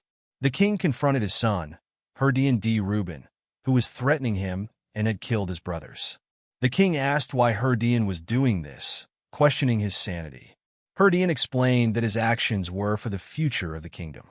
He argued that the king's worsening illness made him unfit to rule and that his brothers were inadequate successors. Herdian believed someone had to take drastic measures to save the kingdom. The king, trembling and sweating, questioned whether Herdian's idea of saving the kingdom involved aligning with the empire. Herdian declared that it was time to end the conflict with the empire and promise peace between the kingdom and the empire under his rule. At that moment, Carson arrived at the palace and launched a surprise attack on the empire's soldiers, killing them before they could react. He then turned his attention to Herdian, but Herdian blocked Carson's attack. Herdian acknowledged Carson, referring to him as the president of the Knights Association. Carson, enraged, shouted at Herdian, calling him a traitor. Herdian remarked that he had been informed that all obstacles in the capital obstructing the revolution had been dealt with, implying that Carson was not among those obstacles. Meanwhile, Carson ordered the soldiers to bring the injured king to safety. The soldiers began evacuating the king. Herdian dismissed the effort as futile, stating there was no safe place left in the palace or the capital. Carson countered that while the situation might seem dire now, Herdian would ultimately lose if they could just hold out. Herdian scoffed at the idea of holding out, dismissing the possibility of reinforcements from Templeton or Ashton arriving, claiming they would not come. Carson retorted that Herdian was mistaken and that Templeton and Ashton were already en route as the kingdom's saviors. Meanwhile, at the gate, 2 Imperial hounds were on guard. The first Imperial hound questioned why they were stationed there, confident that no one would escape that night. The second Imperial hound agreed, believing their plan was flawless. The first hound then expressed curiosity about the situation in the capital, suggesting it was likely more interesting. Raul emerged from the gate and swiftly attacked the Imperial hounds, killing them before they could respond. He realized that the presence of these Imperial hounds at the gate indicated Bernard's warning was accurate. If the borders were under such threat, the capital itself was likely in grave danger. He concluded they needed to act quickly. Jack, also coming out of the gate, questioned why the Imperial hounds were present instead of the Randall. Philip speculated that the Randall had been defeated. Pierce disagreed, noting that if the Randall had been taken out, there would be visible signs of it, and the area was too clean. Josh then suggested that the Randall might have fled, Kane arrived at the gate and reassured them that the Randall hadn't fled. They didn't need to. He expressed relief at Raul's safe return. Raul inquired about the situation, seeking more information. Kane explained that the situation was dire, revealing that the Imperial Hounds, who had been hiding in the capital, had launched an attack. He confirmed that the Randall were leading the Imperial Hounds in the assault on the capital, verifying that the Randall were indeed collaborating with them. The revelation that the Randall were collaborating with the Imperial Hounds shocked everyone. Raul reflected on the situation, recalling the Rebel Kingdom Rebellion, a historical incident where key factions within the kingdom conspired with the Empire to stage a rebellion and seize the throne, leading to the ruin of Ashton County. He questioned whether his actions had accelerated the Empire's plans. Raul inquired about Bernard and the Knights. Kane reported that Bernard and Homer had led their forces out, but it was challenging to approach the palace due to the absence of the kingdom's main forces in the capital. Raul acknowledged that the Randall's significant role in the rebellion made sense, given the circumstances. Jack, infuriated, demanded that they take action against the rebels, expressing his frustration over their alliance with the Empire. Pierce advised him to remain calm, noting that they were low on stamina and mana and would be ineffective if they rushed in immediately. While they were discussing their next steps, Josh helped Nakia by setting her down nearby and telling her to rest. Nakia thanked him. Meanwhile, Jake was visibly distressed by their depleted stamina and mana, worrying about their ability to continue. Philip asked Nakia if she had any potions remaining. Nakia responded that she did, but they would be ineffective as everyone had already reached their daily dose limit. Taking more could even cause side effects. Kane speculated that the rebels had planned the situation to eliminate any obstacles that could interfere with their plans. Raul, realizing that he couldn't use Radiant Aura due to their exhaustion and the energy spent in the gate, was concerned about their next steps and what they should do. A system window appeared, showing a request from Librarian Ravel to use a Rank D Mana Stone from the inventory, asking Raul for approval. Raul was surprised by this and wondered about its significance. At that moment, a book materialized in front of him. Ravel emerged from the book and greeted Raul, acknowledging that he seemed to be in trouble and noting that it had been a while since they last met. Raul, recognizing her, responded with surprise and asked how she was. In the capital, soldiers' lifeless bodies were scattered on the ground as one person worked to save a woman and her child from the Imperial Hounds. One Imperial Hound member, surprised to see someone still resisting, asked if the person's knighthood affiliation was known. Another member dismissed the inquiry, suggesting they should simply eliminate him. The third member revealed that the person had been part of Carrington County's Nobilities Guard, but had quit after the gate incident. He remarked that if the person had stayed, he could have been part of the ongoing revolution. Marco, reflecting on the situation, questioned whether Carrington was involved in the rebellion and collaborating with the Empire.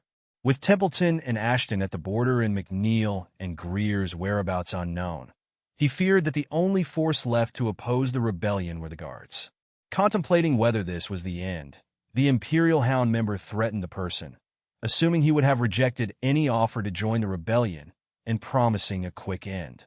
At that moment, Dalton arrived from behind and confronted the Imperial Hounds, questioning their audacity. He then swiftly defeated all the Imperial Hound members with a single, efficient sword attack before they could react. Dalton's swift defeat of the Imperial Hounds astonished everyone. Dalton expressed regret for killing all the hounds, wishing he had spared one for interrogation. Turning to Marco, Dalton recognized him as a knight from Carrington and asked if he was indeed Marco. Marco confirmed his identity and expressed surprise that Dalton was still in the capital, given that he thought the Templeton Knights were stationed at the northern border. Dalton explained that he had sneaked out of the northern border, noting how difficult it had been to avoid detection and expressing surprise at the turn of events in the capital. Marco agreed with Dalton's assessment. The woman expressed her gratitude to Marco for saving them.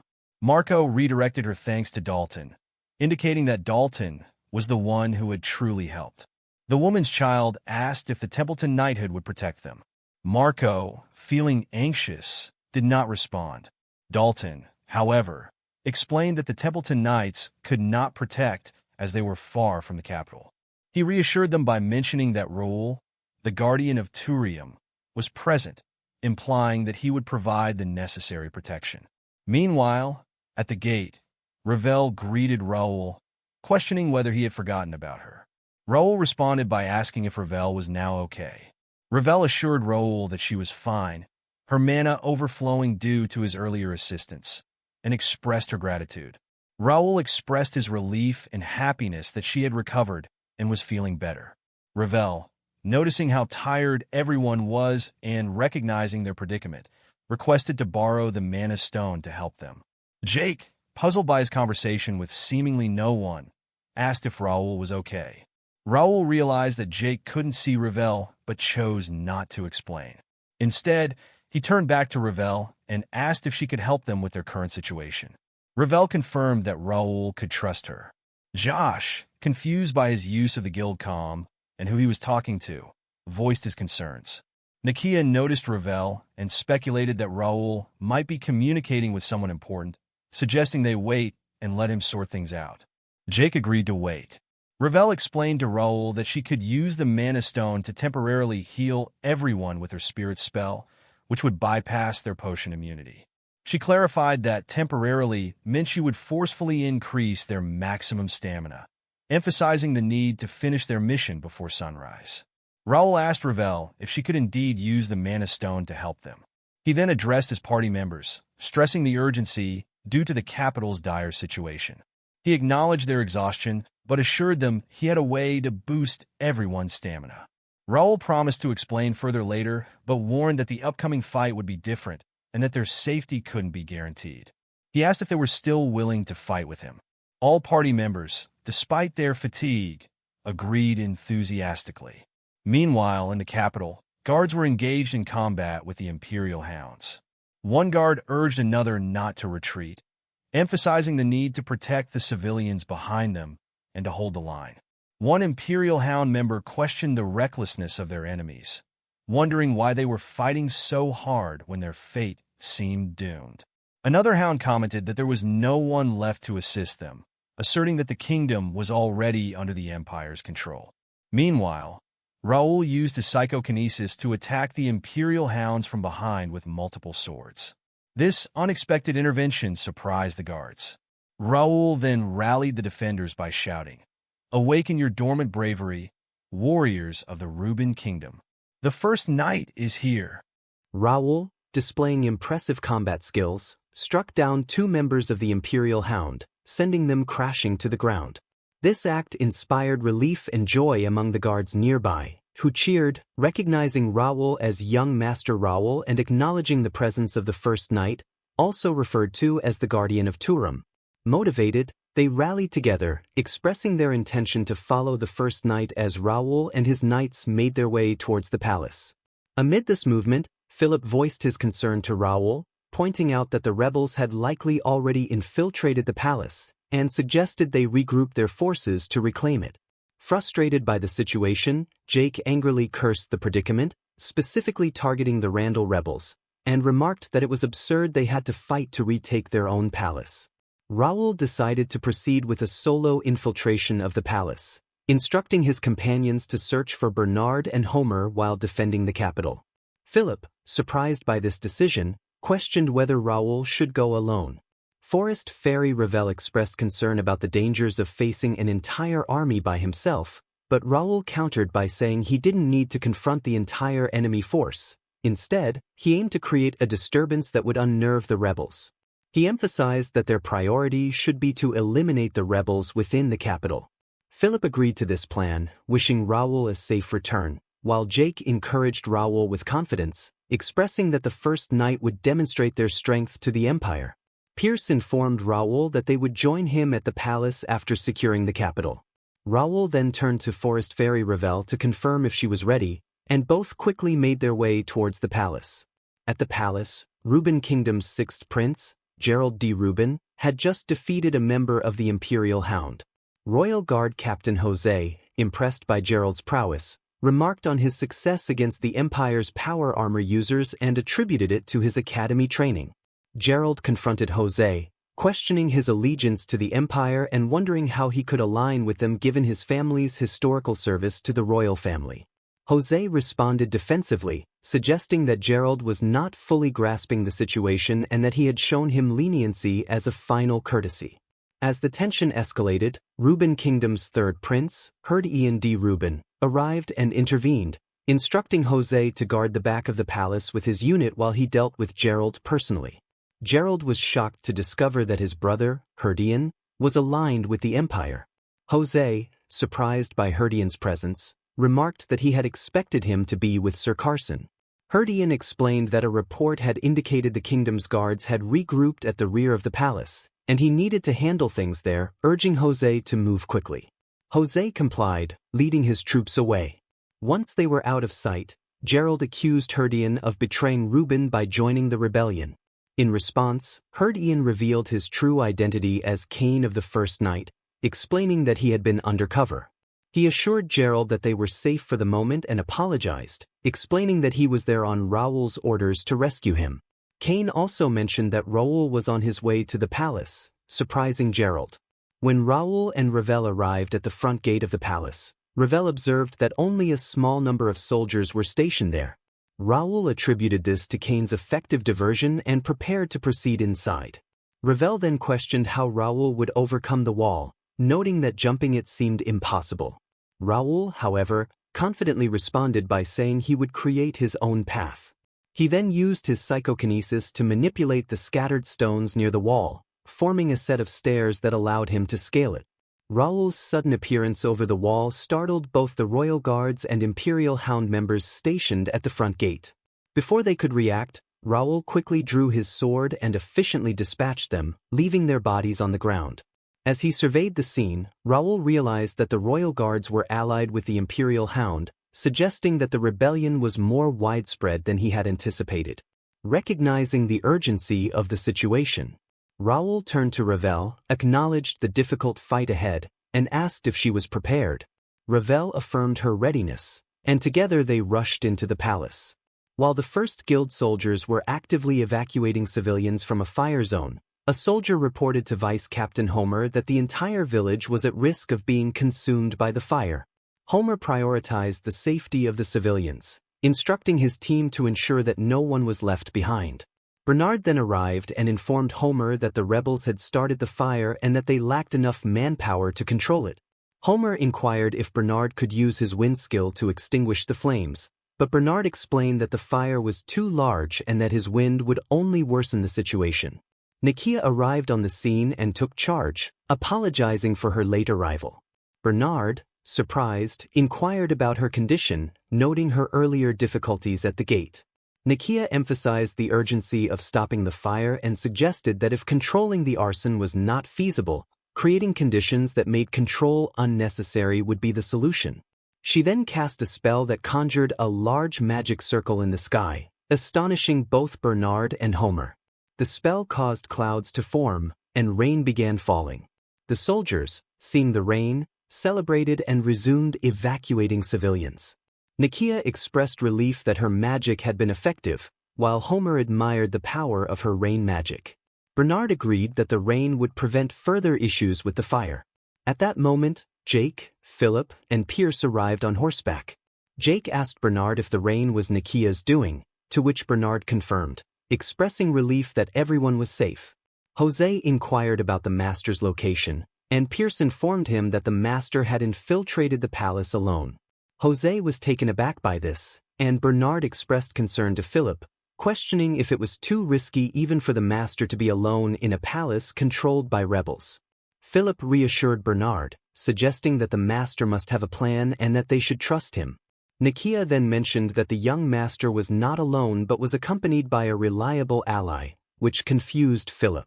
Meanwhile, inside the palace, after a prolonged battle, Herd Ian, exhausted, complimented Carson on his swordmaster title. Carson responded by instructing Herd Ian to drop his weapon and surrender, offering him a chance to defend himself in court. Herd Ian, with a hint of irony in his laughter, declined Carson's offer to surrender. He explained that his past actions, his treatment of his brothers, and his defiance of his father were too consequential for him to retreat at this point. He made it clear that if Carson wished to stop him, he would have to act decisively. Carson, enraged, declared that he would end the rebellion in the name of the president of the Reuben Kingdom's Knights Association, threatening the rebellion's leader, Herdian, with execution. Just as he was about to strike, Jerry D. Plank, the kingdom's financial director, intervened, attacking Carson and sending him crashing into a wall. Plank then apologized to Prince Herdian for the delay, explaining that he had faced complications. Herdian, relieved by Plank's arrival, questioned why Carson hadn't been removed from the capital. Plank explained that President Carson had too many doubts and might interfere with their plan, but now Carson was powerless to act on his own. Carson, struggling to stand, wondered if Plank and the Randalls had orchestrated the rebellion together and questioned Plank's true nature due to his unusual mana. Plank then advised Prince Herdian to move quickly, as his survival amid the royal family's fall could cause future complications. Herdian agreed, acknowledging that being branded a traitor would complicate his succession. He asked about Carson, and Plank coldly responded that Carson's knowledge and resolve made him a liability. Plank then attacked Carson, but Raul intervened, blocking the attack with his sword. Plank was taken aback by Raul's unexpected appearance, and Raul greeted Plank with a smile, expressing pleasure at seeing him again. As the king sat on his throne, his anxiety was palpable. 2 guards stood at the ready, their presence a reminder of the danger surrounding him.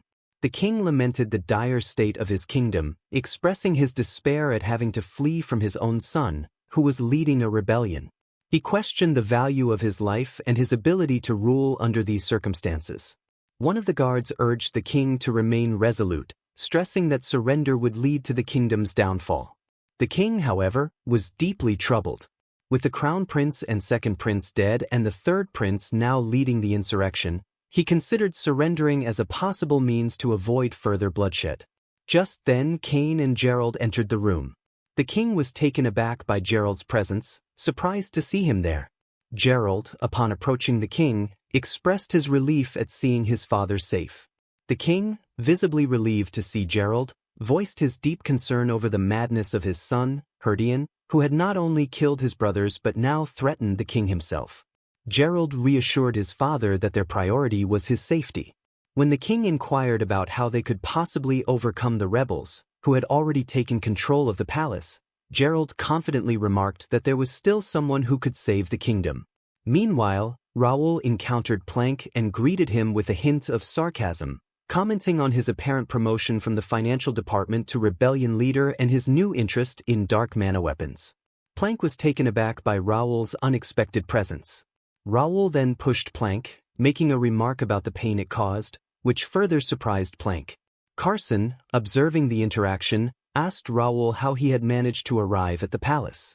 Raul responded by stating that he was still familiarizing himself with the palace layout but had arrived at an opportune moment. Carson, recalling that Raul had been stationed at a high-ranked gate controlled by rebels, remembered Alfredo Gray's words about Raul potentially becoming the savior in the face of a great threat. Carson then realized what Gray had meant.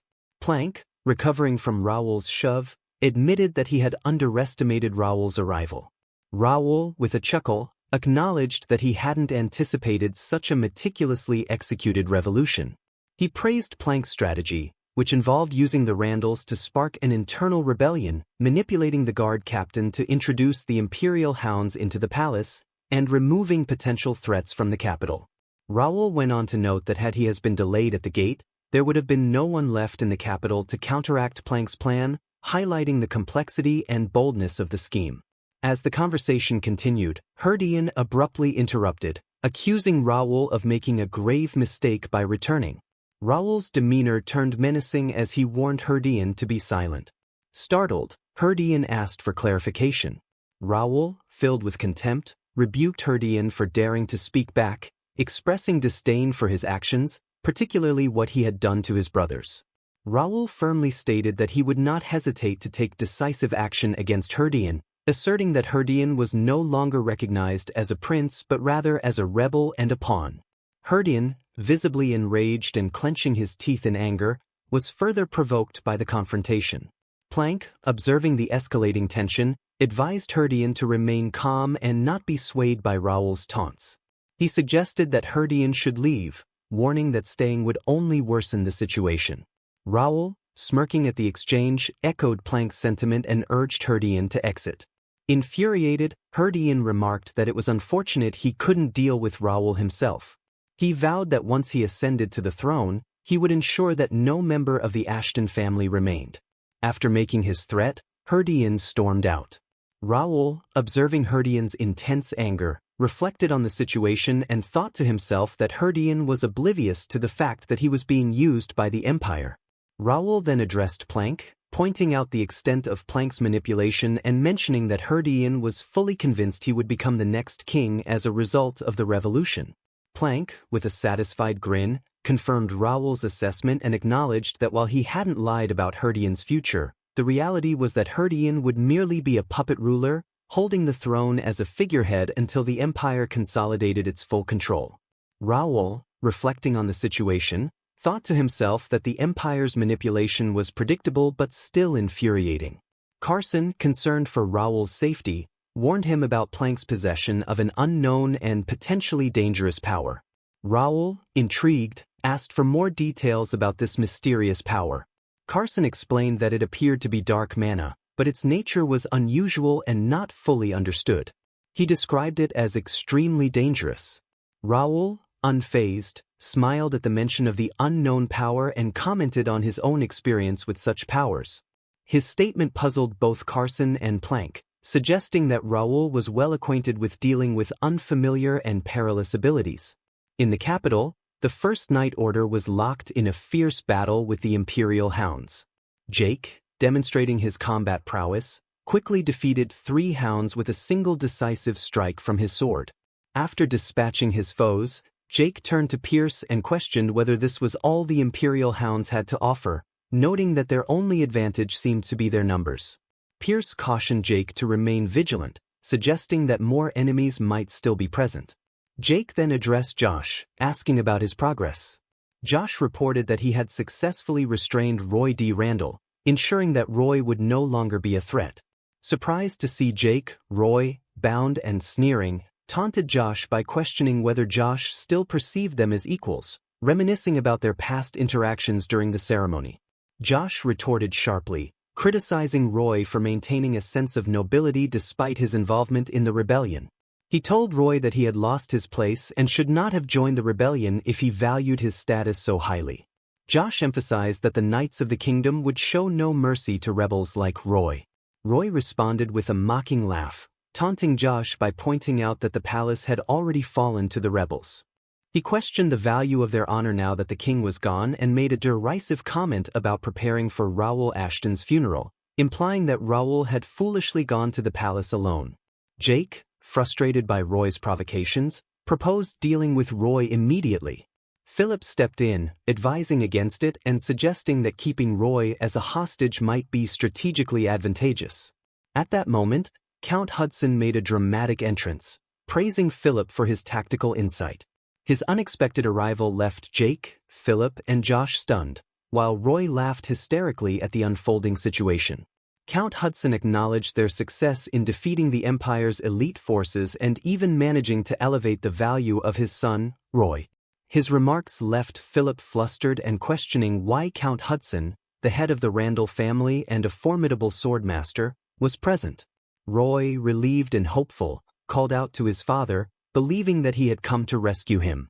Meanwhile, the First Night Order members quickly took defensive positions to confront Count Hudson. Jake, frustrated by the turn of events, muttered that he had hoped to avoid this confrontation. Philip, recognizing the gravity of the situation, noted that without their master present, they stood little chance against Hudson, one of the kingdom's strongest figures. Count Hudson, surveying the scene, remarked on Raul Ashton's absence and inferred that Raul had indeed entered the palace alone.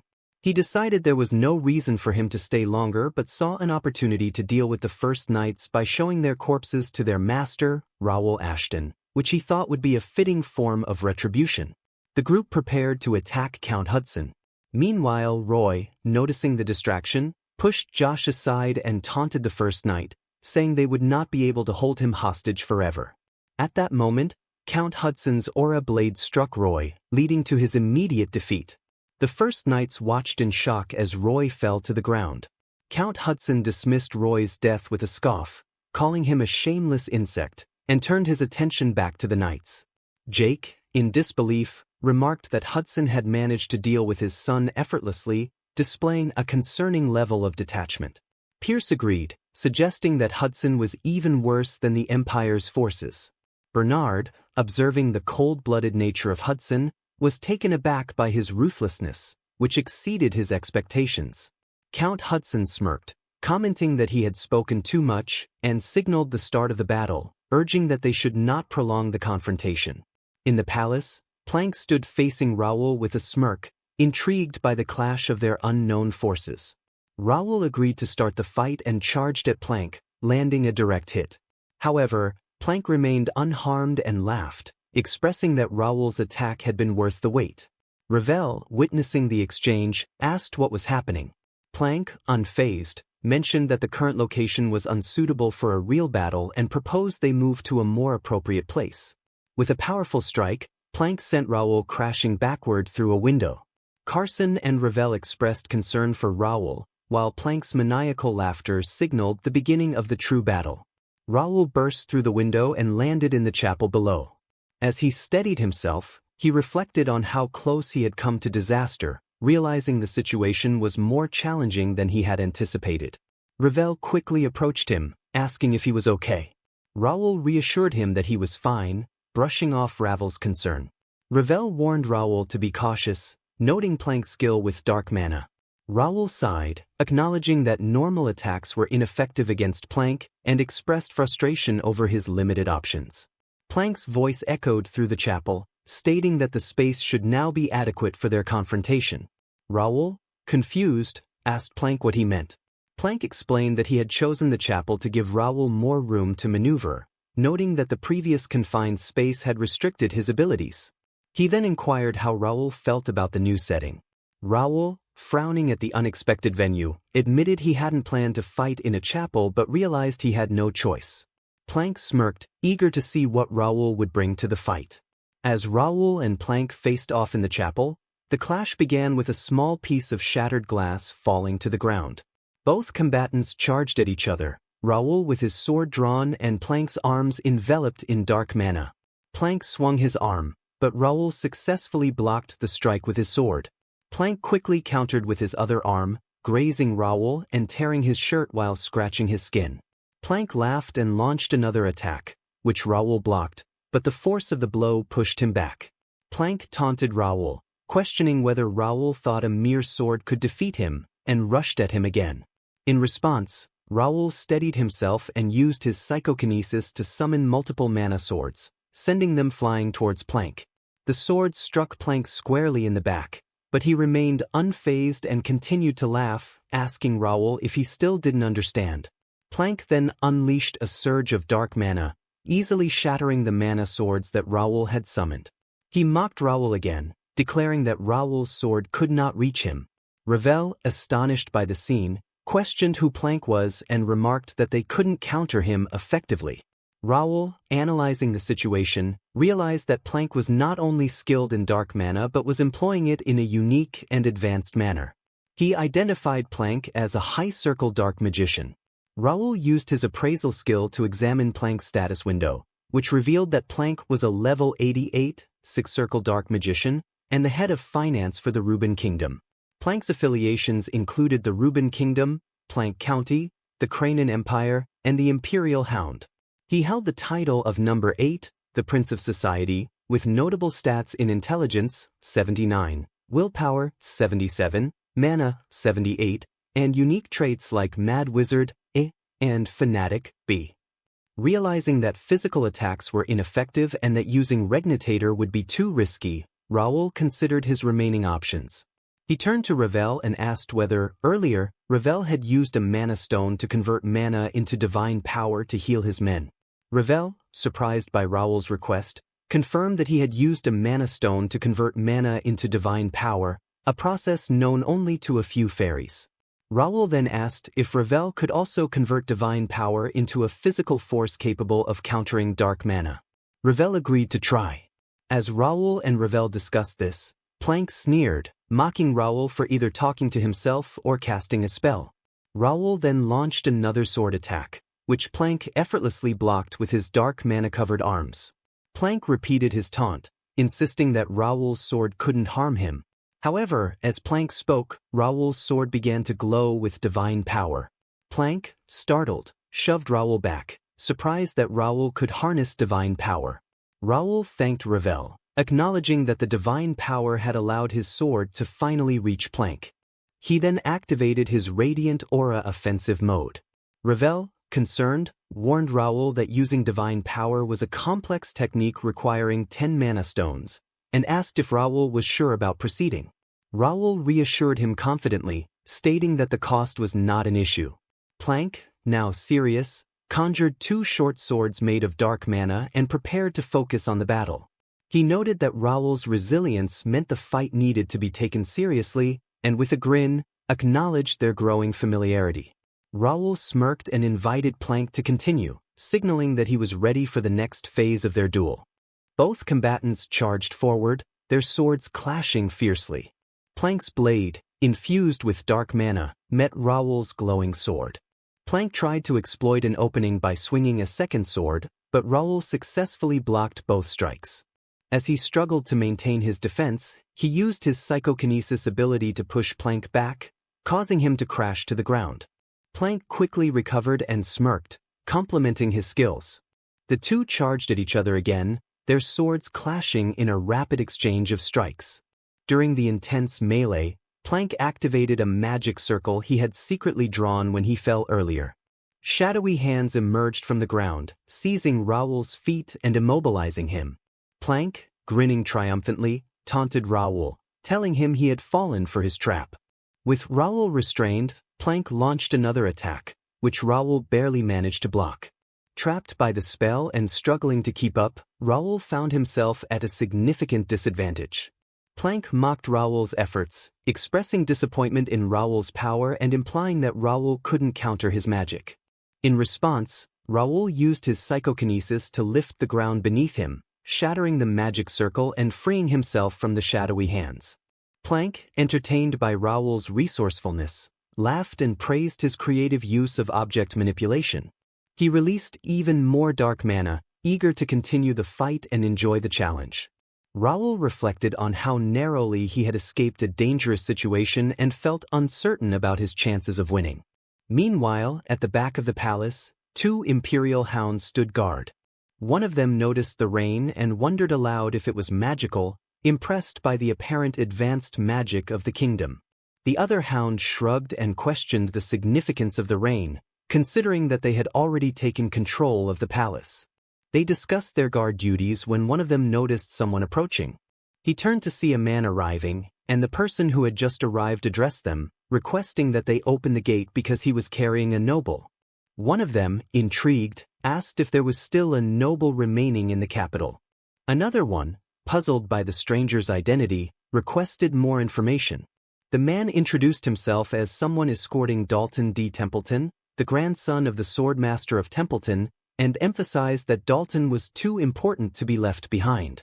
Imperial Hound was surprised by the mention of a Swordmaster's grandson and wondered why someone from Templeton was still in the capital.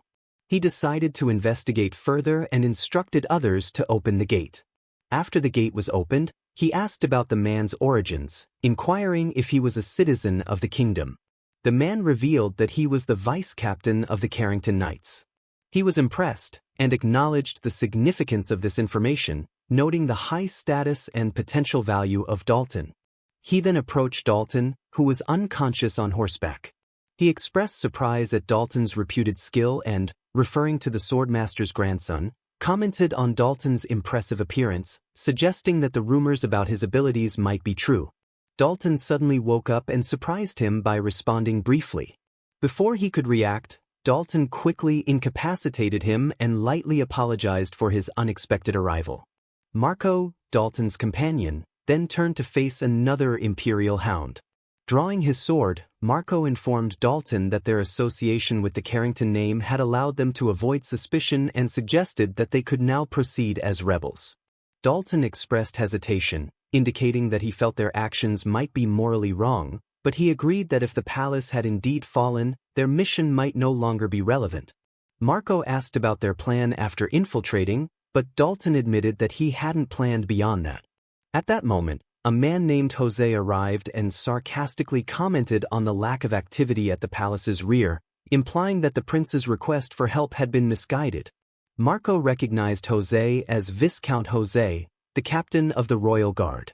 Dalton was dismayed to learn that even the Royal Guard had betrayed the kingdom. Jose, with a smirk, taunted Dalton, mentioning that the swordmaster had given up on him and that Dalton had defied orders by staying in the capital. Dalton responded by disparaging Jose's abilities, suggesting that despite his title, he hadn't achieved the rank of swordmaster and was relegated to mundane duties. Jose sneered and indicated that he could easily kill Dalton but preferred to have some fun first. Dalton laughed off the threat, and Jose, still smiling, stated that he planned to deliver Dalton's head to the swordmaster upon his return. Dalton, unfazed, mockingly referred to Jose as Captain Yapmaster and casually challenged him. Inside the palace, the scene unfolds with intensity as Plank charges toward Raul. He was fully aware of the danger and adopted a defensive fighting stance, gripping his sword with both hands and pointing it forward, prepared for the clash. The atmosphere is thick with tension as Plank, his aura formidable, confronts Raul. Plank acknowledges Raul's strength, admitting that Raul has surpassed his expectations, but asserts that this encounter will mark the end of his efforts. Plank reveals that the power he wields rivals the might of the kingdom's greatest swordmasters, though it comes with a cost that Raul, in his current state, cannot hope to match. As Raul listens, he reflects on Plank's overwhelming abilities. Despite not having particularly remarkable swordsmanship, Plank possesses an extraordinary command of both mana and dark mana, utilizing them seamlessly. He recognizes that this isn't the full extent of Plank's power. There is something even more formidable within him. The realization unsettles Raul, and he silently contemplates how dire the situation truly is. Sensing Raul's hesitation, Plank questions his silence, wondering if Raul has already conceded defeat. In response, he gathers his resolve and counters with a remark that subtly reminds Plank of his own earlier determination, suggesting indirectly that Plank himself should not be backing down. With a hint of resignation, Raul releases his left hand from his sword, almost as if acknowledging his precarious position, and admits that perhaps Plank is right and that this may indeed be the end. Plank, perceiving this action as a sign of surrender, smirks and asks Raul if he is truly giving up. Raul, however, has one pressing question.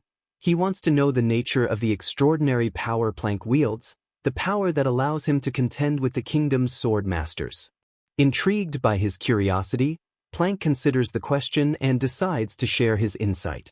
He explains that his power is not something he merely acquired. Rather, it is the result of an enlightenment process.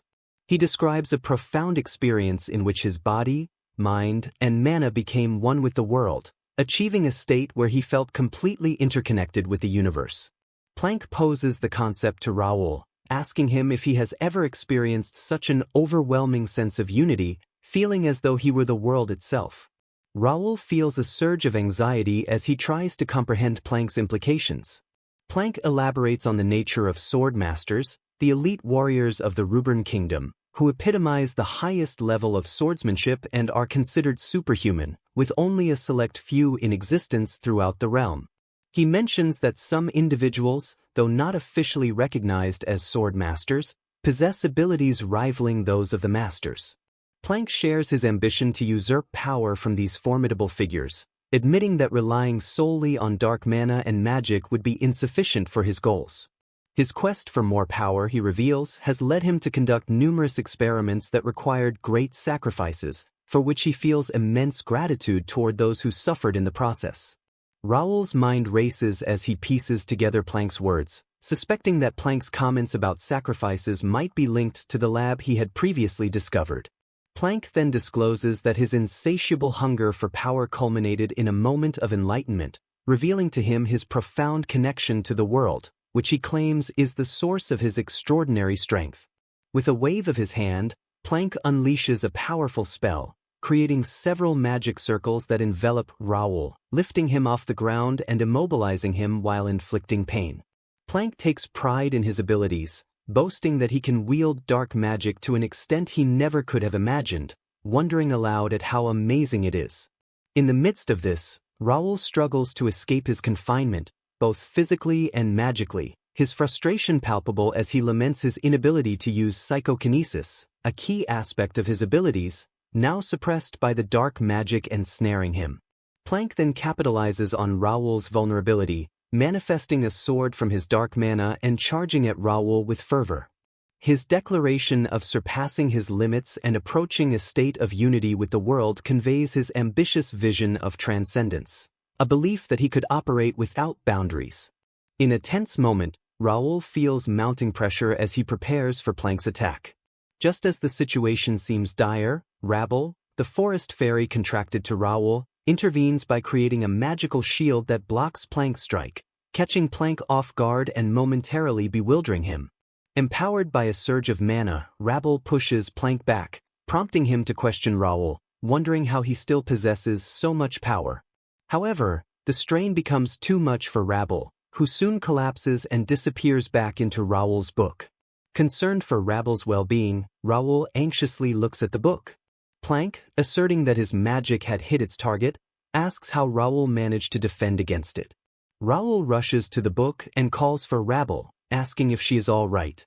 Raul reassures him from within the book that she is fine but needs to return to recharge her mana. Raul, relieved, responds that it is fine. However, Raul expresses concern about his next steps, noting that she won't be able to assist while she is recharging. Raul comforts Raul, stating that she has already provided more than enough help.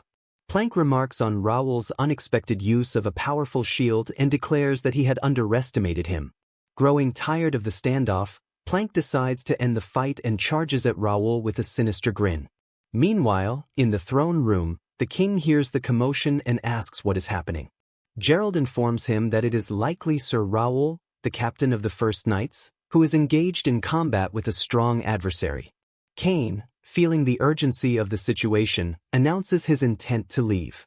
When Gerald inquires about his destination, Kane explains that he cannot remain idle while his master faces danger alone in a palace overtaken by rebels.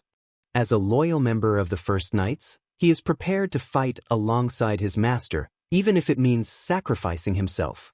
With a serious expression, Gerald calls out to Kane to wait, then resolves to accompany him, unsheathing his sword and preparing to join the fight. The scene then unfolds within the city, where Hudson D. Randall, the Count of Randall, faces off against members of the First Knights. Despite their determination, they are outmatched and become injured in their clash. Hudson comments on the cessation of the rain, suggesting that fighting will now be easier, but he also implies that the battle's outcome is already decided, as all members of the First Knights are on their knees, defeated, while he stands unscathed. Jake, one of the knights, expresses his frustration at Hudson's overwhelming strength. Philip, positioned beside him, also struggles with his anger as both knights kneel in defeat. Hudson mocks their resolve, expressing disbelief at their continued efforts.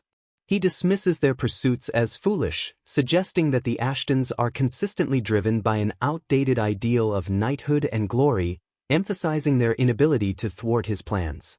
He singles out Nikia, an alchemist, as a potential future threat and indicates that her refusal to surrender will lead to her demise.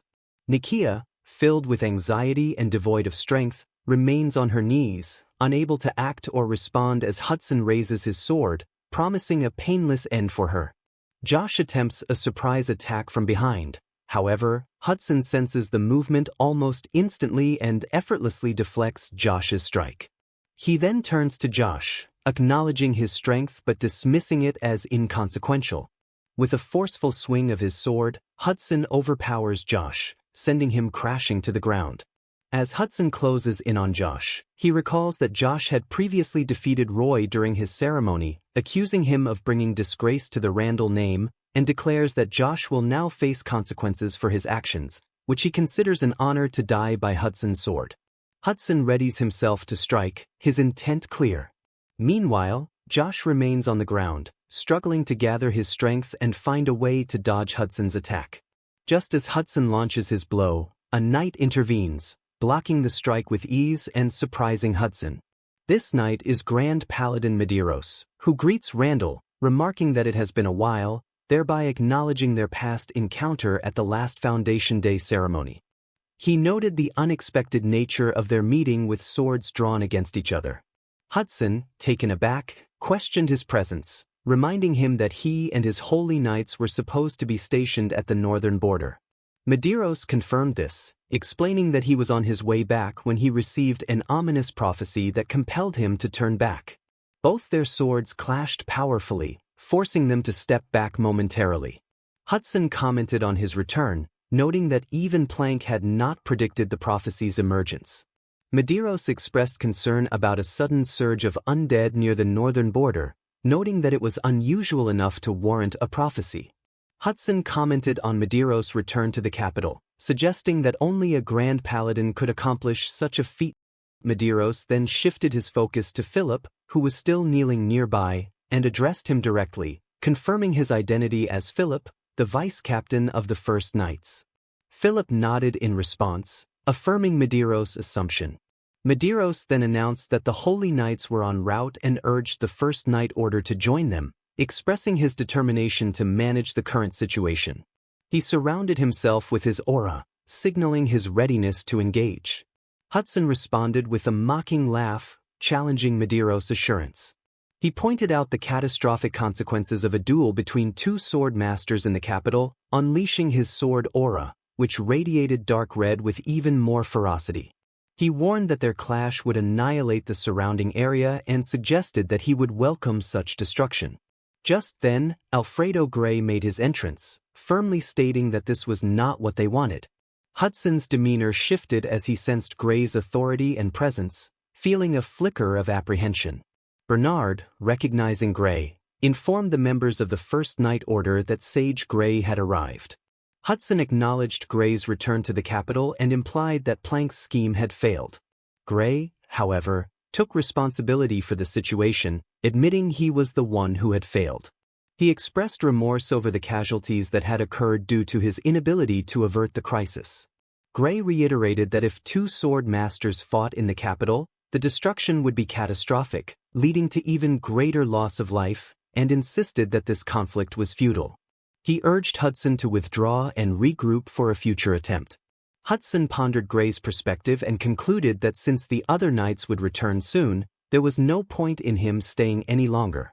He sheathed his sword and began to withdraw while stating that he respected Gray for having managed to derail what had been intended to be a perfect plan. Yet, as he turned to leave, Hudson's thoughts lingered on the possibility that not everything had gone as planned. But he pondered about the fact that their plan might not be entirely failed. Then the scene shifted to Raul, who lay on the ground, unconscious and injured, almost dead. Rabble, confined within the book, called out to Raul, urging him to wake up and check if he was okay, but he remained unconscious, unresponsive to her pleas. Meanwhile, Plank floated menacingly above, taunting Raul by stating that he had been the most significant obstacle in his path and that, without him, his plan would have succeeded flawlessly. He acknowledged Raul's impressive insight and effort, but ultimately he was merely the youngest son of an outer county. Plank thought his limitations were clear and that whatever actions Raul took would be futile against him. Plank believed himself to be a being that evolved continually, intertwined with the world, and thought Raul's resistance meaningless. As Rabble struggled to break free from her confinement, she urgently reassured Raul, expressing her determination to find a way out of his predicament. Her frustration was evident as she questioned why her escape from the book was taking so long. Plank, filled with malice and a sense of superiority, was poised to unleash a powerful spell against Raul. His sneer conveyed both disdain and a twisted sense of respect. Plank revealed his belief that, if circumstances were different and Raul was not his enemy, Raul could have been celebrated within the Empire. By stating that he would leave no trace of Raul behind, Plank emphasized his intent not just to defeat Raul but to obliterate his very existence. With that, he released his spell, creating 3 enormous serpents that raced toward Raul. Rabble, in a panic, called out Raul's name, fear gripping her heart. The serpent struck where Raul lay, generating a massive cloud of dust and debris. The sound of the explosion echoed throughout the palace, catching the attention of Cain and Gerald, who turned to investigate the source of the disturbance. Gerald, concerned, inquired if this was also a result of Sir Raul's battle. Cain assumed it was, remarking that some immense magic must have been unleashed. He reflected on the intense battle Raul must be facing, questioning what kind of opponent he was engaging over there. As the dust from the earlier attack settled, there was no trace of Raul's body, which caused Plank to laugh in triumph. He declared that not even a speck of dust remained and thought that this was far better. However, his amusement was short-lived as he suddenly sensed Raul's presence behind him and turned just in time to be struck in the face by Raul's punch, sending him staggering backward and causing him to spit out blood in shock. Plank gasped and questioned how Raul could still be alive. At the palace's back gate, Dalton charged forward and attempted a sword strike, which was blocked by Viscount Jose, the captain of the Royal Guard. Jose pushed Dalton away with considerable force, but Dalton quickly regained his composure and lunged again, catching Jose by surprise with a swift counterattack. Dalton delivered a double-edged sword strike, forcing Jose to retreat and creating significant space between them. Frustrated by Dalton's tenacity, Jose shouted that he was an arrogant fool as both combatants took their fighting stances and rushed at each other once more. Dalton continued to press the attack, pushing Jose back with relentless blows. Members of the Imperial Hound observed the fight and commented on Jose's struggle. One remarked that Jose was having a hard time against Dalton, while another added that it was a pity and noted it was no wonder it had been so easy to take over the kingdom.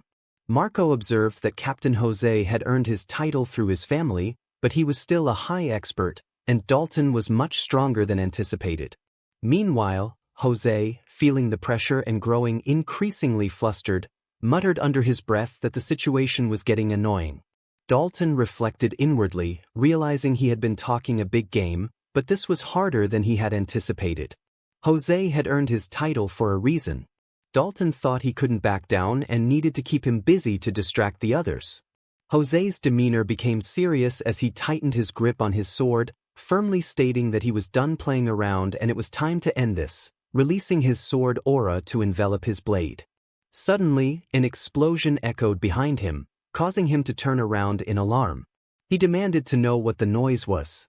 A knight rushed in, panting heavily, and informed Captain Jose that they had a problem. The Holy Knights had returned to the capital and were charging toward the front gate. He explained that most of their troops were stationed on the opposite side, and the front gate wouldn't hold for long. Jose's anxiety grew as he absorbed the news about the Holy Knights' arrival. Marco interjected, noting that Paladin Medeiros had arrived. Dalton expressed relief that Medeiros had noticed something was wrong. Jose's subordinate knight looked to him for guidance. Jose urgently instructed the knight to abandon the palace and retreat, emphasizing the need to relay the same orders to the Empire's soldiers. Jose told Dalton that they would settle their conflict later and remarked that Dalton was fortunate to escape this encounter. Dalton, in response, taunted him, warning him to be careful as he made his escape. Meanwhile, Jose shifted his focus back to the urgent situation, commanding his subordinate knight to ensure everyone evacuated immediately, emphasizing the need for swift action. As Dalton took in the unfolding situation, he thought that with the Holy Knights present, reclaiming the palace should be straightforward, though he wondered how Raul was holding up inside. Raul and Plank stood in a tense standoff, with Raul's serious demeanor accentuated by the golden mana shimmering in his eyes as he regarded Plank. Plank, clearly irritated, inquired how he was still moving, noting that he was annoyingly relentless. As he prepared to launch an attack, he added that it didn't matter, as he could have a bit more fun with him. He then challenged Raul, asking if he wasn't going to grab his sword, and offered to let him pick it up. However, before he could finish, Raul abruptly closed the distance, ready to deliver a punch. In a swift reaction, Plank conjured a shield of dark mana to protect himself from the blow. The impact pushed him back, prompting him to swiftly create a sword while shouting in disbelief at Raul's audacity to attack. He swung at Raul, who skillfully dodged the attack, using his psychokinesis to alter his trajectory midair. Plank, caught off guard, realized the extent of Raul's abilities. Raul then positioned himself to deliver a punch charged with regenerative power. Planck attempted to block it with his dark mana shield, but it shattered on contact, forcing him further back. Flustered and confused, Planck questioned what kind of power Raul possessed and how he still had so much strength left. He noted that Raul had been nearly dead, yet somehow was able to push him back now. Shortly after, Planck rushed forward with dual swords, but Raul successfully blocked one by grabbing it, leaving Planck stunned and wondering how such a feat was possible. At that moment, Raul finally charged her mana and escaped from the confines of the book, thinking with relief that she was finally out. She turned to see Raul fiercely countering Planck's attacks, which made her nervous, as she wondered if that was truly the Raul she knew. As he launched another punch that Planck barely managed to block, the force still sent him staggering backward. He stood firm and confident in the face of Planck's disbelief as Planck questioned how Raul retained such power despite being on the brink of death. Planck was baffled, suggesting that his strength should be impossible, and felt he was on the verge of accusing him of using some trick to gain this advantage. As the conversation unfolded, Planck's attention shifted to his dark mana sword, which was beginning to fade. This prompted a change in his demeanor as a smile appeared on his face. He suddenly understood the nature of his strength. He expressed his realization that he had found someone similar to himself, someone who possessed an extraordinary connection to power. Confusion washed over Raul at Planck's claims. Planck elaborated, asserting that they were alike in their abilities, both capable of sensing and harnessing power from the world around them. He described a profound bond with the world that granted them strength, emphasizing a sense of unity and shared experience. Raul, however, dismissed Planck's interpretation, attributing his power to a high sync rate with the system, which measured the alignment of one's senses with their abilities. This technical explanation left Planck puzzled, prompting him to seek clarification on what Raul meant by connect. Raul stepped closer, explaining that Planck may mistakenly believe his sensations were linked to the world itself, but he argued that, as an NPC, non-player character, it was unusual for Planck to experience such a connection at all. Growing increasingly frustrated, Planck demanded to know what Raul was talking about regarding the system and NPCs. He acknowledged Planck's role in his epiphany, revealing that he had maintained a 100% sync rate since awakening in this world but had not fully utilized it until now. Planck's confusion turned to irritation as he urged Raul to stop rambling. In a decisive moment, Raul activated his psychokinesis, immobilizing Planck and lifting him off the ground. As Planck's anxiety escalated, he grappled with the sudden turn of events, questioning what was happening. Raul then asserted that he had chosen to embrace this world as his new reality rather than viewing it merely as a game. However, he emphasized that this didn't mean he had to abandon the advantages he could gain from it. He reflected on the dangers of over-immersion in any reality, whether in games or real life, and expressed gratitude to Planck for reminding him of his true identity and potential. Planck struggled against Raul's psychokinesis but found himself powerless to escape its grip. In a moment of explosive aggression, he delivered a powerful punch that sent Planck crashing backward, resulting in a hard fall that left him coughing up blood. Before Planck could mount a defense or recover, Raul used his psychokinesis again to pull him closer, seizing his face and slamming him into the ground with tremendous force, demonstrating his dominance in the confrontation. Still trembling from the impact, Planck desperately unleashed dark mana around his body in an attempt to regain control over the situation. Sensing the surge of power, Raul instinctively jumped back, avoiding Planck's grasp and creating space between them. Regaining his composure, Planck defiantly declared that Raul, a mere child, could not thwart their perfect plan. He dismissed Raul's efforts as futile, proclaiming that the kingdom was doomed to fall to the empire in dark mana, with his family and knights destined to be remembered as failures. He savored the thought that Raul would die without witnessing the downfall of everything he held dear. Raul interrupted Planck's monologue with annoyance, criticizing the lengthy dialogue typical of NPCs, and asserted that he was already aware of the quest details. Expressing his boredom, Raul demanded to skip the chatter and finish the fight. The battle reignited as Planck attempted to restrain Raul by conjuring several massive hands, but Raul anticipated the attack and skillfully evaded them using his psychokinesis. In a retaliatory move, Planck summoned a gigantic serpent, boasting that Raul could not escape him. However, Raul countered with a single powerful swing of his regenerating punch, effortlessly obliterating Planck's serpent and leaving him in shock at the display of strength. Capitalizing on Planck's momentary confusion, Raul targeted the ground beneath him, using psychokinesis to pull both the earth and Planck towards him. As Planck came within striking distance, Raul delivered a devastating punch directly to Planck's face, sending him crashing down and breaking the floor beneath him. Raul landed beside Planck, who lay sprawled on the ground, visibly defeated. Planck emitted a laugh tinged with disbelief and resignation as he reflected on the failure of his meticulous plans. He expressed frustration that his grand design, aimed at dismantling the kingdom and replacing it with the Empire's flag, had been undone by some random kid. As he grappled with the reality of his situation, Raul, unfazed, questioned Planck's motivations for wanting to hand the kingdom over to the Empire. This unexpected inquiry surprised Planck, prompting him to turn and seek clarification. As Raul pressed for answers, Planck's bravado began to falter. His initial confidence slipped away as he stood, hammers trembling, struggling to articulate a justification for his actions. Raul challenged Planck further, suggesting that the entire scenario was designed without genuine emotion, as it was created for the beta version of the game. He criticized the programming of one-time use NPCs like Planck, who were devoid of feelings or meaningful motivations. Planck responded with a comment that hinted at an understanding of his emptiness. However, his anger flared as he confronted Planck with the real consequences of his actions. Raul pointed out the death of innocent people, the pain endured by families, and the fear that had gripped the kingdom, underscoring the gravity of Planck's failures and his responsibility for the chaos unleashed. As the tension escalated, Raul emphasized his commitment to accepting this world as his new reality, making it clear that he could not forgive Planck for his attempts to destroy it. In a moment of defiance, Planck questioned his identity. Raul, standing firm and ready to strike, responded with clarity, declaring himself the player. He then delivered a powerful punch to Planck's face, rendering him unconscious and ending their confrontation decisively.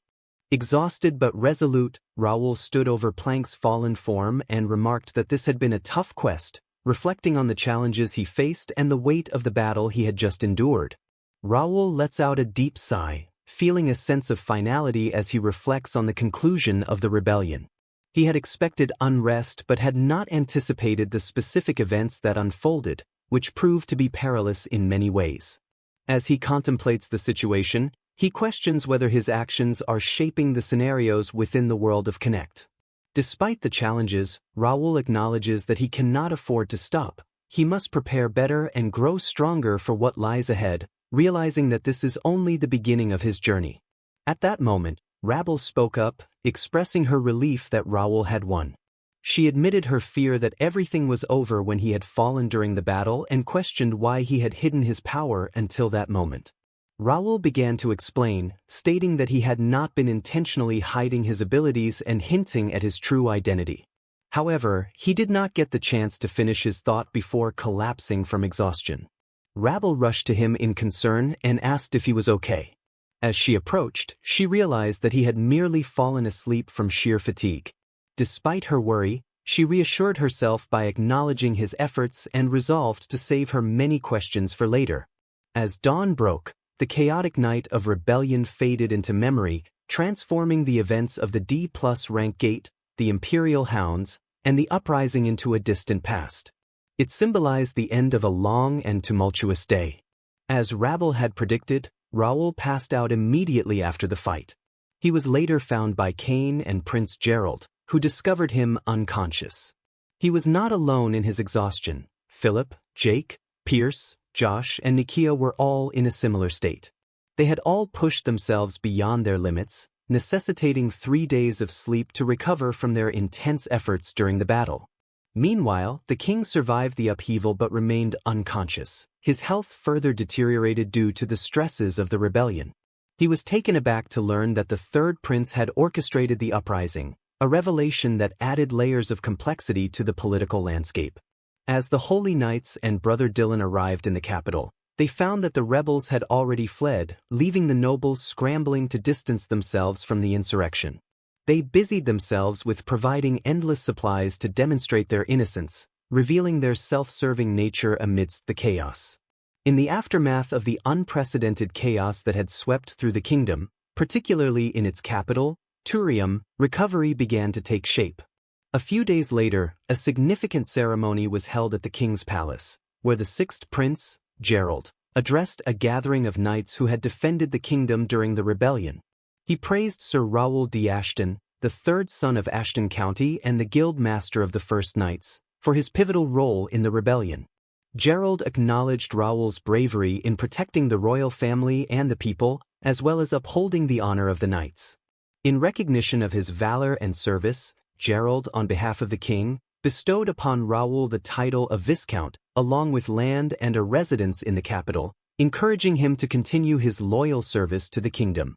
As Raul reflected on this moment, he thought about his journey over the past 6 months.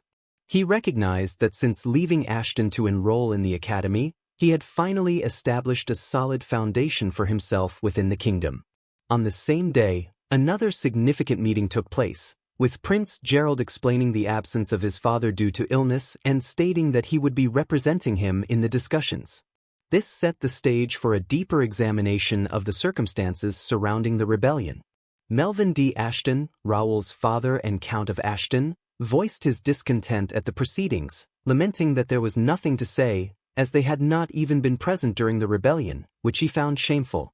His sentiment was echoed by the silent Marquis de Templeton, the Duke of Templeton, who shared in Melvin's disappointment. However, Pidel de Greer, the Marquis of Greer, raised a critical question, asking how a single individual could have orchestrated the rebellion and how no one in his department had noticed. Carson interjected to clarify the complexities of the situation, explaining that the third prince, Randall, along with other nobles aligned with him, had collaborated with the Empire. Medeiros contributed to the discussion, reframing the event by suggesting that while some might refer to it as a rebellion, it was essentially an invasion by the Empire and should be viewed as a war rather than merely a civil conflict. Clifford D. McNeil, the Marquis of McNeil, mocked the situation, laughing derisively and saying the Empire made fool of warrior families of the kingdom. Meanwhile, Dylan chose to remain silent and did not partake in the mockery. Alfredo Gray, on the other hand, expressed grave concerns, noting the significant damage inflicted upon the capital and the considerable losses suffered by the academy, particularly as many scholars had participated in the rebellion. He recognized the irony that the individual who ultimately stopped the rebels was also from the academy. In this tense atmosphere, Prince Gerald turned to Raul, seeking his insights as the one who had brought an end to the rebellion. Raul responded humbly, emphasizing that he had not achieved this victory alone. He credited the unwavering resolve and persistence of the First Knights and other knighthoods, urging the assembly to focus on the strengths they still possessed rather than lamenting their losses as they prepared for the future. Count Melvin Ashton, Raul's father, felt a surge of pride as he listened to his son's words. Supporting Raul's sentiment, Prince Gerald asserted the need for unity among the warrior families. He declared that while the Empire might currently be silent, a state of war had effectively been declared. He stressed the precarious position of the kingdom due to their losses and the importance of collaboration to protect their realm. Meanwhile, Raul's internal reflections acknowledged the Empire as a legitimate threat. However, he sensed that an even more significant challenge loomed ahead, realizing that the true troubles had only just begun. The scene then shifted to introduce a young man with blue hair, Kim Il-woo, who expressed excitement about the situation, marveling that it was indeed a game. This character was identified as a 25-year-old player who had just entered the Connect world. At that moment, a system window appeared, announcing the completion of a significant update, stating that Connect's open beta update had been completed. Kim Il-ho was amazed by the immersive experience of the game, commenting to himself that it was amazing and felt just like the real world. Reflecting on his life, he thought about how his unremarkable existence had taken a fortunate turn when he was selected as a beta tester for a virtual reality game called the Connect system. He recalled the skepticism surrounding the game, which was often labeled as a scam or a human experiment, yet he approached it with low expectations. To his astonishment, upon activation, an interface window appeared before him, welcoming him to the world of Connect and asking if he would like to log in and select yes or no. He pressed yes and instantly found himself transported into a vibrant new world filled with possibilities. He was amazed to discover that it was not a scam or an experiment but rather a genuine virtual reality experience that promised much more.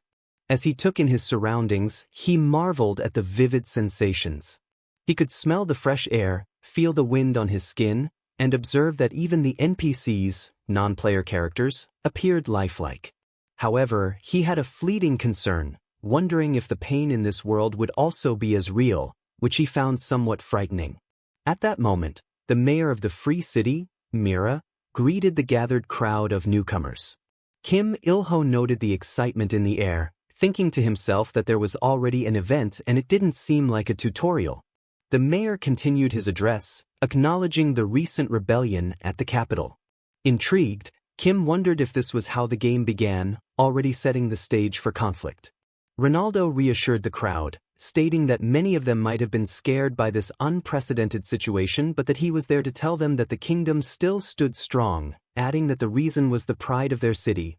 A hero among heroes who had quelled the rebellion, Raul Ashton and his First Night Guild. Mira encouraged everyone not to be afraid to tour around the free city. As he spoke, he felt a wave of nostalgia and satisfaction, thinking to himself how long it had been since he last received such a cheer for a speech and thanking God that he had sided with Sir Raul. As Kim contemplated the significance of the First Knights, realizing they were likely a major faction within this virtual world, he pondered about Raul Ashton, wondering what kind of person he might be as the hero of the recent rebellion. Meanwhile, in the palace, Count Melvin Ashton, Raul's father, affectionately pulled at Raul's cheeks and, filled with pride, joyfully exclaimed that it felt like just yesterday Raul had been begging to be sent to the academy and that he had already accomplished so much and brought great honor to their family. Raul modestly downplayed his achievements, stating that he was just lucky. At that moment, Dylan, his older brother, interjected, asking about the fate of Randall, the instigator of the rebellion, and mentioning that all members of the Randall family, including those from the branch families, had been captured. Count Melvin responded that, given the nature of the matter, the decision lay with His Majesty, but he believed most of them would receive minor sentences. Dylan then elaborated on the situation, stating that factions from the main Randall house who had supported the rebellion had fled to the Empire, while the remaining family members likely had little involvement.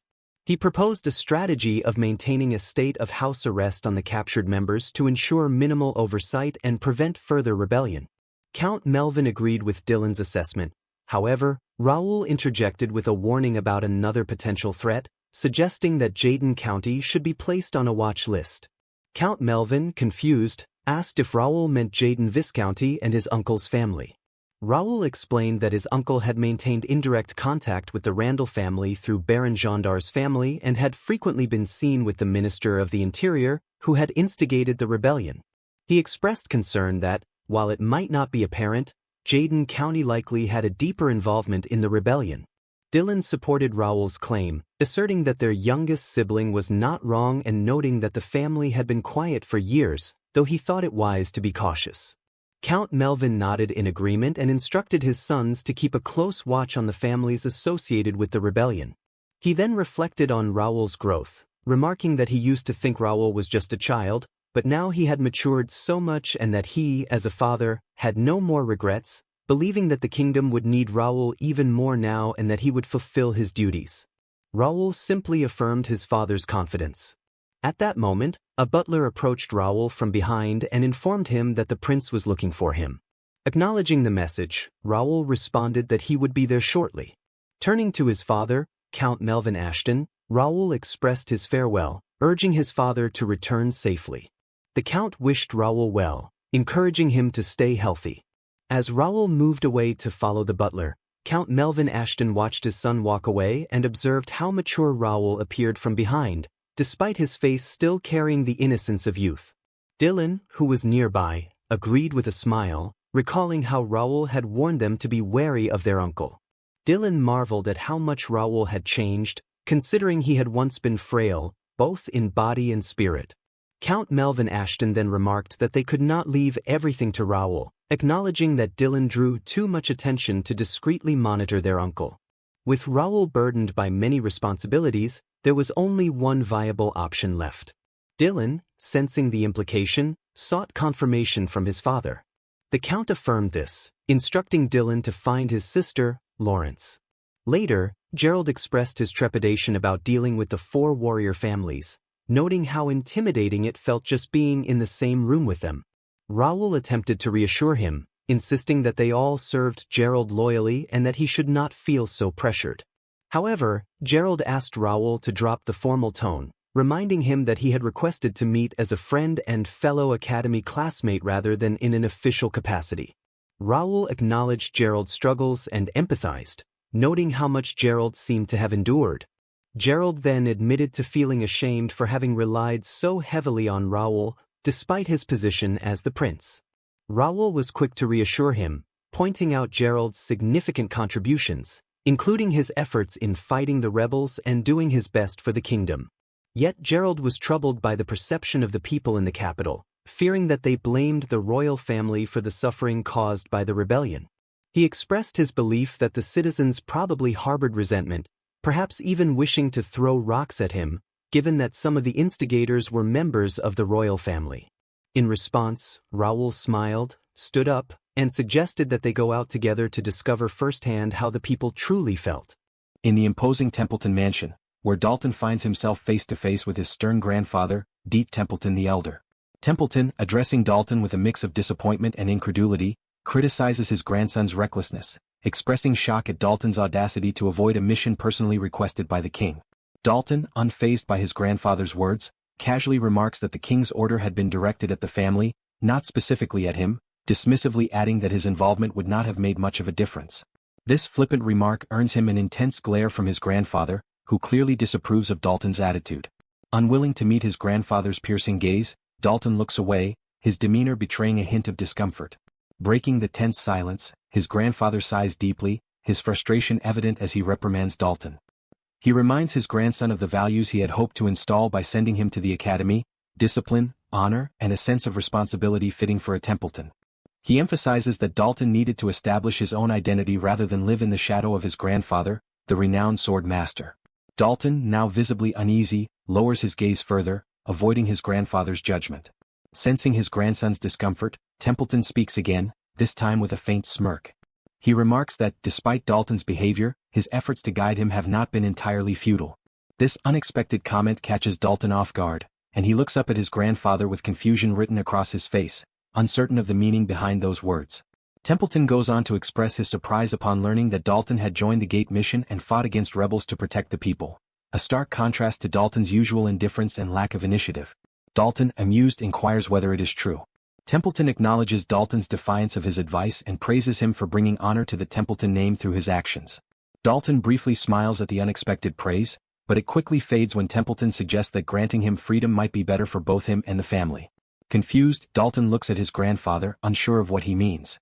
Sensing his grandson's confusion, Templeton explains that if Dalton feels burdened by the family's expectations, he would no longer impose those responsibilities upon him.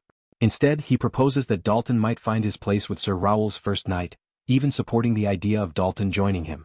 His grandfather hints that this path could also prepare Dalton for future challenges. Disturbed by the implications, Dalton nervously asks what his grandfather means. Templeton expresses his belief that after the failure of the rebellion, the Empire would no longer try to incite internal unrest within the kingdom. Instead, he anticipates the Empire preparing for a full-scale war, with the rebel forces that sided with them likely joining the conflict. He assures Dalton that if the kingdom faces the Empire in direct battle, he, as the sword master, will not remain powerless. At the Ashton mansion, Homer gives swordsmanship lessons to the children, demonstrating proper sword handling.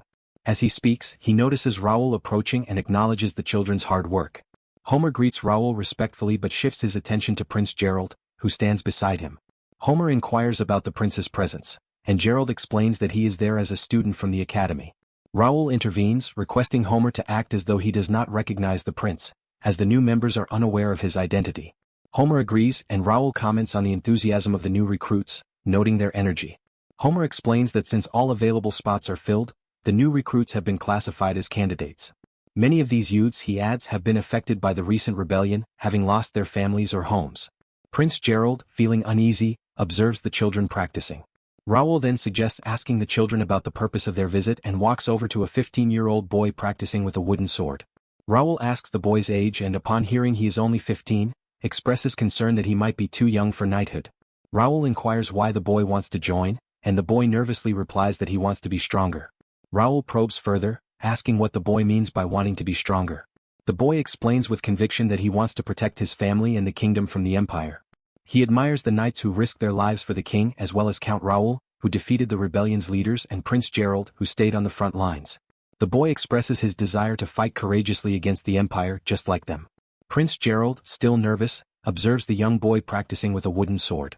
Raul notices his tension and taps him on the shoulder, pointing out that many youths like the boy have gathered from across the kingdom, reflecting how the people view the royal family. Prince Gerald, initially hesitant to speak, grows serious and approaches the child to ask his name.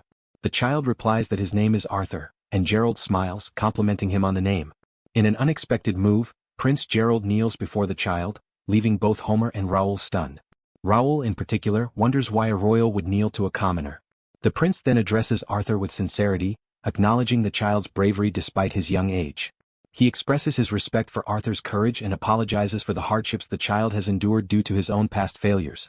Prince Gerald vows to carry on Arthur's bravery and protect the kingdom, pledging that he will never again be weak, even if it means sacrificing his own.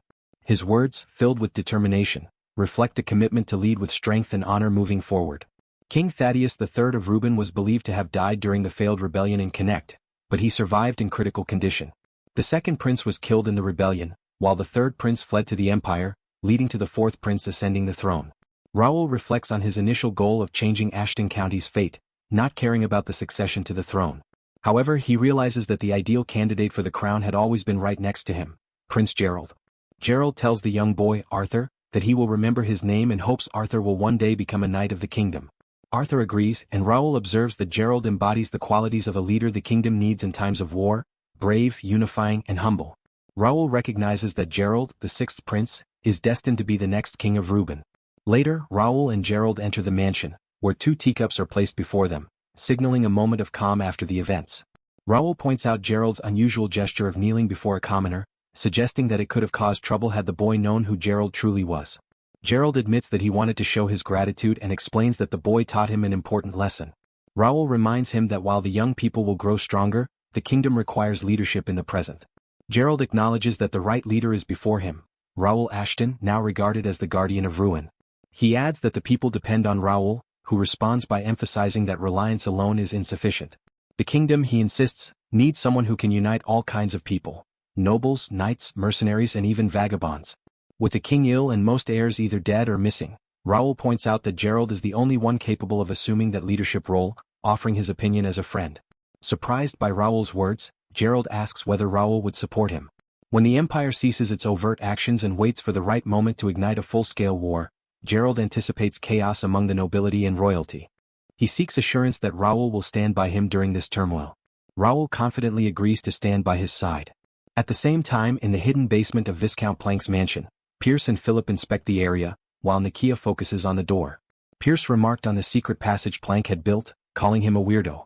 Philip explained that Plank's eccentricity could be attributed to his influence by dark mana and speculated they might find evidence of rebellion in the basement. Pierce then asked Nakia if she had discovered anything. Nakia, nervous and sweating, explained that there was a strong seal on the door, but it wasn't a trap. She mentioned it was an ancient spell, so old that she might not be able to find references to it in any books and would need to decrypt it. Surprised, Pierce questioned how Plank could know about such an ancient spell. Just then, a soldier arrived to update Philip, informing him that they had finished searching the cave. When Philip asked what they had found, the soldier revealed that the cave was man-made and appeared to have been constructed at least 1,000 years ago. Shocked, Pierce wondered aloud if this meant the cave had been there for that long, to which Philip confirmed that Plank hadn't dug it out. Instead, he had built his mansion on top of it. Nakia, feeling nervous, inquired about what could be hidden inside the mysterious area and what Plank might be trying to conceal. Philip responded that they needed to report it to their master. The scene shifted to the Reuben Kingdom's prison, where guards were on duty. Inside one of the cells, Cain confronted Plank, who was chained to the wall. Cain sarcastically remarked that he had never expected to see Plank again, referring to him as a rebel but now just another prisoner.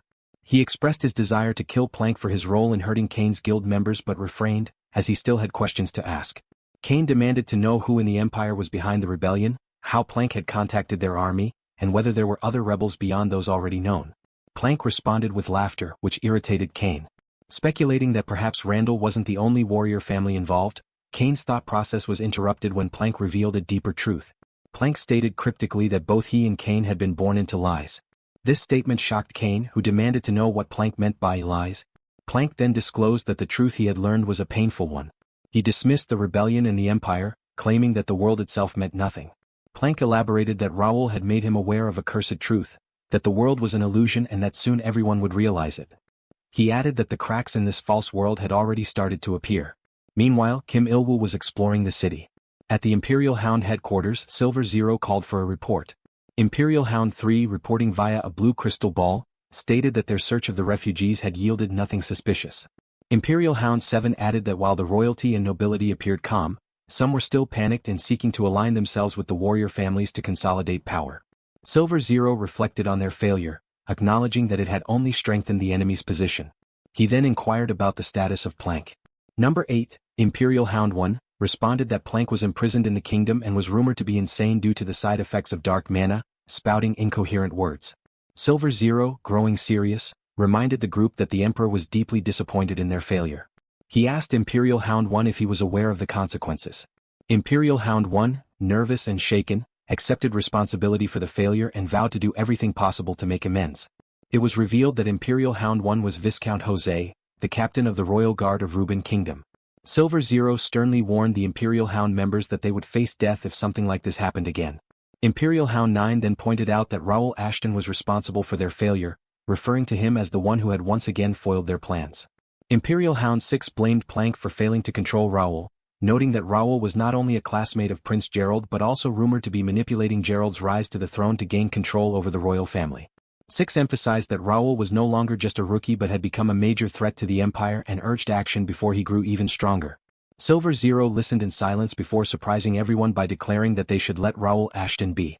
Both Imperial Hound 9 and 6 were stunned by this response. Angered, Silver Zero's red aura flared as he asserted that he would personally monitor Raul Ashton from then on, stressing that it was time to take him seriously. Meanwhile, at the training center, Jose and Dalton were sparring against each other. During their sparring session, Jose launched a powerful sword strike, but Dalton was surprised when Jose's attack pushed his sword backward. Jose maneuvered Dalton into a vulnerable position and attempted another strike, but Dalton used his left-hand sword to deflect the blow, causing Jose to fall to the ground. Sitting on the floor, Jose muttered in frustration, acknowledging that his attack had failed. Dalton reassured him, praising his technique and explaining that if he hadn't been dual-wielding, he would have been in danger. Dalton noted that he had underestimated Jose's technique, thinking he relied solely on strength. Jose, feeling disheartened, admitted that his skills weren't enough to match Randall, the swordmaster. Dalton, however, pointed out that every knight aspired to reach that level. He then questioned why Jose focused specifically on Randall as the two were so different. Jose, trembling with emotion, confessed that Randall was not his goal but rather an opponent he wanted to defeat. He recounted his failed attempt to fight Randall, during which he couldn't land a single blow despite giving his all. He added that he felt the gap between himself and the swordmaster was insurmountable and, at this point, no longer felt motivated to pursue that level of mastery. Dalton smiled and remarked that despite Jose's challenges, he still wanted to defeat Randall. Dalton acknowledged that most people would give up after facing such overwhelming odds, but Jose was different. He was seeking a way to overcome the impossible. Dalton admired this resilience, considering it the attitude of the first knight. While Dalton pondered the interesting people around him, he wondered where Raul had hurried off to. Meanwhile, Raul had arrived at the basement of Plank's mansion, where he was inspecting a powerful seal on a door. Nakia explained that the ruins beneath the mansion were unfamiliar to her but noted that the seal appeared dangerous and would require careful preparation to unseal. Philip added that whatever was sealed likely wasn't good, given its connection to Plank. Pierce suggested leaving it alone, but Raul, reflecting on his past experiences exploring ruins, decided to take on the task alone. He assured the others that he could escape quickly if things went wrong and told them to rest while he worked. Surprised but understanding, they all left and Raul continued studying the seal alone. Muttering to himself, Raul readied himself to begin his exploration of the ruins. He contemplated how to open the door, realizing that even Nakia couldn't identify the seal, which made it seem nearly impossible to unseal. He considered that it might be an ancient or fairy spell but wasn't sure. Suddenly an idea came to him and he called out to Ravel. When she appeared, Raul asked if she knew about the seal. After examining it, Ravel identified it as a fairy seal, noting that it was a spell used by fairies. She wondered why it was there and observed that only a few fairies had the ability to use such a spell. Raul then asked Ravel if she could unseal it. Ravel responded that it couldn't be unsealed, explaining that while many people viewed seal spells as locks, this one was more like a guard. She clarified that a lock could be opened, but a guard could only be bypassed by someone with the right qualities. Raul reflected on this, considering whether a guard without a soul was more complicated or simpler than he initially thought. After pondering for a moment, Raul stepped up to the seal and declared his identity as Raul Ashton, stating that he sought to visit the owner of the seal. Ravel nervously observed as Raul closed his eyes to concentrate. Suddenly, a guard's voice emerged from the seal, accusing Raul of lying about his identity. The guard refused to open the door, insisting that Raul leave. Raul, visibly shaken, began sweating at the guard's response. Ravel, angry, defended Raul, insisting that there was no lie and that only fairies would use such deceptive tricks. However, the guard remained silent, offering no further explanation. Raul, deep in thought, wondered if the guard knew about his previous life before he was reborn as Raul Ashton. He became determined to get past the guard, believing that there might be answers inside, particularly regarding why he had awoken in Raul Ashton's body. Resolute, he touched the seal once more, this time stating his previous identity as Bae DoHyun, a player from the game Connect, hoping to unlock the door. Ravel, anxious, asked if it had worked. The basement began to shake and a bright blue line appeared on the seal, signaling that the gate was opening. Raul, observing this, wondered how the seal recognized him and what lay beyond it. Ravel, nervous, called out to Raul. He reassured her, explaining that the process had been easier than expected and though he knew she had many questions, they should finish what they came to do before discussing it. Ravel agreed and they both moved toward the open door. Meanwhile, Kim Il-woo had just logged out of the game and removed his VR headset. He looked around his room, marveling at the experience, then posted online, expressing how incredible the game Connect was. He described it as feeling like being transported to another dimension, indistinguishable from the real world, with every sense perfectly implemented. He mentioned not feeling tired despite playing for 10 hours and admitted he couldn't tell which world was real. He also hinted at something significant happening in the game, encouraging others to try it too. Other users started commenting. One person asked if Kim had been selected for the beta test. Another questioned why he was praising the game so much, suggesting that he might be from the game itself. A third person responded sarcastically, accusing him of just seeking attention. The second person continued dismissing Kim's comments, claiming that he shouldn't be near any marketing department. Annoyed by the criticism, Kim muttered to himself that people could say whatever they wanted and spend the rest of their lives clicking their screens. However, he soon noticed a more positive comment from another beta tester. This tester mentioned being impressed that Kim had started in Mira, a well-known starting point in the game. The tester added that Mira was a great starting place with many quests and helpful NPCs and asked if Kim could share more about it.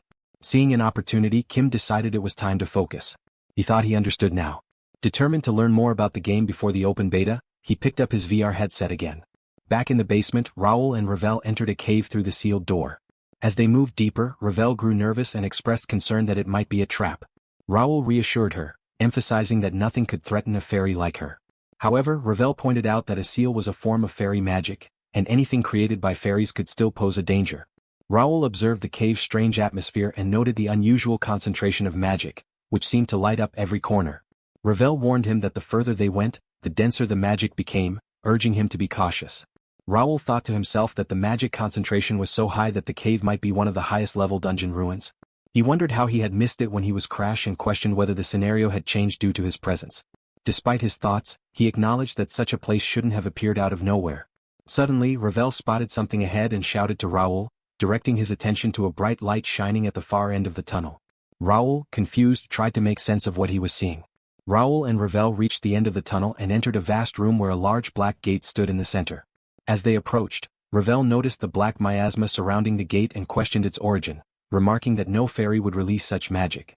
Raul, deep in thought, speculated that the gate might be the legendary Dark Gate, a portal to the demon realm also known as the Gate of All Disasters. Despite his past challenges as Crash, he had never encountered such a hidden space.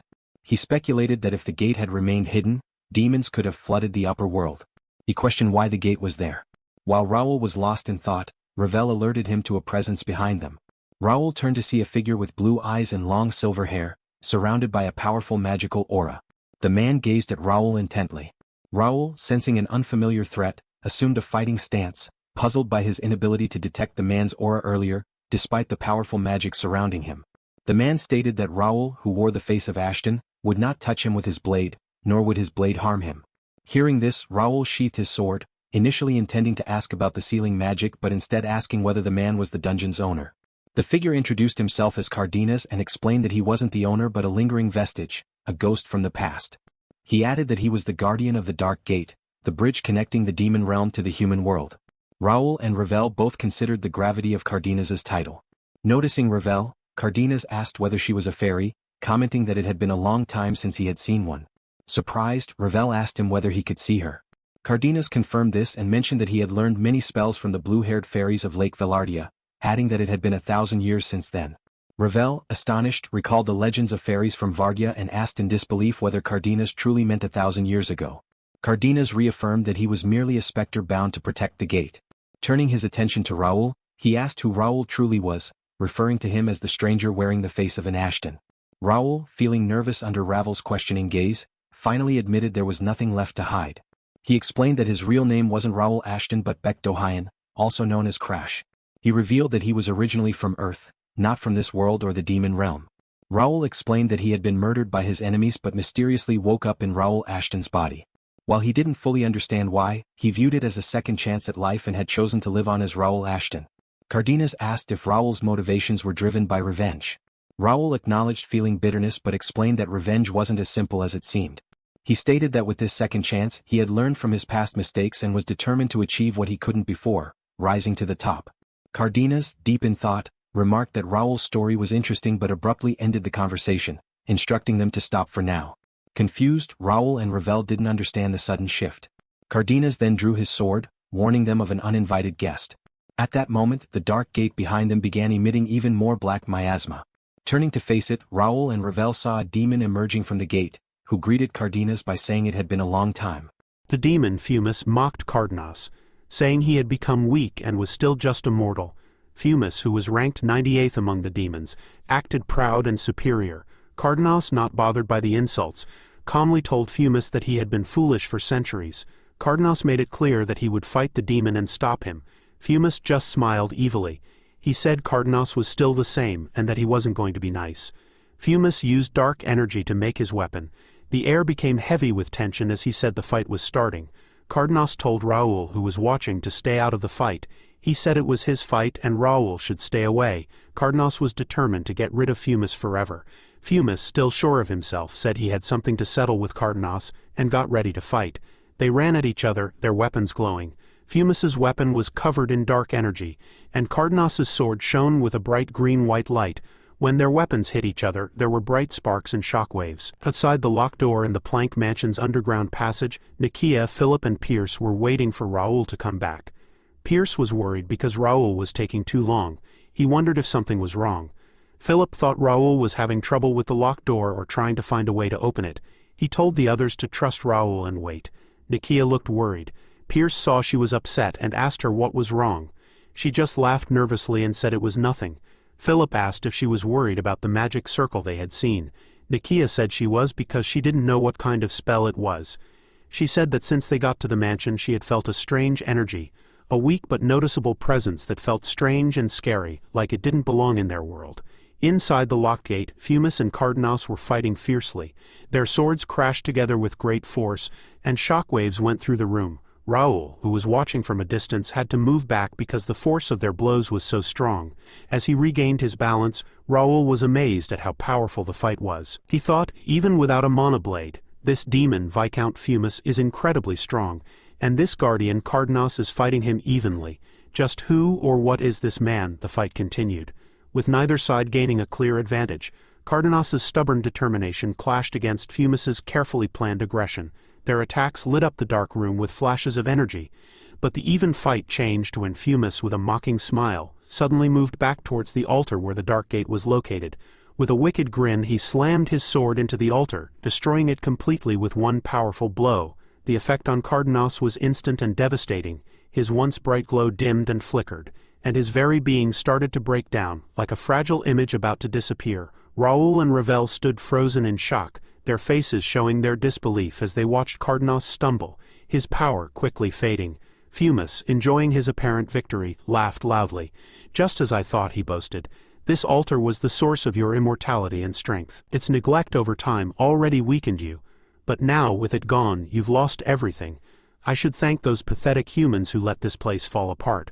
They've unknowingly made it possible for me to finally get my revenge." Pulling his sword out of the broken altar, Fumus stepped forward. Cardenas fell to the ground, his flickering form barely holding together. Fumus walked towards him with a look of satisfaction, looking down at his defeated enemy. "Most demons," he said thoughtfully, "are nothing more than mindless animals driven by bloodlust and stupidity. They would have attacked him carelessly, trying to overpower you with brute strength. But I'm not just an animal. I'm a leader in the demon world. I use my brain. Ever since our last fight, I suspected this altar held the key to your power. It's almost disappointing how quickly this battle ended after centuries of waiting, but oh well, I'll enjoy the moment you vanish." With cold determination, Fumus lifted his sword high, ready to strike the final blow against Cardenas. But just as the blade started to come down, Raul stepped in. His figure, glowing with a bright golden light, appeared between the two fighters, blocking Fumus's attack. Both Fumus and Cardenas stared in amazement, their shock clear in their wide eyes. Fumus growled, his anger rising. "Who is this kid? How did he block my sword?" Raul didn't answer. Instead, he threw a strong punch that sent Fumus flying backwards.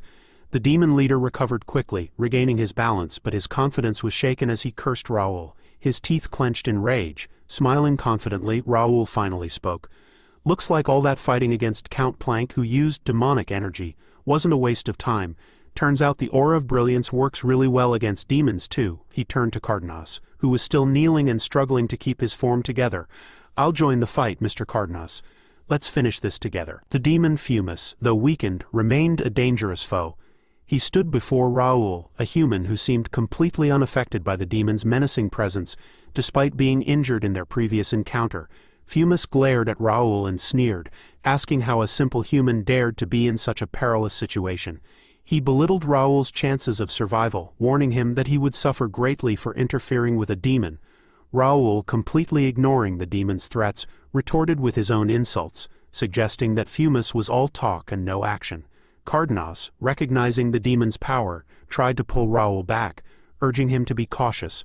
Raul, however, dismissed Cardenas's concerns, stating that even with perfect synchronization, the measure of connection between a person and their abilities, there were limits to what one could do. He waved off Cardenas's worries and insisted on fighting the demon himself. Cardenas, curious about Raul's synchronization level, asked him about it, but Raul gave a vague answer, his attention focused solely on Fumus. Fumus, now furious, his dark aura intensifying, activated his sword aura, making him even more dangerous. He again taunted Raul, declaring that humans were mere toys for demons, destined to be consumed by the demon realm once the seal that kept them out was broken. Raul, still unimpressed, sarcastically criticized Fumus's long speeches, wondering why all his enemies felt the need to talk so much. His mockery only served to enrage Fumus further. As the battle heated up, dark energy poured out of an ominous gate, a clear sign of the demon's growing power. Fumus lunged at Raul, but Cardenas stepped in, blocking the attack with his sword and creating an opening for Raul. Raul seized the opportunity and struck, drawing blood from the demon. Fumus, in a fierce counterattack, pushed Cardenas aside and turned his attention to Raul. Raul, momentarily surprised by the demon's speed, braced himself for the attack. But before the demon's claws could reach him, Ravel, a forest fairy, appeared, creating a shimmering shield that deflected the blow. Fumus was stunned for a moment, giving Raul a chance to recover. Ravel checked on Raul, who reassured her with a smile. The situation escalated as Fumus, the demon, expressed his disdain for the alliance between Raul, Ravel, and Cardenas. He mocked Ravel's presence, calling her a lackey of a human, and questioning how the fairies, once formidable opponents of demons, had fallen so low. Ravel, standing her ground, firmly replied that fairies like her were not servants but friends, a concept that a demon like Fumus could never grasp. Raul, thankful for her help, asked if she could join the fight. Ravel, with strong resolve, said she wouldn't just stand by while a demon was being fought. Fumus scoffed at the unlikely group, a human, a fairy, and a wraith fighting together. He announced that because they were involved, he would stop holding back. His power grew stronger, and his scales became harder as he promised to show them the breaking of the gate seal before he killed them. The demon's chain showed a big increase in his power, and he warned them that demons would invade their world once the seal was broken. As Fumus got ready to strike the final blow, Cardenas, always thinking strategically, tried to attack him from behind. But Fumus easily blocked the attack, making fun of Cardenas's efforts. He said that Cardenas, weakened as a wraith without his powers, couldn't stop the seal from breaking. Cardenas replied mysteriously, saying that the key to protecting the seal wasn't him, but Raul. Fumus, doubtful, looked at Raul, who used his psychokinesis to throw several rocks at the demon. Fumus easily broke the rocks, thinking it was just a small distraction. But while Fumus was focused on the rocks, Raul got closer, trying to attack him by surprise. Fumus, realizing it too late, prepared to hit Raul, but Ravel stepped in, casting a spell that stopped the demon from moving. With Fumus stuck for a moment, Ravel yelled for Raul and Cardenas to attack, and the two warriors charged forward, striking quickly with their monoblades. They overwhelmed Fumus with a series of fast blows, causing the demon to fall heavily wounded. He lay still, seeming defeated. Raul, breathing hard and putting his sword away, thanked Ravel for saving him, saying that without her help he would have died. Ravel, being humble, said she didn't do much, but added an important point. As a fairy, she was naturally an enemy of demons. Despite their apparent win, Cardenas was still worried, saying that the battle wasn't over. The three looked at Fumus's fallen body, which started to give off a dark, scary aura. Cardenas explained that the altar, which was keeping the demon's power in check, was getting weaker. If it broke completely, Fumus's strength would return, and things would get out of hand. They needed something powerful to replace the altar and keep the seal strong. Something with great power to suppress magic. Raul, thinking about the situation, realized there might be a solution. He remembered the Ragnator, a force that could suppress magic, and thought it might be the key to keeping the seal stable and preventing disaster. Cardenas, a guardian tied to the palace for many centuries, asked Raul about the artifact he had. Raul saw that the object was Ragnator, an item designed to hold a soul. He explained that although the armor didn't have a soul at the moment, it could fix its broken seal from the inside. Raul knew what this meant. Moving the seal would transfer its power to Ragnator, which would again connect Cardenas to it. This choice would end Cardenas's 1,000-year duty as guardian and make him decide whether to continue that job or choose a different life. Cardenas thought about his long, difficult role as the seal's protector. For 1,000 years he had been tied to the palace, training nobles and knights and protecting the kingdom from invaders and traitors. Even though it had been a challenging time, he had stayed dedicated to protecting the seal, doing his duty despite betrayal and trouble. Before Cardenas could say what he would do, disaster happened. The chamber's roof fell in, sending rocks and sand down on them. Raul and Ravel quickly moved to a safe place. From there, they looked at the buried chamber. Thankful they were safe, Raul sighed, relieved they were okay. Right then, a system window appeared in front of Raul, catching his attention. The message explained big changes in the world of Connect. Mana was now more concentrated, which made people better at using and controlling mana. Plants and animals were growing faster, which meant they were more likely to change in unusual ways. Dark forces were starting to become active, which increased the chance of hidden seals being discovered. Some characters who weren't players, NPCs, had become important to the story. Scenario NPCs. Raul understood how important this update was. The changes meant stronger and more dangerous enemies were coming. But there was a good side. Even though NPCs wouldn't grow as fast as players, the faster growth rate gave hope that NPCs could eventually become as strong as players. Cardenas interrupted Raul's thoughts. The Guardian asked if Raul was sure Ragnator could replace the seal. Cardenas warned that it could turn into a curse and told Raul to think carefully about his decision. Raul wasn't worried and reassured him, saying that even if it became a curse, he would use that power to become stronger. Impressed by Raul's confidence, Cardenas finally agreed. He nodded, showing he accepted Raul's plan. "I trust your decision." "I accept your offer, outsider," he said. Raul smiled and replied, "You can just call me Raul, sir." Cardenas, the Guardian, then did something he rarely did. He offered his own name. "And you may call me Cardenas," he said. Now, friends, Raul began the complicated process of moving the seal into Ragnator. The day after everything happened with Ragnator, Raul sat in his big house, thinking hard. He thought about how Connect was now, and what big changes were coming to the world. It should be showing up in Connect soon, he said to himself. But he didn't say exactly what it was. While he was thinking, a message from the system popped up in front of him, telling him about a big update to Connect. Update finished. The open test version of Connect has been updated. More players can now join.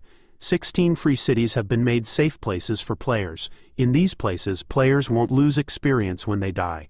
and they can't leave during the safe period. New things have been added, like the ability to upload videos of your gameplay, and a web browser inside the game. Connect now has its own bank, trading system, and auction house. The first main quest, the first gate outbreak, was finished, but not many people succeeded. So it will be made easier. Instead of causing big problems, gates will now turn into dungeons. A new scenario, Birth of Chaos, is starting, along with a special main quest just for players, Entrance of Savior, and a public event, Defeat the Instructor. Raul looked over the changes without much emotion, but he understood what they meant. This isn't much different from what happened in my past life, he thought, remembering what he had already experienced. But the next system update grabbed his attention. Scenario, Birth of Chaos. Gate outbreaks have spread all over Connect and monsters have taken over villages and lands.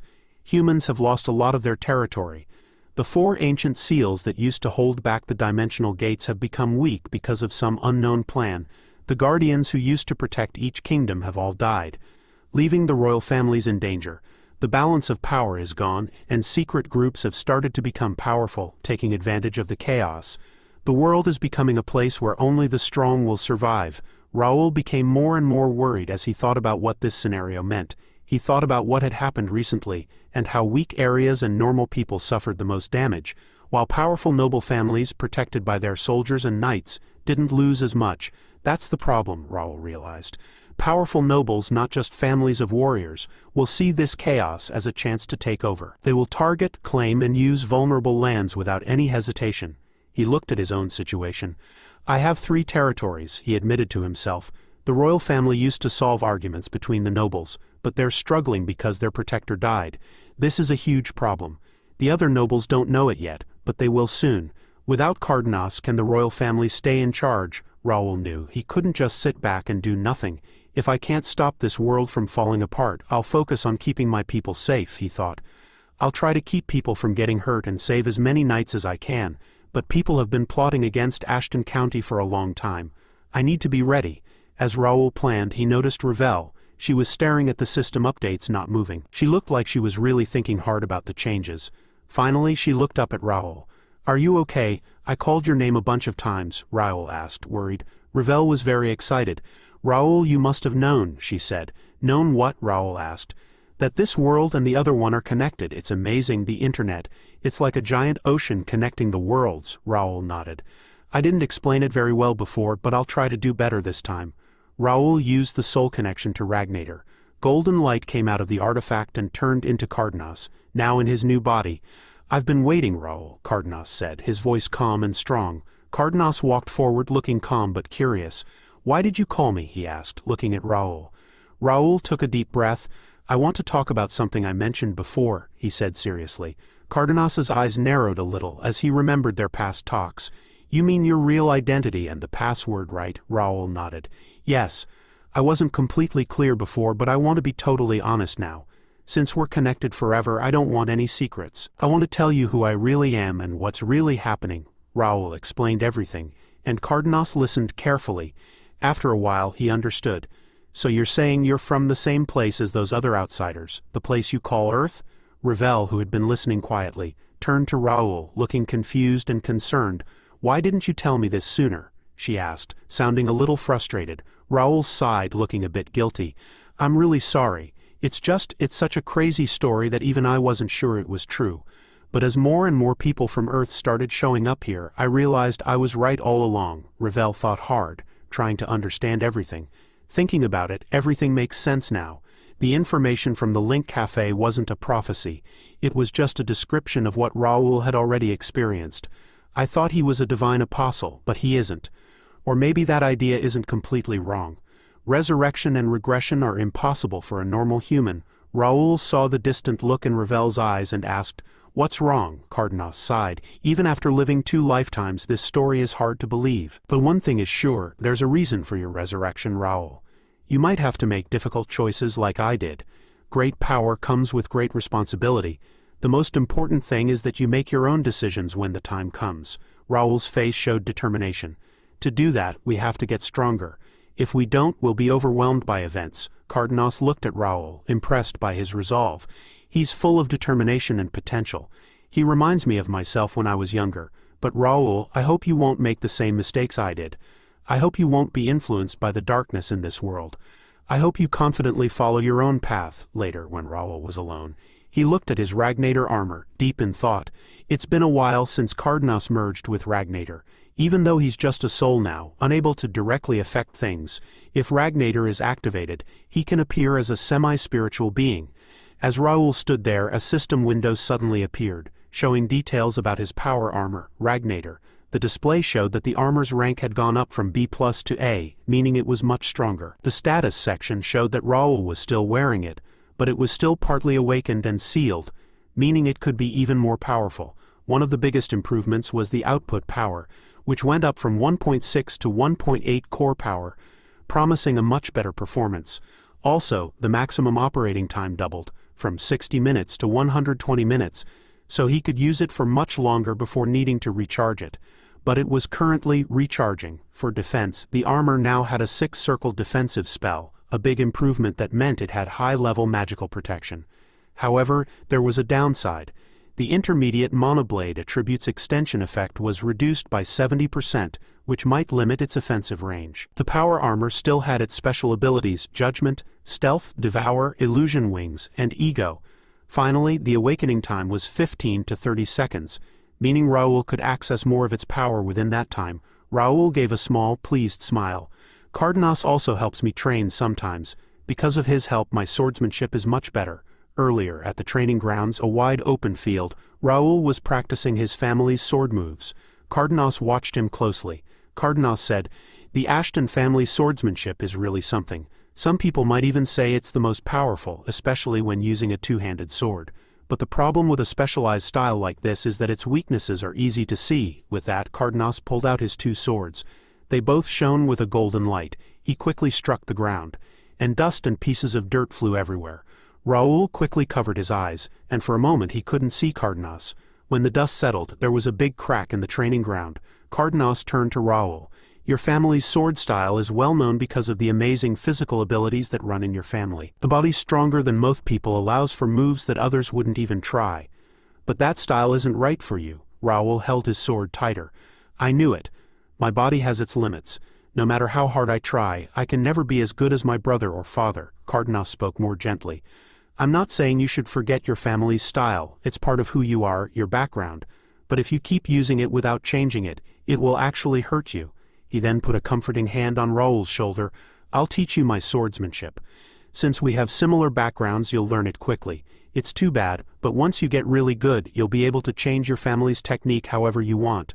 What do you think?" Raul made a fist and with strong determination said, "Please teach me." Back in Raul's room, he sat in his chair and looked at a system window on his skills. His swordsmanship, which was at a level 8, had now dropped to level 1.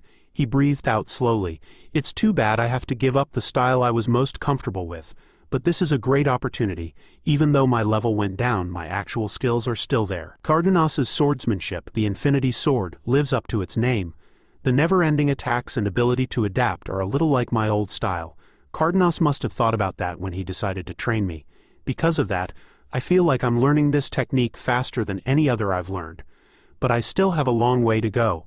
I need to push myself harder for the sake of the people I care about. Just wait and see. I'll do everything I can to protect this second life." A few days later, Raul sat at his desk looking through piles of papers. "As our territory gets bigger, we have more work. We've put guards at the gates to stop them from becoming dungeons.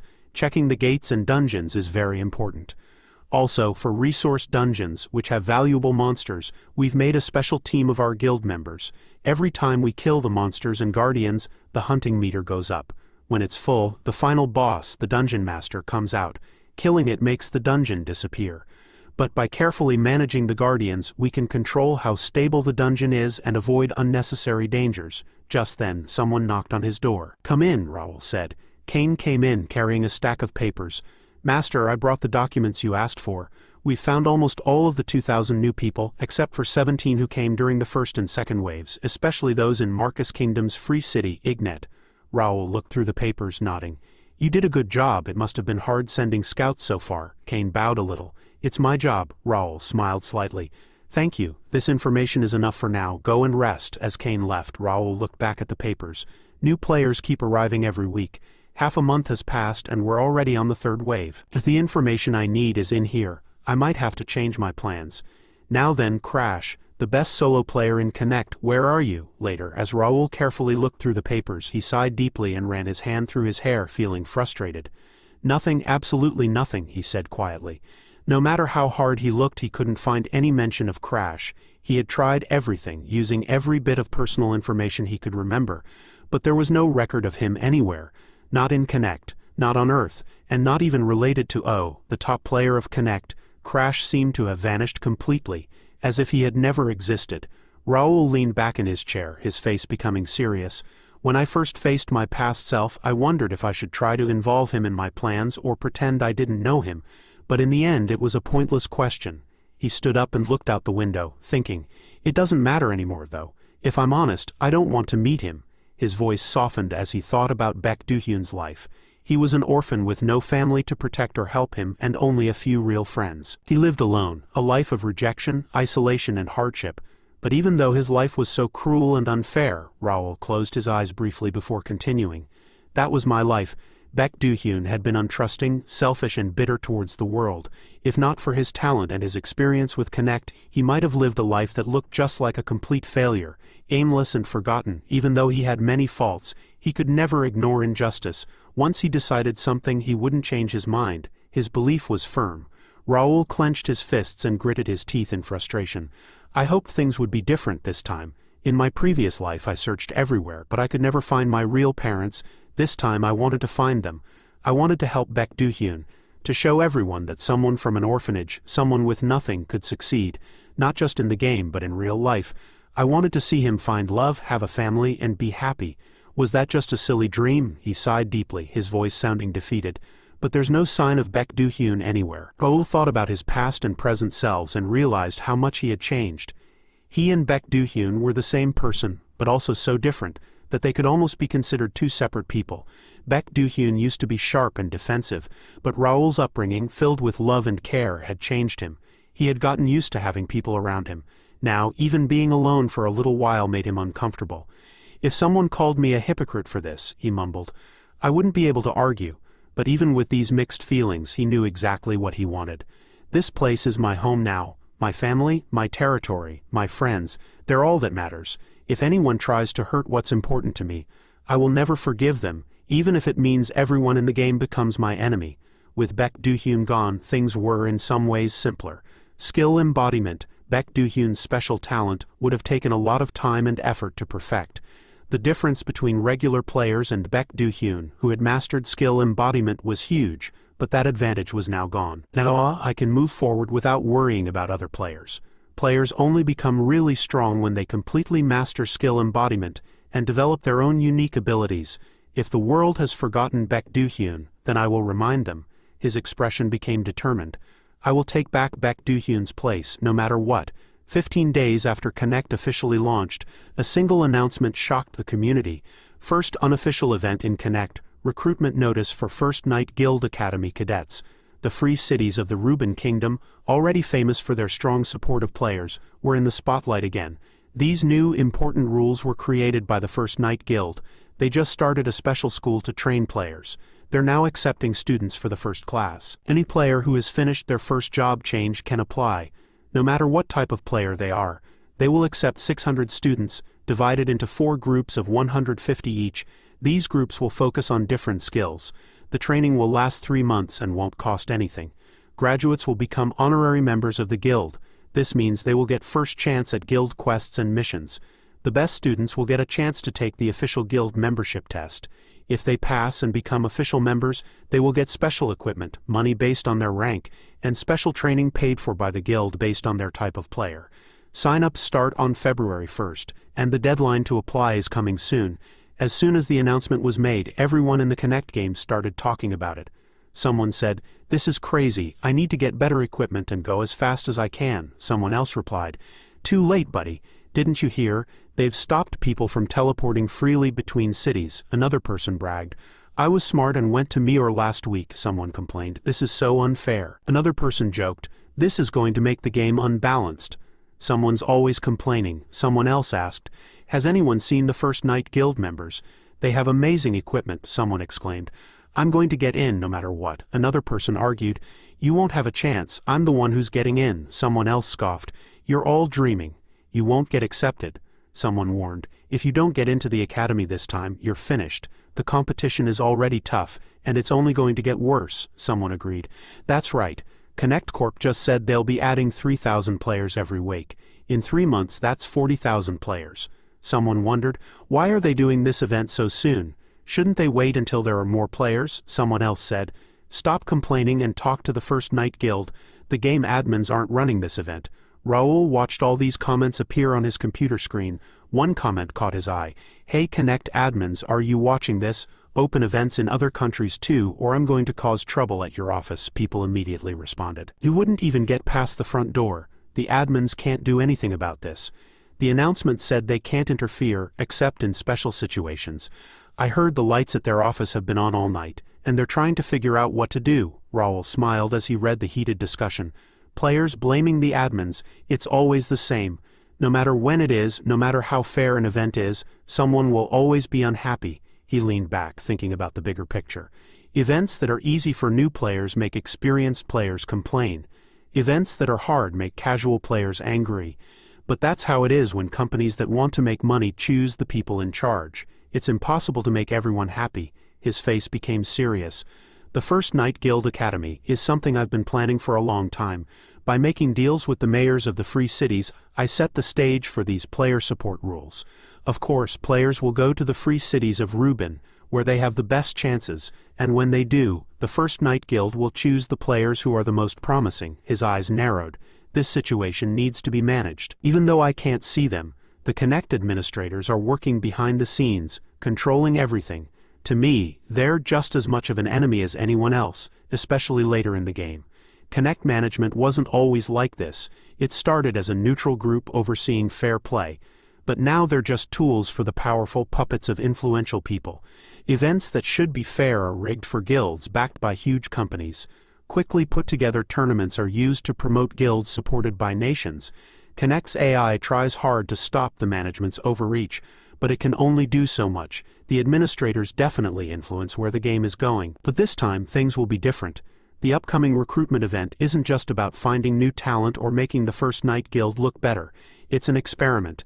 It's designed to see how much an event like this can affect Connect overall. Usually the management plans and runs all game events.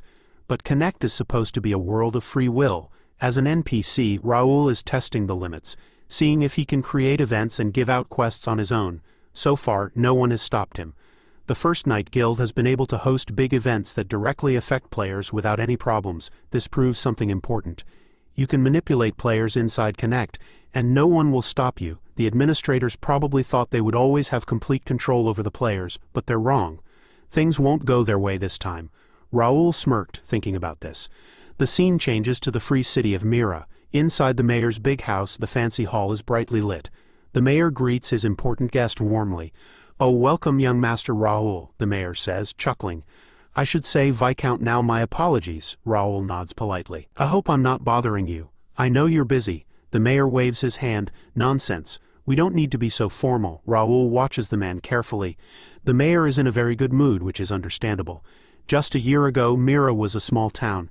Now it's a major center for business and activity.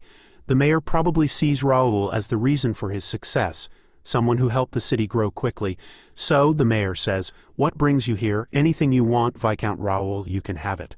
Raul turns slightly, gesturing to the person next to him. He is wearing a black cloak, hiding their face. Raul spoke calmly. "I want you to meet someone." The mayor's eyes lit up with interest. "This is exciting. You wouldn't introduce me to just anyone." Raul nodded. "This is a player who will be working with me. His name is Crash." The cloaked figure lowered his hood. He had a sharp look and seemed very confident. "It's a pleasure to meet you, Mayor," Crash said smoothly. "I am Crash." The mayor looked him over, then smiled broadly. "Oh my, it seems I should be asking for your help. You'll be a great asset to our city." Crash and the mayor started talking. Raul watched quietly.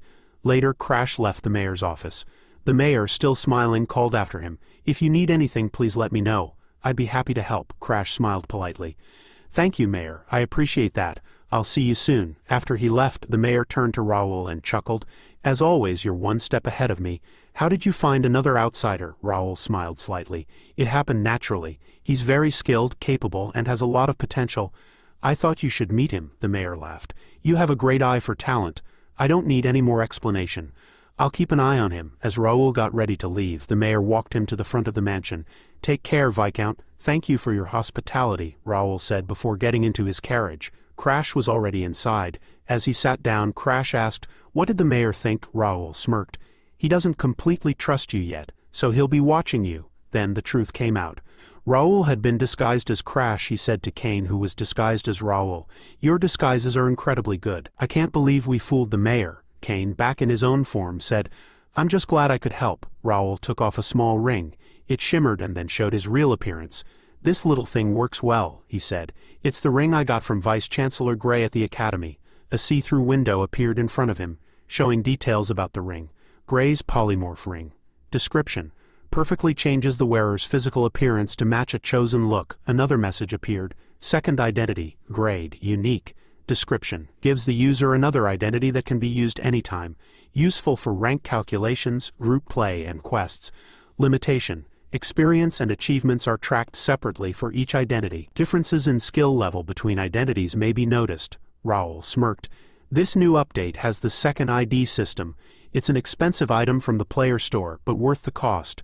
With this and the ring, I have a new identity, Crash. Now I can move freely as a player in Connect. His eyes showed determination. Now let's get back to what we're really doing. Meanwhile on Earth, inside the huge Connect office building, in one of their biggest meeting rooms, the atmosphere was tense. Employees sat around the shiny table quietly talking and looking at each other, confused. Section Chief Kim, "Do you know what's happening?" one of them asked, breaking the silence. Kim shook his head. "No idea. We were all called here suddenly, and no one has explained anything." A woman with brown hair frowned, nervously tapping her fingers on the table. "What could be so urgent?" Next to her, a woman with red hair leaned closer and whispered, "Could it be about the First Night Guild Academy?" They talked quietly for a bit longer, but everyone in the room still felt unsure and anxious. Suddenly, the door opened and everyone looked towards it. A man wearing glasses and a neat suit walked in, looking calm but serious. He immediately made everyone quiet. "Is everyone here?" he asked, his voice calm but firm. This emergency meeting was about something very important. The man was Chai Liwan, the planning director and head of Connect headquarters. He glanced at his watch and then looked at the big projector screen behind him. The lights dimmed and a slide appeared on the screen. The words on the slide were big and bold. First Night Guild Academy Entrance Exam Special Course Combat Live Broadcast Scheduling and Advertisement Negotiation. Everyone in the room read the title and started murmuring. Before they could say anything, Chai Liwan began to speak. "I'm sure you've all heard about the upcoming First Night Guild Academy entrance exam," he said, his voice steady but with a strange tone. "One of the exams, the combat assessment, will be broadcast live by Connect, but you might be surprised to hear this. The idea for this broadcast didn't come from us. It came from the First Night Guild itself. The person behind the idea was their guildmaster, Raul Ashton, through his representative, Crash. And even more surprising, the president personally approved the plan." As soon as he said those words, everyone in the room was shocked. They looked at each other, confused and disbelieving. "The First Night Guild proposed it," someone whispered. Another person, sounding very confused, asked, "Wait, you mean the game characters? They submitted the plan?" A third person, his face showing disbelief, added, "And the president approved it himself?" The tension in the room grew even stronger when one frustrated employee slammed his fist on the table, angrily saying, "This is crazy. How can a game character submit proposals instead of one of our employees? How was this even approved?" The room went silent. The enormity of the situation hit them hard. The reality of what just happened began to sink in. Chai Liwan remained silent, clutching the printed proposal so tightly that the edges wrinkled. His jaw tightened as he stared at the document. To think this ridiculous proposal was approved, passed without any discussion, he thought, his frustration barely hidden. He glanced at the screen again. What is the president even thinking? The scene shifted to the center of Mira, the busy gathering square where the atmosphere was electric. A voice echoed through the crowd. "One spot left for the street dog elimination quest. Warriors preferred." Another voice shouted. "Selling a warrior's two-handed axe and leather gloves, great prices," someone else yelled. "Looking for a group, level 17 archer here?" The square was packed with players moving around, shouting and advertising, creating a chaotic but energetic scene. Among them, Raul, disguised as Crash, sat on a nearby bench watching the players. As he observed, a thought drifted through his mind. Blending in with the players while using my past life's appearance, it almost feels like I never reincarnated. A strange sense of comfort washed over him, and he murmured, "It's strangely comfortable." Nearby, his contracted fairy, Ravel, was focused on checking the Connect game's main page. Scrolling through the updates, something caught her eye, and she turned to Raul urgently. "Raul, an announcement just went up on the main page with a commercial." Raul raised an eyebrow. "Really? What's it about?" Ravel's wings fluttered as she scanned the online discussions. "I think it's going viral. All the communities are talking about it." A smirk appeared on Raul's lips. "Good, we just need to be ready. Keep watching the main page and the player cafe. Let me know if anything new comes up." "You got it, Raul," she replied with a nod. Raul leaned back on the bench, his thoughts drifting. "So far, everything's going smoothly. Honestly, I expected it to be much harder. I wasn't even sure if a guild with an NPC as its master could successfully negotiate, but the talks went better than I imagined. Connect will definitely push this. It's their chance to turn player complaints around and boost their business. They'll prepare carefully. Everything is going according to plan." Excitement bubbled within him. I wonder what will happen next, but beneath his confidence, one big problem remained. "I'm acting like a regular player, but Crash doesn't exist in the real world. If someone from Connect ever asked to meet me in person, I'm in trouble." Just then, Ravel, still looking at the system window, spoke up. "You said an AI runs Connect's system, right? Can't we just ask the AI directly?" Raul blinked. "That's possible, I guess. But I've never heard of anyone contacting the AI directly. We usually contact customer support, not the system administrator." Ravel tilted her head and pointed at something on her screen. "Really? Then what's this button here?" Raul squinted at her screen, but he couldn't see anything special. "I don't see anything. What does it say?" "It says, call system admin." Raul's eyes widened. "Wait, really?" His heart started beating faster as a crazy idea popped into his head. "Call system admin? I can actually contact that AI. If I can do that, maybe I can figure out how I ended up being reborn in this world." The Connect system administrator might know something. Before he could say anything else, Ravel said happily, "I'm pressing it." A big system window suddenly appeared in front of Raul, glowing brightly. "Message from Connect system admin to Raul D. Ashton. Authorized level 4 access. Type a message. Each message costs 100 coins." Raul stared at the screen in disbelief. "Wow, this actually works." Without thinking, he typed, "Who are you?" A reply came immediately. "I'm system admin D. 100 coins deducted." Raul frowned and typed again. "What's your real identity?" "I'm system admin D. 100 coins deducted." He typed even faster. "Where are you?" This time there was no reply. Instead, a system message appeared. "Access denied. 100 coins deducted." Raul tried again. "Access denied. 100 coins deducted." Then another message popped up. "Would you like to continue the scenario?" Raul clenched his jaw. "What is this, just an automated response?" Ravel, standing next to him, said, "Raul, stop wasting coins. Ask what you really need to know, okay?" He sighed and typed, "I have a suggestion for Connect. Can I submit it here?" A new message appeared. "Upload your suggestion here. 200 coins deducted." Raul looked at the deduction notification, his face showing his frustration. 200 coins just because I wrote 2 sentences, grumbling. He held up a handwritten note with his suggestion and hesitated in front of the system window. "Can I just show this?" As soon as he put the paper in front of the glowing screen, a bright blue light covered it, scanning the contents instantly. A final message popped up on the screen. "Your suggestion has been sent in. 1,000 coins have been taken. You'll get an email back within 24 hours. Ravel looked at the system window and saw something different. The call system admin button was gone. She immediately told Raul about this, and he slumped down on the bench, rubbing his forehead. "I think I just got tricked." But the next day he got a reply. It wasn't just that his suggestion was accepted, it also included a time for a meeting. He was relieved that the meeting wouldn't be in person, it would be online. He didn't expect, though, that the CEO, Mok Jae-woo, would be there himself. The meeting went well. Finally, the first guild became an official partner, and they agreed on how to share the money from the Academy broadcast. Just as the meeting was ending, Mok Jae-woo raised his hand. "Hold on, you said your name was Crash?" Raul, still pretending to be Crash, nodded. "Yes," he thought quickly. Did he figure something out? Right then, a system message appeared in front of him, surprising him. Mok Jae-woo went on, "This is my personal contact information. I have a feeling we'll be seeing a lot more of each other." Back in the present, Raul sat on the same bench in the gathering square, thinking hard. What did he mean by that? He didn't say anything during the meeting. What was that all about? His thoughts were interrupted by loud, excited shouts. "There's a new announcement. It's about the academy. Several players jumped up as a system window appeared in front of them. Really? Someone tell me what it says. What's the test like? Did they give any details? After reading the notification, the players in the square were very excited. Wow, I'm so excited. I don't have time to waste. I need to level up, someone else called out. Looking for one more person for Street Dog Party to fight Thorn Wolf? Raul sighed, putting a finger in his ear to block out the noise. What a reaction, he smirked. Level up hard, everyone. Lots more people will be coming soon. His expression turned serious. It's time for me to get to work. The scene went back to the Connect building.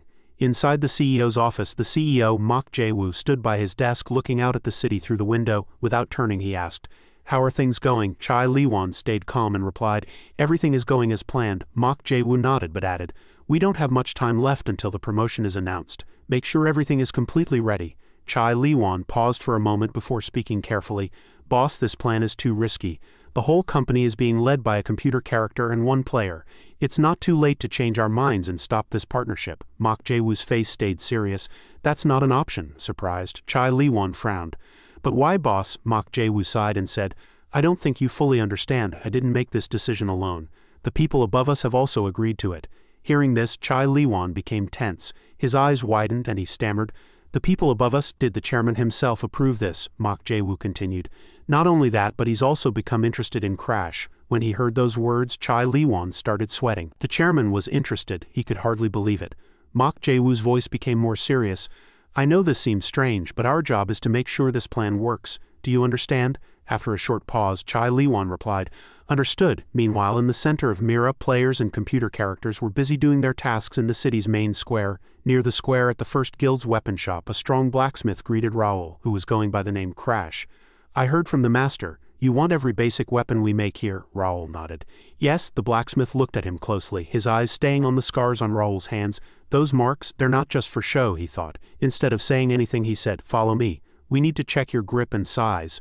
"All right," Raul agreed, following him inside. Inside the shop, the blacksmith showed him different weapons. "These are the normal weapons we make here." Raul picked up a sword, checking its balance and sharpness, and he thought, "This seems amazing." The blacksmith leaned in and whispered near his ear, "They're perfect. Like the master asked, they might look ordinary, but our best workers made each one. We also put the first guild logo on all of them." A small smile appeared on Raul's face. "Your master must be happy. These really are amazing." The blacksmith chuckled. "You think so? Take your time with the measurements. This will take a while." Raul nodded and left the shop, calling back, "I'll see you next time." "See you later," the blacksmith replied. Raul was walking through the streets of Mira thinking hard. He quietly said to himself, "I need to find a place to make armor soon. The game Connect doesn't have famous brands yet, so if I start using things with brand names, people will notice. This event is going to be huge and all over the world. Connect is growing fast. I'm going to make sure everyone knows who we are." A big announcement appeared on the official Connect website.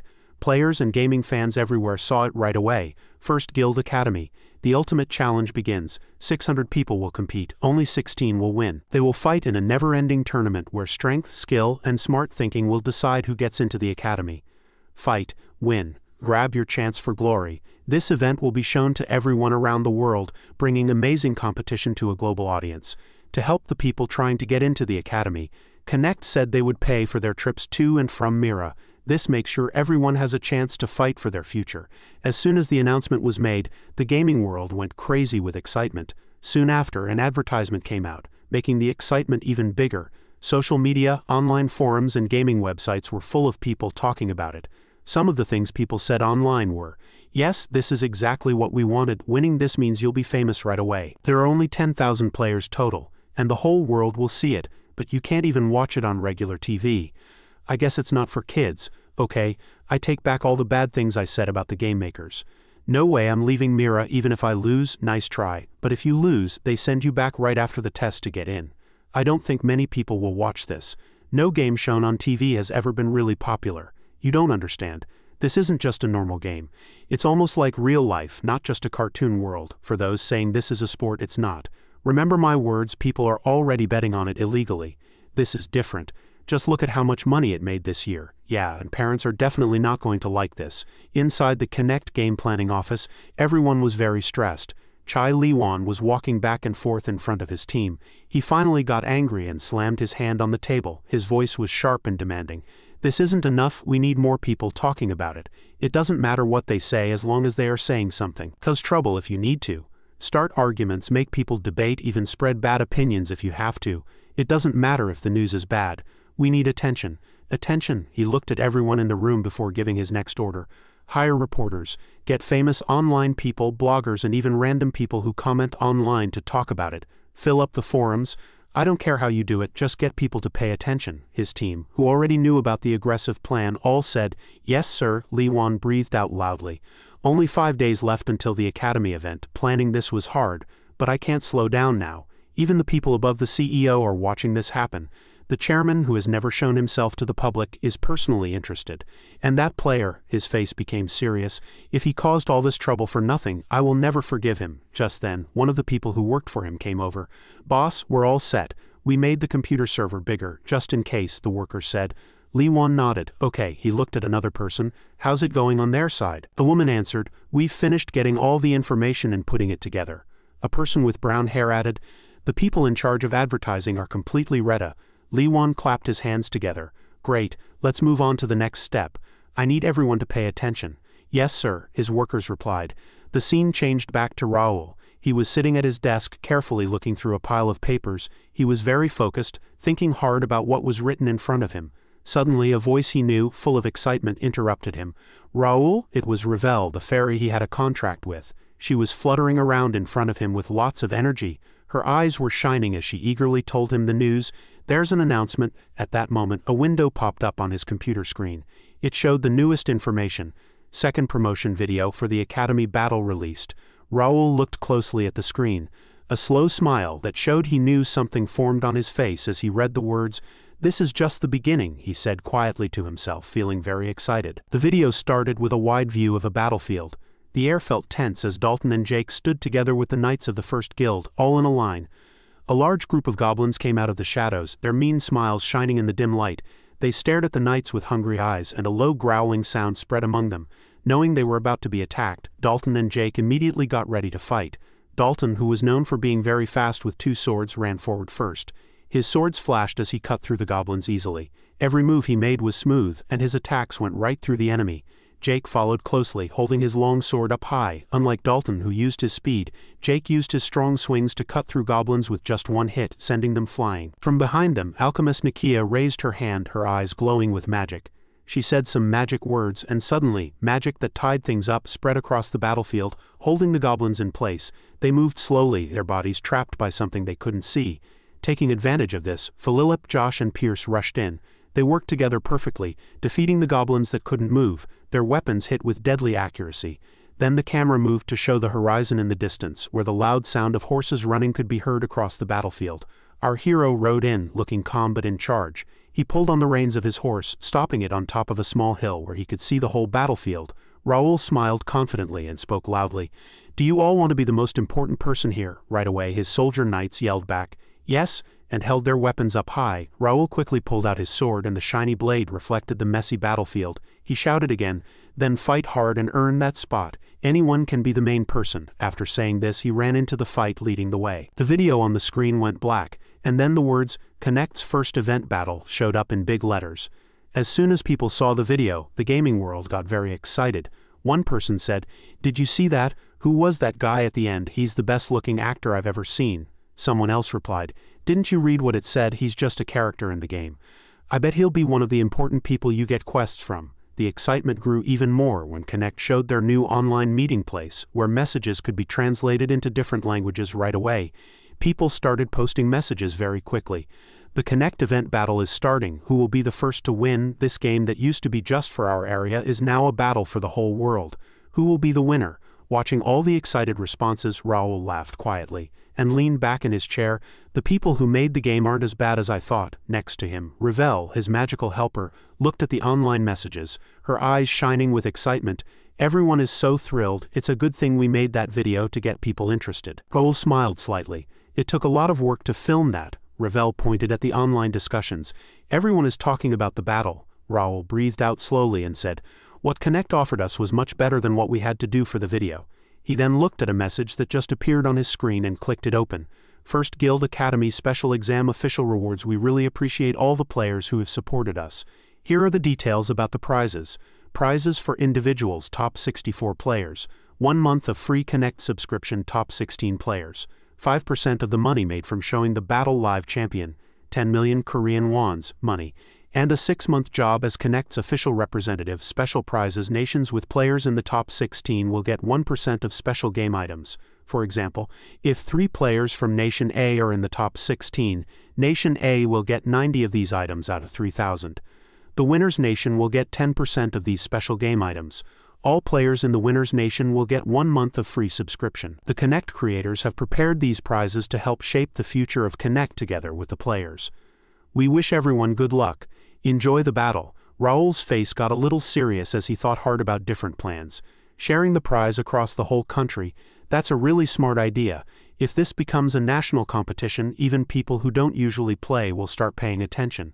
The online discussion area was already a mess, with everyone talking, guessing, and making predictions. Raul was curious, so he looked at the live rankings of the Connect players. A window popped up on his screen showing the latest list. Love player rankings first. Bae DoHyun, level 23, from South Korea 2nd. Lewis Blake, level 21, from United States 3rd. Lee Jinchung, level 21, from China. Seeing these top players, Raul's eyes lit up with excitement, and he said, "I can't wait for that day to come." The scene changed to the main building of the First Night Guild where thousands of players had come for the test to get into the academy. Raul and Ravel stood by a big window looking down at the huge crowd below. Ravel's eyes opened wide. There are so many people. Raul quietly watched the crowd. 6,500 players had applied to join the academy. Basically, every player who was level 10 or higher had signed up. After carefully checking everyone, only 2,000 were chosen. Out of those, 1,600 would take part in the battle, and they were picked based on very strict rules. Suddenly, some players in the crowd below started to complain. "How am I supposed to do this? I have a full-time job. Why did someone with a lower level than me get chosen?" Raul's eyes narrowed. He had already expected this kind of reaction. Level and how much they played, that was the rule. Players who started at the same time as others, but played less and had lower levels were not picked. Talent and personality are important, but being dedicated and playing regularly are even more important, Raul thought. We don't need people who only log in sometimes. Not being very talented isn't a problem. What I want is a player who plays all the time with a strong will. Inside the guild's main area, a group of mayors from the free cities of the Ruben Kingdom arrived, looking very pleased. "Count Raul, congratulations on starting your academy." Raul turned and gave a polite nod. "Mayors, thank you for coming," Reynaldo smiled and said. "Not at all. We are grateful to be invited. It's an honor to be a part of this." Raul's eyes moved to 3 people standing a little ways away. They looked uncomfortable and were talking to each other nervously. "Those are the mayors who said no to my idea," he thought. "They looked down on me, but now they must be sorry they did when they see how much the others gained from me." A familiar voice interrupted his thoughts. "Master, all the players are here now." Raul turned and saw Bernard, his loyal butler, standing in front of him. Raul smiled slowly. "They must be waiting for us. Let's go start the show." Palmer walked confidently onto the stage. He stood in front of thousands of players who had come for this special moment. The crowd became quiet, waiting for him to speak. Then he smiled brightly and raised his voice. "Thank you for waiting. The first Academy entrance test. The fight starts now." A loud cheer came from the players. Hands went up in the air as everyone got very excited. Palmer waited for the excitement to calm down before he spoke again. "Hello everyone. I am Palmer, the boss of the Mirror branch of the First Night Guild. Before we begin, let me tell you the rules of the test." The crowd became quiet, their excitement turning into careful attention. For this first part, 1,600 players will be put into 8 groups. Each group will have 200 players. They will all be sent to a battlefield where they will fight until only one person is left. In the crowd, a man turned to the woman next to him and shook his head. "I thought it would be something like this, but a big battle like this." The woman folded her arms. "Then how will they decide who goes to the next part?" Palmer answered as if he had heard them. "Only 8 players from each group will go to the next round. Here's how we will choose them. The last player alive automatically moves on. The 5 players who defeat the most other players will also move on. 2 more players will move on by doing something special." A quiet buzz went through the crowd as players tried to guess what the special thing could be. Palmer raised his hand to make them quiet before telling them the answer. Hidden all over the battlefield are statues. The first 2 players to find 5 statues each will get a spot in the next round. A wave of surprise went through the players. Palmer continued, "But be careful. When a player gets 5 statues, a bright light will shine from them for 5 seconds. Anyone nearby will see it, and you will need to protect your statues for 1 full minute to officially move on. If you die or lose your statues, they will disappear. Remember this risk. Some players swallowed hard, feeling nervous. Others smiled, already thinking of plans. You will have 100 minutes for this battle. If, when time is up, more than one player is still alive or no one has found 5 statues, the top 8 players who defeated the most other players will move on. Lastly, there are a few secret rules to make sure everything is fair. You will understand them when you see them. The air felt heavy as the players understood how important this test was. Palmer clapped his hands together and pointed to a huge screen that appeared behind him. Now here are the groups. Good luck to everyone. As the screen lit up with names, the players moved forward quickly, looking for their own names. Players in Group A, please follow the people who will guide you. In the crowd, Kim Il-woo chuckled nervously. I'm in Group A. He had hoped to watch the other games first. He wanted to see different ways of playing before it was his turn. But now that wasn't going to happen. He quickly opened the game's menu and looked at the list of players in his group. Okay, the best player is level 25, and there's another at level 24. About 30 players are level 23. Luckily, the 2 highest-ranked players aren't in my group, but then he saw 5 names that caught his attention. There are 5 really good players here, ranked 7, 13, 16, 25, and 31. I need to watch out for them. As he was marking their names, someone suddenly came up to him. Hey, are you Korean? Kim Il-woo turned and saw a player smiling at him. He nodded. Yes, the player's smile got bigger. Great, can we talk for a minute? Kim Il-woo frowned, confused. Now why? Before he could say anything, the player grabbed his arm and started pulling him along. Just come with me, we need to work together. Kim Il-woo sighed. Fine. After walking a short distance, he found himself standing in front of a group of Korean players who had gathered together. The man in the middle of the group smiled at him easily. Hello, my name is Park Sun-ho. I already feel much safer with my own people around. Hearing his name, Kim Il-woo quickly checked his ranking. Park Sun-ho. Level 19, global rank 357, local rank 27. Park Sun-ho kept talking, his voice calm but firm. As you all know, this battle game will probably become a team game. Let's be honest, no one is really going to fight alone. A female player crossed her arms. And what are you saying, that we should work together? Park Sun-ho grinned. The other groups will do the same. Getting kills early doesn't matter. One person can't beat a whole team. Instead of fighting each other, we should focus on staying alive and getting rid of other players together. The girl was quiet, thinking about what he said. Kim Il-woo watched closely, his mind racing. He's right. One person can't win in this situation. Just then, Park Sun-ho suddenly called his name. Is Kim Il-woo here? Kim Il-woo raised his hand. That's me. What's wrong? Park Sun-ho's eyes lit up. Kim Il-woo, the global rank 16 player. It's an honor to meet you. Whispers went through the group. Rank 16, how much did he play this game? Kim Il-woo frowned. Why is he making me sound so important? Park Sun-ho smiled. As you know, this test also helps our country's ranking. It would be better if more Korean players made it to the next round. Kim Il-woo felt sweat on his forehead. Okay, Park Sun-ho's voice stayed casual, but his words were serious. Can you share your kills with the others? If one person gets too many, fewer of us will move on. Let's share the kills evenly so more Koreans can advance. Kim Il-woo's eyes opened wide. What is going on, he thought. Park Sun-ho smiled. I'll do the same thing, of course. What do you all think? The other players who were standing together paused for a moment and then quickly started nodding their heads. Sounds good to me, one said. Yeah, let's show that we're all working together, said another. Kim Il-woo clenched his teeth. If they really cared about Koreans doing well, they would just give all the wins to the strongest Korean player. This is just their way of making sure I don't get too far ahead. Park Sun-ho turned back to Kim Il-woo. So what do you say, are you with us? Kim Il-woo felt everyone looking at him. He could tell they were threatening him without saying anything. If he said no, they would see him as an enemy even before the fight began. He didn't have a real choice. He sighed and forced a smile. Okay, I'll go along with the plan. Park Sun-ho clapped his hands together. Great, that's what I wanted to hear. Kim Il-woo narrowed his eyes. I said yes, but I'm not going to take this seriously. This is a competition. I'll use them as much as I can, and then I'll leave them behind. As the group started cheering, he could only sigh. The match hasn't even started, and I already don't like this. This is not going to be easy. Later, all the players walked into the battle area. Their footsteps made sounds against the stone floor. Kim Il-woo looked around quickly, taking in everything. This is the battlefield. It's smaller than I thought. Is this just a place where we wait? The air felt heavy with tension. The players were looking at each other, trying to figure out who their competition was, as they waited for the test to officially start. High above the battle area, in the seats for people watching, Mayor Reynaldo of the Free City of Mira looked over the crowd. He was looking for one person in particular. The moment Count Raul came in, a big smile appeared on Reynaldo's face. Count Raul, I've been waiting for you. Raul, who always seemed calm, nodded as he sat down. It looks like Group A is ready now, Reynaldo chuckled. I heard that you designed this test yourself. It's quite impressive. Below them, Kim Il-woo kept looking at the battlefield. He still felt like it was too small. Something's not right.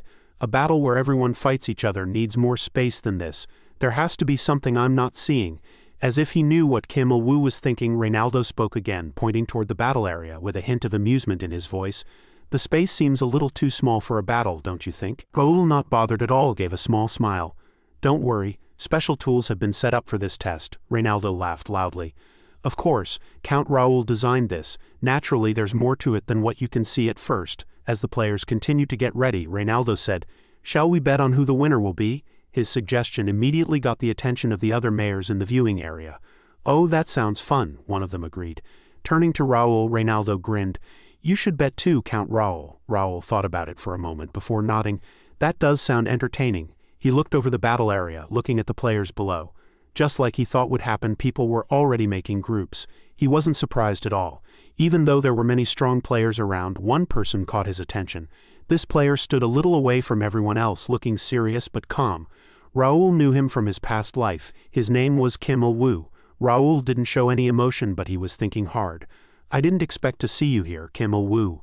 You were ranked 16th in the world from Korea. Other people might just see him as another good player. But Raul knew he was different. He was strange in this game called Connect, someone who shouldn't even be playing. In his past life, Kim Il-woo was the only friend Raul trusted. They grew up together in the same orphanage, like brothers. While Raul spent all his time playing Connect, Il-woo lived a normal life. He worked at a small company, got married, and never played this game. Il-woo was Raul's safe place, the only person he could talk to, the only one who didn't judge him for wasting his life in a virtual world. So why was he here now? The Il-woo he knew would never have played Connect. His life was going in a completely different direction. Had Raul being in this world somehow changed what happened to Il-woo? He thought his being reborn had no effect on the real world, but he was wrong. What should I do now? Should I try to get him to quit before he gets too involved? Or should I help him survive since he's already here? I have no idea what the right thing to do is. Suddenly, Palmer's loud voice echoed across the battlefield. "Listen up, everyone. The test will start when the number on the screen reaches 0. A huge countdown appeared above the stage. The players looked uneasy and held their weapons tightly, waiting. 10, 9, 8. You could feel the tension in the air. People quickly looked around, trying to spot any danger before the fight even began. 3, 2, 1. Let the test begin, Palmer announced. Big red magic circles appeared all over the battlefield, glowing in a scary way. Players whispered in confusion and instinctively got ready for something to happen. Then, without any warning, a bright red light burst out, blinding everyone. Il-woo squinted as the red light filled his eyes. The next moment, everything went dark. When he could see again, he was inside a small wooden cabin, completely alone. Where are the other players? Did we all get separated? If that's what happened, then all that talk about forming groups was pointless. He smiled to himself. I wonder what kind of face he's making right now. Then something shiny appeared from a hole in the cabin wall. It was a golden light. Curious, he moved closer. What's that? He reached in and pulled out a golden hawk. Il-woo's eyes opened wide and he couldn't help but smile. Lucky, it feels like this test is going to be amazing. He quickly put the hawk in his inventory and then noticed something strange. A new picture popped up in front of him. I've never seen this before. He tapped it and a small map showed up. The map had 11 different parts, and Il-woo was in part number 4. I need to check out the other places. He looked out the window. Outside, everything was strangely quiet. Is it safe to go out, or is someone waiting for me? Up high, in the area for special guests, important people watched what was happening with great interest. One of them said, "Wow, how did he do that?" Another person chuckled. Young people today think in new ways, Count Raul laughed. I only designed it. None of this would have happened without Sage Grey, a guest nodded, understanding. I see. So Sage Grey made this. We can see everything going on inside right now. Raul looked at the screen, feeling pleased. This is the reaction I expected. Making this battle area cost a lot of money, but it would be useful even after this test was over. It was worth every coin. Reynaldo turned to him, raising an eyebrow. I'm impressed. Separating the players was a smart idea. But none of them are leaving where they are. Won't that cause problems? Raul smirked. Of course, if they just stay in one spot forever, the game won't move forward. That's why we added a special thing. It should start working any second now. Just then, red dots appeared on the small maps, showing where other players were nearby. Crash Il-woo kicked the cabin door open and quickly rolled to the side, his bow ready. Twang, his arrow flew straight and hit an enemy in the arm before he could react. Seeing his chance, Il-woo ran forward, put up his shield, and hit the hurt player, knocking them down. Before he could take a breath, whoosh, arrows flew past his head, almost hitting him. His gut told him to move. He jumped behind a tree, using the trunk to hide. He immediately saw one enemy to his right and the archer straight ahead. Then a red message box flashed in front of him. System alert, movement penalty. Warning. Staying in the same place for more than 5 minutes will show your location to all players for 30 seconds. Wu narrowed his eyes. They should have told us about this before the game started, but this isn't so bad. If I'm shown, that means others will be too. Meanwhile, the enemy archer hiding far away was getting worried. The penalty ended a while ago, but Wu wasn't moving. Suddenly a rustling sound. The archer quickly turned his head toward the bushes behind him, but it was too late. Swish! Wu came out from behind with a small knife and cut his throat before he could react. The enemy made a choked scream before falling down. A dying man screamed, and another player hiding behind a tree heard it. He got scared and said, "Oh no, what's happening? Forget this. I'm going to burn everything." Right away he started saying magic words, and fire began to appear in his hands. But before he could finish, a knife touched his neck. "Too bad," said Wu in a cold voice. "A magic user all by yourself? That's a bad idea." He quickly killed the man. Wu took a deep breath. His heart was beating fast. That was close. He wiped sweat from his forehead and smiled. This is just the start. Right now he had killed 3 people and found one special item. Suddenly the ground shook under Wu's feet and he felt confused. He looked around quickly and held his weapon tighter without thinking. "What's going on?" he yelled. Before he could understand, a red message box appeared in front of him. System alert. 10 minutes have passed since the fight started. The area with the most players still alive is about to disappear. Time left 1 minute. Players in that area must get to another safe place before time runs out. Area affected, Area 7. Wu's eyes opened wide in shock. "They're making us move," he said quietly. He wasted no time, jumping onto a strong tree and quickly climbing up to see better. He balanced on a thick branch and looked over the battlefield. He saw it. Area 7 was now surrounded by a scary red light. Below, everything was chaos as players in Area 7 ran as fast as they could towards the nearest safe area. But just as they reached the edge, other players who had been hiding in the trees shot arrows down at them. Stuck between danger and an attack, many of them died before they could get out. A few moments later, another message appeared. System alert. Time is up. Area 7 is now disappearing. A worried voice shouted from the battlefield, "Wait, I haven't gotten out yet." But it was too late. A wave of red energy rushed over the area, swallowing it completely. In an instant, Area 7 was gone. Again, the ground shook strongly. A new message appeared. System alert. The battlefield is changing because an area disappeared. Watching from above, Reynaldo was amazed. "The ground is changing in the middle of the fight," Raul smiled. "Now everyone should know that just hiding won't save them." Reynaldo shook his head. "No one could have guessed this. The battlefield must be completely chaotic right now." Raul's face stayed calm. "Exactly. It must feel like a terrible place down there." The scene now focused on Park Sun-ho. His jaw was tight and you could see his frustration clearly on his face. Who on earth made this crazy game? He thought angrily. It hadn't been hard to gather the Korean players. Many of them were top-ranked, and usually just having so many of them together would have meant they had an advantage. But the way they were randomly placed at the start had messed everything up. Still, I had a backup plan, he thought.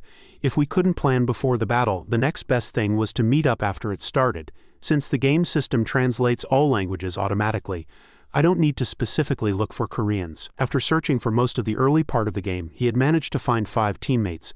Now it was time to show what they could do. He opened the live ranking screen. First place, Brent from the USA with 7 kills. Second place, Kim Il-woo from Korea with 5 kills. Third place, Bae DoHyun from China with 5 kills. Sun-ho's eyes narrowed when he saw the second name. Kim Il-woo, his grip tightened. How did he get so many kills? His mind raced. That guy must have been lucky with where he started. If I had started there, I would be leading the rankings right now. But it's not too late. With 5 dependable teammates protecting him, his plan would work. Enjoy it while you can, Il-woo. Soon I'll beat you. Just as he had a solid plan, the ground beneath them glowed brightly. A huge magic circle appeared with an ominous light. "Watch out," Sun-ho yelled. Before anyone could react, teleportation magic activated. In a flash they disappeared. When Sun-ho opened his eyes again, he was all alone. A message popped up in front of him. "Teaming detected. Unfair play has been identified. As a penalty, players have been forcibly moved to random locations." Sun-ho's face twisted with anger. He kicked a nearby wooden fence and shouted, "What the heck is this? Whoever designed this must be watching and laughing right now."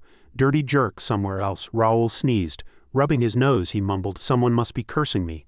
Sun-ho breathed out sharply. "Damn it, meeting up again is impossible now. Even if I could, catching up in kills will be tough." Before he could think about his next move, a voice called out from behind him. "What are you doing over there all by yourself?" Sun-ho's breath caught in his throat. He knew that voice. Turning around, he saw Kim Il-woo, his face showing no emotion. More worryingly, Wu was quickly putting something into his pocket. Sunho immediately changed his expression. Putting on a relieved smile, he called out, "Mr. Wu, you're safe, I'm so glad." Wu raised his blade slightly. "Stay where you are." Sunho pretended to look hurt. "Come on," he said. "Koreans shouldn't fight each other. Since we met again, why don't we work together?" Wu sighed to himself. He couldn't believe Sunho was still talking like this after trying to trick him earlier. "Let's just go our own ways," Wu said plainly. Sunho's face twitched. "Please think about it again." He suddenly stopped talking. His body shook slightly. "Mr. Wu," he whispered. "Behind you." Wu felt that something was wrong and turned his head a little. Just then, he saw a fire dragon behind him. His heart beat fast. What the heck, a level 20 player can't handle that. Before he could do anything, the dragon jumped at him. But its body went right through him. His eyes opened wide. "It's not real." He realized it was an illusion. But before he could move, a knife appeared in his back. Wu gasped for air. Pain shot through his body. He stumbled and turned his head to see Sunho smiling wickedly and looking scornful. "You're an idiot. This is the end for you." Park Sunho's special ability, called the Trickster, was very rare and powerful. It allowed him to be very good at lying, creating illusions, and persuading people. His words could change what seemed real, and his illusions could trick even smart people. The fire dragon was one of his illusions. As he pushed his knife in deeper, Sunho sneered, "Stupid fool. The real attack is right here." Wu had been too focused on the fake dragon and didn't see the real danger. Sunho's sharp eyes had already noticed the stone statues Wu was holding. There were several of them. Sunho thought, "Since I already have 3, taking his will give me enough to move on to the next round." But before Sunho could celebrate, something unexpected happened. Wu moved away. Sunho's smile disappeared. How is he still moving? Then he saw it. Wu hadn't been stabbed at all. Instead, he had used his shield ability at the last second, blocking the knife while pretending to be hurt. Wu's voice sounded amused. "Did you really think you were the only one who could trick people? You're even dumber than I thought." Before Sunho could react, Wu raised his knife. "Wait, stop," Sunho stammered. But Wu didn't stop. The knife flashed and Sunho was dead in an instant. Wu knelt down next to Sunho's body and searched him. His fingers closed around the golden phoenix statue Sunho had been hiding. He smirked with satisfaction and muttered, "That's why you should be a decent person." He counted the statues he had. "That makes 5, he confirmed. He had finished the statue quest. Soon after, the names of the people who passed from Group A were shown. First place went to Brent from the USA, who got 11 kills. The players who finished the statue quest were Kim Il-woo from Korea with 7 kills and Yang Weiyong from China with 4 kills. Here are the players with the most kills who hadn't already qualified. They are ranked by how long they survived. First place, Bae DoHyun from China with 8 kills. Second place, Satoshi from Japan with 7 kills. Third place, Manninger from Germany with 6 kills. Fourth place, Vasily from Russia with 5 kills. Fifth place, Marco from Mexico with 5 kills. And with that, the first day of the early rounds ended. As soon as the matches for Group A and Group B were over, online discussion groups became very active. People were saying things like, "Do the graphics look like real life? And is this really just a game?" Because of what was shown today, many new people are starting to play. Some comments were, "The discussion groups are full of new players who don't know anything. And I wasn't expecting much, but that was amazing." Others said, "The test was actually designed well. And yeah, I thought it would just be about having the highest numbers, but they actually made it fair. Good job to the game creators." However, some people also had concerns. "But isn't it a problem that they don't explain the rules clearly? Punishing people for working together seems unfair," someone replied. "You must be new here, right? It's not a team event. It's a survival game. You should expect these kinds of rules." Another person added, "It's not just foreigners who are confused. There were clueless people in Korea too." Someone else mentioned one guy tried to use sneaky tactics but still got what he deserved. And yeah, that guy talked big, but he ended up dying like a fool. The result of the broadcast was huge. News companies reported on the event and many articles about the battle appeared online. But while the rest of the world was talking about it, the players inside Connect were also working hard. The Chinese players in particular were focused on understanding something important they had discovered: the forced portal that moves players. The scene then changed to the final winner of Group B, Li Zhenqing from China, who was at level 21. He was talking on a communicator. "So, did you figure out how the penalty works?" a voice on the other end answered. "Yes, I just finished watching the video closely. You were right, there's a pattern." Li Zhenqing smiled confidently. "Just as I thought," the voice continued. "We don't have a lot of examples, but based on what we've seen, if more than 5 people stay together for longer than 3 minutes, the forced portal will activate." Li Zhenqing's eyes lit up. "Good, then we'll use that to our advantage." He grinned and added, "Tomorrow will be the perfect chance to show the world the power of China." The long-awaited second day of the first test began. On this second day, because of Li Zhenqing's planning, the Group C test ended with a big win for China. Out of the 8 people who passed, 5 were Chinese. Not even one Korean player passed. The Chinese players had already made plans to team up. They decided where to meet in each part of the game area. For example, players from Areas 1 and 2 agreed to meet at the tallest building in Area 1. Once they met, they always moved together in groups of 4. When there were bigger fights, they systematically joined up with other nearby teams. This well-planned way of playing worked perfectly. The Chinese players easily beat everyone else, winning all their matches in the first rounds with a lot of power. People watching were very surprised. However, after the Group C matches, there was a break for lunch before the Group D matches started. This gave players from other countries a chance to think of ways to fight back. One player said quietly, "If those guys keep winning, we're in big trouble." Another said, "We have no choice. We need to team up even with players from other countries." The strong desire to qualify made players join forces. By the time the Group D matches started, most players were moving in groups of 4. The survival game had now become a war between teams. Raul watched this change in strategy happen with a slightly pleased smile on his face. "Well, I expected this. The Chinese players just did it faster than I thought." But his real goal wasn't about which country won. "I want to make the players famous through these battles." In one-on-one fights, it was hard for players to really stand out. In big team fights, individual skills often got lost. But in groups of 4, it's the perfect balance. Strong players will have a chance to shine, and so far his idea was working. Besides China's strong performance in Group C, no other country had completely taken over. Every good player from each country had fought hard and managed to qualify. But as the Group G matches were about to begin, the number of players who had qualified from each country was: from China, 14 players; from the USA, 8 players; from South Korea, 5 players; from Japan, 4 players; from Russia, 4 players; from the UK, 2 players. The online discussions were busy again. I thought this would happen, but it's even worse than I imagined. Almost 200 Koreans entered and only 5 qualified. Even though Korea's players were generally ranked higher, they still lost. After Group C, this game hasn't been fun anymore. Honestly, I just wanted to see more amazing individual plays. Wait, the last group still has South Korea's best player, right? The scene changed to Raul, pretending to be someone named Crash, looking through the comments. Raul smiled to himself. The main person in the story always shows up last. He closed the online discussion and thought to himself, "Everything feels just right. If I act now, people will never forget it." Before, I tried hard not to be noticed and stayed away from any attention. Being invisible was easy for me. I worked quietly in the background, making sure I never caused any trouble. But things are different now.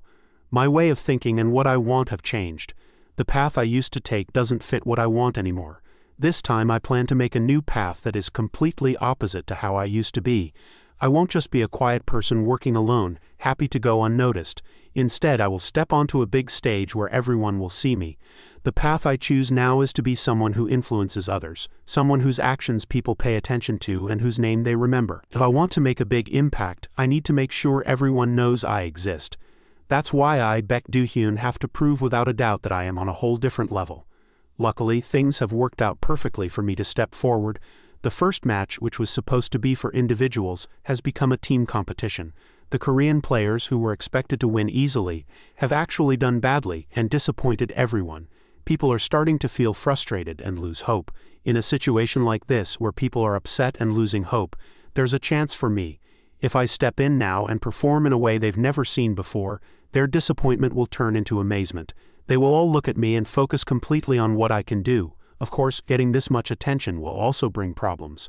The more people watch me, the more closely they will examine me. And when that happens, trouble is likely to start. After all, Bae DoHyun is not a real person. It's just a fake identity that I created carefully. In the real world, this person doesn't exist and has no real history that can be checked. The more attention he gets, the sooner people will start to question him. If the truth comes out, the whole fake identity will fall apart and be seen as a big lie. But even though there are risks, I'm not scared. Everything is ready, and I have prepared a lot to deal with any possible problems. I thought about these difficulties a long time ago, before I even started, and I made sure that every step I take will get me closer to what I want. One of the most important things I did to prepare was to team up with Raul. With him on my side, I have the power I need to handle the challenges ahead. Looking back, I never used to think so far ahead. I never planned my moves so carefully or thought about what might happen in the long run. But that was in the past. Now my way of seeing things has changed. I can see everything clearly, and I know exactly what I need to do. And with everything ready, a slow smile appeared on his face. "All right then," he whispered. Let's begin the real game. For a moment, Raul forgot that Ravel wasn't just a regular fairy he'd hired. She was a wise being who had spent thousands of years gathering endless knowledge in the library. Her understanding of the world was deep, coming from ancient wisdom. At first, she started learning about Earth bit by bit, just looking at the internet because she was curious. But even then, her excitement made everyone else excited too. "This is so simple," Ravel said, her wings moving up and down. "The internet, it looks like a huge network of magic circles and shields to me. The way information moves through it is just like magic power flowing through a complicated spell. And these things you call security systems, they remind me of strong magical protections." Raul had to admit that at some point it really seemed like she understood the internet better than even the most experienced experts. Like she was thinking on a completely different level. "You said you're having trouble because you don't have an official identity, right?" Ravel asked one day, looking very sure of herself. "Give me Bae DoHyun's personal information. I'll take care of the rest." Raul blinked, feeling unsure. "That's not something you can just fix. Korean law is very strict about identity records. Just tell me already," she insisted. Raul reluctantly gave her the information, thinking, well, if it doesn't work, maybe she'll just forget about it. But soon after, Ravel called out happily, "Done. Check your item window, Raul." When Raul opened the system, his eyes opened wide in disbelief. A digital ID card had appeared, Bae DoHyun, with all the official details. Still surprised, he turned to her. Ravel chuckled and said, "It's a gift. I sent the information to your email. You won't need a physical card. Even if it's a past you can't go back to, it's nice to have something to remember it by." Raul looked at the card, his thoughts heavy. Right, Ravel lost her home and friends too, just like I did. He could still look up recent Earth news online, but for Ravel none of that mattered. This world inside Connect was the only real place for her now. But her action was very personal. A special sign of caring. "I'll find your family someday, Ravel, I promise." With a playful smile, she added, "Don't worry about what might happen, Raul. Just go for it. Let's show them who Bae DoHyun really is." Raul bowed respectfully. "Yes, as you wish. It's today. The first Academy entrance exam is happening." The notice board was full of new information. "Hey, a new person just showed up on the list," someone shouted. "It's a team-based game," another person answered. "We need to make teams." Raul, who was now pretending to be Beck and trying not to be seen, watched the other players. Everyone seemed too busy thinking about their plans to notice him. Just then, someone behind him asked, "Are you Korean?" Raul turned around and saw a girl smiling at him. "Yes," he said. "Great, come with me. Everyone is meeting over here." She took him to a group of Korean players nearby. A player with silver hair looked up and smiled when Raul arrived. "You're the last one. Welcome, my name is Park Singjun, nice to meet you." "I'm Bae DoHyun," Raul said, nodding his head. Some of the Korean players looked a little worried, their faces becoming a bit tense. "Now that we're all here, let's keep going with our meeting," Singjun said. "I'm in charge right now. Is that okay with you, DoHyun?" "It's fine with me," Raul replied. "But before we keep talking, I want to say something." Singjun nodded for him to continue. "I'm planning to play in this game by myself, so I would appreciate it if you didn't include me in your team plan." The happy feeling in the air disappeared. Everyone in the group was shocked. "Are you saying you're going to play against us?" one player asked, looking unhappy. Raul shook his head. "No, I won't get in the way of any of you. At least not until I've defeated all the players who are not Korean. I have only two things I want to ask. First, try to defeat as many players as you can at the beginning of the game. Second, if things go badly, or if you find 4 pieces, go straight to the first safe area when it appears in the middle of the game." He turned and walked away. "That's all. See you in the game." The girl who brought him over and some other players watched him walk away nervously until he was gone. A little later, Raul looked at his system screen. He paid close attention to one special thing, Gray's polymorph ring +5. This very good and unique item let whoever wore it change how they looked whenever they wanted. Because it was now +5, the ring could do much more. Raul could now change his abilities himself, making them anywhere from 5% to 80% of what they were before. Importantly, the old problem where all his abilities were 30% weaker was gone. This was because Raul had used a special scroll he bought from the system shop. The only bad thing left was that he would go back to his real form if his magic power, mana, became 0. There was also a secret effect that said the person who made it, Gray, could be called one time, but Raul didn't know how to do that yet. Now that he was completely disguised, Raul looked like Bae DoHyun.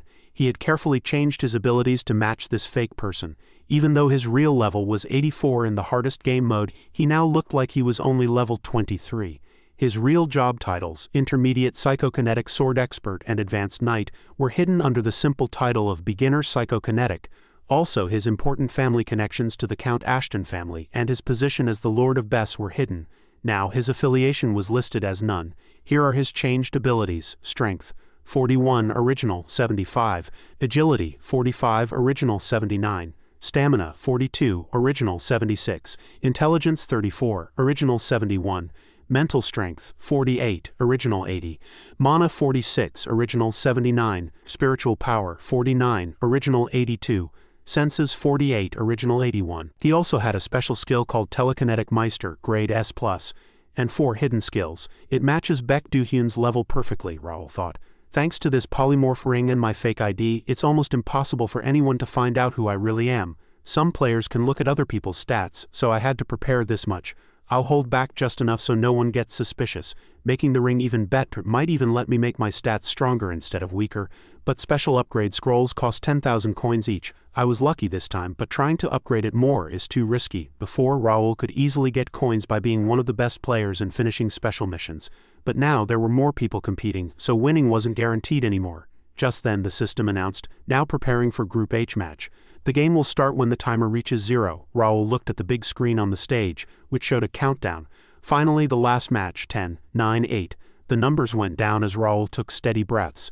3, 2, 1, 0. A red magic circle glowed under their feet. The test has begun. All the players were instantly moved to the playing area.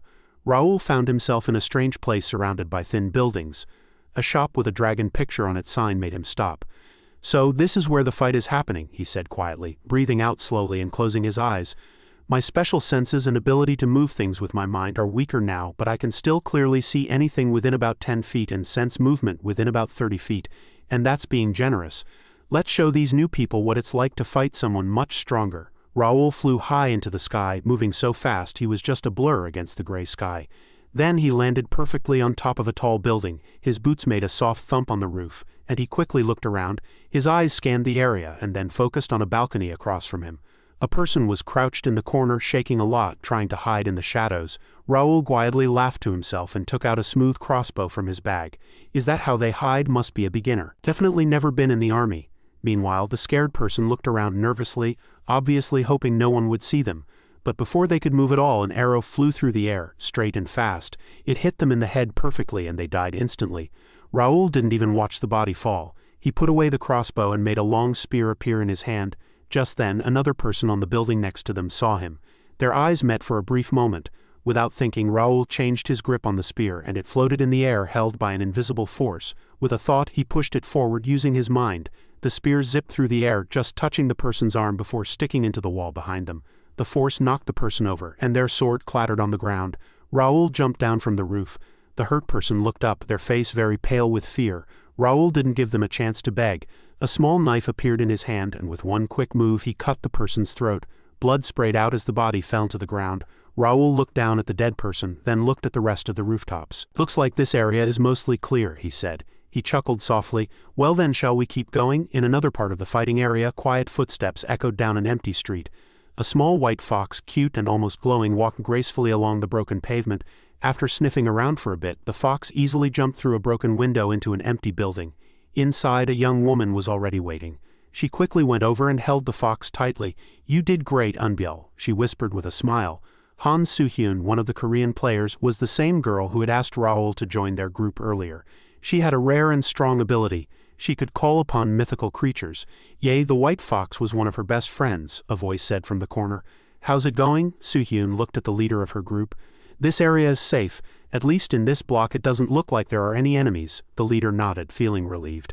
"I thought that fox was just for show, but it's really good at finding things." Another player chuckled. "Well, that's good. We can stay here a little longer then." But Soo-hyun wasn't smiling. "What if we went out to fight now?" The leader frowned.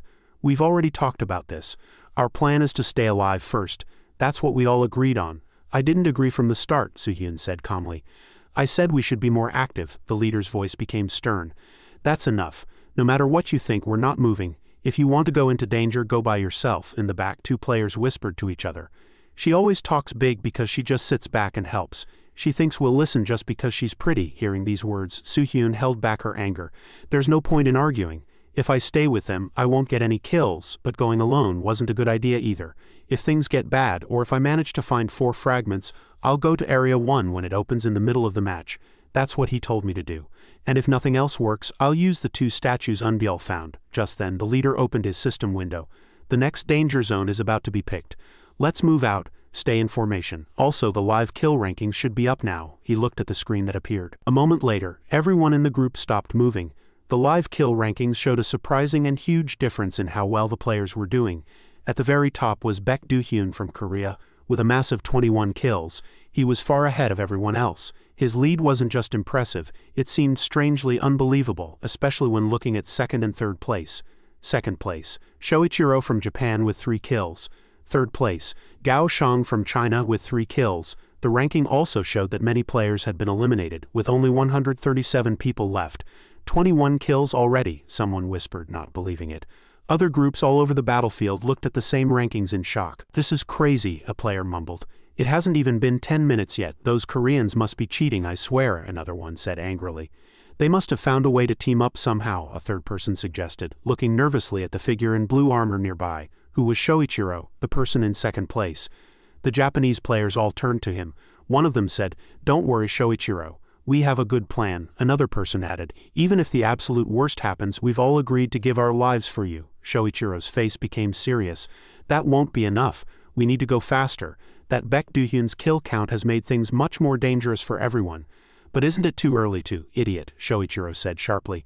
"Think, the more people he kills, the more others will panic and form groups. We need to get kills now before everyone disappears into teams." He turned to one of his teammates.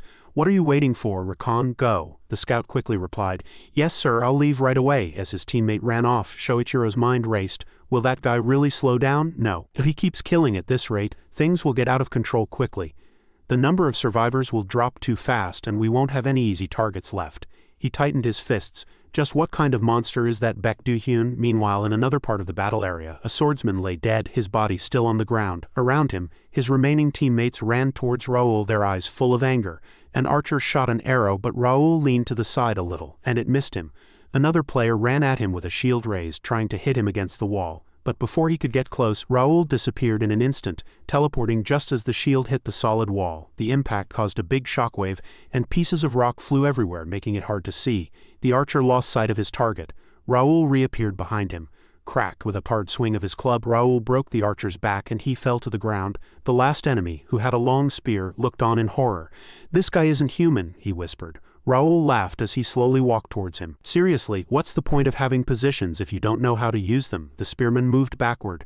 "If you're the defender, your job is to stay in the middle and protect the back, not to run off alone. The same goes for your swordsman. He should have stayed in the second row behind the spears." "Shut up, you freak," the spearman yelled and charged forward angrily, his spear pointing at Raul. But Raul easily caught the spear in the middle of its swing. The spearman's eyes widened in disbelief. "So rude," Raul mumbled. He leaned in, his voice quiet and dangerous. "Listen carefully. I'm about to give you something very valuable. Advice you won't get from anyone else," he smiled. "Think of it as a gift from someone more experienced.